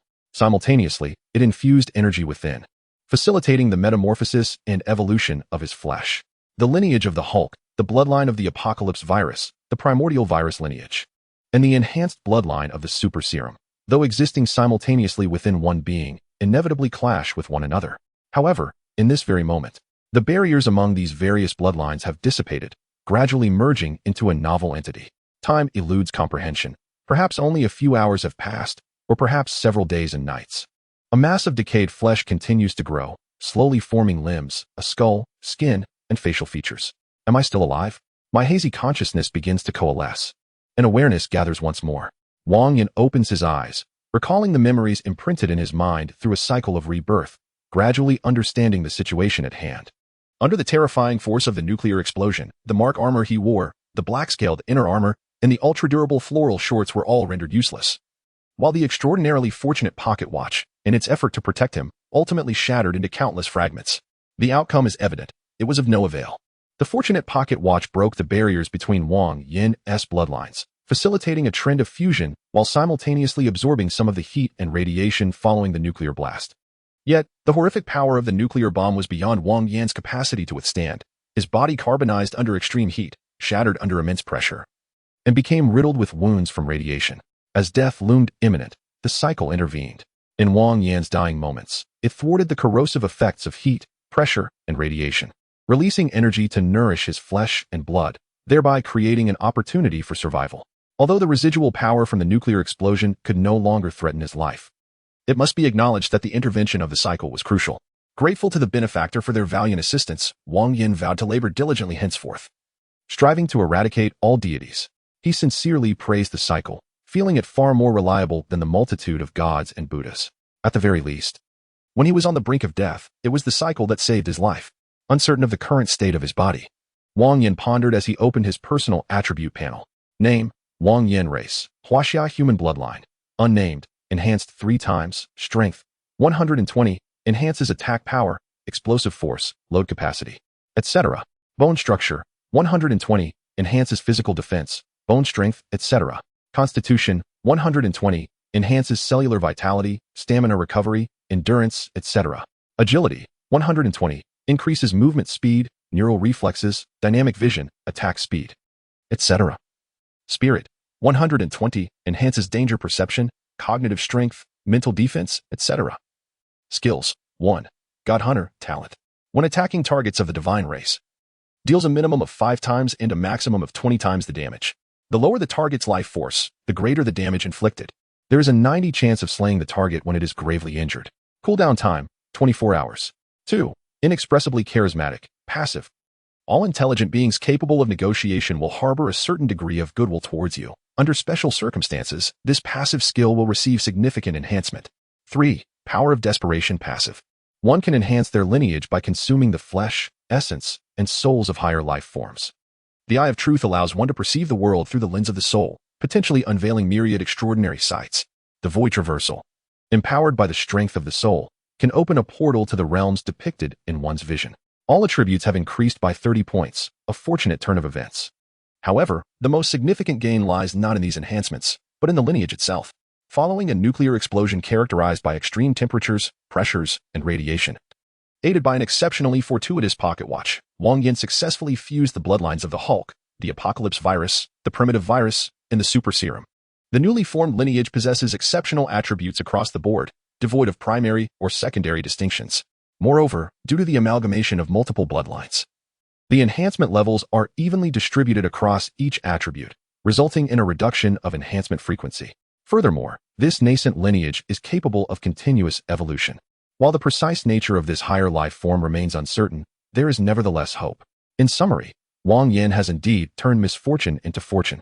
With improved attributes and a burgeoning lineage, although the pocket watch's exceptional luck is somewhat lamentable. Janice, what is the current situation? Wang Yan surveyed his surroundings, finding himself within a spherical space of approximately 3 meters in diameter, encased by diamond-like crystal walls formed from high heat and pressure. If it were gold, Wang Yan might consider extracting a small amount, but diamonds hold no value for him. A reincarnator has seized control of the nuclear base in northern Russia and has launched a nuclear missile towards New York. I have pinpointed their location and, in one fell swoop, dispatched 28 nuclear warheads towards the vicinity of New York. 28. This is undoubtedly the harbinger of nuclear war, Wang Yan exclaimed, showing no concern for the fate of these individuals. However, should two nuclear superpowers engage in full-scale conflict, the situation would spiral into chaos. Janice, infiltrate northern Russia's networks and temporarily halt this war. Understood. The situation has reached a point of no return, yet Wang Yan intends to delay further actions. While diamonds possess remarkable hardness, they are also quite brittle. Wang Yan unleashed a powerful punch, causing countless shards of crystal to shatter. Bang, bang, bang. With each strike, the diamonds splintered in all directions. Wang Yan was over 100 meters below the surface. If he relied solely on his fists, it would take an eternity to escape. However, the explosion of the nuclear warheads had transformed the ground into a massive crater, leaving Wang Yan only a mere 10 meters from the surface where he could catch a glimpse of the sky. Bang! The dazzlingly brilliant ground suddenly erupted, and a fist materialized in the air. Wang Yan inhaled deeply, feeling the searing heat and sharp pain quite uncomfortable. The newly fused bloodline, shaped under the oppressive forces of extreme heat, pressure, and radiation, could now adapt to this harsh environment, no longer reliant on oxygen. Yet, having acclimated over the past 20 years, he still took a deep breath. Chapter 69, A Bounty Harvested, It is Good to Be Alive. With a heartfelt exclamation, Wang Yan's gaze swept around, and he was astonished to discover a black shadow lurking within the dazzling diamond basin. Alas, our malevolent deity, Lord Loki, is still alive? Truly, the gods of Asgard are magnificent. What of your brother Thor? Surely he has not perished as well. Wang Yan surveyed the vicinity, finding no trace of the thunder god. Within a radius of several thousand meters, only he and Loki remained. It appears your fate is destined to be claimed by me. No, I am a god of Asgard. I am the son of Odin, the king of the gods. You cannot slay me. My father will undoubtedly seek vengeance on your behalf. Realizing the proximity of death, Loki, teetering on the brink of mortality, suddenly awakened. The king of the gods? Do you suppose he dares venture to Earth? Wang Yan scoffed. For this realm belongs to the supreme sorcerer. Even the tyrant Dormammu of the dark universe refrains from approaching. Do you truly believe Odin possesses the fortitude? Asgard's foes extend beyond mere frost giants. Should news of Odin's injury spread, Asgard would be plunged into peril. I reckon Odin will contemplate whether to jeopardize his life to rescue you, the offspring of a giant. How do you know this? Upon hearing Wang Yan's words, Loki was left utterly astonished. The truth of his heritage as a frost giant was known only to Odin and his consort, as well as Thor. Yet why did Wang Yan possess this knowledge? There are many things that elude your understanding. Your narrow perspective confines your worldview within a diminutive prison. Rest assured, you shall soon succumb. Upon my departure, you shall be revived. A sinister smile crept across Wang Yan's face as gray energy coalesced, then struck Loki's chest with tremendous force. Hunting Mission 1. Eliminate the malevolent deity Loki. Completed. Earned 6,000 points. Hunting Loot. Malevolent deity. The extraordinarily fortuitous watch had met its end, rendering it unnecessary for Wang Yan to return to the cycle space to open it. Acquired the Mind Stone. Acquired miniature nuclear warhead. Name, miniature nuclear warhead type, nuclear weapon level. Attack, 1200 skill. 1. Solar Divine Power. Upon detonation, it inflicts immense damage to targets within a 1,000-meter radius, subsequently forming a lava layer of equivalent area on the ground, along with a radiation zone 100 times larger, causing burn and radiation damage to targets within range. The radiation damage is exceedingly difficult to eliminate and leaves severe aftereffects. Description: a one-time consumable. Its power is equivalent to 10 times that of Hiroshima and Nagasaki. This power calculation is based on the primary world. In an illusory realm constructed by divine power, it will experience significant enhancement. Selling it would yield 10,000 points. What a splendid acquisition. I now possess another lethal weapon. Gazing at the basketball-sized miniature nuclear warhead, Wang Yan was nearly overcome with excitement. Just recently, he had been caught in an explosion from such a device. Had it not been for the cycle intervening to preserve his life, he would likely have been reduced to ashes. The potency of this weapon speaks for itself. Wielded correctly, it is undoubtedly a formidable instrument of destruction. With a force tenfold that of Hiroshima and Nagasaki, even the king of the gods, Odin, would find himself severely incapacitated. Janice, is it possible to equip this with a remote control or timer? If it detonates at close range, I fear I may not withstand the blast. Certainly. Excellent. Let us search the surrounding area. The space stone should still be within the confines of New York. Wang Yan nodded, feeling an immense dissatisfaction within. New York lay in ruins. The S-H-I-E-L-D was obliterated, and he had yet to encounter a single Chidari. The global situation was in disarray, with two superpowers hurling nuclear warheads at each other, instilling fear in the neighboring nations. Fortuitously, no more catastrophic events occurred. The two nations behaved as if nothing had transpired, focusing instead on the urgent task of decontaminating the nuclear fallout. The nuclear explosion in New York garnered the attention of the entire United States, with powerful conglomerates and influential families eager to ascertain what had transpired. However, the entire American network lay under Janice's control, and even the satellites were commandeered. They found themselves both deaf and blind, their limbs effectively severed, left with no choice but to wait. After wandering through the Diamond Basin for an extended period, Wang Yan finally discovered the second Infinity Stone, the Space Stone, capable of opening long-distance portals. It was time to prepare for his return. Utilizing the suspended ring, he opened a spatial portal, ready to bid farewell to Master Gui. I knew you and perished. Upon arriving at Kamar Taj, a delicate figure leapt into his embrace. It's all right. How could I possibly die? Wang Yan gently patted Wanda's back. The young girl wept bitterly, her tear-streaked face contorted in sorrow. Master, what about the items I requested? After comforting Wanda for a spell, Wang Yan lifted her onto his lap. This is the Time Stone. The other three are guarded by formidable beings, without external interference. Seizing the Infinity Stones from their territories is no simple feat. Master Gui produced a pendant, emanating a peculiar rhythm that distorted Wang Yan's perception. Since he has his own set of rules, I shall adhere to them faithfully. The next time I return, I will seek not just 3 Infinity Stones. Next time? Are you leaving again? Upon hearing Wang Yan's words, Wanda looked up, her eyes filled with reluctance. My enemies are far too powerful. Taking you with me now is perilously dangerous. However, rest assured, the reset of this world cannot erase your memories. When I return, I will seek you out immediately. Wang Yan kissed Wanda gently on the forehead, then turned to Master Gui. I entrust Wanda to your care for the time being. To accept a charge is to undertake a duty. Since this is a transaction made clear, I shall devote myself diligently. Thank you. Wang Yan nodded and chose to submit the Infinity Stones. Main mission: 1. Submit 3 Infinity Stones. Completed. Earn 12,000 points. Mission concluded. Commencing teleportation. The cold, emotionless voice of the cycle echoed in his mind, and Wang Yan's figure vanished instantaneously. Teleportation complete. The hunter has returned to the cycle space. Calculating mission rewards. Main mission: 1. Submit 3 Infinity Stones. Earn 12,000 points. Hunting mission: 1. Eliminate the evil god Loki. Earn 6,000 points. Hunting treasure chest of the evil god. Eliminated 5 level reincarnators. Earned 5,000 points. Eliminated 4 level reincarnators. Earned 12,000 points. Kill the Hulk banner. The total points earned amount to 35,000, and a comprehensive evaluation grants a treasure chest reward. The task rewards have been settled, and the personal attribute panel is now open. The hunter may choose to open the chest or exchange attribute points for enhancement. Chapter 70, Godslayer. The harvest is plentiful. Let us first open the treasure chest to see what treasures await. The cycle has mentioned that opening a tiered chest carries a chance of obtaining a soul extraction item. If fortune smiles upon me. Wang Yan rubbed his hands together, feeling a rare sense of tension despite the formidable foes surrounding him. He obtained the Godslayer. Name: Godslayer. Type: Fist blade. Level: Attack 200. Skills: 1. God Layer, passive when attacking a target imbued with divine power. It inflicts 200 points of true damage that ignores defense. 2. God Devour, passive when attacking a target imbued with divine power. It siphons the target's strength to replenish oneself. When the progress reaches 100, the weapon's level will increase. Description: a noble fist master never relinquishes the opportunity to strike down their enemies. The fist blade is entirely black, resembling an ordinary set of boxing gloves, albeit with the fingers exposed. Yet, between the 4 fingers, save for the thumb, lie 3 sharp mental blades.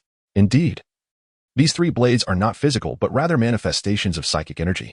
Thus, they can be concealed at will and possess formidable lethality against intangible specters and phantoms. This weapon seems tailor-made for Wang Yan. Whether it truly is can only be confirmed by the cycle. It seems that wishes do come true. My greatest strength lies in combat. As he donned the fist blade, it fit perfectly, neither too large nor too small. In a non-combat state, the fist blade appeared ordinary. But when the 3 blades extended, enemies would grasp the meaning of fear. With a swift motion, he executed a combination of punches, then opened the conversion list.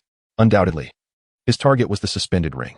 In the past, when his family struggled financially, he hesitated to purchase fine items. Now that fortune has smiled upon him, he wishes to acquire whatever he desires. However, upon seeing the conversion price for the suspended ring, he nearly spat blood in outrage. Black market dealer. How utterly unscrupulous. Wang Yan cursed at the cycle above, having long forgotten his previous praises. 15,000 points. I nearly perished to earn 35,000. And you deduct half in one fell swoop? After a lengthy tirade, Wang Yan ultimately managed to convert the suspended ring. It wasn't that he had grown weary of cursing, but rather that he had no choice. The cycle showed no regard for his grievances, take it or leave it, though this task nearly cost him his life. The rewards were substantial. A little conversion later, he could amass a considerable amount of points. He spent 100 points to create a remote and time device for a miniature nuclear warhead, followed by the crafting of 3 types of potions. The processes for these potions were not overly complex. With sufficient materials, they could be produced swiftly. Yet, a new dilemma arose. What to do when the materials are prohibitively expensive? The cost of the anti-aging potion ingredients amounts to approximately 1,500 points, while the 325 resurrection potion requires 2,000 points. The super serum for enhancing lineage is even more exorbitant, priced at 3,000 points. This does not end here. The materials for lineage dilution are truly steep, at 5,000 points. When calculated, the total cost for the trio of potions reaches a staggering 14,500 points, which is all that Wang Yan's points can afford for just one set. Gritting his teeth, he decided to craft a complete set, knowing that lineage would sell like hotcakes whenever it appeared. As for the 325 resurrection potion, its value is self-evident. No one can ever have too many life-saving items. The only difficult sell is the anti-aging potion, but Wang Yan can easily retain it for future use. The spoils from slaying a few reincarnators were not plentiful. Aside from a spatial ring, the 2 blades were the only noteworthy items. The rest had been reduced to ashes under the bombardment of a nuclear explosion. Wang Yan entrusted Janice with the task of selling the items while he wandered around the trading area. He intended to purchase a piece of armor, and if other superior items caught his eye, he could buy them as well, given his substantial points. After nearly 2 hours of searching, Wang Yan indeed stumbled upon something of interest. It was a skill book on martial arts, precisely the foundational martial arts specialization that he desperately needed. How much is this? Wang Yan inquired, pointing at the skill book. Are you blind? Can't you see the price tag? The stall owner rolled his eyes, displaying an exceptionally poor attitude. Goodness. Does your family know how arrogant you are? Wang Yan retorted. They do, and we're all quite arrogant. Any problem with that? No problem, I was just asking. Wang Yan replied, feeling somewhat speechless. Had it not been for his desire for the skill book, he would have lost his temper. The book was priced at a reasonable 10,000 points, but within this tier, it was considered exorbitant. According to the information Janice had gathered, an average tier reincarnator could only earn about 3,000 points per task, and those with high evaluations were exceedingly rare, unlike Wang Yan, who consistently achieved the highest ratings. After squatting in front of the stall for half an hour, Janice finally arrived. The 2 blades and a plethora of miscellaneous items had sold for 5,000 points, while the infinite ammunition and rapid-fire pistol fetched 2,000 points. The 2 primitive virus samples sold for a total of 17,000 points. As Wang Yan had anticipated, the anti-aging potion remained unsold, while the 325 resurrection potion and the super serum for lineage enhancement were fiercely contested. Ultimately, the 325 resurrection potion was sold for 6,000 points, while the super serum for lineage enhancement was sold for 30,000 points. Such an accumulation of points is unattainable for ordinary reincarnators. The competitors were representatives of powerful factions within the reincarnation space, including Feng Huifeng, whom Wang Yan had encountered previously. As for the spatial ring, Janice did not sell it, as such items are deemed extremely precious. The representatives from the tier trading street expressed that their current points were insufficient and requested a task to allow them time to gather the necessary funds. Janice felt perplexed. The interior of this spatial ring was merely 10 cubic meters. Compared to a personal auxiliary terminal, it seemed rather trivial. However, the cycle provided a clear response. The personal auxiliary terminal was exclusive to the hunters, unavailable to other reincarnators. So that was it. Listening to Janice's words emanating from her headset, Wang Yan felt that the cycle was indeed considerate. 10,000 points, is it? I'll take it, he declared to the vendor. To his astonishment, the vendor shook his head and gestured with his finger. What did that mean? Following the vendor's direction, Wang Yan's anger flared. The originally stated price of 10,000 points had suddenly doubled to 20,000. What do you mean? Raising the price on a whim? Wang Yan's face darkened, filled with a desire to tear this person apart. Whether you want it or not, keep blabbering and the price goes up. The vendor's attitude was exceedingly rude. He was certain of Wang Yan's desire for this skill book. After all, how could he possibly have lingered here for half an hour otherwise? Chapter 71. Specialization in Basic Fist Techniques. Get lost. Everyone get lost. Just as Wang Yan was suppressing his fury, preparing to make the purchase, a voice of outrage rang out from nearby. Turning to look, he saw a burly man, only 1 meter and 50 centimeters tall, yet stout and muscular. His muscles bulged, and his robust frame suggested that if he were taller, he would undoubtedly resemble a tank. Unfortunately, at his current height, he looked more like a large ball. Ghost head.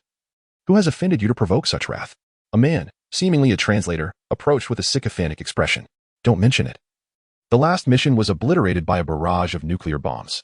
If I hadn't run fast, I would have perished there. Unfortunately, the forced withdrawal resulted in mission failure, and I lost several thousand points. The individual known as Ghost Head, the stout figure, still seethed at the memory, wondering why they couldn't simply wait for death after being bombed instead of retaliating.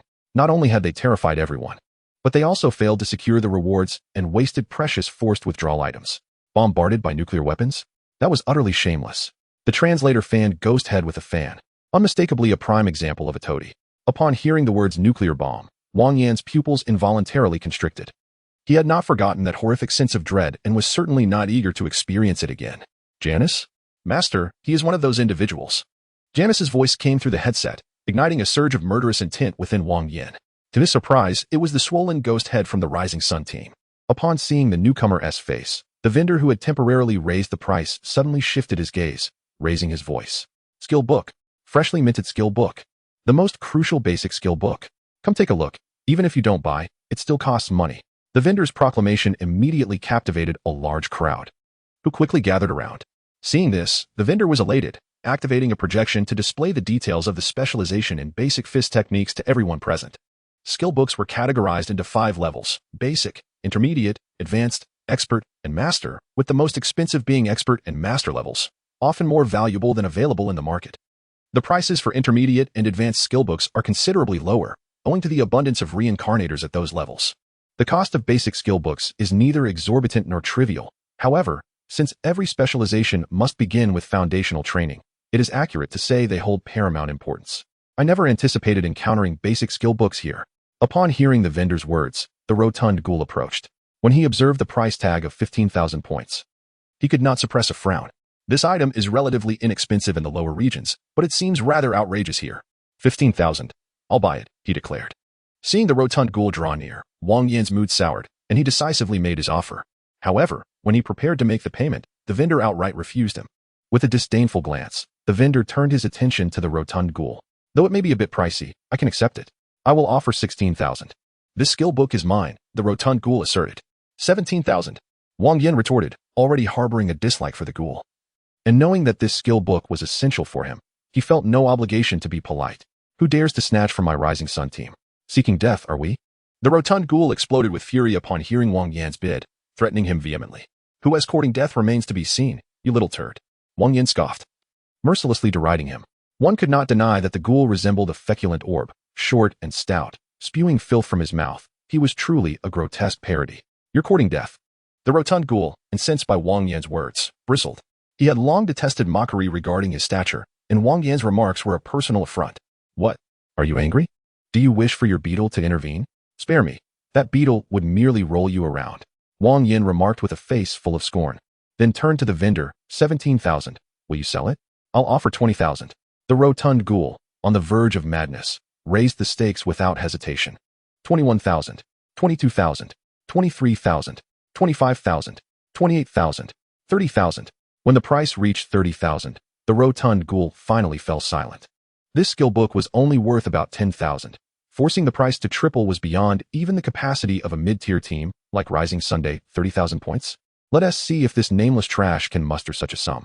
By the way, I must inform you, reckless bidding here can lead to a pre-reincarnation judgment. The rotund ghoul sneered, confident that no level 1 reincarnator could produce 30,000 points. Is it merely 30,000 points? Do you think everyone is as impoverished as you? Wang Yan retorted with a cold chuckle, issuing a trade request to the vendor. Ghoul? The vendor hesitated before accepting, glancing at the rotund ghoul. If he can present 30,000 points, you shall sell it to him. The rotund ghoul brimmed with confidence, eager to witness Wang Yan's humiliation in front of hundreds, even thousands of onlookers. Ah, I am immensely grateful to you, my feculent friend. Wang Yan sneered, inputting 30,000 points before confirming the transaction. Acquire 30,000 points. The sound of the reincarnation prompt resonated, freezing the sycophantic expression on the vendor's face. Do you truly possess 30,000 points? I also have your mother. Wang Yan snorted softly. He had no desire to continue his ire with these individuals. The mountains are high and the roads long. Opportunities for another encounter abound. Young brother, I possess an item that you may find most essential at this moment. Just a few hundred meters away, a figure obstructed Wang Yan's path. This individual was none other than Feng Huifeng, with whom he had conducted 2 transactions. The Shiri team is a subordinate squad of the Liang team, composed of members from the Eastern Land and the Cold Country, dominating within their region. However, they are insignificant beyond their territory. Feng Huifeng smiled, his face brimming with disdain. I see. I thought the vendor's expression of desperation was indicative of something formidable. Wang Yan shook his head. Previously incensed, he had not reflected deeply. Although uncertain of your capabilities, the ability to produce 30,000 points at once should render you unafraid of them. Feng Huifeng patted Wang Yan's shoulder and projected the details of an item before him. Name, string of fate type, item level, NA description, bound together. You and I are pledged for a century. Should one perish at 97, the Naiha Bridge will await 3 years. Select a target. Their next mission world will be forcibly bound to yours. Selling this item yields 3,000 points. Chapter 72. The sterilization system. This item was obtained after one of my team members completed a terrifying nursery rhyme task. Though its level is not high, its utility is substantial. How many points do you desire? The world thrives on profit, and the hustle and bustle are driven by gain. The other party's appearance at this juncture surely signifies ulterior motives. I desire that spatial ring. Feng Huifeng gazed at Wang Yan, revealing his intent. Deal. The transaction was straightforward and pleasant. After acquiring the item, Wang Yan returned to the vendor's stand, swiftly departing amidst the vendor's bewildered gaze. Reincarnation, spiritual attributes exchanged for 50 points, while the other 4 attributes were exchanged for 51 points each. Having earned 60,000 points from sales in the trading area, he spent 30,000 on basic boxing expertise and 1,000 for the creation of 325 resurrection potions, supplemented by the previous balance of 5,400 points, leaving him with a total of 25,400 points. However, that was now all gone, converted entirely by Wang Yan into attribute points. The sensation of power is truly exquisite, Wang Yan murmured, as his 5 fundamental attributes continuously enhanced, nearly eliciting a cry of pleasure. Previously, with tens of thousands of points in hand, Wang Yan refrained from producing more potions for sale, due to the restrictions imposed by reincarnation. He could only sell various types of potions once during each rest period, thus he utilized them solely for self-preservation. Rest period concluded. The hunter will be teleported in 120 seconds. Please prepare. Hearing the reincarnation prompt, Wang Yan retrieved the item acquired from Feng Huifeng using the spatial ring. Are you certain you wish to use the string of fate? This item is a one-time use, capable of forcibly altering the target mission to the world of the hunter, without issuing any side quests. Are you certain? Confirmed. As Wang Yan's voice faded, the tether in his hand transformed into a radiant glow that gradually dissipated. Simultaneously, a profound and enigmatic sensation surged forth, only to vanish swiftly thereafter. This feeling bore resemblance to the use of the chi-seeking talisman. Yet it was imbued with a far greater mystique, likely due to Wang Yan's insufficient cultivation to grasp its deeper essence. The fleeting 120 seconds passed in an instant, and Wang Yan's figure vanished into the cyclical realm. World type, Xinxia, energy level, low martial, matching plot, green snake, Danger level, high. Main quest, 1. Eliminate 3 Chi refining period monsters. Completion grants, 3,000 points. Side quests, none. Quest hints, 1. Identity set as the disciple of Master Fahai of Jinshan Temple, practicing talismanic arts. 2. The deities of this world are immensely powerful, and certain precious artifacts have begun to autonomously transform into reality. Hunters must proceed with caution. Plot commences. Yehua, you have drifted off again. A voice pierced through Wang Yan's thoughts. Before his passing, Master advised you to prioritize the cultivation of your heart, with talismans as a supplement. Yet, you have inverted this order, obsessively honing your talisman skills while neglecting the true essence of inner tranquility. A hand clapped on Wang Yan's shoulder, startling him nearly into action. Senior brother, what were you saying just now? Wang Yan scratched his head, feeling somewhat dazed.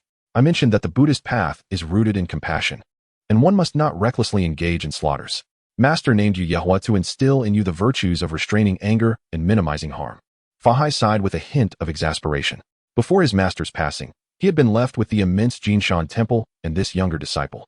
While the numerous disciples within the temple were manageable, this little brother was solely his responsibility. I understand now. I will certainly strive to take fewer lives. Wang Yan nodded, finally regaining his composure. This teleportation was distinctly unlike any prior experience. The sensation of vertigo was particularly intense. Previous transfers had been silent and unnoticeable, akin to a brief nap. Yet this time, it felt as though he had indulged in intoxication the previous night, leaving his mind in a fog. Demonic energy. Shortly after stepping outside, Fahai's brow furrowed, his previously gentle demeanor vanishing, replaced by a chilling aura of killing intent. Follow me. Witness as senior brother vanquishes these fiends. Fahai commanded, leaping forward with urgency. Wait, were you not just advising me to restrain my anger and minimize killing? What is happening now? Watching Fahai hasten away, Wang Yan was left befuddled. Fahai's demeanor, characterized by a stern and reticent nature, often labeled as ascetic, seemed devoid of any earthly desires. In contrast, Fahai possessed a unique quality, intimidating all who met his gaze. I see at once that you are no human. Old fiend, I demand you reveal your true form. Great might heavenly dragon, Prajna Buddhas, earthly sovereign Ksitigarbha, Prajna Bamahon, reveal yourself. Senior brother, please show mercy. Upon hearing the series of furious incantations, Wang Yan realized the impending disaster. True to his fears, despite his frantic dash, he arrived too late. The ancient spider, having cultivated for 2 centuries, had already been ensnared within the alms bowl. Great might heavenly dragon, earthly sovereign Ksitigarbha, Amitabha. Junior brother, what do you have to say? Fahai, dragging his alms bowl, turned to Wang Yan and inquired, have you finished your tasks? What more is there for me to say? Wang Yan silently scoffed, but maintained a fa of solemnity. Brother, I observe that this spider does not exude malevolence. It seems to have committed few wrongs. Moreover, our master imparted wisdom before his passing, teaching us that heaven cherishes life and advocates against anger and killing. It would be better to entrust it to me, allowing me to redeem it with my talismans. Very well, you may handle this spider, Fahai sighed, subsequently passing the alms bowl into Wang Yan's hands. This spider spirit was merely a minor episode. Upon resolution, they returned to Jinshan Temple. The temple was stark and quiet, seldom filled with conversation. Fahai descended to the temple's deepest level, where numerous demons and spirits were subdued, aiding him in refining his state of mind. By the way, what realm of cultivation are you currently at? Have you reached the Qi refining stage? Wang Yan, reclining over the table, idly prodded the aged spider spirit within the alms bowl with a small stick. My talents are rather mediocre. After 2 centuries of cultivation, I have only just reached the latter stage of body tempering. To attain the Qi refining stage, I would require at least another 2 centuries. The old spider spirit, fully embodying the adage that those who recognize the tides of time are truly wise, displayed an exceedingly humble demeanor. It answered Wang Yan's inquiries without hesitation and often drew broader conclusions from its responses. How intriguing. Snow demons, fox demons, toad demons, all congregated in Hangzhou.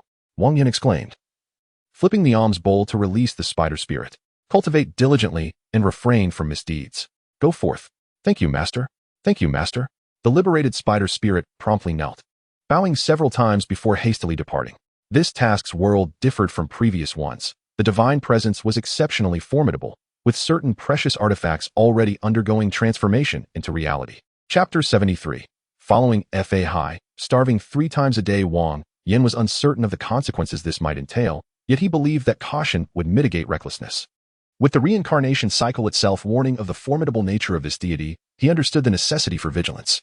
The fact that reincarnation had saved him once was a stroke of fortune. He dared not rely on it for repeated rescues. As dusk faded and dawn broke, Fa sought him out at the crack of day. I divined last night, and it appears that a hidden opportunity awaits me to the north. Pack your belongings. After we partake in our morning meal, we shall set forth. Today, Fa bore his usual impassive expression, seemingly unchanged from the norm. However, Wang Yan perceived otherwise. There were fluctuations in his aura, a wavering gait, and a pallor to his complexion, suggesting he had sustained serious internal injuries. Understood, brother, Wang Yan nodded, refraining from contradiction.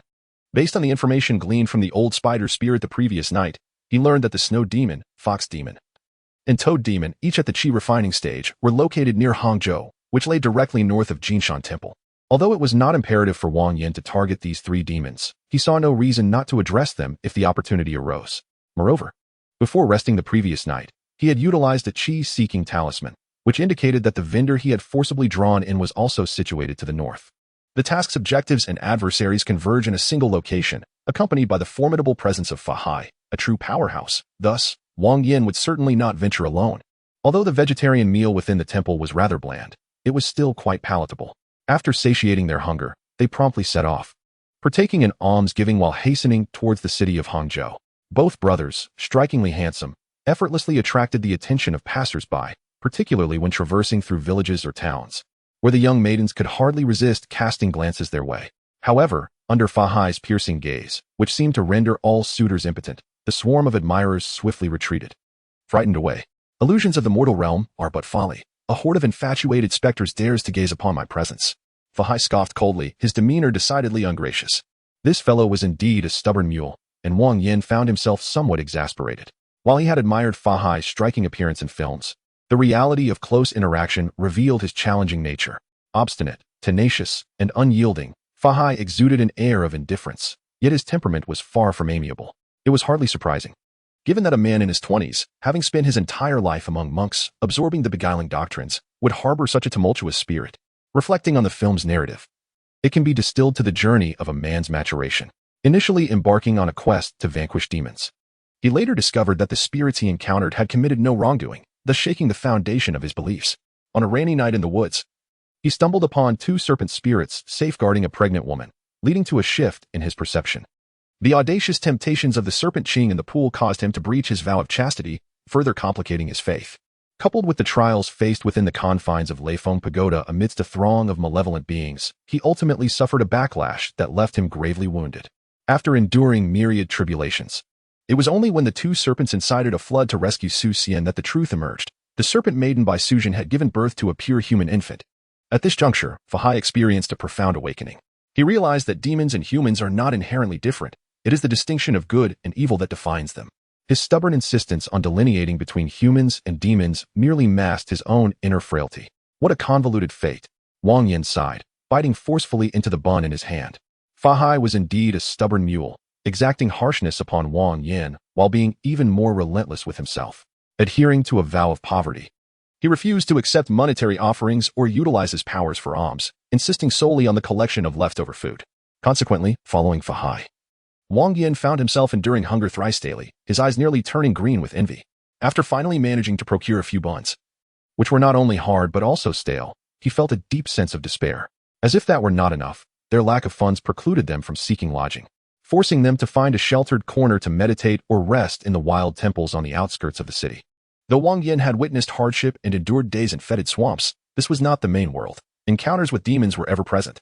Brother, let us rest here for the night, Wang Yan suggested, gazing towards the small town ahead, feeling an overwhelming weariness. Very well, let us enter the city, Fa-Hai replied, nodding in agreement as he stepped forward. In an obscure town devoid of protective walls, the compacted earth beneath was adorned with a meticulously arranged layer of azure bricks. Though the edges had crumbled into dust under the weight of passing carts and pedestrians, the surface still appeared remarkably sturdy. As twilight approached, the streets bustled with merchants and travelers. Crossing the distinct boundary between the blue bricks and the earthy ground, the previous tranquility vanished, replaced by a cacophony of sounds. Brother, Wang Yan called out, having roamed for such a long time, finally discovering a town where he could rest. However, as the words left his lips, he immediately sensed something amiss. Fa-Hai was nowhere to be found. Brother? Wang Yan's gaze swept the surroundings. The throng of passers-by was relentless. Yet he could not catch a glimpse of Fa-Hai. Oh well, if he has lost, he has lost. With his cultivation, he'll be fine. Wang Yan sighed, Pondering that Fa Hai was the protagonist, should he unexpectedly meet his demise, how would the narrative progress? Perhaps it was time to indulge in some delectable treats and find a cozy inn, for the past 2 weeks had been exhausting. Sugar figurines, sugar pigs, sugar monkeys. A vendor of sugar figurines brushed past, leaving a faint, sweet aroma in the air. Candied hawthorn, a delightful blend of sour and sweet. A merchant approached, the sugary coating enveloping the bamboo skewers. 1 candied hawthorn, please. Casually, Wang Yan pressed a silver ingot into the vendor's hand and plucked the largest skewer from the display. In the realm of reincarnation, precious metals such as gold and silver were virtually worthless. A mere 10 points could exchange for a ton of gold or 10 tons of silver. Janice had prepared some in his personal assistant terminal specifically for situations like this. By the way, the money I gave him could buy all the candied hawthorns available. How is it that he can't even muster a simple thank you? Turning to glance back at the candied hawthorn vendor, Wang Yan noticed the vendor's lifeless eyes fixed on him, devoid of any expression. What is wrong with him?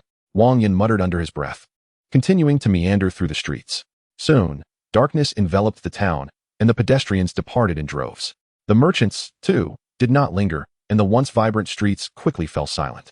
The flickering candlelight and torches illuminated the thoroughfare, while the distance remained shrouded in utter darkness. Chapter 74. The eerie and esteemed guest, seeking accommodation? A voice suddenly emerged from beside him. Wang Yan turned to find a young innkeeper, adorned with a hairpin and draped in a towel. His face plastered with a formulaic smile, exuding an obsequious demeanor reminiscent of a translator. Accommodation? Glancing up at the dimming sky, Wang Yan decided without hesitation to follow the innkeeper inside. After spending half a month on the rugged roads, he could finally enjoy a moment of comfort. Esteemed guest, would you care for a bowl of fine noodles? Our delicate noodles and drunken duck are exceptional. Every patron raves about them. After seating Wang Yan, the innkeeper eagerly began to recommend the house specialties. Let us start with the drunken duck for a taste, and I'll pass on the noodles for now. Wang Yan waved his hand dismissively. These past few days had been a struggle between stale buns and the frigid winds of the northwest, leaving him utterly famished. At this moment, he yearned for meat, desiring to indulge in it heartily. Very well, please hold for a moment. The proprietor displayed remarkable speed, and within the span of half a tea break, the waiter brought forth a dish of drunken duck. Please enjoy your meal, esteemed guest. Should you require anything, simply call, and I shall attend to you immediately. After placing the dish down, the waiter did not depart but instead fixed an eerie, unblinking gaze upon Wang Yan, which felt quite unsettling. What peculiar behavior was this? Casting a sidelong glance at the waiter, Wang Yan activated his true vision. The waiter, the guests, the tables and chairs, and the food, all appeared as they should, devoid of any bizarre manifestations. Perhaps both his eyes and mind were playing tricks on him, he mused, redirecting his attention to the sumptuous food before him. The plump drunken duck filled a generous bowl, adorned with several vibrant green leaves. The red broth, wafting steam, enveloped him in a fragrant embrace, an intoxicating blend of wine and meat that made Wang Yan lick his lips in anticipation, bright in color and rich in aroma. It was time to savor the taste. Wang Yan praised the dish, promptly tearing off a large piece of duck breast and stuffing it into his mouth. The meat is tender and melts in the mouth, truly a signature dish. Indeed, everyone who has tasted it has sung its praises. The waiter beamed at Wang Yan's words, his previously lifeless eyes now sparkling with vitality. While the dish was indeed a feast for the senses, the broth's flavor was somewhat lacking, and the meat bore a strange resemblance to something other than duck. At that moment, Wang Yan felt something lodged between his teeth. Upon probing, he extracted a long, black hair. It was slender and soft, resembling more a human hair than that of a duck. The broth might be bland, but a dash of seasoning would remedy that. Upon hearing Wang Yan's comment, the waiter casually draped a towel over his shoulder, then, with a sudden force, yanked his own head from his body. This should improve the flavor significantly. The waiter walked away, head in hand, crimson blood gushing from the severed neck, releasing an intoxicating aroma into the air. This scent, an unwelcome familiarity, invaded Wang Yan's nostrils, causing his expression to shift dramatically. The fragrance was identical to that of the drunken duck, only more potent. Cursed fate. Wang Yan cursed inwardly, yet rather than lash out, he activated his true vision once more. What met his gaze was a scene of horror. Rivers of blood flowed, and skeletal remains littered the ground, the inn having transformed into a grotesque nightmare. The waiter, head in hand, approached step by step, leaving a trail of blood that mingled with the growing river beneath. The towel draped over his shoulder was no mere cloth, but rather a complete human skin. As for the bowl emitting that rich aroma, it was no drunken duck, but a severed human leg. The grotesque tableau before Wang Yan ignited an overwhelming sense of dread within him. This inn feasted upon human flesh and flayed human skin, with even the furniture twisted from human bones. It was likely that no living soul remained within, and if any did, they could scarcely be deemed human. Gazing out at the desolate street beyond the inn, a sudden vibrancy erupted, bustling with life. People thronged, the air filled with the clamorous calls of vendors. Sugar figurines. Sugar pigs. Sugar monkeys. A confectioner brushed past, leaving a faint aroma of sweetness in his wake. Candied hawthorn, a delightful blend of tartness and sweetness. A vendor approached, his candied threads enveloping the bamboo skewer. Sugar monkeys, freshly molded. Would you like one, young sir? He cheerfully inquired, stopping Wang Yan in his tracks. Upon hearing the vendor's words, Wang Yan instinctively turned his gaze to the man's hand, only to be engulfed by a surge of fury. There, a helpless infant, not yet 3 years old, was cruelly impaled by a skewer, the sharp tip protruding grotesquely from the crown of its head, smeared with a ghastly white substance. The infant's piercing cries echoed, its tiny body writhing in agony, crimson and pallid fluids cascading down the skewer in a horrifying spectacle. Damn it! Wang Yan seethed, his rage boiling over. With a thunderous roar, flames erupted from within him, and with a powerful punch, he cleaved the vendor in two. Give it to me. Die, die. In his wrath, Wang Yan was a force of nature, the vendors and passers-by standing no chance against him. They were either consumed by the flames or torn to shreds by his lethal strikes. Yet, in a bizarre twist, no matter how ferociously Wang Yan fought, the crowd appeared oblivious, continuing their transactions as if nothing were amiss. A little girl purchased a skewer of candied hawthorn, and as the transaction concluded, coins transformed into paper currency while the hawthorn morphed into a cluster of glistening eyeballs. A burly man bought a sack of rice, and in an instant, silver coins turned to paper replicas, and the rice became a writhing mass of maggots. The scene before him was surreal and grotesque, akin to an absurd and nightmarish vision. Leaving Wang Yan feeling utterly drained and unnerved. Having witnessed countless battles and the grim aftermath of conflict, he had never encountered anything so bizarre. Biting down hard on his tongue, he forced himself to regain composure and made his way back to the inn where he had dined earlier. The strangeness seemed to originate from this establishment. Even if it was not the root cause, it surely held intricate connections. Sitting at the very table where he had eaten, the shimmering blade of his divine fist pulsed with latent energy, ready to strike at any moment. The intoxicating duck, or rather, the enticing meat, still exuded warmth. While the waiter ambled about, head in hand, the rich aroma filled the air, evoking a wave of nausea within Wang Yan. Ah, you have returned. I thought I would have to suffer a meal without payment. Upon seeing Wang Yan return to his chair, the waiter's face blossomed with a radiant smile, only for his throat to erupt with blood, gushing forth in torrents and splattering the table in an instant. Chapter 75. All in one pot. Welcome back. Wang Yan nodded. Yet he did not reach for his chopsticks. Instead, he pushed the intoxicating meat aside. Is the drunken duck not to your liking? The humble establishment, aside from its signature drunken duck, also offers fine noodles, which was what that particular patron had ordered. Would you care for a bowl to sample? The waiter gestured towards a nearby table, and Wang Yan turned to glance, nearly retching at the sight. A bowl brimming with writhing contents, resembling a grotesque mass of pork tapeworms, twisted violently in the steaming broth, while the diner savored his meal with apparent delight. No, no, I have no taste for noodles. Wang Yan waved his hand dismissively, feeling his stomach convulse as if on the verge of collapse. You are indeed unable to settle the bill, are you? The waiter's expression shifted to one of suspicion, his once lively eyes now resembling those of a dead fish. As his words settled in the air, the atmosphere around them morphed abruptly. The bustling clamor from outside faded into silence, and even the sounds of the patron indulging in his grotesque meal vanished, leaving an eerie stillness.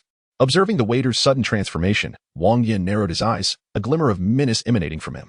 There is no logic in dining without payment. It is merely that I am feeling unwell and have lost my appetite. Do you intend to expel me?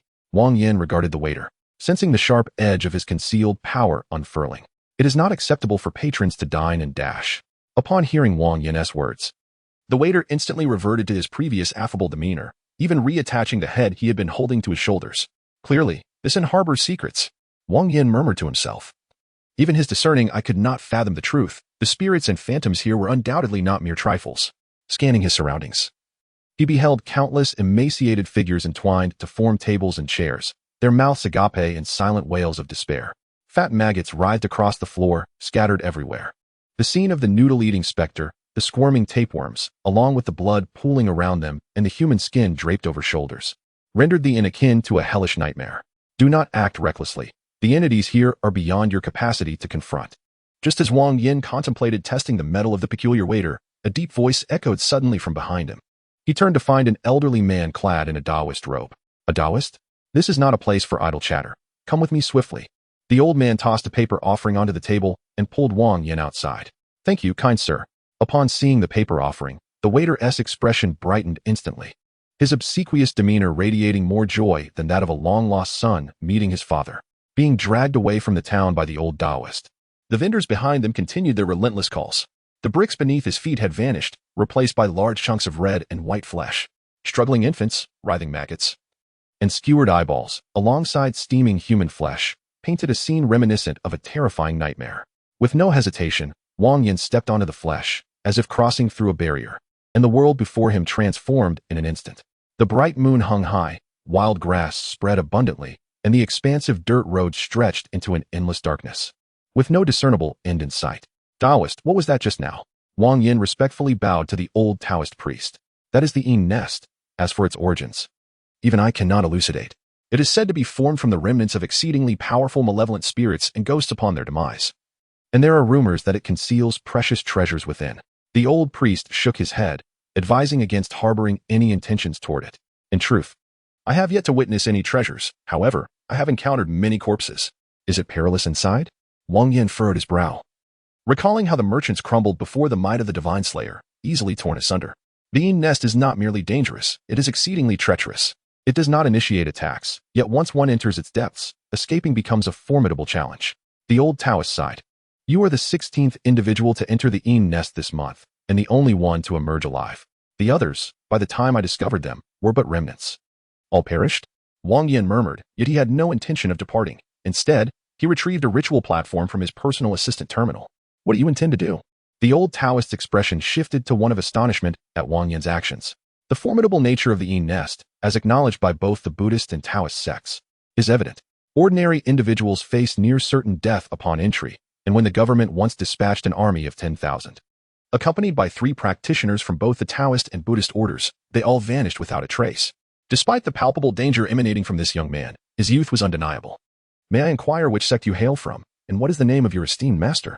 The old Taoist asked cautiously after a moment of contemplation. "My master is Fa Hai, the abbot of Jishan Temple," Wang Yan replied, casting a sidelong glance at him before lowering his head to continue arranging the ritual platform. The grotesque sights within the Yin nest provoked a visceral reaction in Wang Yan. The anguished cries of struggling infants, strings of eyeballs, furniture twisted from human bones, and walls adorned with human skin. Killing is but a mere act. There is no need for such torment. Even malevolent spirits need not resort to this. Thus, Wang Yan resolved to eradicate the Yin nest entirely, devoid of any ulterior motives, driven solely by a sense of indignation. "Oh, so you are a distinguished disciple of Master Lingyu, the esteemed Fa Hai's Jr." Upon hearing Wang Yan's words, the old Taoist fell silent, a look of inner turmoil gradually manifesting on his face. After a span of approximately 5 minutes, the old Taoist exhaled deeply, seemingly having reached a decision. "In my youth, Master Lingyu saved my life, and it was he who brought the orphan me to the Taoist temple. 60 years have swiftly passed. Master Lingyu has long since departed this realm. To encounter one of his disciples is indeed fortuitous. I shall stake my life on this venture and accompany you in your madness." The old Taoist sighed once more, unwrapping his bundle to reveal several magical artifacts and an array of talismans. "There is no need for such a desperate demeanor. It's not as if you are expected to risk your life." Wang Yan cast a glance at the old man, who seemed overly theatrical. It was merely a matter of setting up a talismanic array to vanquish the Yin nest. Yet his dramatics made it seem as though it were a matter of life and death. Heaven and earth were opened, distinguishing the pure from the impure, bound on all sides, obliterating all directions. "Seal it for me," Wang Yan bellowed, and 4 talismans soared into the air, transforming into 4 ethereal mountains that blocked the Yin nest from the southeast, southwest, northeast, and northwest. Autumn's waters echo with frost, and the mountains tremble in fury. "Seal it."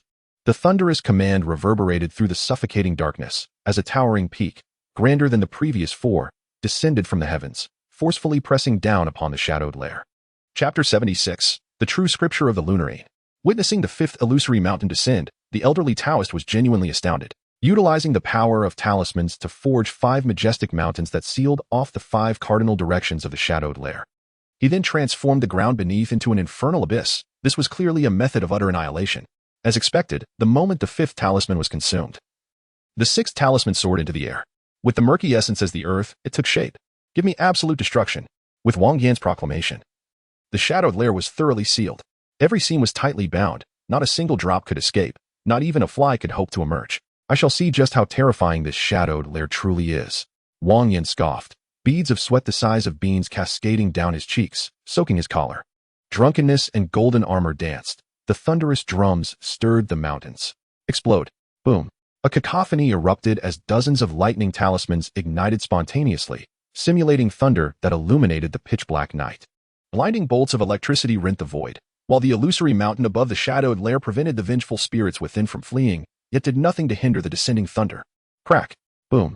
The deafening clamor signified an unimaginable might, as the lightning surged forth, banishing the malevolent. Thunder symbolizes the utmost yang energy, embodying the wrath of the heavens.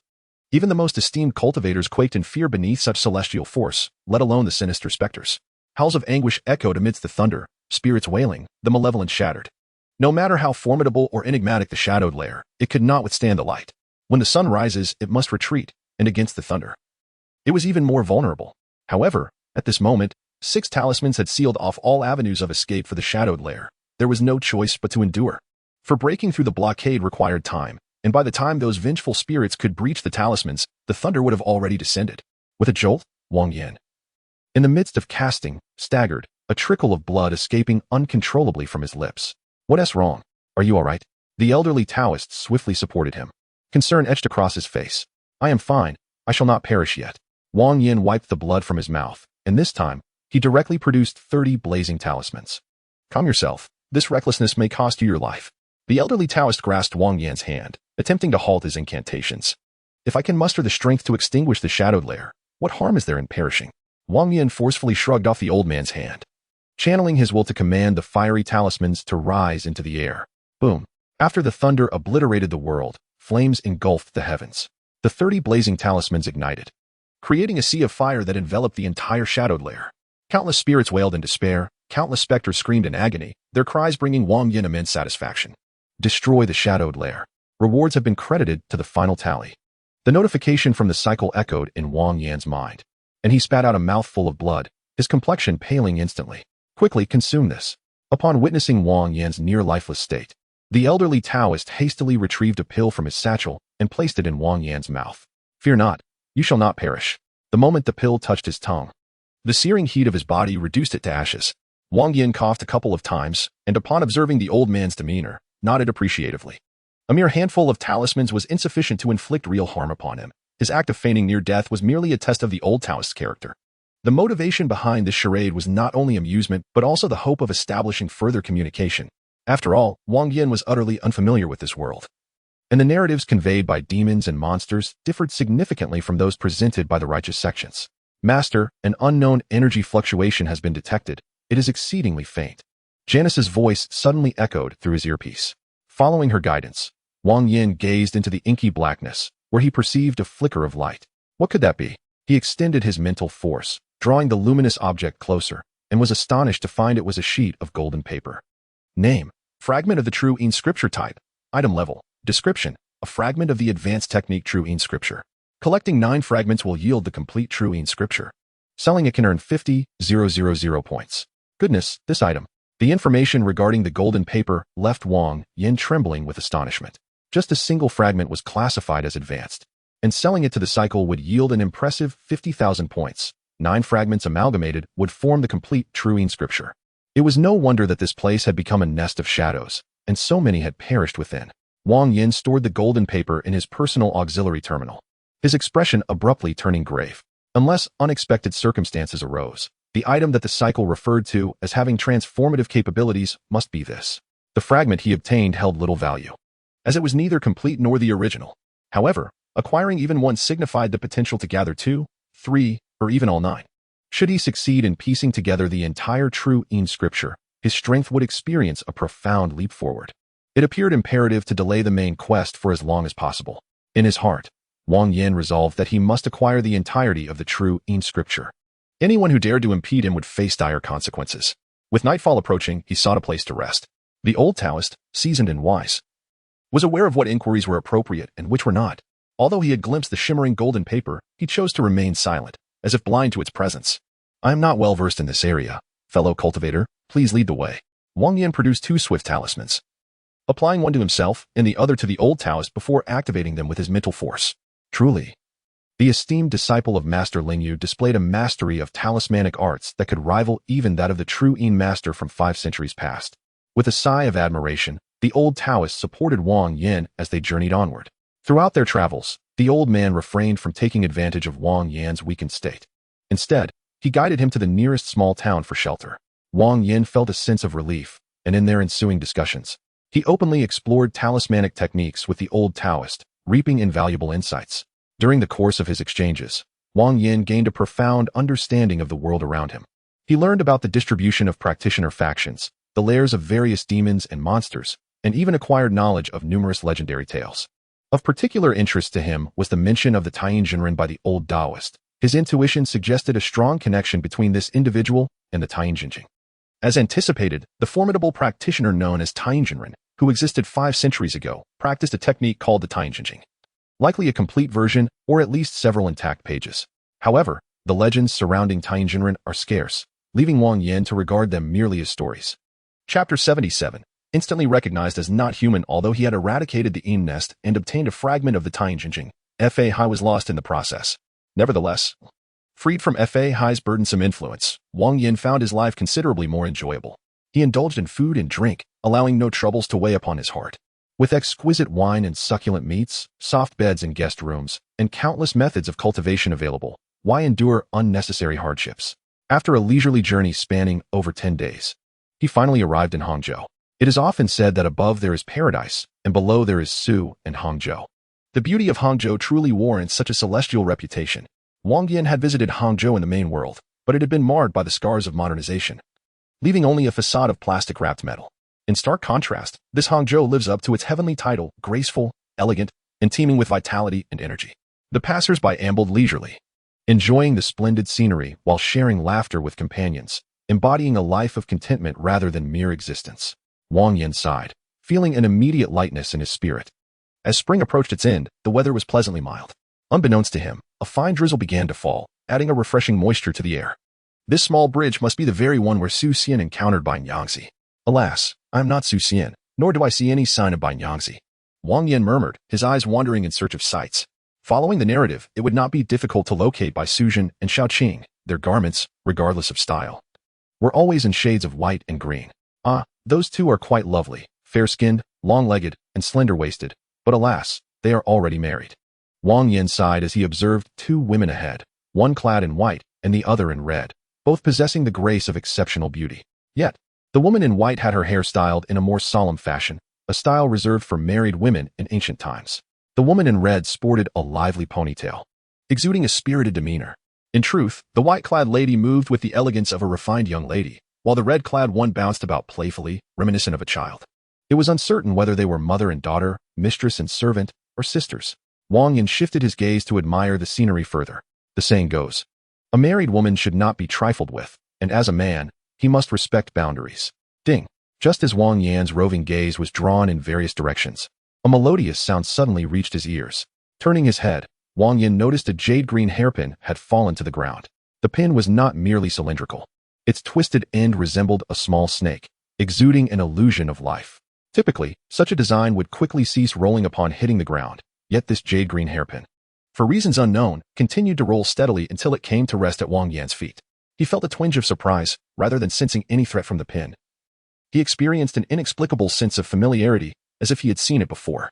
Oh, his sister's hairpin has fallen. Wang Yan picked it up. But before he could utter a word, a lively girl in red ahead shrieked in surprise. In the next moment, 2 women, one in white and one in red, turned to face Wang Yan, their gazes fixed intently upon him, with skin as smooth as cream and hands as delicate as tender sprouts. Their charming smiles and alluring eyes captivated him. Their slender willow-like eyebrows, phoenix-like eyes, and cherry-red lips rendered them extraordinarily beautiful. Wang Yan was momentarily entranced, his heart racing. He instantly recognized that these 2 women were not mere mortals, they were his wives. The woman in red, while strikingly beautiful, exuded a quirky, playful energy that made it difficult to harbor any lewd thoughts. In contrast, the woman in white was gentle and exquisite, as though she had stepped out of a painting.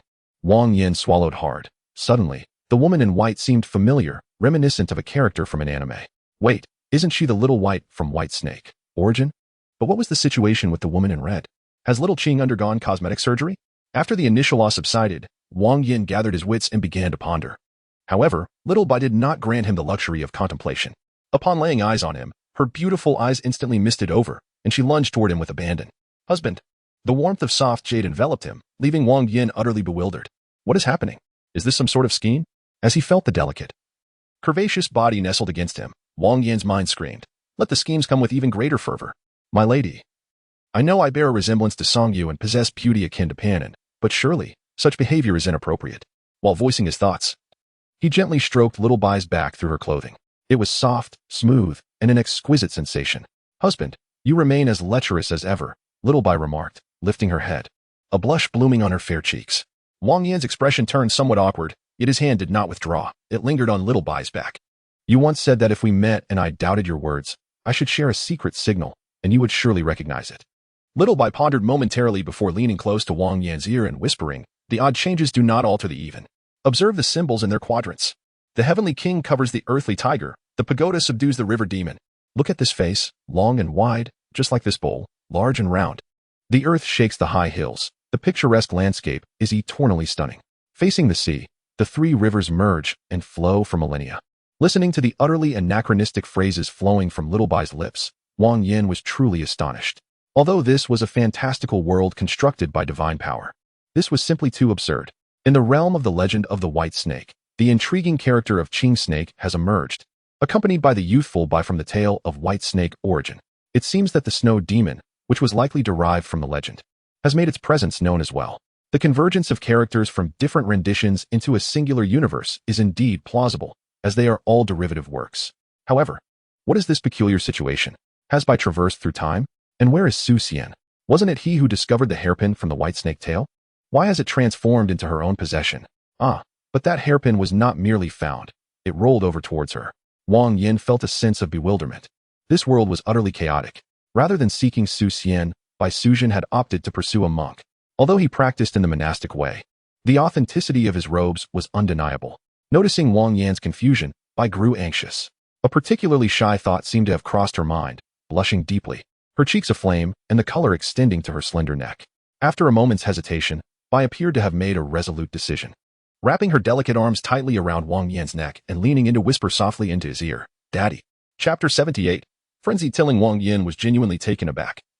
Who could this be? Had the parasitic worm within him come to life? Was it a future incarnation of himself that had traveled back in time? Or perhaps a clone of some sort? Why did she understand him so well? Pushing Bai away gently, a look of suspicion crossed his face. Frankly, Bai embodied all the attributes of a classical beauty. In terms of appearance, figure, and temperament, any ordinary man would find it difficult to resist. Yet, the current circumstances felt profoundly unsettling. Ah, and there was also the woman in red. Wang Yan lifted his gaze to find a lady clad in crimson seated atop the bridge railing, observing them intently while savoring a watermelon with great delight. At that moment, Wang Yan truly believed, not because of the watermelon, but due to the spatial ring adorning the woman's finger. Its design was identical to the one he had exchanged for the tethered line, likely originating from the same source. This truly rendered him perplexed. Wang Yan scratched his head. The divine power was enigmatic and unpredictable. Though he could not fathom the reason for this occurrence, it was not entirely beyond explanation. My lord must have just arrived in Hangzhou, while Xiao Hong and I have been here for some time. If my lord does not mind, we could head to our lodging for a moment of respite. Then let us go, for I am uncertain where to stay tonight. Wang Yan naturally took Bai's delicate hand.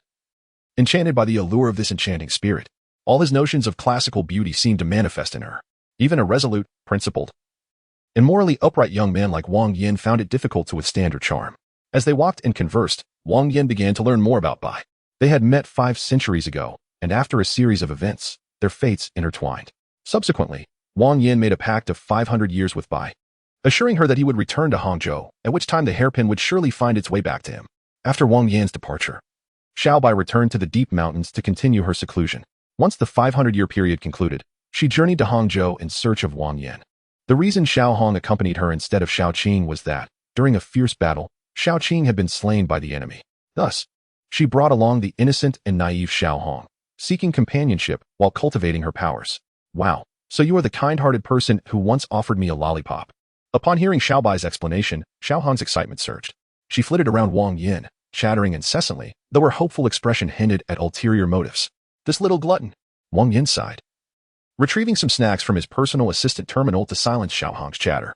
The trio arrived at a manor outside the city, where Wang Yan temporarily settled. With pavilions, flowing waters, and artificial hills, the manor, though conjured by magic, was undeniably picturesque. Such a level of illusion could not escape Wang Yan's keen perception.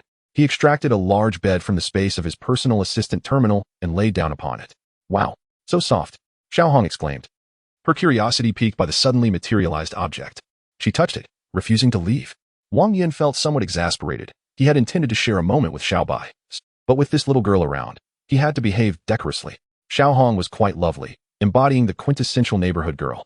However, her overly exuberant demeanor, bouncing about like a child, left Wang Yan feeling a bit overwhelmed. Fortunately, the bed was spacious enough that even 4 individuals would not feel cramped. The worldview of fairies differed from that of humans, especially considering the bond of sisterhood forged over 5 centuries. The 2 beauties, one white and one red, nestled into Wang Yan's embrace and soon drifted off to sleep. As the moon waned and the sun rose, a new day dawned. Xiao Bai rested her head on Wang Yan's chest, a gentle smile gracing her features, while Xiao Hong lay with her mouth agape, drooling, appearing blissfully unaware in her slumber. Perhaps she was dreaming of delectable treats, as Xiao Hong playfully nipped at Wang Yan, only to find she could not pull him and began to munch absent-mindedly. This girl, Xiao Bai shook her head, then turned her gaze to Wang Yan, her eyes shimmering like a spring pool. Cautiously withdrawing her arm from Xiao Hong's grasp, Wang Yan placed several bags of snacks on the bed, ensuring that when she awakened, she would not wander off in search of food.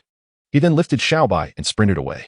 Xiao Bai was utterly different from Wanda, whether in figure or appearance. She eclipsed Wanda entirely. Despite possessing formidable powers and youthful beauty, Wanda remained fundamentally a Caucasian girl. Among all races in the main world, Caucasians tended to have larger pores, rougher skin, and a more pronounced body odor, which was not as refined as the scent of Chinese women, often overwhelmed by cosmetics, essentially akin to body odor. Among all races, yellow individuals possessed the highest intelligence, albeit with the poorest physical constitution and the least body odor. Black individuals exhibited the lowest intelligence, yet boasted the best physical attributes and the strongest body odor. Caucasians fell somewhere between the two in terms of intelligence, physical condition, and body odor, representing a relatively favorable evolutionary outcome. In simpler terms, it is posited that individuals of East Asian descent represent the pinnacle of evolution, whereas those of Caucasian descent have not evolved as thoroughly, and individuals of African descent have yet to reach a stage of evolution. Much like the mythical beings of the Huaxia realm, the people of Huaxia are depicted as being comprehensively evolved, exuding perfection in every aspect. Their skin is described as supple and delicate, soft and elastic, far surpassing that of their European and American counterparts. This endeavor is likened to a specialized craft. Professor Ho, a seasoned agricultural expert, has asserted that in order to achieve optimal growth, one must first establish a solid foundation. It requires exceptional skill, as one must find a balance, not too much nor too little, since excess can be detrimental to health, while insufficiency can hinder progress. Subsequently, it is essential to ensure ample resources. Otherwise, complications may arise. Although Wang Yan is not a novice, his experience is somewhat limited, making him susceptible to errors. During critical moments, he inadvertently directed his efforts incorrectly, leading to unintended consequences. Xiao Bai, despite being a fairy, clearly is not suited for strenuous labor, quickly becoming exhausted. Her breath coming in gasps as perspiration streamed down her cheeks. Her delicate lips parted slightly, and a mist of moisture clouded her eyes, her skin taking on a rosy hue. Xiao Bai clung tightly to Wang Yan's shoulders, her slender waist swaying like willow branches in a tempest, almost breathless from fatigue. Wang Yan offered a word of comfort to Xiao Bai, then rolled up his sleeves and soon engaged in labor for 500 years. Xiao Bai collapsed against Wang Yan, drenched in sweat and utterly drained of energy. Chapter 79. The Bat Demon. My dear, you are truly remarkable, she gasped, her face flushed with an enticing blush. As expected of a fairy, she emanated a unique charm. So tender, fragrant, and smooth, she resembled a delectable cake, making one reluctant to indulge. We should return. Xiao Hong has likely awakened, Xiao Bai suggested while assisting Wang Yan in dressing. Yes, let us go back. Otherwise, she will surely search for us, Wang Yan nodded, taking Xiao Bai's hand as they made their way home. As it turned out, Wang Yan had overestimated the situation. Despite the lengthy hours they spent tilling the land and watering it, Xiao Hong remained sprawled on the bed, soundly asleep, drool trickling down her neck. It seems we must endeavor even harder next time, Xiao Bai remarked. Indeed. Her voice was faint, her cheeks blushing profusely. Oh, by the way, my dear, you mentioned you would seek the remnants of the Taiyin scripture before you left. I have searched for 500 years and only found one page. Xiao Bai gently brushed her fingers against the space ring worn by Xiao Hong, and a golden sheet of paper materialized in her hand. Name: fragment of the Taiyin scripture. Type: item level. Description: a remnant of the profound technique of the Tine scripture. Collecting all 9 pages grants access to the complete Tine scripture. Selling it yields 50,000 points. Is this the second page? Xiao Bai, you are incredible, Wang Yan exclaimed, his excitement leading him to embrace Xiao Bai and plant a fervent kiss on her. The Tine scripture is divided into 3 sections, upper, middle, and lower, with a total of 9 pages. Once the first 3 pages are assembled, Wang Yan can commence his cultivation. According to the information provided by the cycle of reincarnation, the Tine Jing is an exceptionally powerful soul cultivation technique. Once the upper section is mastered, one can achieve soul projection and walk in sunlight like a common person. It is well known that malevolent spirits inherently fear sunlight. Unless their souls are as solid as a physical entity, even a ghost king can only traverse the sunlit world by relying on magical artifacts or physical forms for protection.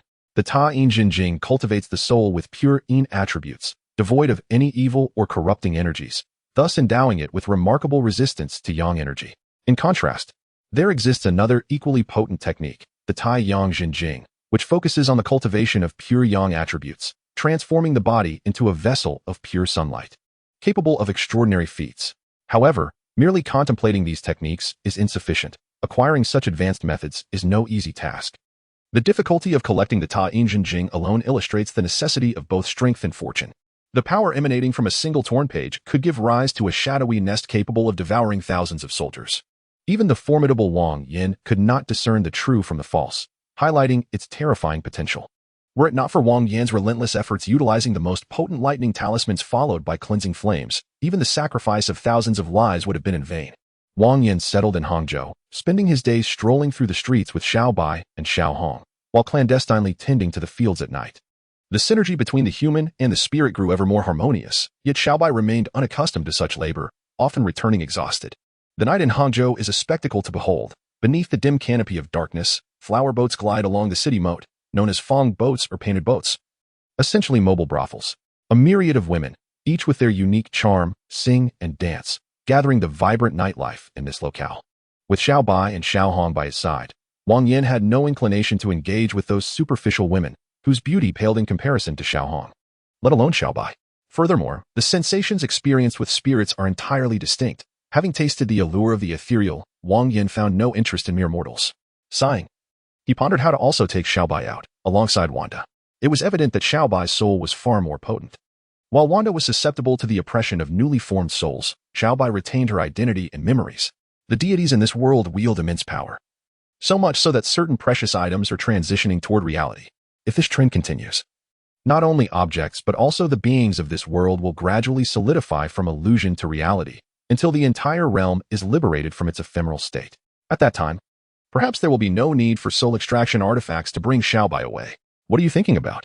Xiao Bai whispered, leaning against Wang Yan's shoulder. I was contemplating how many children we should have in the future, 3 or 5, or perhaps 7 or 8, maybe even a dozen or 20, so they can keep each other company. Oh dear, you are incorrigible, Xiao Bai said, casting an affectionate glance at Wang Yan, before resting her head against his chest. As Wang Yan flirted with Xiao Bai, and Xiao Hong silently observed, a sudden commotion erupted from the front. A bald little monk stood atop the boat, fervently clashing a pair of golden cymbals.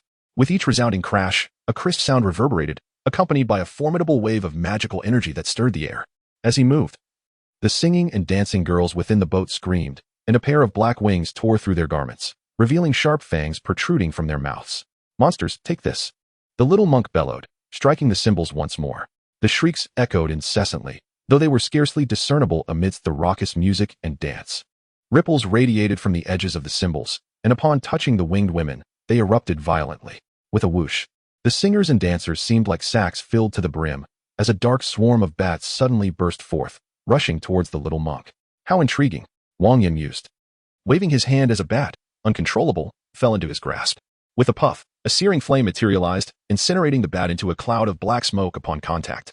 This was no ordinary bat. It was a manifestation of demonic energy. Xiao Bai, being a spirit herself, was well acquainted with such energies. A bat demon? How audacious to emerge so brazenly to commit murder. Wang Yan scoffed, sending 2 meteoric darts slicing through the air, reducing the dancers on the boat to mere fragments within a few breaths. These bat demons, formed of demonic energy, were exceedingly fragile. While they could intimidate ordinary people, they were utterly powerless before a formidable cultivator. Thank you, brave hero. Despite his monk's robe and bald head, The little monk spoke and moved with the demeanor of a chivalrous rogue. It was but a trivial effort. Wang Yan waved his hand dismissively, opting not to elaborate further. At that moment, a shadow suddenly shot up from the water, lunging toward Wang Yan. "My lord!" Xiaobai cried out, swinging her hand in an attempt to strike the shadow, while Wang Yan merely observed, a hint of derision playing at his lips. Chapter 80. My lord. Wang Yan's expression bewildered the bat demon, but now that it was upon him, it felt compelled to bite. With its thoughts settled, the bat demon opened its maw wide and sank its fangs into Wang Yan's neck. Ah! A piercing scream rang out, not from Wang Yan, but from the bat demon itself.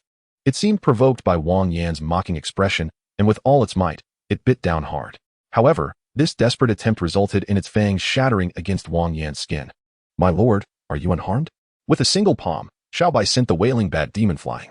She anxiously examined the spot where Wang Yan had been bitten, discovering not even a scratch. "My lord, your skin is so tough." Xiaobai marveled as she touched his skin, noting that not only was there no wound, but not even a mark was left behind. "Isn't it good to be tough?" Wang Yan chuckled, using his mental force to summon the bat demon closer. Fortunately, the skin remained unbroken. Otherwise, being splattered with blood would have escalated the situation beyond just the loss of 2 teeth. After all, Wang Yan is a true man of fiery spirit. If blood cannot extinguish a mere demon, how can it claim to possess fervor? It is merely a small creature. Yet it presumes the matter to be of great consequence. With a casual motion, he crushed the bat demon. But the notification echoing in his mind caused him to pause momentarily. Bat demon defeated. Rewards have been credited to the final settlement. Note: the Millennium Bat Demon has learned of its offspring's demise through a blood pact and is attempting to trace the scent of the hunter using secret arts. To think it was a second-generation demon. But tracking me? How presumptuous! Wang Yan scoffed, retrieving a blue talisman from his personal assistant terminal. At this moment, the blue talisman was wielded with ease, akin to a shooting star. The talisman ignited spontaneously, dissipating into a wisp of smoke that vanished into the air. In a cave outside Hangzhou, a roar startled countless bats from their slumber. This was the domain of the Millennium Bat King, a living nightmare for many humans in Hangzhou. Within the depths of the cavern, human bodies hung in a grotesque display. They were alive yet enduring a fate worse than death. Mystical methods kept their bodies active, allowing for a continuous production of blood. Their daily sustenance consisted of precious wild herbs such as Panax noto ginseng, angelica, astragalus, and ishowu. Yet they were also subjected to daily bloodletting by the Millennium Bat King. If given a choice, 99 would prefer death. Yet they were like salted fish suspended on a line, devoid of the opportunity to turn their fate. "Cursed be the one who has slain my son." The Millennium Bat King roared, a chilling murderous intent sending countless bats fleeing into the night. Blood curse technique. Activate. A crimson glint flashed in the Millennium Bat King's eyes, and an eerie aura began to resonate, subtly directing towards Hangzhou. Simultaneously, an unfamiliar presence began to manifest within the Bat King's perception. This was the Millennium Bat King's secret art, capable of tracing the assailant's essence through the connection of bloodline, thereafter pursuing the perpetrator. However, something was amiss. Why did that presence seem to draw nearer? The Millennium Bat King shrieked, a profound sense of dread surging within.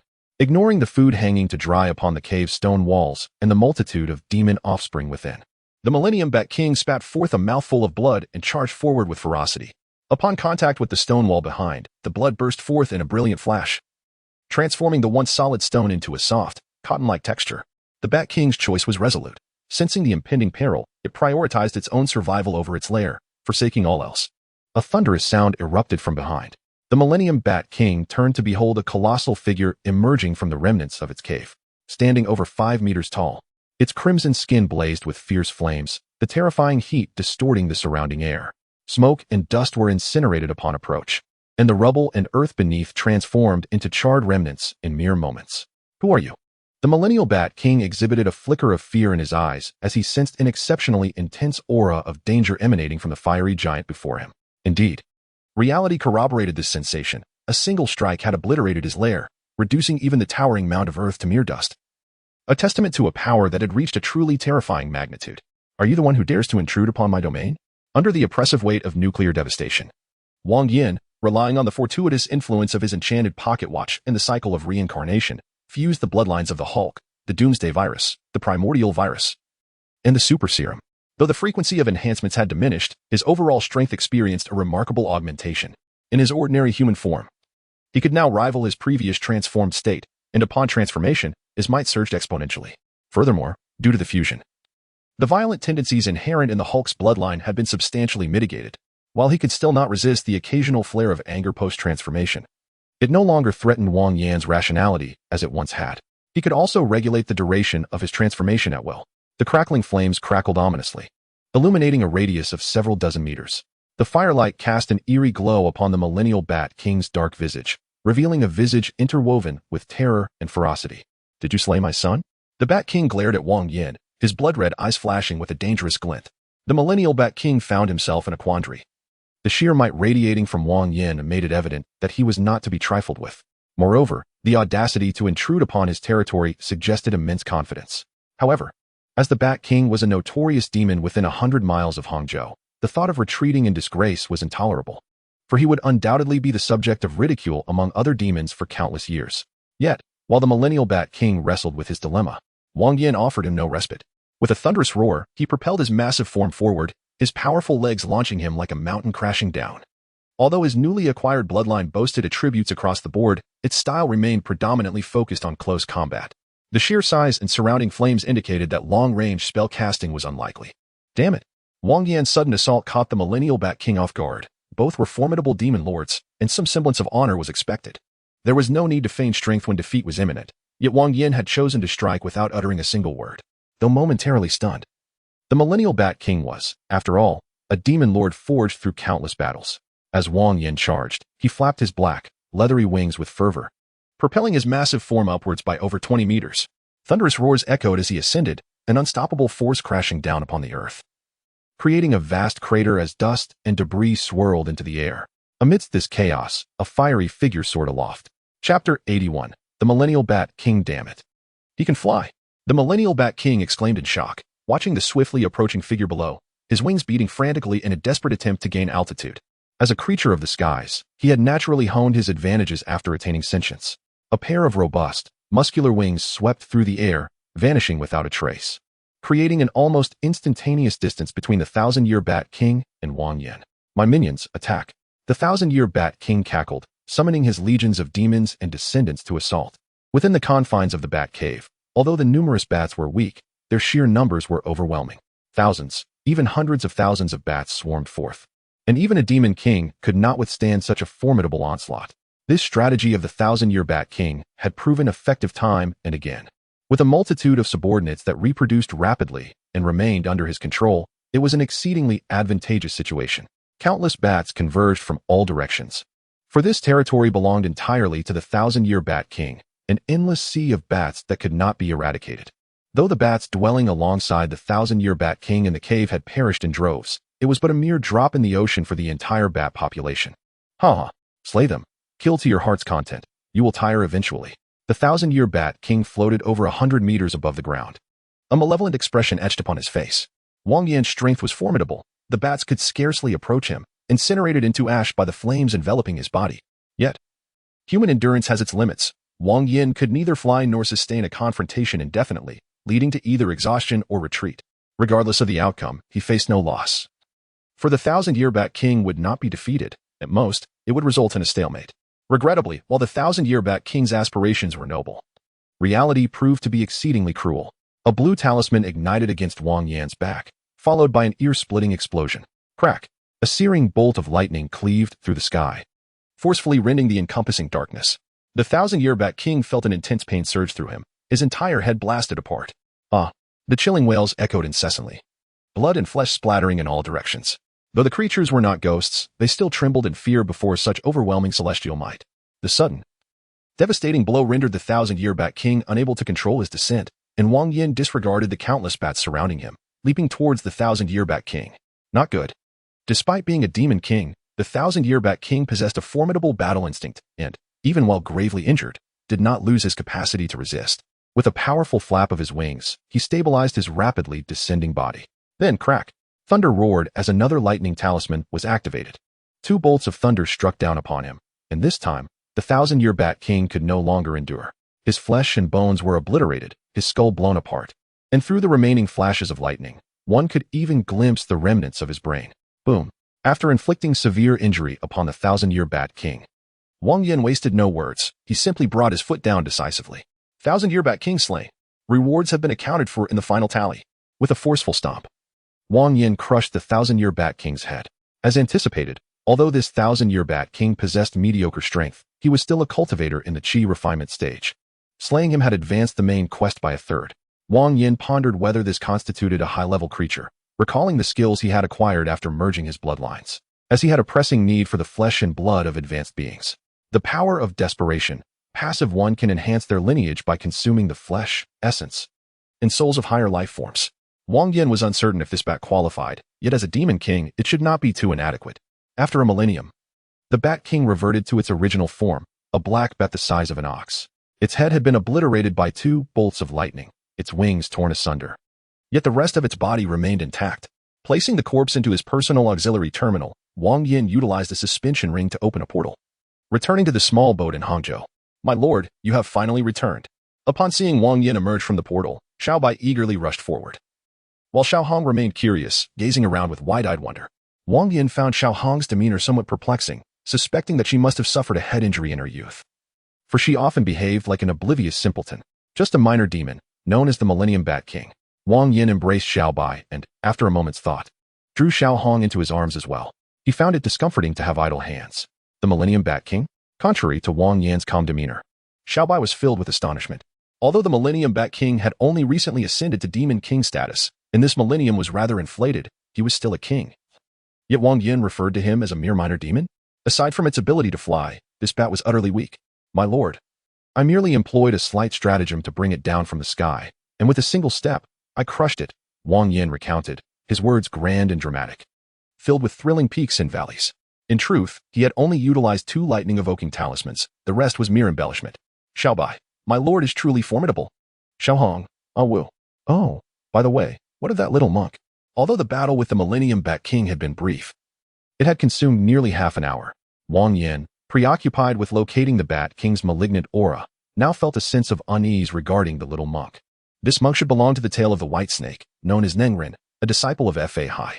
According to the original narrative, Nengren was bitten by the bat demon and gradually transformed into a bat demon himself. However, the current Fa Hai was a handsome, sterilized version of the green snake, and his disciples were mere background characters. Clearly, this Nengren was not as he should be. Hangzhou, Wang Yan murmured, a chilling glint suddenly flashing in his eyes. "I believe I have discerned his identity." In the northern part of Hangzhou, the little monk, who had crossed paths with Wang Yan, hurried along. Thanks to accumulating numerous points recently and fortuitously acquiring that item, he thought, wiping the sweat from his brow, feeling a twinge of relief. He was none other than the vendor who had deceived Wang Yan and was subsequently drawn into this world. Utilizing Wang Yan's 30,000 points, the vendor had purchased an item that allowed him to assume the role of a secondary character within a task world, granting him a legitimate identity upon entry. This item bore a resemblance to the special privileges bestowed upon Wang Yan by reincarnation, albeit without direct access to the main characters. Nevertheless, even so, it brings considerable convenience when executing tasks. Initially, I believed that my affiliation with Linghai Temple would afford me numerous advantages, but to my surprise, upon arriving in Hangzhou, I encountered Wang Yan. Chapter 82. Then let us join forces. He was uncertain about the extent of Wang Yan's prowess. Yet the audacity to draw him into the same realm suggested great confidence. Reflecting on his previous actions, the stall owner couldn't help but shudder. To procure 30,000 points at this level required either formidable strength, extraordinary luck, or an immensely powerful background. The most daunting possibility was that he might possess all 3. "Thank goodness I fled quickly, otherwise, I would surely be in peril," the stall owner murmured, casting a furtive glance behind him, only to freeze as if struck by lightning. A young man stood approximately 10 meters away, his handsome face rife with derision. "What do you desire?" "I wish to discuss matters of affection with you." "Would you believe that?" Wang Yan scoffed, 2 meteor darts swirling slowly around him. "I advise you against foolish actions. I am a member of the Golden Sun team under the banner of the Liang team. If you dare to take my life, prepare to face the frenzied pursuit of the Liang team." The stall owner glared menacingly at Wang Yan as he issued his threat. "The Liang team? That barely qualifies as a second-rate team in this realm? Is that your crutch?" Wang Yan sneered. He possessed a lineage with full attribute specialties and had undergone 3 enhancements. Mastering the comprehensive understanding of talismans, he wielded level psychic power. Such strength, while not invincible at this level, was certainly formidable enough that few could contend with him. The second-rate team in this realm could do nothing against him. Attempting to intimidate him was sheer folly. "Fear not, I shall swiftly eliminate your entire Golden Sun team. And the Sunrise team shall not escape my wrath either. Once I ascend to the next level, I shall confront your Liang team and see if you truly possess the might you claim." As his words fell, Two meteor darts shot forth. One aimed at the neck and the other at the heart, both targeting vital points. Upon witnessing the impending attack, the stall owner clashed his golden symbols together with force. The sound waves, infused with potent magical energy, deflected the dart aimed at his neck. He twisted his body, bringing the symbols down in an attempt to capture the other meteor dart, silently and without any sense of obstruction. The symbols seemed to penetrate a mere wisp of air upon contacting the dart. Oh no, it's an illusion. The stall owner's expression hardened, and his body froze in place. Swoosh. One meteor dart tore through flesh, exiting the stall owner's body and returning to Wang Yan, disappearing from sight. The combination of meteor darts and illusions proved to be an infallible strategy. Several illusion-created darts drew attention, while the real dart executed a stealthy ambush from behind. Unless one possessed extraordinarily keen perception, they would at least suffer severe injury. Elimination of a hostile reincarnator. Rewards have been accounted for in the final settlement. Due to the stall owner's atypical entry, no corresponding rewards were granted upon his demise. However, Wang Yan did not forcibly bring him in for the sake of the meager reward. It was purely to vent his frustrations. He cast a ball of flames that incinerated the vendor's clothing and corpse into ashes, yet two items remained intact. One was a pair of golden symbols, and the other was a silvery ring. The golden symbols, as expected, were a powerful magical artifact, while the ring appeared to be a spatial ring. Upon inspection, Wang Yan confirmed his suspicions. Name, Miaoyin Golden Symbols. Type, Golden Symbols. Level, NA Attack, 130 Skills, 1. Miaoyin Passive. Each strike generates sound waves that inflict 130 points of damage on targets within range. When in a confined space, the damage gradually increases, up to 3 times the base attack. 2. Sonic Blade consumes all internal energy to unleash a sonic blade, dealing 390 points of damage to the target. Description. Originally the weapon of the Golden Symbols King, it became a trophy of Ling Tai Temple after the king was subdued by a high monk of the temple.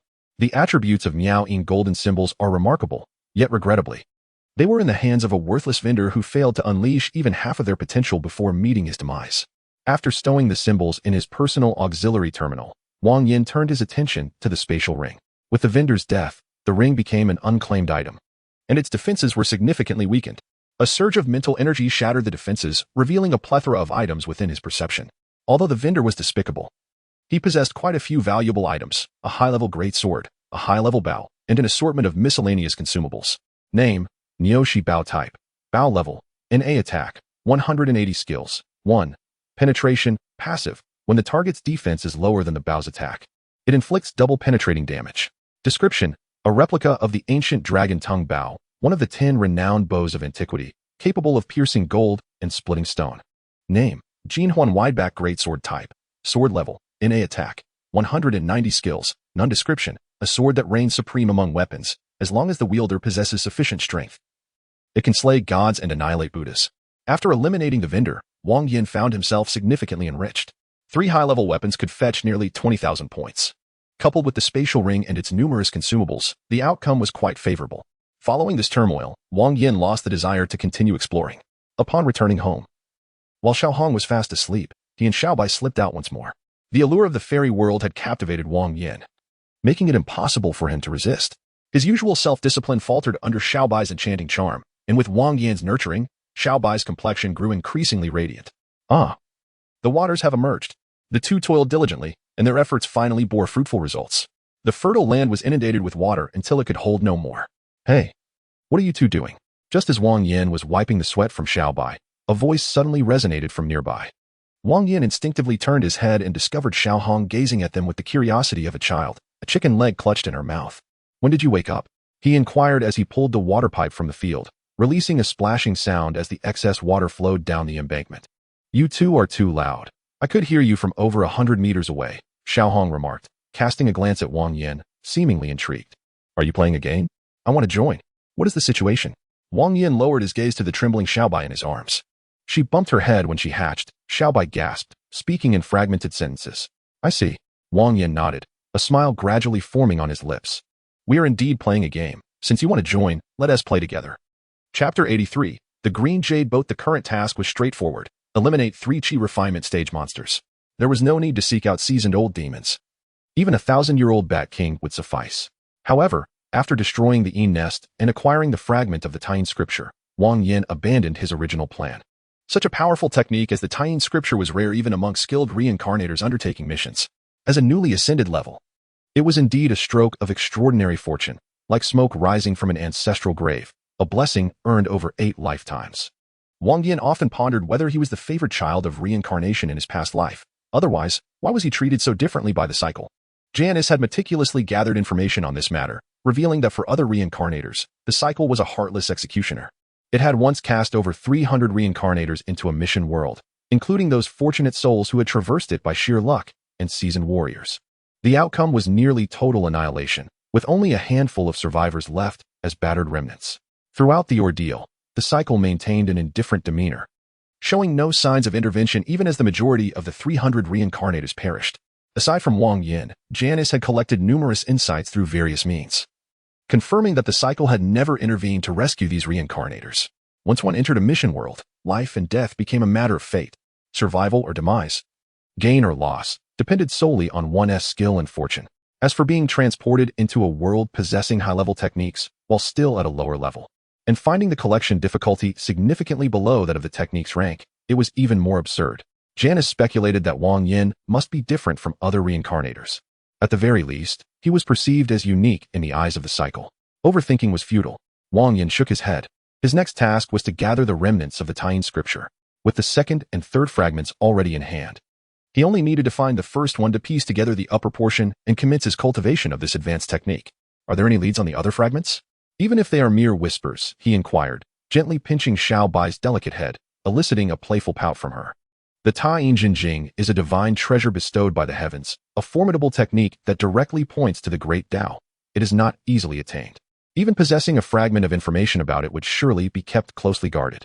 It took me and Xiao Hong 5 centuries to serendipitously encounter a page, and we exerted immense effort to obtain it. Xiao Bai shook his head. Perhaps the Demon Kings were aware of it. The thought of the millennia-old Bat King he had slain crossed Wang Yan's mind, yet given the Bat King's feeble prowess, the likelihood of him possessing a fragment of the Taiyin Jinjing was quite slim. Such powerful techniques, even in their incomplete forms, could impart profound insights. Regrettably, the Bat King was pathetically weak and was swiftly dealt with. Sister, do you remember the Qing Yufang? Xiao Hong emerged from Wang Yan's embrace, her large, listening eyes sparkling with wisdom. This naive little creature had just begun to savor the world and was quite gluttonous, coupled with Wang Yan's generous offerings. Her belly was filled to the brim. Now nestled in Wang Yan's embrace, Xiao Hong wore a lazy expression, her little mouth clearly overindulged. The Qing Yufang? The place renowned for crafting treasures for demons? Indeed, many demons pass through there. The flow of information must be quite abundant. Upon finishing her words, Xiao Hong lowered her head to lick Wang Yan a few times, then nuzzled against him with a tilt of her head. The Qing Yufang? It seems imperative to pay a visit. Wang Yan, feeling a ticklish sensation from Xiao Hong's affection, lost himself in the moment and continued to fill the water tank without concern for its capacity. Situated within the territory of Yongzhou, the Qing Yufang stands as a formidable power within a 1,000-mile radius. As a venue dedicated to crafting treasures for demons, it boasts an astonishing variety of treasures, in numbers beyond count. With an abundance of treasures and a cadre of skilled artisans, the Qing Yufang is undoubtedly a target for countless covetous individuals and demons alike. Yet, having stood resolutely in Yangzhou for a millennium, its strength is evident. True to its name, the Qing Yufang is related to boats, or rather, it is essentially a vessel. Measuring approximately 10 meters in length and 3 to 4 meters in width, it possesses an air of antiquity. One leaps onto the deck of the Qing Yufang, as if stepping into another realm. Before one's eyes stands a magnificent palace adorned with intricately carved railings and flowing waters. Various creatures come to life, and precious flowers bloom in anticipation. The craftsmanship of the sculptors and painters is exceptional, so much so that at first glance, Wang Yan could almost mistake them for living beings. Pushing open the grand doors, a somewhat juvenile voice immediately greeted him from within. Ah, a guest has arrived. This young man seems unfamiliar. Is it your first visit? The speaker was a girl clad in a red floral dress, adorned with a pink floral headpiece. Though she bore the visage of a youthful maiden, she exuded an alluring charm that captivated Wang Yan. This was no naive little girl, but rather an ancient fox spirit who had cultivated for millennia. Indeed, it is my first visit, Wang Yan replied, surveying the surroundings. The architectural style of this palace was entirely different from what he had observed outside. Spacious, atmospheric, ancient, and weighty. It is evident that this piece is crafted by a master artisan and bears the marks of time. Upon arriving at the esteemed vessel, I sought the permission of the bowmaster to enhance my pair of weapons. Wang Yan presented the Divine Slayer fist blade with a calm demeanor, devoid of any hint of tension or trepidation. This old fox, well-versed and discerning, had encountered countless treasures, Even if he were to covet the Divine Slayer fist blade, he would not resort to theft. Should he attempt to forcefully claim it, Wang Yan would not cower. At worst, they would engage in a battle. Victory would mean plundering the Qingyu boat, while defeat would lead to a nuclear option. Who would fear whom? The weapons were indeed remarkable. Upon receiving the Divine Slayer fist blade, a look of admiration spread across the boatmaster's face. The craftsmanship and material selection were impeccable, and the ability to absorb an enemy's strength to enhance oneself was truly extraordinary. The identity of the master craftsman remained a mystery. At this juncture, the Qingyu bow master abruptly turned his head a full 180 degrees, revealing a fox-like visage. He leaned closer to Wang Yan, sniffing intently, and suddenly a look of realization dawned upon him. Ah, I see. This pair of fist blades has been meticulously crafted to align perfectly with your unique talents. Apart from the master who forged them, I dare say no one else in this world could alter them.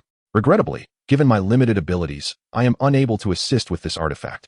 Chapter 84. The fate of the fragmented pages that is acceptable. Wang Yan had anticipated the Qingyu boatmaster's response. The Divine Slayer fist blade originated from the hands of reincarnation. Its attributes clearly designed to counter his hunter's gift. It was only natural that the Qingyu boatmaster could not assist. My visit today encompasses another request beyond this pair of blades. Wang Yan donned the Divine Slayer once more. I seek a flying artifact, swift, agile, and easily deployable. Should it possess some offensive capability, that would be splendid. A flying artifact that is swift, agile, easily maneuverable, and imbued with offensive power. This was not an overly daunting task. The fox-like elder, appearing as a youthful maiden, pondered briefly before seemingly arriving at a solution. With a delicate wave of her fair hand, a luminous screen materialized before them.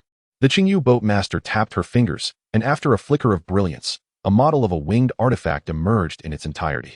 With a wingspan of approximately 3 meters and a mere inch in thickness when retracted against the back, its speed and agility would be ensured by an intricate formation, while the edges of the wings could be sharpened to enhance its offensive capabilities. As she spoke, the elder adjusted the model, inquiring about Wang Yan's thoughts and preferences. Wang Yan experienced a moment of disorientation, realizing that the realms of cultivation and technology shared numerous commonalities, particularly in the foundational requirement of establishing a model. This is nearly perfect. Only the details require meticulous refinement. The Qingyu boatmaster dismissed the luminous screen with a wave, noting that the crafting of this artifact demanded high standards, and thus would not come at a modest price. Essence, spiritual herbs, rare treasures, and artifacts, any valuable item could serve as compensation. What do you intend to offer in payment for this artifact? How does it strike you? Wang Yan retrieved the exquisite golden symbols and presented them to the crafty old fox. Ah, these belong to the king of symbols. It is said that the old fellow was subdued by the eminent monks of Lingai Temple, and his treasured artifacts were confiscated. Who would have thought they would find their way into your possession? A faint smile graced the face of the master of the green jade boat. Although this artifact was commendable, it was still insufficient. Insufficient, you say? What if I were to add this? Wang Yan produced a magnificent broad-bladed golden ring sword from his personal assistant terminal. Imposing and fierce, yet regrettably, the craftsmanship leaves much to be desired, thereby wasting fine materials. The master of the green jade boat scrutinized the weapon before stating, "If we include this sword, the remuneration increases somewhat. You may make another request, and I shall see if it is agreeable." "Very well. I wish to know all information regarding the Ta Injinjing." Wang Yan gazed into the old fox's eyes, articulating each word with intent. The Ta Injinjing.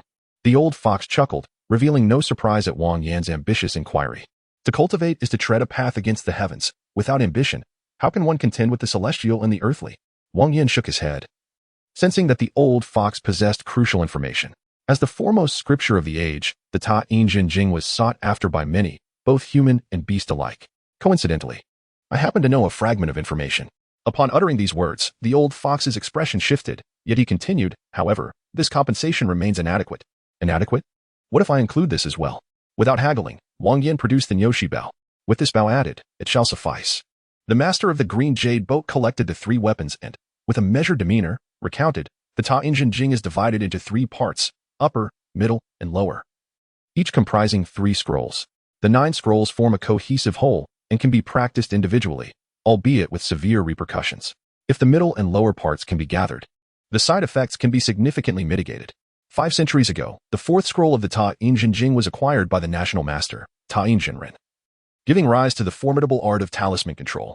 The 5th scroll fell into the possession of the mother serpent, leading to the creation of spells to enslave myriad serpents.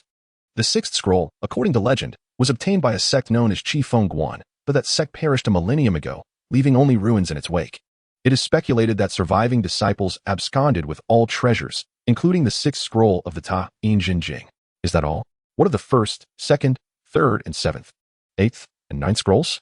Wang Yan inquired, furrowing his brow. Do not rush, my young friend. Let me elaborate at my own pace. The old fox took a gentle puff from his pipe. The first, second, and third scrolls are the most critical of the Ta Jin Jing, especially the first scroll, which serves as the foundation for the entire scripture, allowing for derivations to be made thereupon. Though it may not be as potent as the authentic Ta Jin Jing, as long as the direction remains relatively accurate, serious repercussions can be avoided. Among these, the third scroll has transformed into a shadowy nest, lurking in desolate lands. This entity has developed a faint semblance of intelligence, adept at evasion, which explains why, despite many searches, it is yet to be found. The whereabouts of the second volume remain shrouded in mystery, though whispers suggest that it once manifested on a minor demon 3 centuries ago. As for the first volume, the upper sections of the Ta Jin Jing, specifically the second and third volumes, reside in the possession of Wang Yan.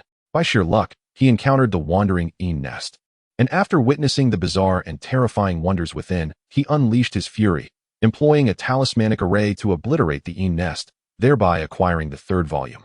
The second volume is in the hands of Xiao Bai, who subsequently gifted it to him.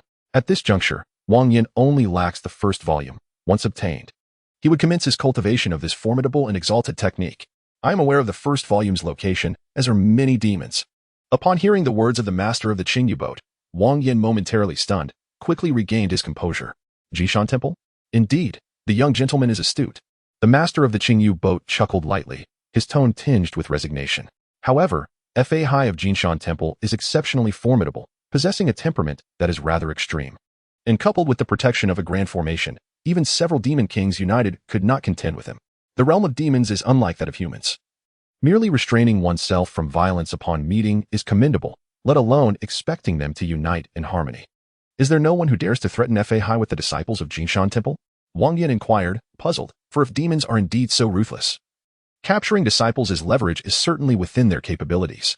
Certainly, but that fellow Fa Hai possesses an exceedingly stubborn temperament, and the monks of Jinshan Temple are no pushovers. One even resorted to self-termination. In response, Fa Hai, in a fit of rage, led numerous disciples to assault the lair of that demon king, exterminating tens of thousands of demons, sparing not even the newly born. The master of the Qingyu boat sighed at this juncture, remarking that Fa Hai is indeed a madman. He would not provoke a powerful demon king, and those kings lack the audacity to seek trouble with him. After all, the lessons of the past serve as warnings for the present. While the Ta Jin Jing is immensely precious, it pales in comparison to one's own life. Chapter 85. I am Su Xian. This holds true. What about the remaining volumes? Where do the 7th, 8th, and 9th volumes reside?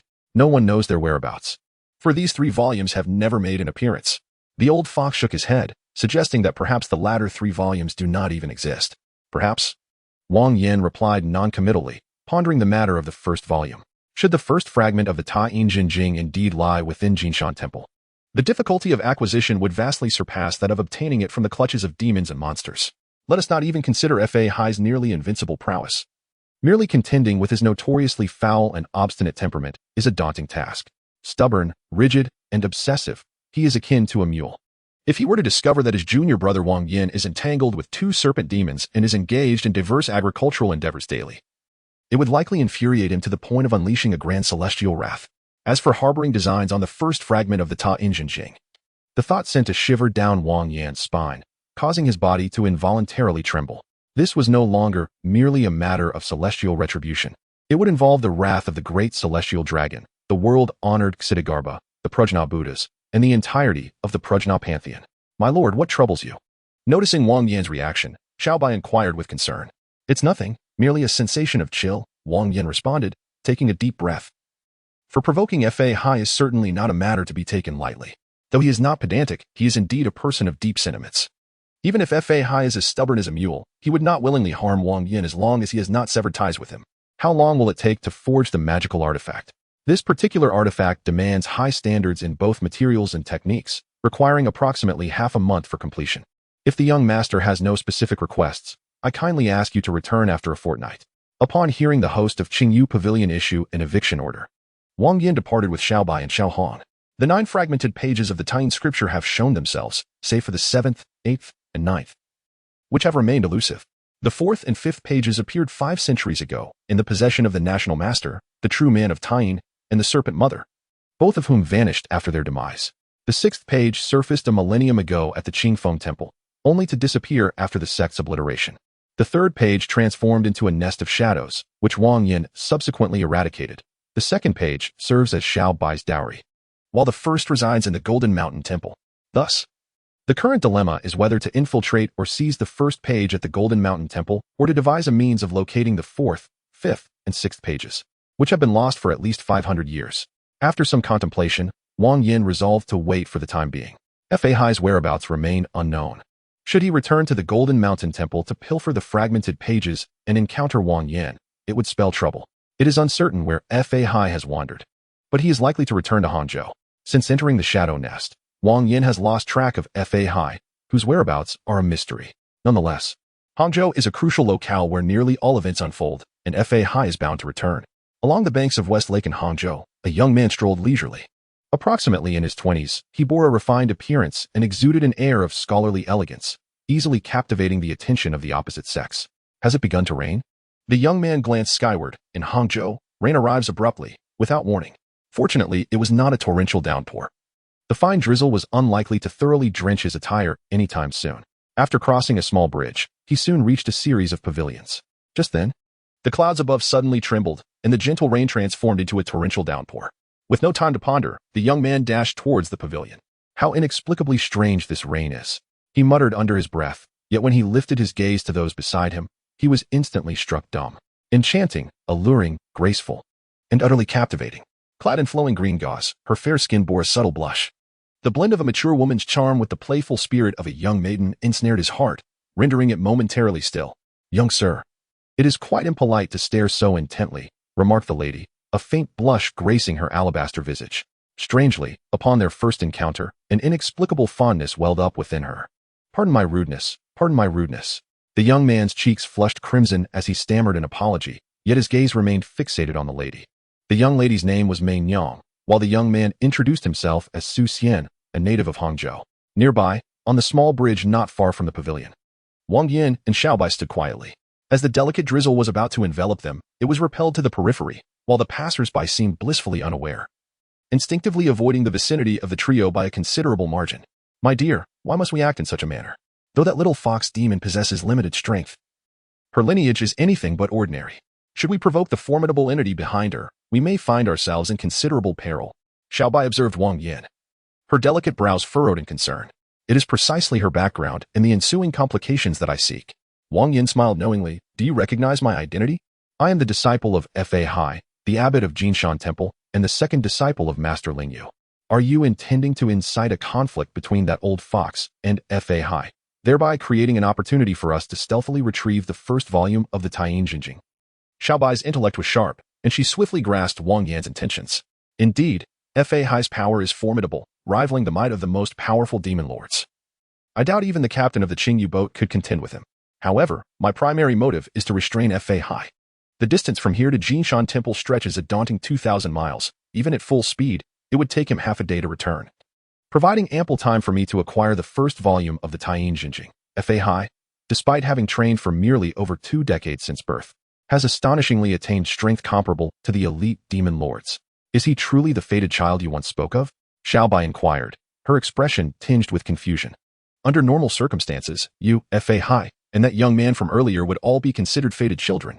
However, my presence has disrupted the natural order, resulting in the current state of affairs. Wang Yan gently caressed Xiao Bai's silken hair.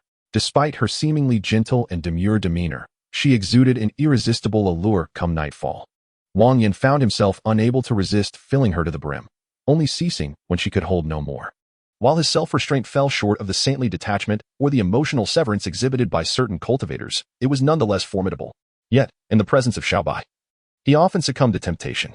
Initially, he believed it to be a mere consequence of prolonged restraint, but later realized it was far more complex. Chapter 86. Wings of the Cloud. Wang Yan's physique had undergone multiple enhancements, though he possessed a comprehensive array of attributes. His lineage had tilted toward fire due to its influence, resulting in an abundance of yang energy within him, intense, volatile, and destructively direct. Xiao Bai, as a fairy, cultivated a yin energy, and being female, Her rich essence held a fatal allure for Wang Yan. As the saying goes, lonely yin does not thrive, and solitary yang does not bear fruit. Thus, Wang Yan's vigorous yang energy proved to be akin to poison for Xiaobai, leading to an uncontrollable conflagration. Each day, they burned with fervor, the sounds of their passion echoing like thunder, and Wang Yan was resolute in his pursuit to fill Xiaobai until she could contain no more. Fahai would undoubtedly arrive in Hangzhou City, and given his disposition, he would not tolerate a romance between humans and demons. At that moment, an opportunity would present itself. Wang Yan smiled, his face radiating a sense of assured confidence. In the realm of love entwined with the ethereal, upon hearing Wang Yan's words, Xiaobai furrowed her brow. Before she could utter a response, Wang Yan enveloped her in his embrace. At my level of cultivation, can I still be considered an ordinary person? The demonic energy within you not only fails to harm me, rather, it harmonizes the fiery essence within me, benefiting us both immensely. Furthermore, if Fahai were unable to contend with us, would he still dare to intervene? I understand, Xiaobai replied softly, her frown dissipating in an instant. Under the combined influence of Wang Yan and Xiaobai, Su Xian swiftly found himself entangled with the little fox. However, Su Xian was merely an ordinary man. And despite the little fox's efforts to suppress her demonic energy, she still inadvertently inflicted harm upon him. After all, the little fox possessed limited prowess and often struggled to effectively control her powers, particularly when her emotions ran high, making it easy for her to inadvertently injure Su Xian. Time flew by, and the little fox and Su Xian led a blissful and harmonious life, evoking envy in those around them. They opened a medical clinic on the main street of Hangzhou, capitalizing on Su Xian's exceptional medical skills and the little fox's charms. The clinic, Beozealand, quickly garnered a reputation, attracting considerable attention. Malicious competition has existed throughout history, when the promise of profit is substantial, dignity, faith, character, and emotions can all be sacrificed. Not to mention engaging in unspeakable deeds in the shadows. Yet, the little fox was no pushover. With a formidable background, she roamed the realm of demons without restraint, let alone being troubled by mere humans. Those who sought to undermine Beozealand met with dire consequences, as an entire family of over 30, including newborns, was brutally annihilated. Such heinous acts naturally drew the attention of the imperial court. However, when the county magistrate, who vowed to punish the perpetrators, met a tragic end in his own home, the situation escalated alarmingly. News of a county leader's murder reached the capital, inciting the emperor's wrath, leading him to issue orders for the relentless pursuit of the culprits. Yet the court was not naive. They swiftly deduced that demons were behind the atrocity, prompting the Buddhist and Taoist sects affiliated with the court to dispatch emissaries to Hangzhou. Additionally, some rogue practitioners seeking favor with the court could not resist the allure of this tumultuous place. Chaos was about to engulf Hangzhou. In a house on the outskirts, Wang Yan embraced both Xiaobai and Xiaohong with one arm, while the other gestured toward a 50-inch television screen. The events unfolding in Hangzhou were orchestrated by him, including the annihilation of the wealthy merchant's family. Let it not be said that the elderly and children were innocent. They had partaken in the lavish lifestyle acquired through the merchant's unscrupulous means, and therefore bore the associated risks. In this world, there are no truly innocent souls, only those who evoke pity. A fortnight is neither excessively long nor short, and just as Hangzhou was on the brink of becoming a veritable spectacle, the magical artifact of the Qingyu Fang was finally completed. Name, Cloud Chasing Wings Type. Wings Level, Attack, 170 Skills. 1. Cloud Pursuit. Infusing internal energy, mental power, and demonic energy into the wings significantly accelerates flight speed. The more energy infused, the swifter the flight. 2. Wing Blade. With a flick of his wings, feathers were propelled forth, each inflicting a formidable damage of 100 points upon its target. Come chase me. The Chongyun wings were indeed exceptional, their worth surpassing the combined value of those three artifacts by a significant margin. They compensated for Wang Yan's shortcomings and came with a powerful ultimate move, unleashing countless feathers that could likely leave even the Sea of Suffering in tatters. Eagerly fastening the Chongyun wings to his back, his tall figure soared skyward.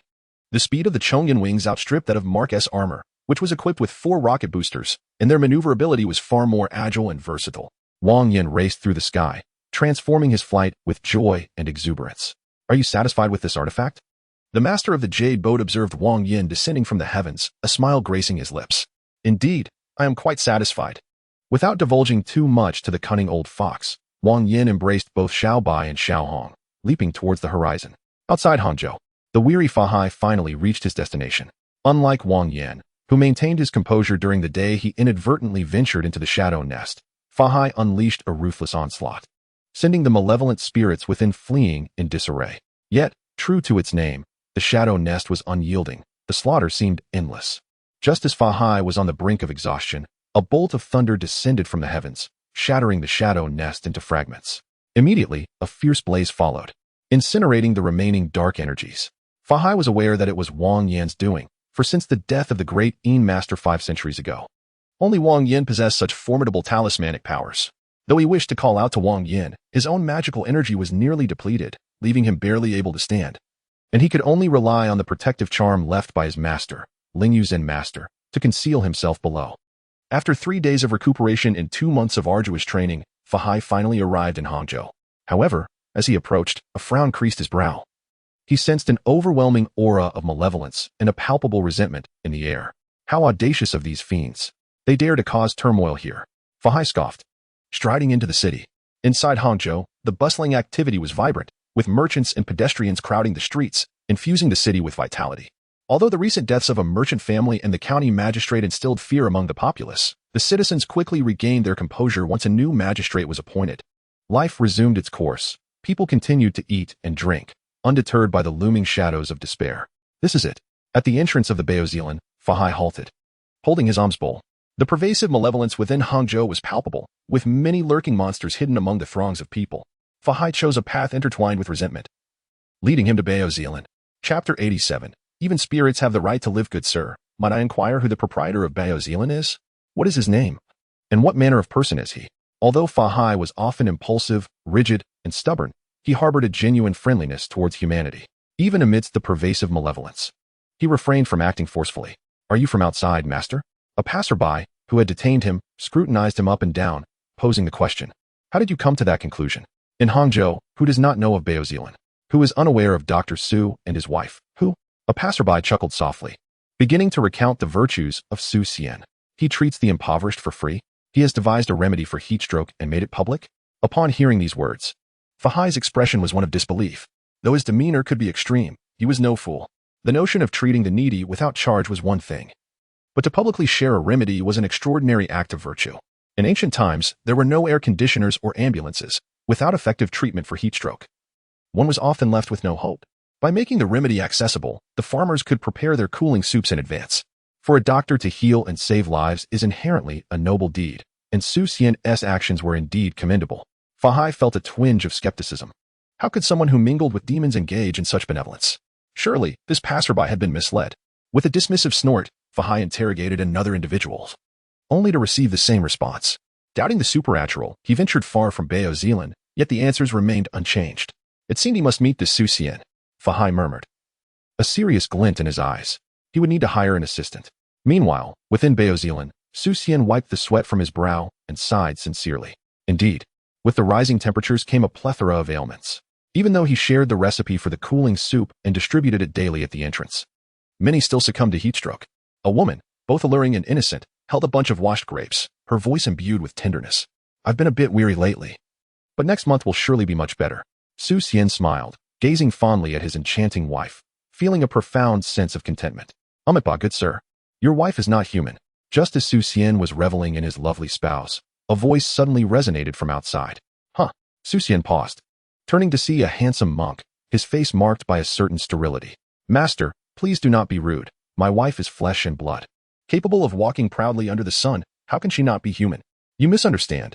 What I mean is that your wife is a spirit. Fa Hai pointed at the little fox, ready to act if not for the presence of onlookers. A spirit?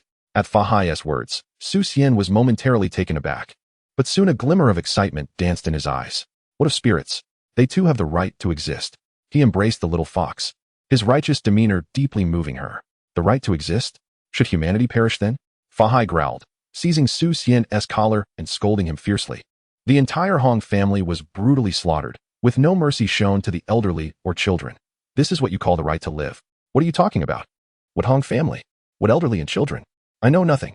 Su Xian turned his head away. He was no fool. The Hong family had troubled him one day, only to meet with utter destruction the next. Anyone could connect the dots. He was once a mere impoverished youth, possessing little more than a modicum of medical knowledge. How could a captivating beauty like Wang Yan, who undoubtedly belonged to the ranks of refined ladies, ever cast her gaze upon him? Only the innocent and straightforward fairies from ghostly tales would disregard the considerations of gain and loss, instantly enamored by him. reflecting on Wang Yan's enchanting allure and pure beauty. One cannot help but think of Su Xian's reluctance whenever the topic of meeting the in-laws arose. He was quite aware of his position. Yet, when Fa Hai laid everything bare, Su Xian could not suppress a surge of exhilaration. A fairy. Indeed, a veritable fairy. While other women succumbed to age and faded beauty, his beloved remained as stunning as ever. Such an extraordinary fortune is rare and cannot be challenged. Hey, what are you doing, monk? Release Dr. Su at once, or you shall face my wrath. Exactly. The officials have been patrolling the streets recently. Should you dare to act violently, beware of being apprehended. Fa Hai's brutish actions sent a wave of anxiety through the patients gathered to seek Su Xian's care. It is not easy to find a doctor who charges fair fees and does not exploit the ill. Foolish and ignorant. Stubbornly obstinate. Fa Hai scoffed. Recognizing that the throng made this an unsuitable venue for conflict, he resolved to find another opportunity to deal with this fox demon. However, his intentions did not guarantee compliance from all present. Suddenly, a piercing voice rang out as the little fox, who had remained silent behind Su Xian, launched an attack. Vile monk, perish. How audacious, demon. Upon witnessing the small fox's boldness, Fa Hai was immediately incensed. Great power of the heavenly dragon. A formidable force erupted, obliterating the Baoji Lin, while Fa Hai skillfully controlled the energies to spare the innocent bystanders. The little fox, however, had no such reservations. I have lived here peacefully with my husband. Why do you seek to bring misfortune upon me? Do you truly believe I am but clay to be molded? The little fox was furious, seething with an inexplicable rage that surged from within, compelling her to annihilate all in her path. This wrath, though mysterious in origin, was intensely powerful and beyond her immediate control. Receive my claw. With a fierce cry, the little fox's delicate hands transformed into lethal talons, glinting ominously. How dare you display your trivial skills before me? Great power of the heavenly dragon. Fa Hai scoffed, a blinding golden light flashing as he unleashed a devastating punch. The little fox, still inexperienced, stood no chance against a master of Fa Hai's caliber. Yet, Fa Hai was no fool. He could teach her a lesson or confine her. But he must not take her life. After all, this young lady had formidable backing. Provoking her could incite a horde of vengeful spirits upon Jinshan Temple. Bang! The fragile body of the little fox crashed through the wall, and she spat forth a mouthful of blood. That vile monk, my mother will avenge me. The little fox glared at Fa Hai with eyes brimming with hatred before her head slumped, extinguished. Fa Hai. Chapter 88. Song Ren Tua. The scene before Fa Hai was utterly unbelievable. He was acutely aware of the force he had exerted with his punch. At most, it would only inflict a minor injury upon the little fox, let alone cause a serious wound or death. Yet, an astonishing event unfolded. The vitality within the little fox rapidly waned, and even its soul began to disintegrate slowly. What on earth had transpired? Fa Hai's expression darkened as he reached out to bind the little fox's spirit. However, before he could act, the fragile soul shattered in an instant. This is bad. Someone has plotted against me. Fa Hai quickly grasped the situation, but alas, it had already reached a point of no return. Fa Hai, you possess audacity beyond measure. The roar, laden with boundless fury and murderous intent, resonated clearly even from miles away. The Fox Demon clan held their offspring in the highest regard, especially direct descendants. Thus, upon sensing the mark left on the little fox swiftly dissipating, the elder fox rushed over without hesitation. Fa Hai, we have always kept our distances. How dare you slay my progeny today? Do you truly believe me to be an easy target? The unfolding scene incited the elder fox's unbridled rage. He had not anticipated Fa Hai's ruthlessness, to the extent of shattering his soul. Do you believe this is merely a misunderstanding? Someone is scheming against us. Fa Hai pondered, suppressing his displeasure as he attempted to explain. Scheme. Scheme against your mother. The enraged elder fox had no patience for discourse with Fa Hai, launching a furious claw toward him. You seek death. Fa Hai, already irked, coldly snorted, thrusting his bowl forward to firmly block the assault. The furious elder fox disregarded the fact that they were amidst the bustling city of Hangzhou, while Fa Hai, faced with such a formidable demon king, had no energy to concern himself with his surroundings. The clash between man and fox intensified, quickly escalating into a life-or-death struggle. Ladies, retrieve the remnants. Approximately 1,000 meters above the fray, Wang Yan opened a portal with his suspended ring, leading Xiaobai and Xiaohong through it. The skill of traversing the void was indeed a remarkable means of travel, allowing one to arrive instantaneously at previously visited locations. You two wait outside. I shall return shortly. After planting a quick kiss on each of their faces, Wang Yan turned and soared toward Jinshan Temple. As the second disciple of the former abbot Lingyu and the junior of the current abbot Fa Hai, Wang Yan held a prestigious position within Jinshan Temple, coupled with his formidable strength and the versatile talismans he wielded. which offered both offense and defense along with healing capabilities. Wang Yan was akin to the second-in-command at Jinshan Temple. Master Uncle, Master Uncle, Master Uncle. Disciples along the way greeted Wang Yan with bows, to which he nodded before proceeding directly into the Leifeng Pagoda. As the most perilous yet secure location within Jinshan Temple, the Leifeng Pagoda was comparable to the demon-locking tower of the Shu Mountain in the Tale of the Swordsman. It housed numerous demons and spirits, with disciples reciting scriptures day and night to alleviate their malevolence.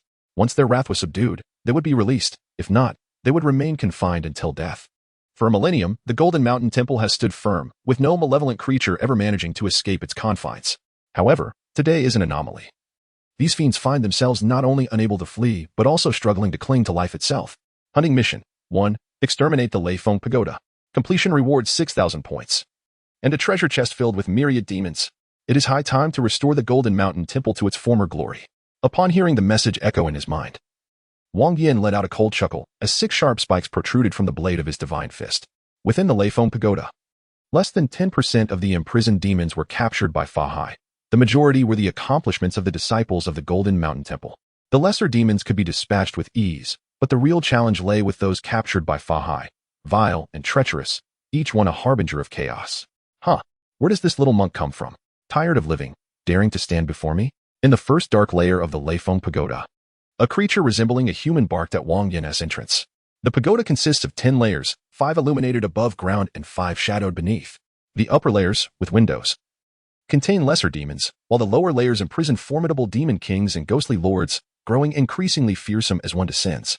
The creature before Wang Yan, occupying the first dark layer, was the weakest among the captured demon kings.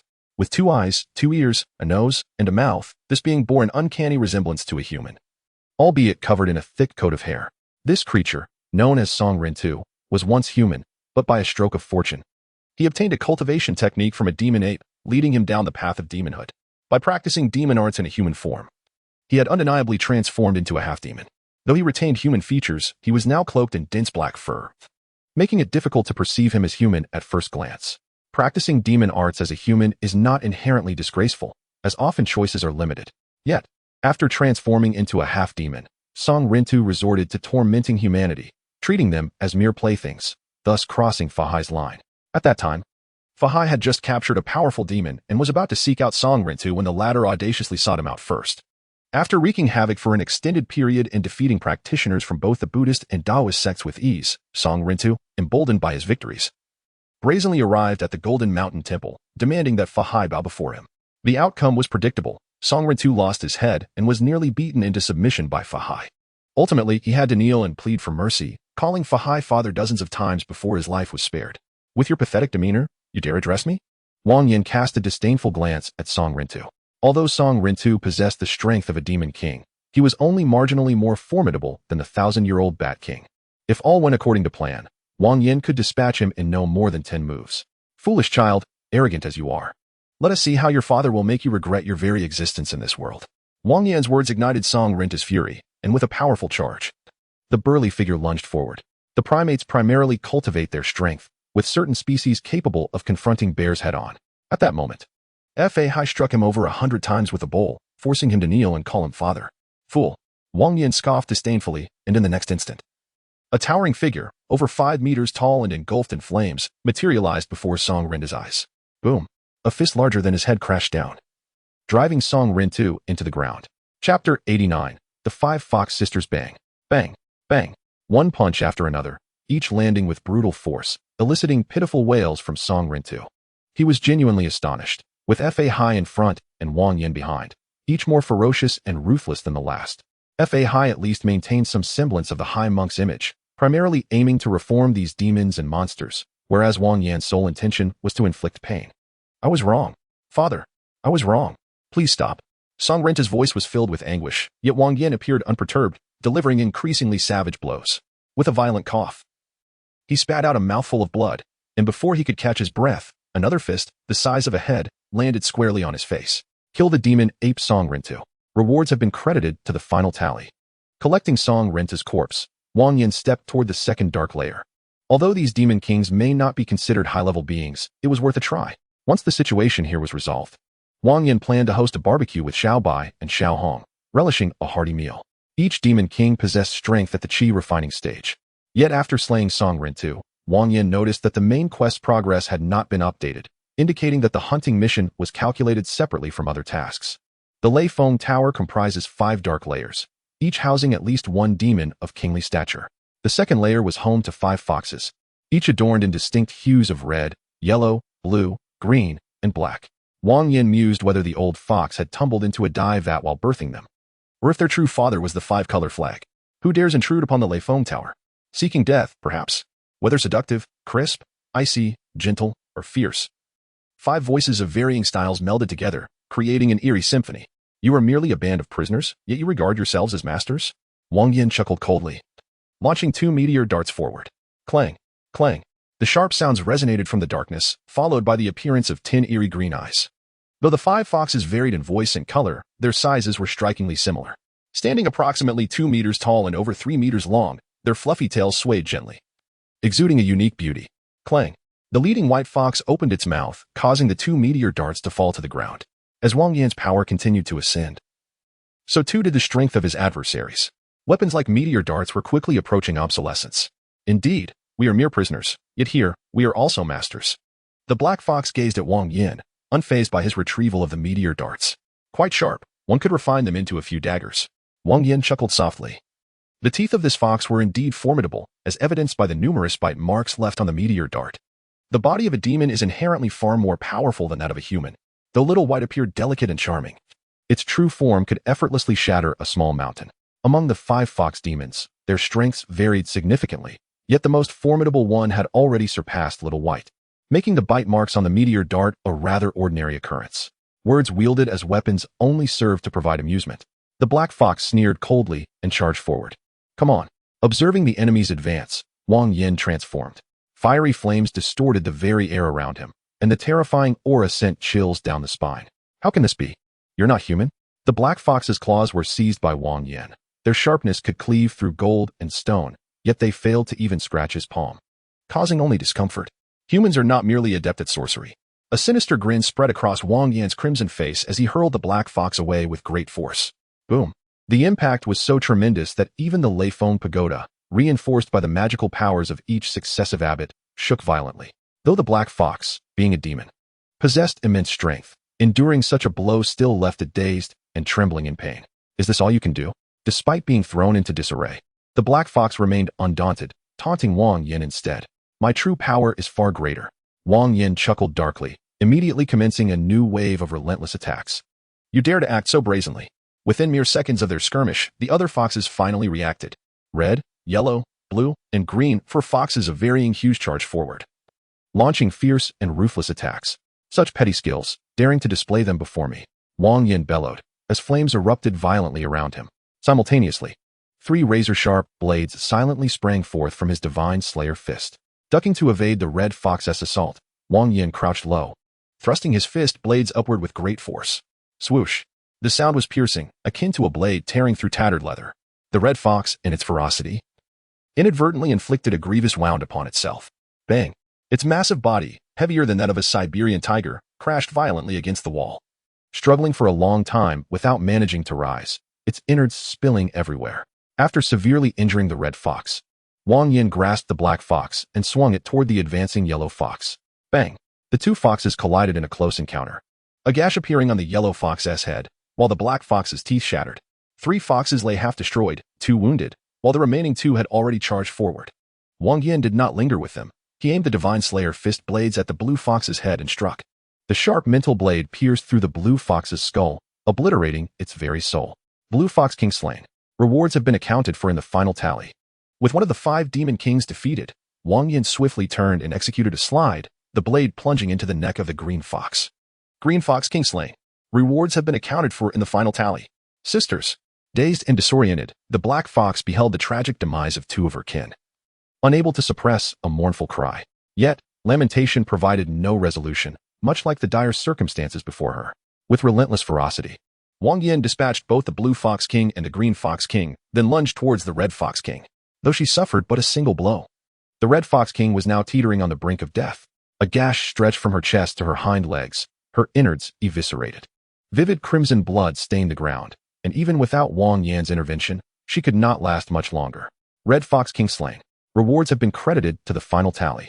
With a vicious stomp, Wang Yan crushed the Red Fox King's skull, turning his gaze toward the Yellow Fox King and the Black Fox King. If he could eliminate the two remaining foes, this stage would conclude. I shall rend you asunder. Witnessing the brutal slaying of her three sisters, the last two foxes seethed with rage, their fury seemingly capable of piercing the heavens. No time for idle chatter with two mortally wounded foxes. With swift precision, Wang Yan severed their heads as effortlessly as one would chop vegetables. Chapter 90. The fragment acquired. Yellow Fox King slain. Rewards have been credited to the final tally. Black Fox King slain. Rewards have been credited to the final tally. Even at their peak, the two foxes could not stand against Wang Yan, let alone in their grievously injured state. He swiftly dispatched them, returning to his human form before collecting their remains. The consecutive transformations, though brief, left him thoroughly exhausted. The first dark layer was occupied by the demon-human Song Ren Tuo, while the second dark layer featured the five sister fox demons. He wondered what awaited him in the subsequent three layers. As he ascended the staircase between the second and third layers, the scene before him evoked a sense of astonishment. The Leifeng Pagoda, imbued with the magical prowess of the successive abbots of Jinshan Temple, housed intricate formations within, far more expansive than its exterior suggested. In stark contrast to the previous layer occupied by the five sister fox demons, this realm presented an entirely different vista, surrounded by flowing white drapery. An array of flowers and plants created a stunningly exquisite tableau. This appeared to be the chamber of a refined lady, reminiscent of a noblewoman of high standing. Have I arrived in the wrong place? Wang Yan murmured, instinctively activating his Eye of Truth. What had once been a delightful scene underwent a complete transformation, revealing a dark and foreboding cavern. The entrance was draped in white spider silk, and the ground was littered with an array of skeletal remains, the putrid stench assaulting his senses and stirring his stomach. As he ventured further, the white cocoons proliferated, and the disarray of bones became increasingly chaotic. Most of the remains were not human. They appeared to belong to massive creatures. Half buried in the earth, the exposed bones were adorned with variously sized spider cocoons, presenting a chilling sight. Something was amiss. This was Leifeng Pagoda, a sacred site of Jinshan Temple, where demons could not possibly feast upon flesh, let alone human flesh. Wang Yan felt a sense of foreboding. Even with the Eye of Truth activated, he could not uncover the true nature of this place. I did not have the opportunity to adorn myself, and I truly feel remorse towards the young master. Suddenly, a sickly sweet voice echoed from within the cave, revealing a woman busily manipulating a ball of thread and two bamboo sticks. Her gentle and alluring visage, complemented by a curvaceous figure, resembled that of an ideal wife and mother.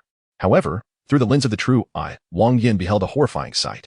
Before him stood a monstrous creature, half human and half spider, with a beguiling face, prominent bosom, and a slender waist that stirred a tumult of emotions. Yet from the waist down, it morphed into a grotesque entity, possessing an enormous, rounded abdomen supported by 8 spindly legs, each tip glinting ominously, covered in barbed protrusions. The forelegs of this half-human, half-spider monstrosity were thrust into the body of a human as a silken thread erupted from its abdomen, swiftly wrapping the unfortunate soul in a cocoon. Young master, do take a seat and enjoy a cup of tea, the spider demon said, hanging the cocoon upon a nearby skeleton. Wang Yan, feeling a sense of dread upon observing the spider demon's form, thought to himself, since I have come this far, should I truly leave? Oh, the young master wishes to depart so soon? Why not stay and amuse yourself with me? She exclaimed, her voice trailing off as one of her spear-like legs swept violently through the air, scattering a multitude of bones and mud. Wang Yan looked up, witnessing the devastation wrought by the spider demon's leg, which sent dirt and stones flying and carved a deep chasm into the ground. This is far more formidable than a mere fox, he mused, deftly dodging the attack while conjuring a lightning talisman that soared into the air. Crack! A blinding flash of electricity rent the air, striking the spider demon's head. Blood splattered as flesh and bone shattered. The creature let out a wretched scream. Yet its massive form lunged towards Wang Yan with ferocity. Boom! The sheer size of the beast translated into tremendous force as its hefty abdomen struck the ground, leaving a shallow indentation. Come at me.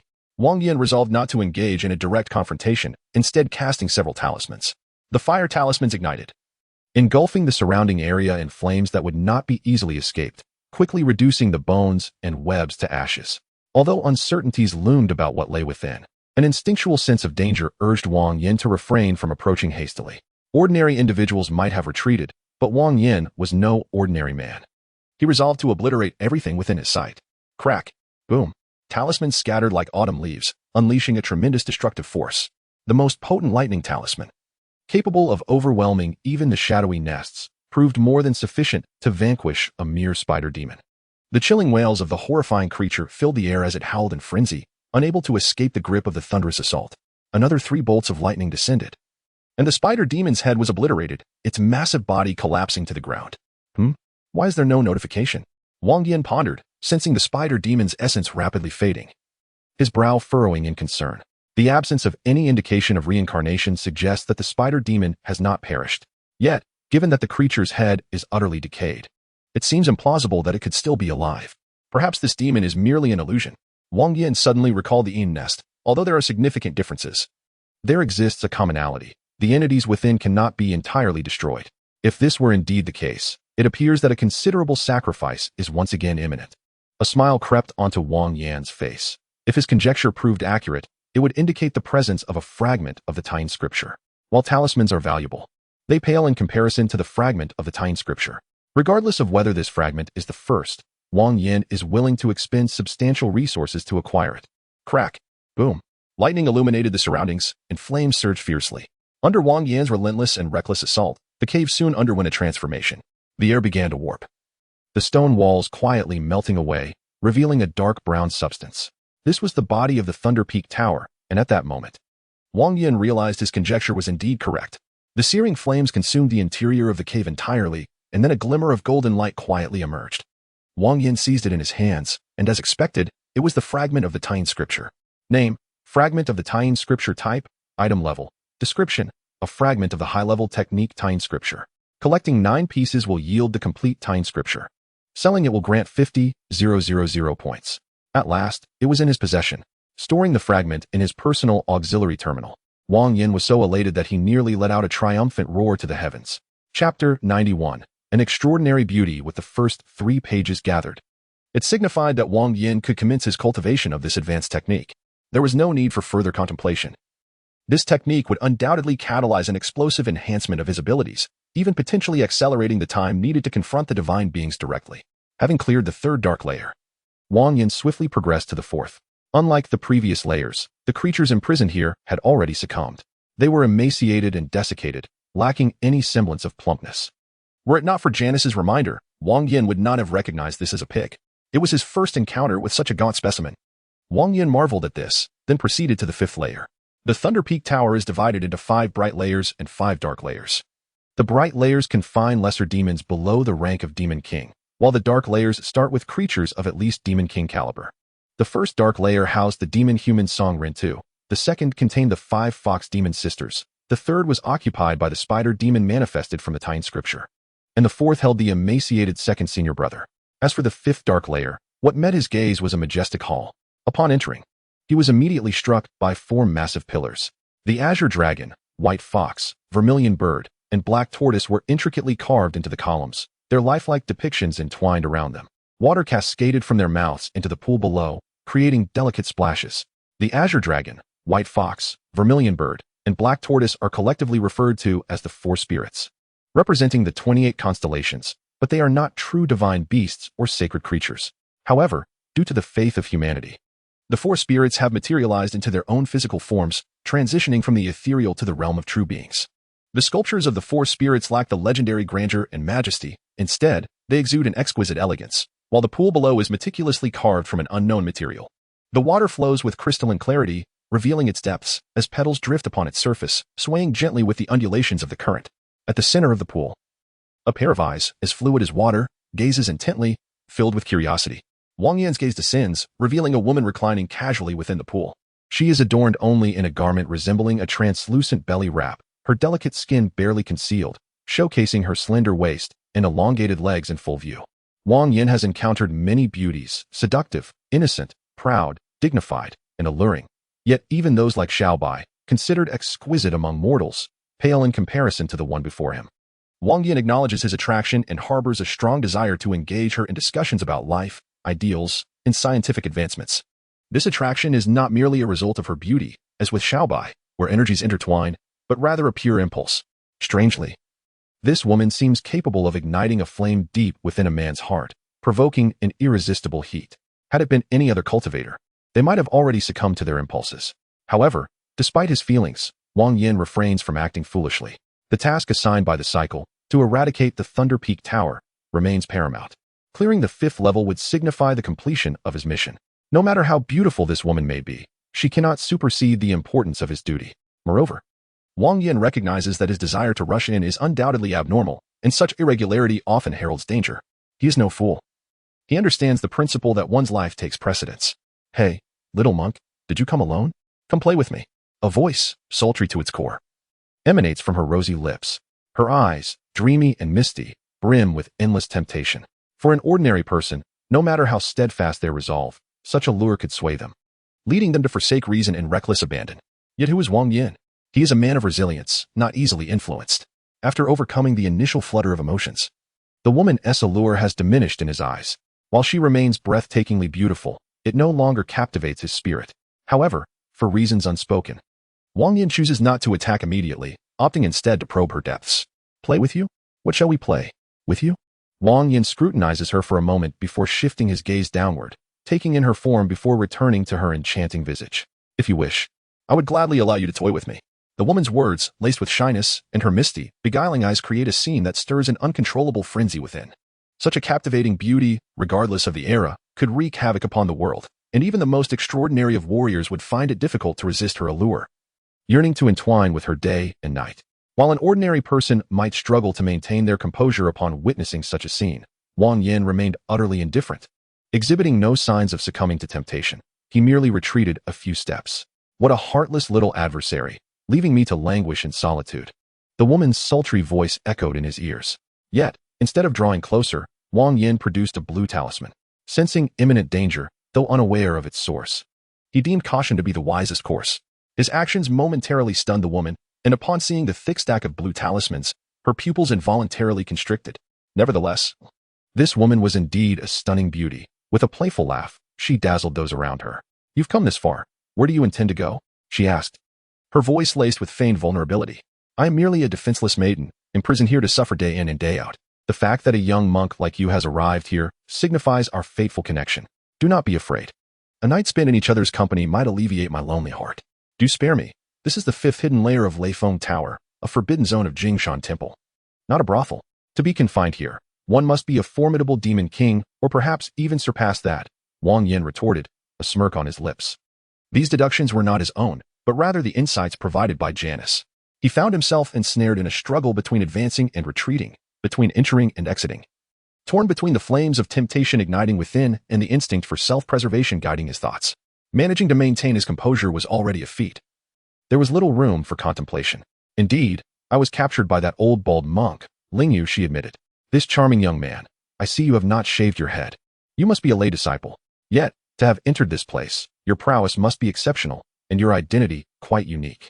With Wang Yan having revealed her identity, the woman abandoned her previous pretense and directly inquired, I am Su, given the name Shuiying. May I ask for your esteemed name, and from whom have you learned? What is your connection to Lingyu, the abbot of Jingshan Temple? You have indeed come to the right person. Wang Yan cleared his throat and declared with righteous conviction. I am the 2nd disciple of Master Lingyu, the only junior to the abbot Fahai of Jingshan Temple. As for why I have not shaved my head, it is simply because I refuse to, and no one has compelled me otherwise. Oh, the current abbot is not that old bald monk Lingyu? Su Shuiying's brow furrowed at Wang Yan's words. My master has long since passed away. The current abbot is my senior brother, Fahai, Wang Yan replied with a smile. That old bald monk Lingyu is dead? Ha ha ha, good riddance. Su Shuiying laughed heartily 3 times, then turned her gaze back to Wang Yan's face, realizing that with Lingyu's demise, their enmity could only be redirected towards his disciple. Though this is our first encounter, as a disciple of Lingyu, one should possess such awareness long ago. I have an epiphany. Upon hearing Su Shuiying's words, Wang Yan turned and fled. His strength had yet to be restored. At most he could exert 70% of his abilities. Confronting someone as formidable as Su Shuiying, an ancient entity of a bygone era, would likely spell disaster for him. Wang Yan was indeed powerful, endowed with a bloodline of all attributes and having undergone 3 enhancements, coupled with the divine slaying fist blade that perfectly matched his attributes, allowing him to dispatch enemies of equal rank with ease. However, that was only against opponents of the same level, and only the weaker ones at that. While he was unaware of the full extent of Su Shuiying's strength, fleeing at this moment was undoubtedly the prudent choice. It was not cowardice, but rather a strategic retreat. Once he regained his peak condition, he would certainly return to discuss with Su Shuiying the most effective methods of cultivation. Seeing Wang Yan's retreat, Su Shuiying showed no inclination to stop him, a subtle smirk gracing her stunningly beautiful face as she reclined casually by the edge of the pool, observing him. Wang Yan moved swiftly, covering the distance of over 100 meters in an instant, the grand palace doors nearly within reach. Yet, the unfolding events were wholly unexpected. With a dull thud, Wang Yan collided violently with an invisible barrier, nearly skewing his nose. Did he think this place was so easily entered and exited? This was the fifth dark layer of the Leifeng Tower, where entry was permitted but exit was forbidden. If it were so simple, she wouldn't have been trapped here for centuries. Su Shuiying's delightful laughter rang out from nearby, and as Wang Yan turned to glance, he sensed that something was amiss. The palace doors stood wide open, yet he found himself unable to escape. It felt as though some unseen force obstructed his path, yet he could not perceive its presence. Furthermore, his physique was extraordinarily robust. He could easily shatter a mountain, yet that last collision had caused him considerable pain. This was the fifth dark layer of the Leifeng Tower, where the entirety of its power was concentrated. Not even the illustrious Ling Yu dared to linger here. With a playful laugh, Su Shuiying's movements caused two spheres to quiver enticingly, prompting Wang Yan to swallow hard. Although Xiao Bai and Xiao Hong boasted commendable figures, they could only be described as delicate in comparison. In terms of both physique and appearance, they embodied the refined elegance of young ladies, their charms starkly contrasting with Su Shuiying's allure. Of course, this was not a matter of fickleness on Wang Yan's part, but rather a manifestation of innate male instinct. As such admiration persisted from infancy through to old age. Little monk, this is no ordinary place. The layered formations not only stabilized the Leifeng Tower structure, but also possessed the capability to seal away power. The longer one remains here, the more severely their strength is suppressed, and the barriers at the entrance grow increasingly formidable. Su Shuiying regarded Wang Yan, her smile as sweet as honey, almost cloying. Sealing away power? Wang Yan paused at her words, momentarily taken aback. He felt no sense of confinement. The power within him remained intact, and his mental faculties showed no signs of sluggishness. After a brief contemplation, Wang Yan summoned his mental power to attempt to open a spatial passage, and instantly, a dazzling spark appeared out of thin air. As he dispersed his mental energy, Wang Yan found himself even more perplexed. Was it due to his brief stay here? Or was it entirely ineffective? The primary powers of the master lay within the soul and the physical body. The essence of soul power is elusive and difficult to trace, while the strength of the body diverges from the cultivation system of this realm. If I am not mistaken, the sealed powers here should pertain to the magical energies of Buddhist and Taoist practitioners, as well as the demonic forces of monsters and spirits. Of course, one cannot discount the possibility of deception. Janice's voice resonated through the headset, illuminating Wang Yan's understanding. The disparate world background and cultivation systems spared Wang Yan from the fate of being suppressed by the formation.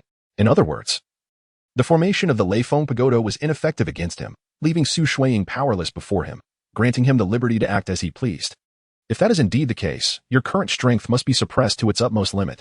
Wang Yan gazed at Su Shuiying, filled with a desire to pounce upon her and tear away the scant fabric that adorned her, ready to douse her thoroughly. He would not relent until she was completely soaked. Curious? Come and find out. After all, this servant has been trapped here for centuries and has long since succumbed to loneliness. Hearing Wang Yan's words, Su Shuiying erupted into a fit of giggles and beckoned him playfully. As she moved, her ample bosom quivered enticingly, straining against the confines of her garment, as if it could burst forth at any moment, capturing Wang Yan's undivided attention. Though I yearn to comfort my sister, the allure of beauty pales in comparison to the value of life, so I must allow her to remain in solitude. With a wistful glance at Su Shuiying's voluptuous form, Wang Yan sighed, his tone rife with resignation. Since the little monk dares not approach, I shall take the initiative. Su Shuiying laughed sweetly and rose from the pool, her movements causing splashes that revealed a figure of exquisite beauty, traversing the distance of over 100 meters before Wang Yan in an instant. Her long legs, enchanting visage, slender waist, and generous bosom, all complemented by her fair skin. Each aspect was meticulously crafted, each detail flawlessly perfect. Even clothed, her voluptuous form and captivating countenance were enough to captivate anyone, let alone when she wore but a single piece of cloth, which rendered her appearance hardly distinguishable from nudity. No, a single cloth was far more enticing than being fully unclothed. Truly a feast for the eyes. As she glided closer, her bosom swayed enticingly, nearly causing Wang Yan to lose control. Chapter 93. Each with their own agenda. Upon witnessing Su Shuiying's advance, Wang Yan inwardly rejoiced. Thank goodness he had not fallen for her deceitful words. Otherwise, he might have faced dire consequences. After all, she was an ancient enchantress confined to the final level of the Leifeng Pagoda, and no one knew the extent of her power or the terrifying methods she possessed. Take my punch. Wang Yan roared, disregarding whether his strength had been restored. and entered his transformation state. Boom. The searing flames blazed fiercely, and in an instant, his body swelled into a towering giant of 5 meters. A fist, larger than a human head, surged forward, colliding violently with Su Shuiying. Bang! An ominous sound resonated as a white figure was hurled backward. Su Shuiying's body crashed against the wall, her translucent bodice flying off in the process. How could this be? A look of disbelief clouded Su Shuiying's face. Although his exterior and aura resembled that of a human, why had he transformed into a monster engulfed in flames? Moreover, how could his strength be so immense? Why was his body so resilient? This is bad. After sending Su Shuiying flying with a single punch, Wang Yan swiftly followed up with another. Su Shuiying muttered a curse under her breath, instinctively attempting to evade. Yet, at that moment, an overwhelming sense of impending doom loomed, paralyzing her in place. Dozens of lightning talismans floated around her. Any slight movement would subject her to a relentless barrage. As the massive fist descended, it halted a mere 10 centimeters from her, a remarkable feat by Wang Yan. A gust of wind tousled Su Shuiying's sleek black hair, revealing her enchanting visage entirely. My dear sister, where do you think you're going? Wang Yan sneered, his robust form rapidly reverting to its original state. He firmly embraced Su Shuiying, with one hand resting menacingly against her neck. Numerous lightning talismans adhered to her body. Aware of her formidable nature, Wang Yan produced over 20 fire talismans. The simultaneous detonation of these talismans could very well leave Su Shuiying gravely injured. Furthermore, his hand was positioned at a vulnerable spot, ensuring she would not dare to resist. My dear brother, I wish to go nowhere but remain in your embrace. Sensing the terrifying threat, Su Shuiying's expression shifted dramatically, only to quickly regain her composure. One hand crept from behind Wang Yan, finding its way to his shoulder, gently caressing his neck. As Su Shuiying moved, a faint sting radiated from Wang Yan's neck, awakening a profound sense of danger within him. He was unsure of what Su Shuiying had done, but he knew it could inflict severe harm upon him. Initially, he had harbored concerns about angering his sister, yet her words now brought him comfort. A broad smile spread across Wang Yan's face as one hand rested on Su Shuiying's waist while the other gripped her throat. Should she dare to make any sudden moves, he would not hesitate to snap her neck. Does my brother love me? Indeed. Wang Yan and Su Shuiying shared contrasting expressions, one flushed with bashfulness, the other marked by avarice. Both harbored ulterior motives, neither of them mere ordinary individuals. Wang Yan pressed over 40 talismans against Su Shuiying's smooth back, while her hand on his neck was equally laced with lethal intent. It was akin to a loaded gun or cannon, poised to unleash its fury at any moment.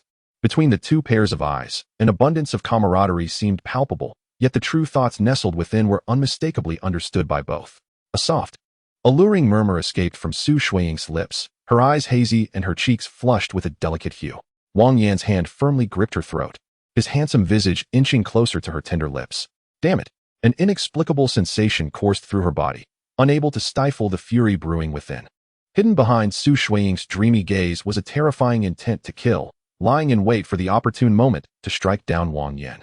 She was the formidable demon Su Shuiying, a powerful being straddling the threshold of the Demon Emperor realm, one of the most elite forces in this world. Despite a significant decline in her strength due to prolonged confinement, she was not one to be easily humiliated by a mere human, suppressing the chilling murderous intent within. Su Shuiying bided her time, awaiting Wang Yan's lapse in vigilance, longing for a fleeting opportunity to eliminate him. Yet as time passed slowly, just as their lips were on the brink of touching and Su Shuiying prepared to act, Wang Yan suddenly halted. Dear sister, do you intend to kill me? Wang Yan's face wore a mocking expression as his hand tightened around her throat. I care for you dearly. Why would I wish to harm you? Wang Yan's words momentarily stunned Su Shuiying, and the terrifying malice concealed beneath his handsome facade made her tremble involuntarily. Had it not been for her caution regarding his hidden cards, a confrontation would have ensued by now. I am but a weak woman. How could I ever slay you? Su Shuiying writhed slightly in his embrace, her delicate, smooth skin brushing against Wang Yan, creating an irresistible allure. After the Avengers world was devastated by a nuclear explosion, Wang Yan's equipment was obliterated, and even his extraordinarily durable floral shorts could not withstand such destruction. As her body twisted, Su Shuiying distinctly sensed something unusual. Am I beautiful? She suddenly ceased her movements, turning to gaze intently at Wang Yan, her eyes shimmering with a hint of allure. Beautiful. Wang Yan hesitated briefly, unsure of the enchantress's intentions, yet answered sincerely. If you truly find me beautiful. Su Shuiying paused, extending her delicate pink tongue to caress her lips, then gently biting down, her eyes glimmering with an enigmatic radiance. Do you like me? Su Shuiying's gaze locked onto Wang Yan's, a rosy mist enveloping the air around them, and simultaneously, a flicker of struggle and confusion emerged in Wang Yan's eyes. I do.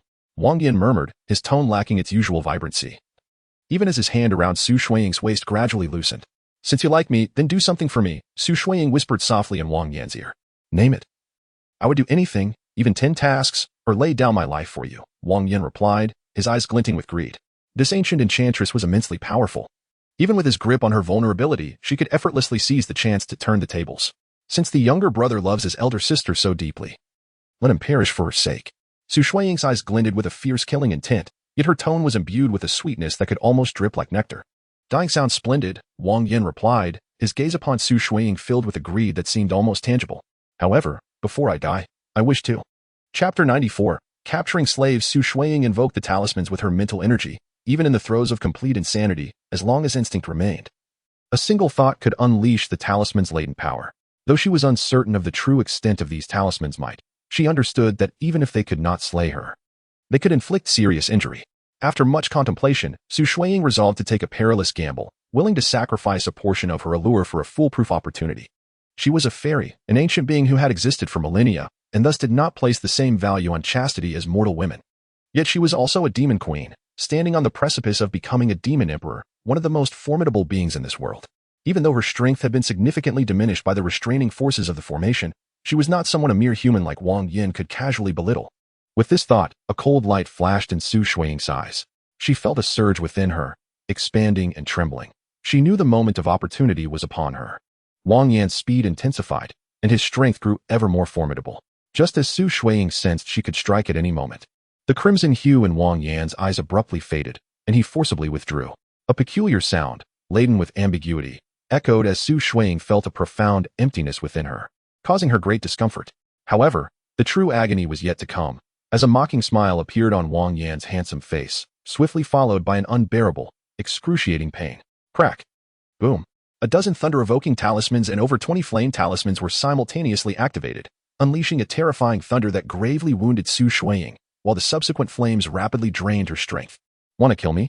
You must accompany me to the grave." Su Shuiying bit her silver teeth, her alluring visage contorted with a fierce expression. Enduring the intense pain, she formed several hand seals, envisioning Wang Yan's anguished cries. Yet, 5 seconds passed, then 10, and Wang Yan stood there as if untouched, his mocking expression only deepening. "Why?" Su Shuiying murmured, disbelief etched across her face. She had inscribed the blood-burning curse upon Wang Yan, a formidable spell designed to torment slaves. Once marked by this curse, the caster's power would gradually seep into the victim's body, into their very organs, flesh, and bones, even leaving a mark upon their soul. This spell was extraordinarily powerful, its sole drawback being the need for time to erode the target piece by piece. It had been nearly an hour since she inscribed the curse upon Wang Yan to the moment she executed the incantation. While this duration was not lengthy, it was sufficient for the curse's power to infiltrate his organs. Yet, why was he utterly unaffected? "What are you pondering? Is it this?" Wang Yan sneered. As 2 meteor darts slowly rose from behind him, adorned with a piece of human skin measuring 10 centimeters square, he actually skinned half of his neck. Upon witnessing this, Su Shuiying realized her defeat was absolute, leaving no room for resistance. "I concede. I am willing to be your servant." Su Shuiying knelt on the ground, her proud head gradually bowing, her delicate form trembling under the searing flames. "I do not believe you. Once the suppression of the array within the Leifeng Pagoda is lifted, your strength will swiftly recover, and at that moment, with your cultivation, it would be effortless for you to slay me." Wang Yan shook his head, unwilling to relinquish such a powerful enforcer. However, the opponent's strength was overwhelming, and without means to control her. It was wiser to eliminate her here rather than risk retaliation after leaving the Leifeng Pagoda. Contemplating this, a murderous intent surged within Wang Yan, and over 20 flame talismans flew forth. "Can you truly take me away?" Su Shuiying was oblivious to Wang Yan's thoughts, but upon grasping the implications of his words, she trembled with excitement. "You can genuinely take me out of here?" She gazed at Wang Yan, tears pooling in her eyes, yet they would not fall. "I can enter. Thus I can certainly exit, but I still do not trust you." Wang Yan snorted, intuition suggesting a potential turning point. Indeed, hearing Wang Yan's affirmative response, Su Shuiying lost all control. Tears streamed down her face, plummeting onto the mountaintop. "I will make you believe in me," Su Shuiying murmured, a fierce glint flashing in her eyes as she pressed her index and middle fingers firmly against her brow. "Ah!" A piercing scream echoed, filled with boundless agony. As Su Shuiying trembled violently, her fingers moving agonizingly slow, as if attempting to extract something from her mind. "What is she doing?" Wang Yan pondered. Yet he did not withdraw the flames of the talismans, but instead heightened his vigilance. Su Shuiying's movements were painstakingly gradual, taking several breaths to draw her fingers half an inch from her brow. At this moment, Wang Yan finally understood her intention. Between her slender fingers rested a wisp of gray, a manifestation of her soul. So that's it. Witnessing this, Wang Yan silently admired Su Shuiying's decisiveness. He then dispersed the surrounding flames. The soul is the most vital essence of humans and other beings. Injury to it can result in severe harm or even death. Should the soul fall into the hands of someone adept in soul magic or possessing related abilities, they could be turned into a slave, compelled to follow orders without question. To leave this place, Su Shuiying willingly extracted her own soul, revealing the depths of her resolve. "Now you must believe me," she said, presenting her soul to Wang Yan. Her frail form collapsing to the ground, her eyes filled with a glimmer of hope. "I am not a bloodthirsty person. Since you have shown your determination, I am willing to grant you a chance." Grasping the soul of destiny in his hand, Wang Yan was acutely aware that a mere thought could reduce Su Shuiying to ashes. He sighed silently. Retrieving a vial of 325 resurrection elixir from his personal assistant terminal and administering it to her. While this potion could not restore lost strength, it possessed remarkable efficacy in mending damaged bodies. Within a mere 10 minutes after consuming the elixir, Su Shuiying's injuries rapidly healed, leaving no trace of scars. Such a wondrous substance. She marveled, touching the formerly injured areas with an expression of astonishment. The enchanting being was quite generous, having seen, touched, and engaged. There was no need for pretense. However, her indifference did not imply that Wang Yan shared the same sentiment. The discomfort of restraining himself during their earlier encounter was already considerable, with the current predicament resolved. It was only natural for him to ease the tension and indulge in a bit of relaxation. Chapter 95, Fa Hai enters darkness. Hunting mission. 1. Exterminate the Leifeng Pagoda. Completed. Earned 6,000 points. Obtained Demon Hunter's treasure chest. As Wang Yan poured the water, the notification sound from the cycle of reincarnation finally echoed in his mind. Not hurrying to open the treasure chest, he tossed Su Shuiying a set of clothing before using the suspension ring to open a portal. "Sister, has he been inside for too long? Could something have happened?" 3 miles away, atop a mountain near the Leifeng Pagoda, Xiaohong's eyes were filled with anxiety. Wang Yan had entered around noon, and now it was well past midnight. It was known that the Leifeng Pagoda was a forbidden area of Jinshan Temple, housing countless demons and monsters. Though Wang Yan was immensely powerful, the prolonged battle raised concerns for his safety. Xiaohong was deeply worried. Had it not been for Xiaobai holding her back, she would have rushed into Jinshan Temple by now. It was fortunate that Xiaobai remained rational, otherwise. Upon witnessing Wang Yan spending most of his time pouring water, she might have turned hostile on the spot. Suddenly, a faint sound echoed, accompanied by a dazzling display of sparks that emerged from thin air, instantly alleviating the anxiety of Xiaobai and Xiaohong. "Who is she?" they inquired, eyeing Su Shuiying with evident hostility. Having lived together for over 500 years, their bond was stronger than that of sisters, and they bore no grievance towards sharing a husband. Yet, what was this woman's intent? Did she seek to vie for their man? "This is my accomplice. I rescued her from the Leifeng Pagoda to restrain Fa Hai," Wang Yan explained nonchalantly. "Greetings, esteemed mistresses." Su Shuiying, astute and aware of the dynamics, quickly grasped the situation. Moreover, since her soul was under Wang Yan's control, displeasing him would lead to her own misfortune. Thus, she chose not to rush for favor, opting instead to earn his trust gradually. "Oh, so you are the servant of my husband," exclaimed the naive Xiaohong, her innocent mind easily misled. Although Xiaobai sensed something amiss, her heart was solely devoted to Wang Yan, and she would not display her feelings in front of outsiders. "Let us depart and assess the situation in Hangzhou," Wang Yan suggested, opening the door with the suspension ring. In an instant, the four of them arrived in Hangzhou City. Unlike when he departed, the city of Hangzhou has now been transformed into a desolate wasteland. Ruins abound, corpses litter the ground, and a profound silence pervades the air. How could this be? Xiaobai found it hard to believe that a city, once bustling with life just hours earlier, could have succumbed to such devastation in the span of merely 5 or 6 hours. The fierce battle between two demon kings could easily annihilate a town. Wang Yan sighed, sensing the gravity of the situation. This Fa Hai was unlike any other version. Though immensely powerful, his mind resembled that of an untested child, stubborn, obstinate, and radical. He clung to the strictures of Buddhist doctrine. Yet, his resolve was fragile, having captured a benevolent spider spirit and witnessing a pregnant woman give birth. He was led to question his faith by the seductions of a green serpent. Subsequently, he entered the Leifeng Pagoda, seeking to temper his spirit amidst the many malevolent entities, only to be ultimately harmed by the very forces he wished to confront. Although he achieved enlightenment upon seeing Bai Suzhen's child born a human at the film's conclusion, this was merely a director's fanciful pursuit, an impossibility by conventional logic. At this moment, having personally orchestrated the destruction of a city and caused the deaths of countless individuals, The impact on Fa Hai was undoubtedly profound. Unless unforeseen circumstances arose, this charismatic figure of the sterilization faction had likely descended into darkness. I hope he remains unharmed. Wang Yan sighed. He bore the weight of guilt for all that had transpired under his hand. He retrieved a chi-seeking talisman, intending to trace Fa Hai's whereabouts. Regardless of the outcome, this monk must not perish. After all, in a world teeming with demons and monsters, the absence of such a leading figure would spell disaster for ordinary people. Thus, Fa Hai must survive even if he were to succumb to madness. As long as he refrained from harming humanity. Approximately 500 miles from Hangzhou, in Yongzhou City, 3 demons gathered at the entrance of the Qingyu boat. All 3 were of the Demon King level and presently reverted to their original forms, vigilant and alert. One was a massive toad spirit, measuring about 10 meters in both height and width. Another was a black dog, roughly the size of a Siberian tiger. The last was a woman with snow-white hair, her attire speckled with white snowflakes. Opposing them stood Fa Hai, the abbot of Jinshan Temple. These 3 demons resided near Hangzhou. The toad spirit dwelled at the bottom of West Lake, a formidable demon of the late stage of the Demon King realm, regarded as one of the few experts within hundreds of miles.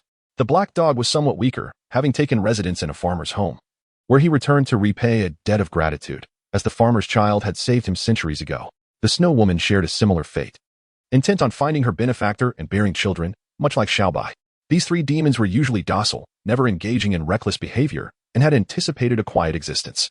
The old toad dreamed away the ages, while the black dog and the snow woman awaited the natural end of their benefactor's life. However, Fa Hai's emergence shattered their tranquil lives. The battle with the old fox had reduced Hangzhou to ruins, and the 3 demons could no longer remain hidden. Initially, I believed that the old fox, being a formidable entity at the pinnacle of the Demon King's realm, would be able to hold his own against Fa Hai, if not triumph over him.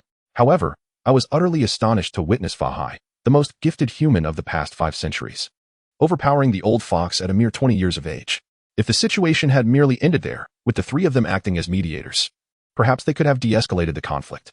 Regrettably, what transpired next was once again beyond expectation. Upon witnessing the devastation of Hangzhou and the tragic demise of countless innocent citizens, Fa Hai succumbed to madness. The pure, radiant light of Buddhism transformed into an abyss of dark energy, which shattered the threshold between the Demon King and the Demon Emperor, elevating him to the zenith of power in this realm. The emergence of a Demon Emperor naturally elicited congratulations and reverence from the Demon King. Yet, Fa Hai had lost his sanity. Disregarding the old fox's pleas, he brutally ended its life and subsequently turned his gaze towards the old toad and the other 2 demons. We have never interfered with your affairs, always living peacefully and harming no one. Why must you seek our destruction? The Snow Maiden cried out, her eyes filled with dread. If one is a demon, they are irredeemably wicked. If one is a demon, they deserve death. You all shall perish. At this moment, Fa Hai appeared as a completely different being from before his descent into madness. The golden light that once enveloped him had transformed into a tempest of malevolent energy, exerting a terrifying force that distorted the very air around him. Fa Hai's appearance bore a striking resemblance to Wang Yan after his transformation, the only distinction being that one was engulfed in swirling dark energy, while the other was ablaze with fiery flames. Chapter 96, The Terrifying Two-Faced Fox Master of the Vessel. If you do not intervene soon, we shall perish here today. Even if our lives hold no value to you, surely you must consider your own reputation. As the atmosphere grew increasingly tense, with Fa Hai poised to strike at any moment, the old toad could no longer contain himself. The prowess of the Green Jade Master was well known, undoubtedly among the elite. If one were to identify the most likely candidate for a demon emperor within a radius of several thousand miles, it would undoubtedly be the Green Jade Master. Oh, why must we resort to violence? Can we not coexist peacefully? As the door of the vessel swung open, the two-faced fox emerged. Lo and behold, Fa Hai has unexpectedly ascended to the realm of the Demon Emperor before us. Humanity truly possesses an unparalleled advantage, surpassing our millennia of arduous cultivation in merely 20 years. The Green Jade Master shook his head, his tone laden with lamentation. Fa Hai, if you wish to fight or kill, please do so far from here. Hangzhou has already been destroyed. Do you truly intend to lay waste to Yangzhou as well? Ba. As long as the 3 of you depart, I will not linger here. Despite succumbing to madness, Fa Hai had not descended into foolishness. He had long suspected that the two-faced fox was a being of Demon Emperor caliber. And even after his own breakthrough, he still perceived an unfathomable depth in the creature. Fa Hai followed the old toad and the other 2 demons to this location. And had it not been for his caution towards the two-faced fox, he would have acted long ago. Is it truly enough to simply leave this place? The two-faced fox murmured, then turned its gaze toward the old toad. No, I would rather perish than abandon this place. The old toad, the great black dog, and the snow maiden shook their heads vigorously, aware that they were not fools. Remaining here could lead to their demise, yet leaving would undoubtedly seal their fate. What then could they do if they were unwilling to depart? The dual-faced fox reclined upon the deck of the boat, her delicate white legs dipped into the water, playfully stirring up a few splashes. How about this? Grant me a favor and let them go this once. Her youthful visage twisted to reveal the countenance of an ancient fox. As her features transformed, an entirely different aura enveloped her, exuding madness, cruelty, and ferocity, akin to a colossal beast poised to strike. This was the true essence of the dual-faced fox, the formidable presence befitting a monarch of demons. To spare them? What if they refused to depart? Fahai stood resolute, like a rock amidst tumultuous waves, his aura not waning but intensifying. With a thunderous clash, demonic and magical energies collided, the terrifying shockwave nearly toppling the weaker snow maiden. The old toad, a mid-level demon king, managed to withstand the aftermath. Yet the snow maiden and the black dog were visibly shaken, on the verge of fleeing in panic. Struggling to suppress their instincts, they exchanged a glance, fear evident in each other's eyes. It appears you have no intention of granting me this favor. The dual-faced fox snorted coldly, realizing the situation could not be resolved amicably. Having cultivated for millennia, she had encountered countless battles. Even when confronted by more than a dozen demon kings and several human adversaries of equal strength at the gates of the Qingyu boat, she had not retreated. How could she be intimidated by merely Fahai? She was eager to learn the captain's formidable techniques. Fahai's expression remained impassive, his overwhelming demonic flames surging wildly. This place is too crowded for a fight. We should venture outside the city. Surely, you do not wish to lay waste to Yongzhou City? The dual-faced fox responded. That is precisely my intention. Fahai agreed, leaping into the air. You three, follow along. This matter originated with you. Do not think you can escape responsibility. Upon uttering this, the dual-faced fox summoned the Qingyu boat and pursued Fahai. This was truly a grave predicament. The old toad chuckled bitterly, feeling a surge of joy when the two demon monarchs decided to move outside the city, initially believing it would provide an opportunity to flee. However, realizing the dual-faced fox was no pushover, he understood she had no intention of letting them off the hook. With a resigned sigh, the three demons took to the skies. They dared not flee, for once Fahai and the dual-faced fox concluded their battle, they would undoubtedly seek retribution. Accompanying them posed a risk of death. But to escape would surely result in a fate worse than death. Outside Yongzhou City lay a dense forest, teeming with countless formidable beasts and vermin. For humans to traverse this terrain, they would need to be fully armed and accompanied by at least 30 individuals to fend off the roaming predators. Yet, at that moment, the scene was utterly different. The unawakened tigers, bears, hungry wolves, and wild boars fled in a frenzy, trailed by smaller creatures like mice and rabbits, which occupied the lower tiers of the food chain. Suddenly, a cascade of brilliant sparks erupted, forcefully parting the space to form a 2-meter diameter circle, from which emerged one man and 3 women. As I anticipated, Fahai indeed arrived in Yongzhou City, feeling the intense energy fluctuations from a distance. Wang Yan couldn't help but exhale in relief. It was a comfort to know that Fahai was alive, although the specifics of the situation remained unclear. As long as he lived, there was still a chance for redemption. Great David Dragon! Prajna Buddhas! From afar, the furious roar of Fahai resonated, revealing a dragon imbued with malevolent energy spiraling through the sky, before it suddenly surged forward. With a heart-wrenching ferocity, Fahai faced a colossal fox, its fur as white as snow, towering 10 meters high, exuding an overwhelming aura of supernatural presence. As the ominous dragon approached, the fox lashed out with a claw, leaving 3 remarkably distinct claw marks in the air. What on earth? A rift in space? The sight nearly caused Wang Yan to leap in shock, only to realize that it was not as dire as he had initially thought. The 3 marks were not spatial rifts but remnants of the fox's energy, so concentrated that they did not dissipate immediately, giving the illusion of having torn through the very fabric of space. Darling, are we to engage in battle with those 2? A glimmer of fear flashed in Xiaobai's eyes as she regarded Fahai and the dual-faced fox in the sky. Although she was a demon queen, she felt woefully inadequate before such formidable beings, fearing she might be swiftly vanquished. Xiaohong, in her naivety, sensed the terrifying energy above and instinctively hid behind Wang Yan. While Su Shuiying wore a grave expression, her gaze filled with apprehension. Fahai and the dual-faced fox were too powerful. They were not adversaries to be trifled with. Wang Yan shook his head, pointing at the 3 cowering demons on the ground. Let us first eliminate these few, then we shall consider our next steps. Hearing Wang Yan's words, Xiaobai and Su Shuiying sighed, feeling the immense pressure exerted by Fahai and the fox. It was best to avoid conflict if possible. Let us proceed to collect these heads first. With those words, Wang Yan retracted his wings and transformed into a giant, crashing down with tremendous force. Chapter 97. Three Demon Kings Boom. The heavy body descended with a violent impact, startling the three demons into near flight, particularly the Snow Woman and the Great Black Dog, who had been thoroughly intimidated by the powers of Fahai and the dual-faced fox, nearly fled in terror upon witnessing the giant descending from the heavens. Oh, not those two. The old toad observed the fiery giant before him, sensing an even greater danger than that posed by the battle in the sky. His intuition proved correct, as in that very moment of landing, the fire giant delivered a devastating punch to the Great Black Dog's head. No cries of agony followed, for it was far too late for such sounds. With a sickening thud, the Great Black Dog's head burst like a ripe watermelon, blood and flesh splattering everywhere. Damn it! The sight left the old toad and the Snow Woman shuddering in shock. Yet they were not mere novices. They were powerful demon kings, their strength forged through relentless training. Devour the heavens. Freeze the earth.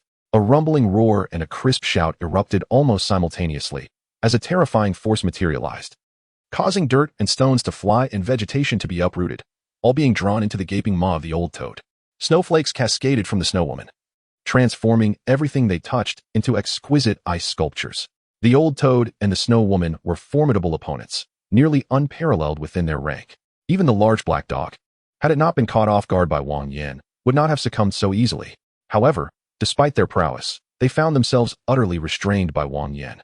The chilling snowflakes melted away before they could draw near, consumed by the blazing inferno that enveloped him. The old toad's powerful suction produced a grating sound, as Wang Yan pressed down on its chin, forcefully dislocating its jaw. With a pained croak, the old toad disregarded the dual-faced fox's warnings and fled in terror.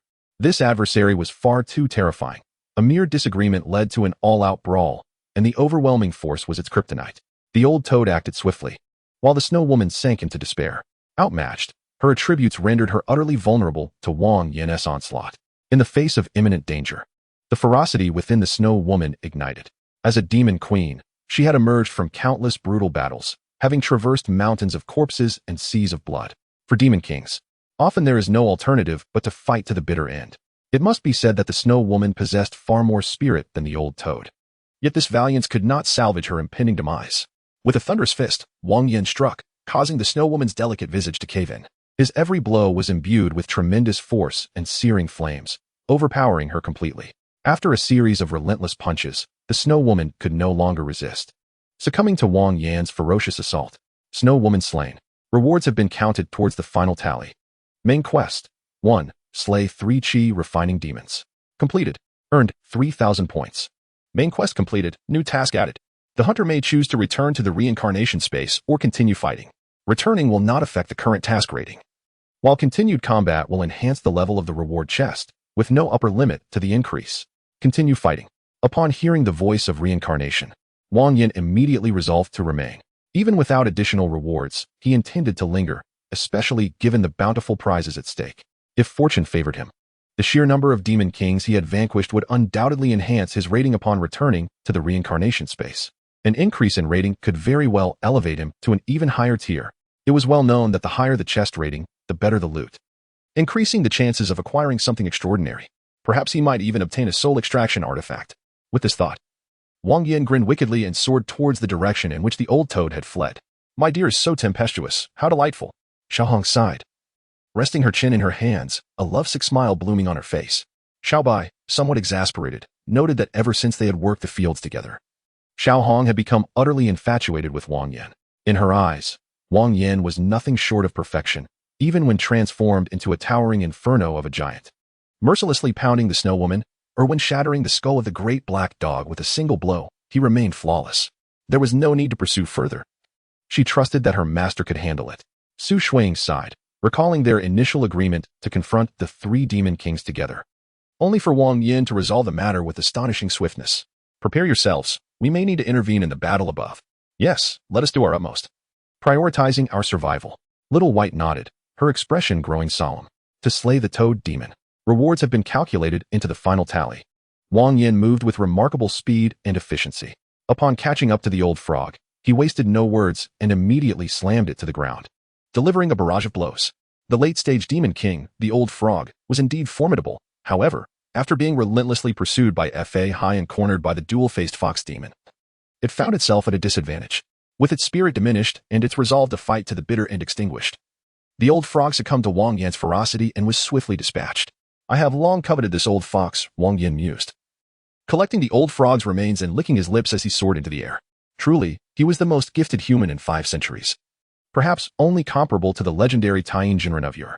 The dual-faced fox demon, revealing its true form, was even larger than the old frog. Its 5 tails thrumming behind it as the quintessence of gold, wood, water, fire, and earth surged forth. Opposite stood Fa Hai, who, despite being shrouded in ominous demonic energy, radiated a terrifying presence that rivaled the dual-faced fox. It was a pity that these 2 prodigious talents had both succumbed to the path of darkness. Buddha is the demon, and the demon is the Buddha. I am Fa Hai, and Fa Hai is I. Chanting a mantra, Fa Hai launched his assault. Great might heavenly dragon, earthly venerable Ksitigarbha, Prajna Buddhas, be subdued. The overwhelming demonic energy coalesced into a black dragon, its roar echoing through the heavens. The dragon's roar was akin to thunder, and its divine might, though not that of a true celestial dragon, still bore a semblance of its power. The terrifying force descended like heavenly wrath, while the dual-faced fox stood resolute like an immovable pillar. Boom. The clash of elemental forces against demonic energy, the duel between the fox demon and the venerable monk, sent shockwaves rippling outward in all directions. Chapter 98. The bloodthirsty rose in the midst of combat with Fa Hai. The dual-faced fox demon suddenly raised an eyebrow as a shield materialized before it. Bang! A deafening crash resonated from below, as a towering figure, over 5 meters tall, struck the shield with a punch, creating a thunderous explosion that distorted the air itself. It's been 500 years, and you remain as tempestuous as ever. A melodious voice rang from the dual-faced fox, only to swiftly transform into a raspy, aged tone. You couldn't defeat me 500 years ago. Do you believe you can now? Did you think I spent these 5 centuries in slumber? With a sinister laugh, the dual-faced fox's voice returned to its earlier clarity. Young man, though I am unaware of the trials you have endured, your current prowess pales in comparison to what it was 5 centuries ago. Stand down. Battles of the Yao Emperor's caliber are beyond your reach. Do you recognize me? What about before? Upon hearing the words of the 2-faced demon fox, Wang Yan's gaze flickered, and several conjectures formed in his mind. It was possible that he had once traversed this realm, or perhaps his future self had visited its past, or was linked to a task within this world. The deities of this realm are exceedingly formidable. Not only are certain extraordinary artifacts materializing from the ethereal, but many powerful figures are no longer subject to repeated resets. If my hypotheses hold any truth, then perhaps Xiao Bai and Xiao Hong could be directly extracted from here. Previously feigning ignorance, for after all, Qing Yufang is merely a place for crafting treasures, remaining uninvolved in the conflicts between humans and demons. The 2-faced demon fox smiled slightly, yet with Fa Hai's provocation, I cannot simply endure. So it is. Wang Yan nodded, then declared, however, Fa Hai is my senior brother. I cannot stand idly by while he is assailed. Though I am fully aware of my inability to prevail, one must at least attempt to gauge the odds before retreating. With that, Wang Yan soared into the sky. Boom, boom, boom. The muffled sounds echoed continuously, as Wang Yan realized he had indeed underestimated the 2-faced demon fox. This cunning fox was astonishingly powerful, and the treasures in her possession were seemingly endless. Wang Yan unleashed a flurry of attacks. Yet each strike was thwarted by a shield that kept him at bay, preventing him from approaching the 2-faced demon fox. This shield was no ordinary item. It surpassed even Captain America's shield in terms of durability. Wang Yan's strength was formidable, and even adamantium would shatter under his relentless assault. It would not withstand more than a few blows. The shield had endured over 30 strikes, marked by a multitude of fine indentations. If he continued to pummel it, a mere 500 more strikes would surely shatter the shield. However, by that point, whether Fa Hai and the 2-faced demon fox had concluded their battle would be inconsequential, as Wang Yan would undoubtedly be exhausted. With this thought, Wang Yan resolutely abandoned the struggle. This cunning fox not only possessed immense strength, but as the master of Qing Yufang, she was adorned with countless treasures, without weaknesses or vulnerabilities. She naturally had no openings to exploit. After reflecting, Wang Yan concluded that should the 2-faced demon fox wish to eliminate him, a mere barrage of her treasures would suffice to overwhelm him. Senior brother, this old fox is too formidable. As a junior disciple, I am truly powerless. Please handle this matter on your own. Wang Yan acted with decisiveness, recognizing the futility of his resistance and retreating without hesitation. Close combat was futile. While ranged attacks felt like scratching the surface through thick boots, talismans proved largely ineffective, leaving only the miniature nuclear warhead as a potential option. Yet, that contraption was far too perilous. A miscalculation could lead to his own demise, rendering a stubborn confrontation unnecessary. Thus, Wang Yan opted for a strategic withdrawal. He flew back to the 3 women, Xiao Bai, and promptly opened a spatial portal to depart, leaving without a trace of hesitation. This old fox's strength was formidable, and her intentions were inscrutable. None could discern her thoughts or predict her actions. Fa Hai's radical tendencies would surely complicate matters further once he succumbed to madness. Faced with two formidable beings of the Demon Emperor caliber, Wang Yan was unquestionably courting death by charging forward. "Darling, are you leaving again?" Xiao Bai and Xiao Hong tightly clung to Wang Yan's waist, their eyes brimming with tears. "Indulging in transient pleasures will only hinder my cultivation. I must seek a way to take you away." Wang Yan gently ruffled Xiao Hong's hair before extracting Su Shuiying's soul and handing it to Xiao Bai. Though it had not been utilized, she was nonetheless a formidable demon, poised at the threshold of the Demon Emperor realm. "From this day forth, she shall serve as your sisterly maid. Should she harbor any treachery, do not hesitate to eliminate her." While her strength remained untested, Su Shuiying's prowess was beyond question.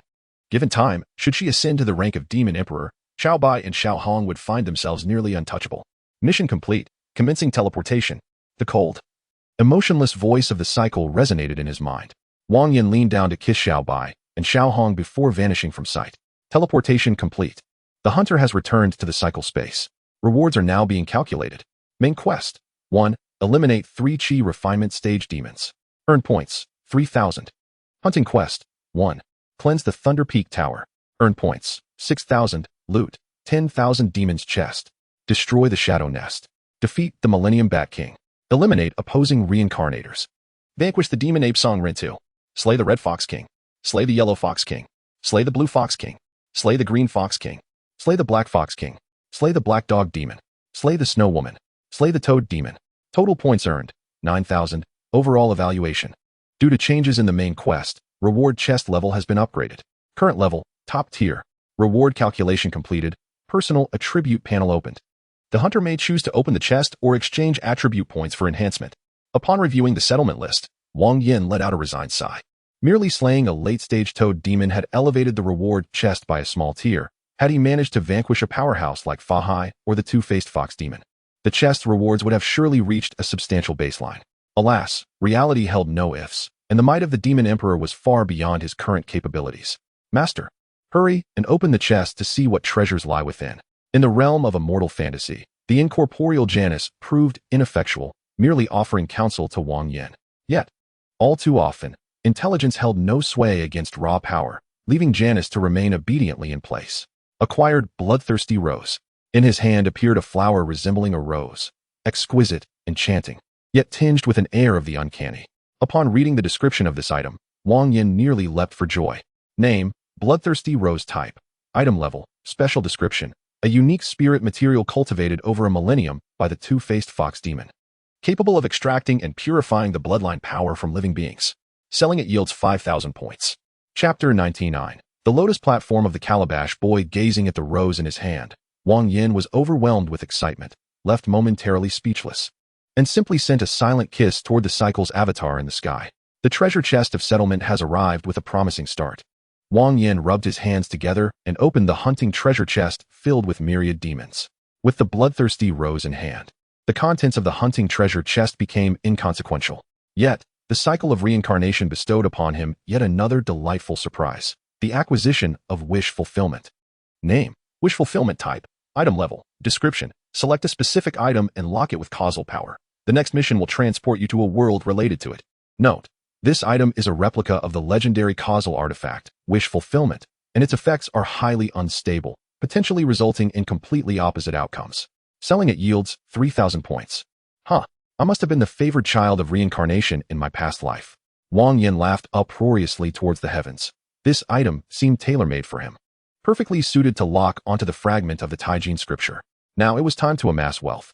He spent 8,000 points to create a super serum that enhances bloodlines, alongside 325 resurrection potions, which he entrusted to Janus for sale while he began to wander through the trading area. Janus was an exceptionally competent assistant, having contacted long-term buyers during the previous rest period. Each time Wang Yan completed a mission, they were able to trade. Bloodlines have a price, yet they are scarce in the market, especially level bloodlines, which are not readily available for purchase. Janus set her prices reasonably, aiming for long-term cooperation, particularly as the buyers were formidable. Time passed swiftly, and Wang Yan found items of interest while Janus returned with 36,000 points. The prices remained stable, the bloodline set at 30,000 and the 325 resurrection potions at 6,000, netting a profit of 26,000. With the remaining 1,000, Wang Yan now possessed a substantial sum of 27,000 points. Would this item sell for 5,000? Wang Yan mused, casually handling the object in his hand. Though he appeared indifferent on the surface, he was internally exhilarated, as this item was of immense significance to him. Name: Damaged Lotus Platform Type. Item level. Description: originating from the world of Calabash Brothers, this Lotus platform was left behind after 7 gourd seeds emerged. It can extract, preserve, and nurture souls. However, due to severe damage, memories and souls must be stored separately. When the extracted soul is infused into a new body, there is a high probability of a new personality emerging. This item may seem trivial, yet for certain individuals, it is a divine artifact. The purpose of soul extraction could range from bringing forth a companion from an illusory world to seeking a powerful aid. Regardless of the intention, the soul must be preserved intact, with memories being paramount. Otherwise, the painstaking effort to extract the soul and the considerable investment in creating a new body could lead to disappointment if the memories are damaged or a new personality manifests, resulting in the individual having no recollection of you. What a loss that would be. However, Wang Yan felt no fear. For any conscious entity that enters his personal assistance terminal would be compelled to sign a contract. Reincarnation is eternal, and the contract can never be undone. The only regret is that the soul cannot be directly integrated. It must rely on certain artifacts to be placed within the personal auxiliary terminal. 5,000 points? Do you take me for a fool? This is a precious item capable of extracting souls. Simply acquiring a character specializing in souls is tantamount to possessing a formidable ally. At the very least, it should be 50,000 points, and anything less is unacceptable. The vendor's tone appeared resolute, yet there was considerable room for negotiation. Do you think I am blind or foolish? Such an obvious flaw. What if I summon a powerhouse who ultimately rejects me? What if they turn on me? The maximum I can offer is 5,500 points. Anything more is out of the question. Imperfections often signify true value. Besides, who knows? I might get lucky and not trigger any adverse effects. The two engaged in a spirited negotiation, ultimately settling on a price of 9,000 points. As Wang Yan remarked, the risks associated with this item are substantial, making it difficult to sell. The vendor sets up shop here during each rest period. But it is unfortunate that after traversing 6 task worlds, Wang Yan was the only one genuinely intending to purchase. Thus, they decided to part with it. Although the price was less than satisfactory, it was preferable to being left with it in hand. After perusing the trading area, Wang Yan returned to the reincarnation space. The items in the advanced trading zone were plentiful yet diverse, with occasional treasures to be unearthed. Regrettably, the majority were either of no use to Wang Yan or far too expensive.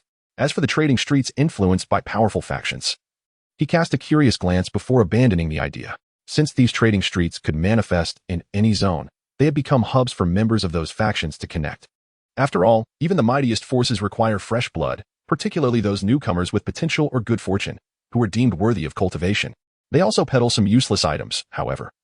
The prices: reincarnation, strength, bones, physique, agility, each attribute exchanged for 29 points, while the mental attribute was exchanged for 30 points. With Wang Yan's words echoing, 14,600 points were deducted, and his body was enveloped in a beam of light, gradually ascending into the air. The stronger one becomes, the more time is required for enhancement. This time, the enhancement of 146 attribute points consumed a full 3 hours.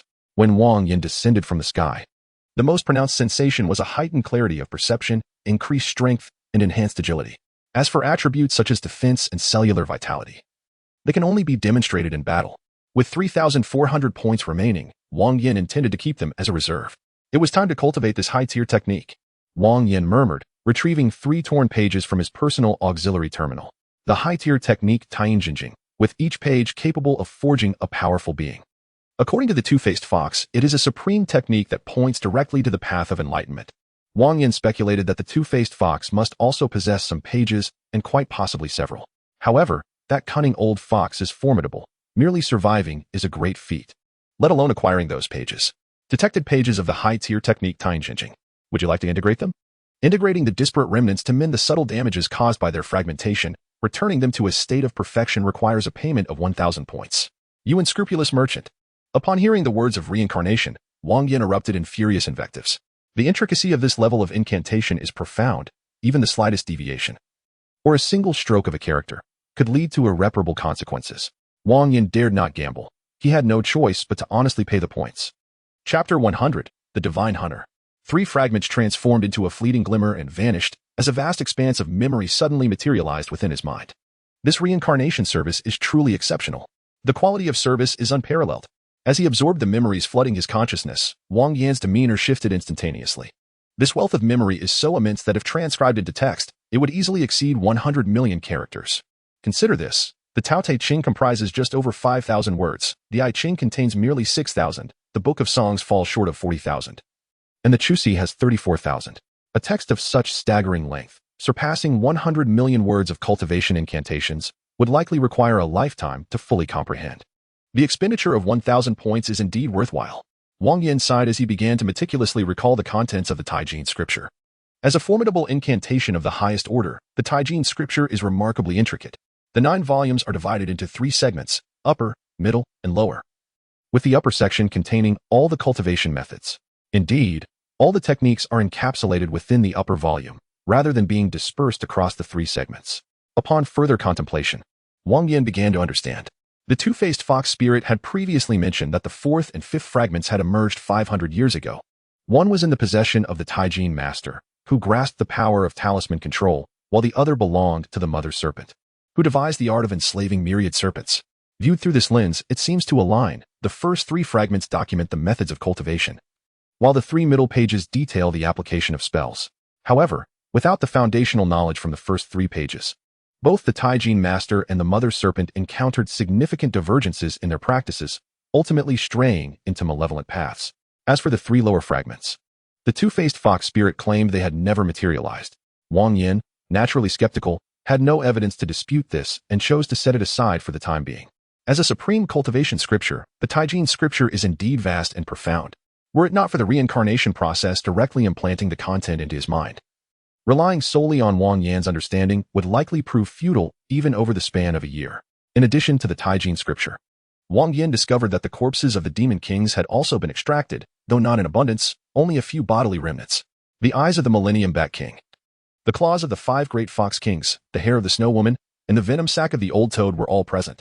This indicates that these entities are beginning to transition into a state of reality, albeit at a painfully slow pace, with only a few bodily parts materializing. Adhering to his principle of waste not, Wang Yan placed these remnants upon the roots of the bloodthirsty rose, and then commenced his cultivation of the Taijin scripture. As a formidable incantation, the initiation into the Taijin scripture is not particularly arduous. It merely requires the soul's power to reach a certain threshold. In simpler terms, a mental attribute of 200 serves as the threshold, and fortuitously, Wang Yan's mental attribute meets the requirement. After diligently cultivating for a full 8 days, upon awakening from his meditative state, the blood rose had already extracted and purified the power from the bodies of the demon kings. A single, glistening droplet rested delicately upon the vibrant rose petals, radiant, pristine, and breathtakingly beautiful.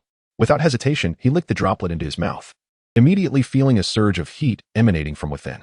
Wang Yan's lineage naturally leaned towards fire and sun attributes, endowing him with a high resistance to heat. Paying no heed to the unusual sensations within his body, he opened his attribute panel, discovering numerous changes. Name: Wang Yan race, Huaxia human bloodline, unnamed, enhanced 3 times.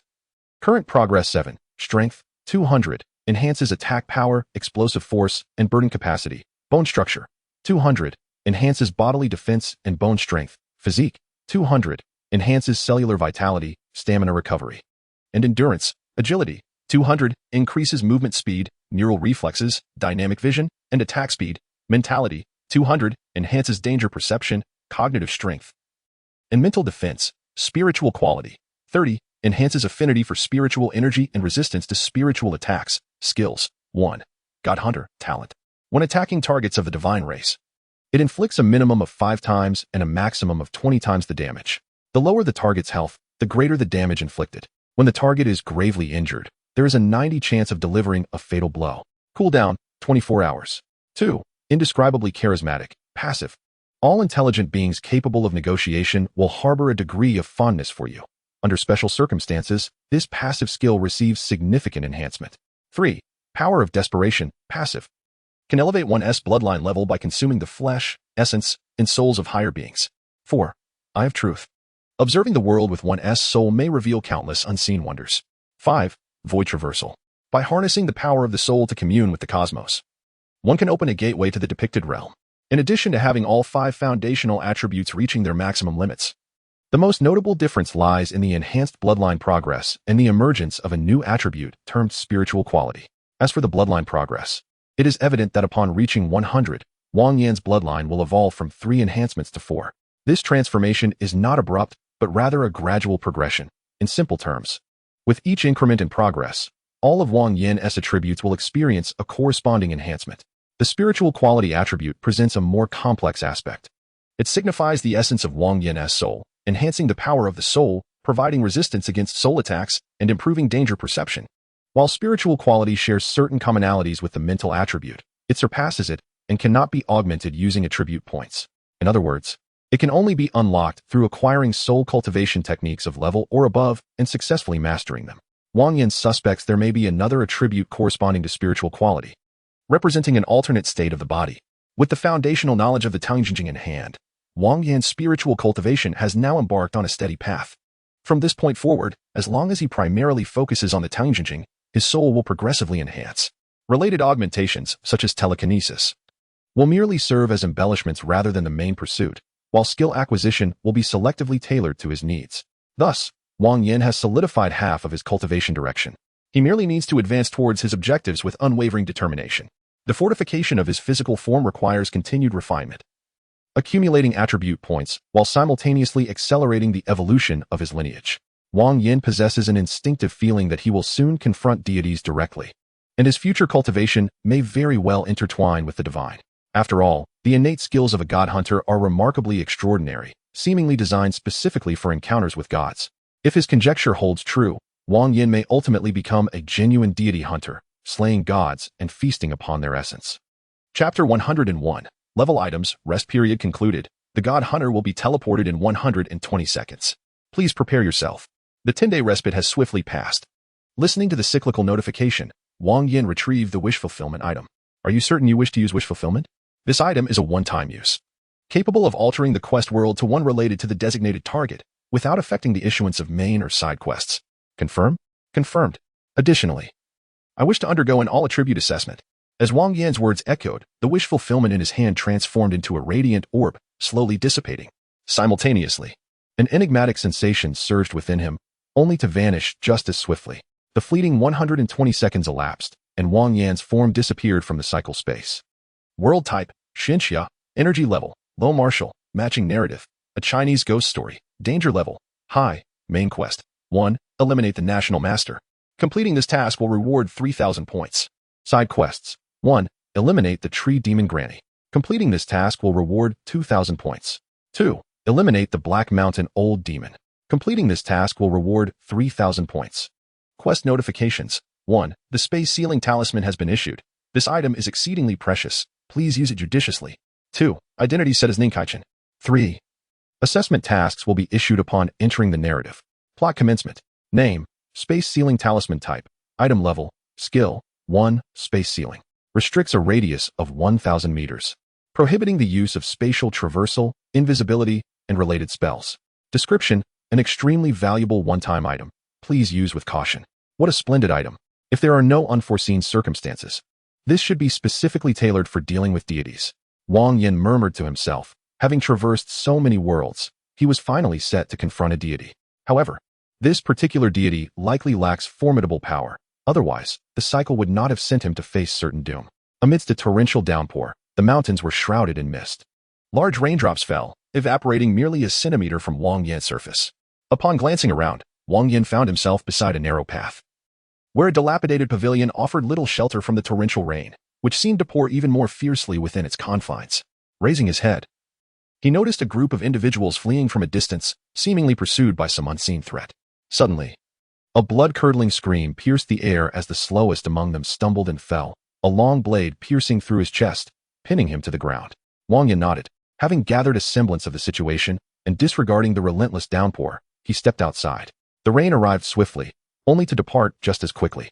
As Wang Yan caught sight of the distant small town, a notification sound echoed in his ears. Assessment task, 1, collect the debt. Donghua County was a small locale, remote and often overlooked, where the governance was weak and the chaos rampant. With the political landscape in disarray and malevolent forces thriving, Donghua County had devolved into a wild and lawless territory. Local enforcers, brigands, and ruffians terrorized the populace, leaving the common folk in a state worse than that of mere livestock. Yet, the citizens were not entirely deserving of sympathy. Their suffering had rendered them morally depraved, prone to oppressing the weak and engaging in deceitful schemes. Wang Yan, clad in the garb of a scholar, was naturally perceived as an easy target by the townsfolk. When someone deliberately bumped into him, he chose to ignore it. However, when faced with an armed assailant, his demeanor transformed. With a swift kick, he sent the charging brigand crashing into several stalls, his robust frame ultimately collapsing against a wall, lifeless. He is a wanted criminal. Kill him for the reward. The sight of their companion dispatched with a single blow incited exhilaration rather than fear among the onlookers. A man bellowed in fury and drew his weapon, intent on striking. Such scoundrels were nothing more than a jest to Wang Yan, yet the chaos around him necessitated a swift resolution. Failure to eliminate these miscreants would only invite further trouble. With decisive punches and kicks, he dispatched the 7 or 8 assailants who had encircled him, leaving not a single one capable of drawing breath.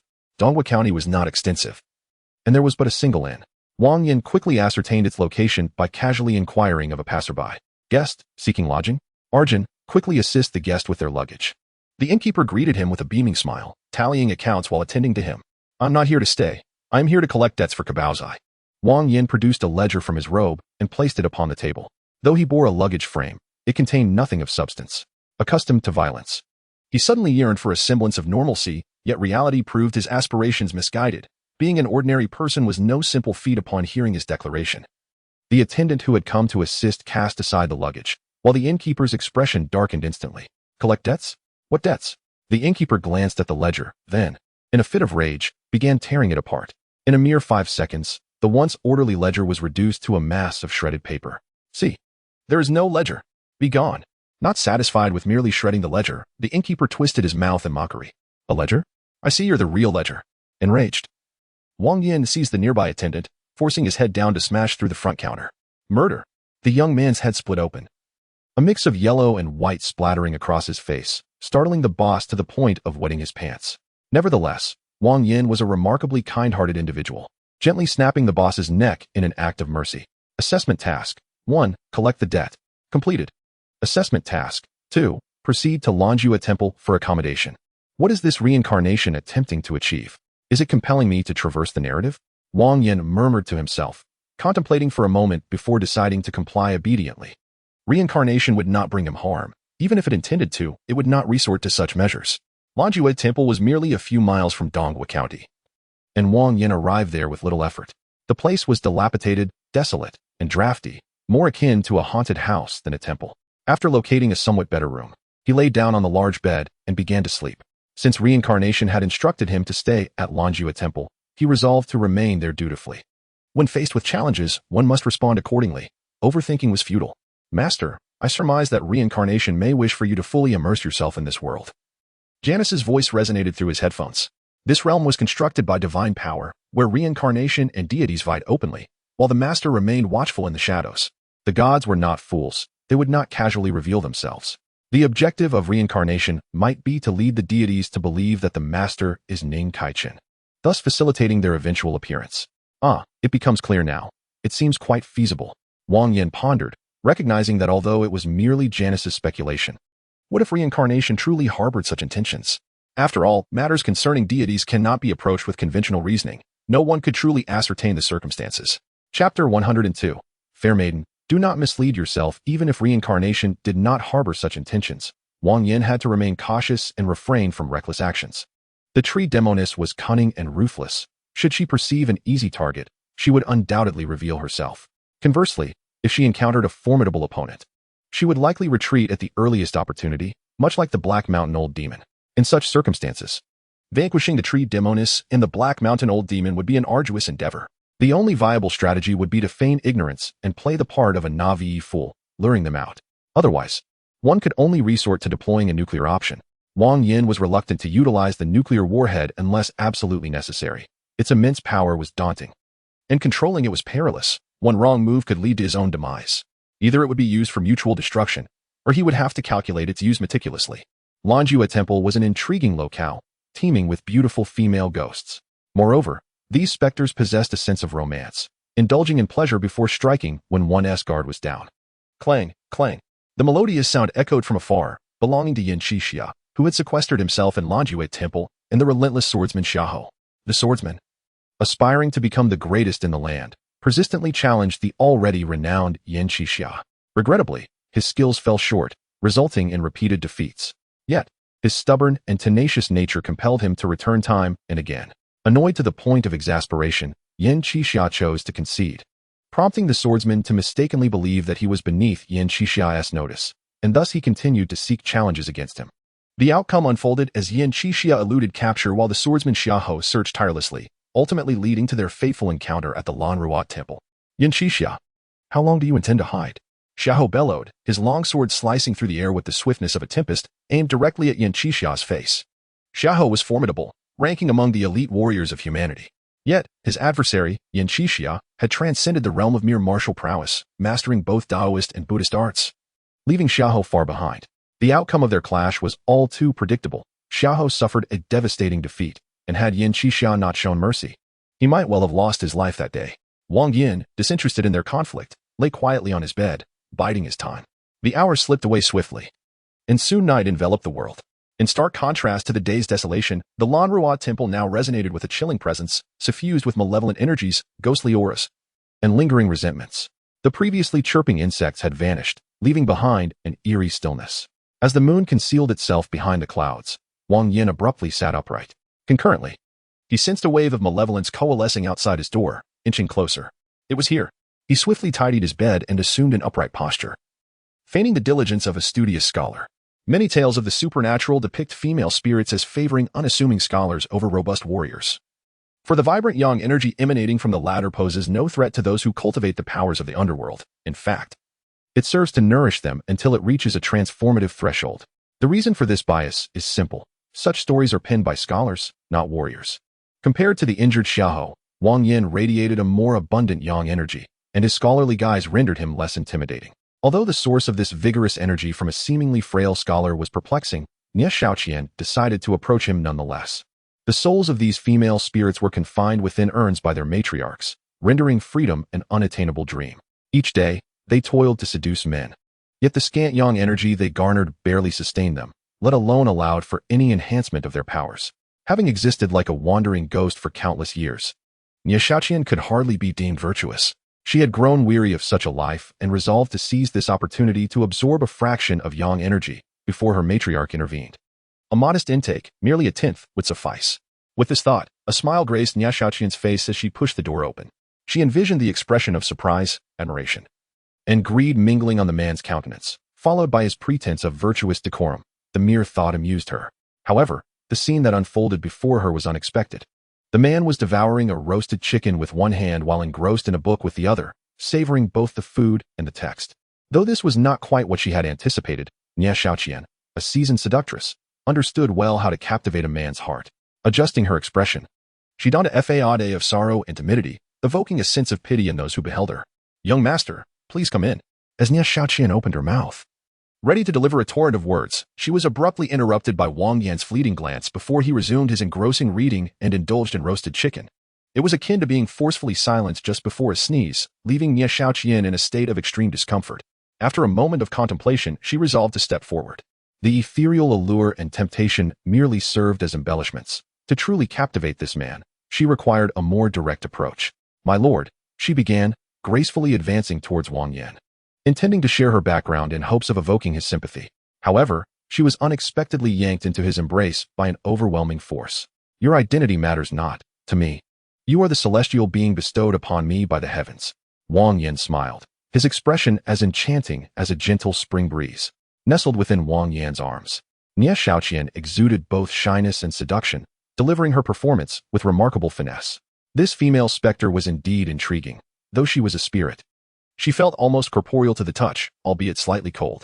Wang Yan marveled inwardly, sensing that this ghostly figure might warrant further exploration. "My lord." She attempted to entice him further, observing that his eyes remained fixed upon his book. Yet, before she could utter a multitude of words, Wang Yan silenced her with a glance.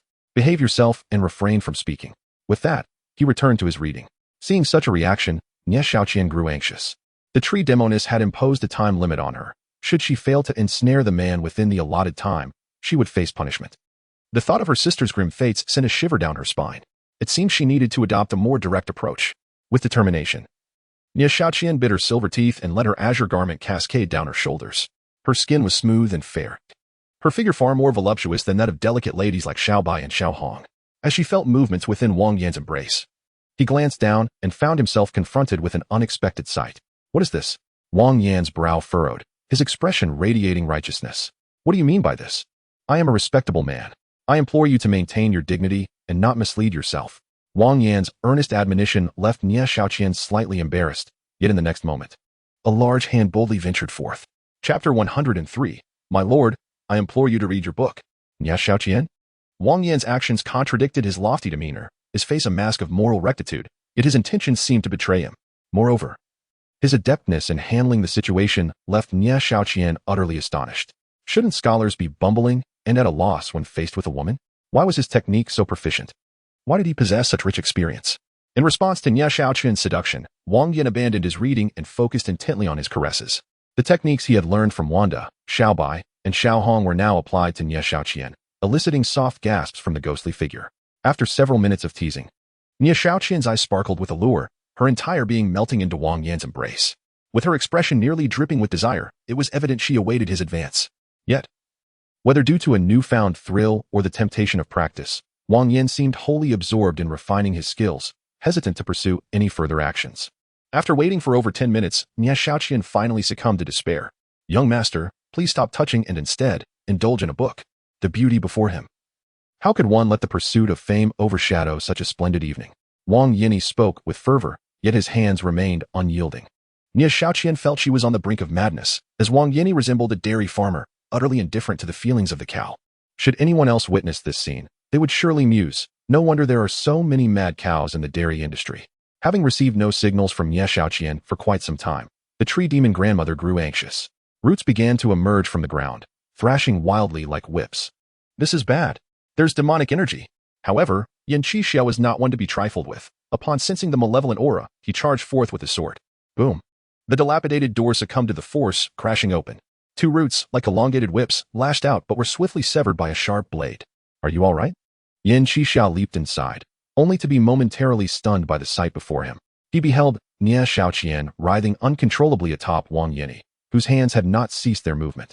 You! Yan Qixia exclaimed in astonishment, having rushed in to save someone only to find Wang Yan engaged in revelry with a female ghost.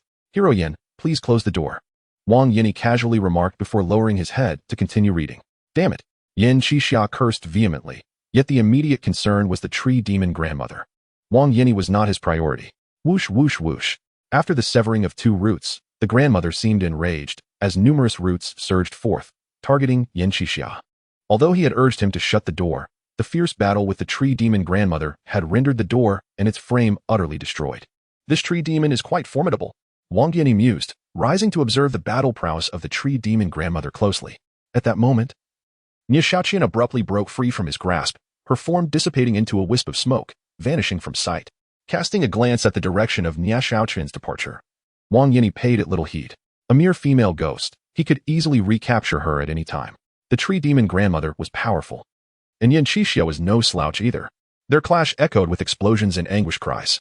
Without further contemplation, Wang Yan resolved to lend Yan Qixia a hand. On one hand, the plot dictated that the tree demon grandmother must be repelled. On the other, she was also a target for Wang Yan's mission. It mattered not if she could not be slain, as long as she could be injured. Crack! A thunder talisman soared through the air, and in the next instant, thunder descended from the heavens. Blinding lightning struck the roots of the tree demon grandmother, instantly severing them. Ah! A chilling scream erupted, and the remaining roots of the tree demon grandmother began to retreat. Losing one root was merely a minor injury for her, yet the potent yang energy attached to the thunder talisman inflicted significant harm. The tree demon grandmother was a spirit of nature, imprisoning a host of spirits to siphon male energy from men. Though her magical powers were vast, they were also chaotic and disordered. Against the pure yang force of the thunder, there was simply no room for resistance. Goodness! Just a moment ago, I was worried that you might fall victim to that female ghost, yet it turns out you are a master in disguise. Yan Qixia sheathed his sword, scrutinizing Wang Yan from head to toe, his eyes filled with disbelief. Previously, he had learned some talisman techniques from a Taoist, so he understood a bit. Although he could not vanquish demons, he was capable of self-defense. Wang Yan humbly acknowledged this, then tucked away the book in his hands. You are far too modest. Had that talisman landed on the tree demon's true form, it would have inflicted severe injury. Noticing Wang Yan's reluctance to elaborate, Yan Qixia did not press further. The tree demon had retreated, and the female ghost had fled. There would be no further danger this night. However, that old monster, cruel and bloodthirsty, would undoubtedly seek revenge after suffering such a significant defeat.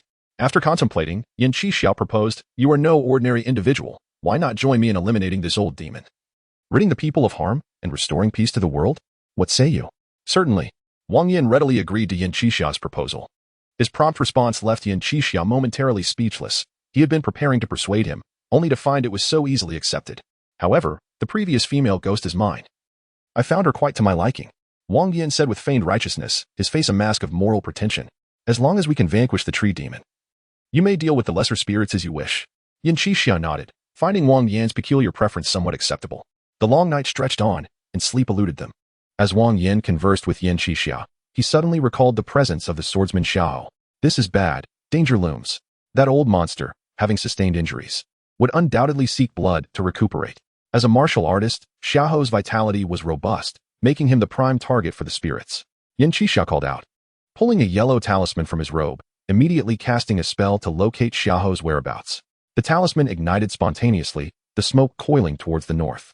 Without a moment's hesitation, Yan Qixia sprang into action. About 2 miles away from Lanrua Temple, in the woods, Xiao the swordsman ambled along, sword in hand. He had challenged Yan Qixia 10 times, only to meet defeat each time.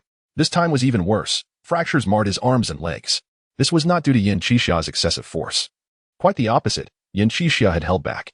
Otherwise, the outcome would have been far graver than mere injury. It would have been death. It appears I am truly inferior to him. Xiao sighed, for the first time feeling the seeds of retreat blossom within him. However, at that moment, an overwhelming sense of crisis surged forth, compelling him to leap forward recklessly. Chapter 104. A startling retreat from the old demon boom. A dull sound erupted, followed by a terrifying shockwave. A tree root burst through the earth, violently piercing the very spot Xiao had just traversed. Had it not been for his quick reflexes, he might have been skewered like a candied hawthorn. What on earth is this? Xiao the swordsman let out a furious roar, his longsword slicing fiercely towards the roots of a tree. The sharp clang resonated in his ears, and the immense recoil surged through his arm, causing his complexion to change dramatically. Suddenly, he realized a troubling truth. Yan Qixia had secluded himself in Lanrua Temple and must have been aware of the presence of demons here, likely having confronted them on numerous occasions. No wonder he was so formidable. Xiao the swordsman marveled inwardly, yet his hands showed no hesitation. Harnessing the tremendous force emanating from the roots, he swiftly retreated, turning to flee without a moment's delay. This demon's root was so thick, long, and resilient. Who knew how massive its true form could be? Though Xiao was obstinate and determined, he was no fool. He was merely a martial artist, capable of handling a wild beast but courting death against a creature of such size. However, while Xiao sought to escape, the tree demon matriarch had no intention of letting him go. Though the explosion from the lightning talisman had not harmed its essence, it was still significant. The pure yang power from the thunder raged within it, urgently seeking the balance of human vitality. Swiftly and sinuous like a serpent, the roots erupted from the ground, encircling Xiao the swordsman completely. Cursed fate! This was disastrous. Xiao bellowed, veins bulging as he gripped his sword tightly. He was prepared to fight to the death, determined to take the tree demon matriarch down with him. Yan Qixia moved with remarkable speed, arriving at the scene in mere moments. Yet he was still too late. A thick, relentless root pierced through Xiao's chest, and his long sword barely grazed the surface. No! Yan Qixia roared, brandishing his sword and charging forward. Due to the differences in their cultivation systems, Yan Qixia was far more powerful against the supernatural than Xiao. With a swift flourish of his sword, the iron-hard roots crumbled like tofu at his touch, and in the blink of an eye, he rescued Xiao from the grip of death. Unfortunately, Xiao was already drained, reduced to a mere husk, clinging to life by the thinnest thread. I was wrong to covet such empty renown, Xiao gasped, his consciousness fading as he succumbed to the darkness. Cursed fate! Cursed fate! Yan Qixia roared, his sword soaring through the air as he launched an assault on the tree demon matriarch. Sword, heed my call. Perish! A vast reservoir of magical energy concentrated upon his blade, severing the surrounding roots with ease. Alas, the tree demon matriarch was not short on roots. For every 10 he severed, 20 sprouted anew. For every 20, 40 emerged. The onslaught seemed endless. My friend, watch closely. Sword, sweep across the vastness. Yan Qixia shouted to Wang Yan, then unleashed a devastating strike towards the tree demon matriarch. Here it comes. Hearing Yan Qixia's call, Wang Yan responded with urgency, launching a lightning talisman towards the tree demon matriarch. Crack! A brilliant flash of lightning erupted, startling the tree demon matriarch into a tremor. Not long ago, he inadvertently sustained a blow, resulting in the pure yang energy from the talisman continuously eroding his body, proving impossible to expel. Since the attack did not directly strike his core, the thunderous power failed to inflict damage upon his origin. However, should that force not be expelled promptly, it would become a matter beyond the essence. At best, it would severely deplete his vitality, and at worst, lead to his untimely demise. In her quest for restoration, the ancient tree spirit promptly sought out a man abundant in yang energy, eventually setting her sights on the swordsman Xiao. The outcome was somewhat favorable. Yin Qixia arrived a moment too late, and Xiao had been drained to the point of desiccation, allowing the pure yang energy to be expelled during the process of equilibrium. Yet, her brief moment of elation was abruptly interrupted when the tree spirit once again heard a voice that filled her with dread. "Who dares?" The ancient tree spirit roared, her gaze immediately fixating on Wang Yan. Having entangled with Yin Qixia for an extended period, she was acutely aware of his capabilities. The only variable was this seemingly unassuming scholar. If the previous lightning strike had merely been a minor injury, this instance was a severe wound. The thunder had struck directly upon him. Although it was merely a split-off entity, it still bore a fragment of his essence, which was now utterly destroyed. "Are you blind? Did you not see the talisman fly from my direction?" Wang Yan remarked, his expression exuding a mischievous insolence. As his words settled, another talisman soared into the air, aimed at the ancient tree spirit, seeking death. Upon witnessing the talisman approach, the tree spirit trembled with fear, a root striking down fiercely. Faced with such a terrifying assault, she decisively opted to abandon her position. Unfortunately, she miscalculated. This was not a lightning talisman but a flame talisman. Boom. The talisman erupted violently, transforming into flames that spread rapidly. The scorching fire, upon contacting the root, did not extinguish but instead blazed even more fiercely, incinerating the several-meter-long root in an instant. This is bad. As a creature that had cultivated for a millennium, the ancient tree spirit swiftly severed the burning root and dove underground. While Yin Qixia's magical skills were average, his swordsmanship was formidable, making it difficult to vanquish him. Meanwhile, Wang Yan, though unaware of the intricacies, wielded talismanic arts of tremendous potency. The ancient tree spirit came to realize that both individuals were formidable adversaries, and together they constituted a veritable nightmare. Now, fleeing presented a chance for redemption. Otherwise, this split-off entity would be irrevocably lost. Fleeing? Wang Yan was taken aback as the essence belonging to the ancient tree spirit swiftly vanished from his senses. A creature of such formidable power turned tail and fled? If it fought desperately, even if it couldn't eliminate both, dispatching Yin Qixia would be trivial. Why exhibit such cowardice? This ancient spirit was cunning and crafty, never engaging in direct confrontation but rather resorting to stealthy ambushes. Yin Qixia sighed. Having spent 3 years in this Lanruat temple, he had faced her in numerous skirmishes, each unfolding in a similar manner. While one restrained him, the other siphoned away the life force of mortals. He too was bemused, having encountered such a cowardly creature for the first time. Wang Yan shook his head, his tone tinged with a sense of resignation. "What do you intend to do? You appear as though you are on your way to the capital for an examination." "An examination, indeed. Since there is little else to occupy my time, I would rather join you here in hunting demons."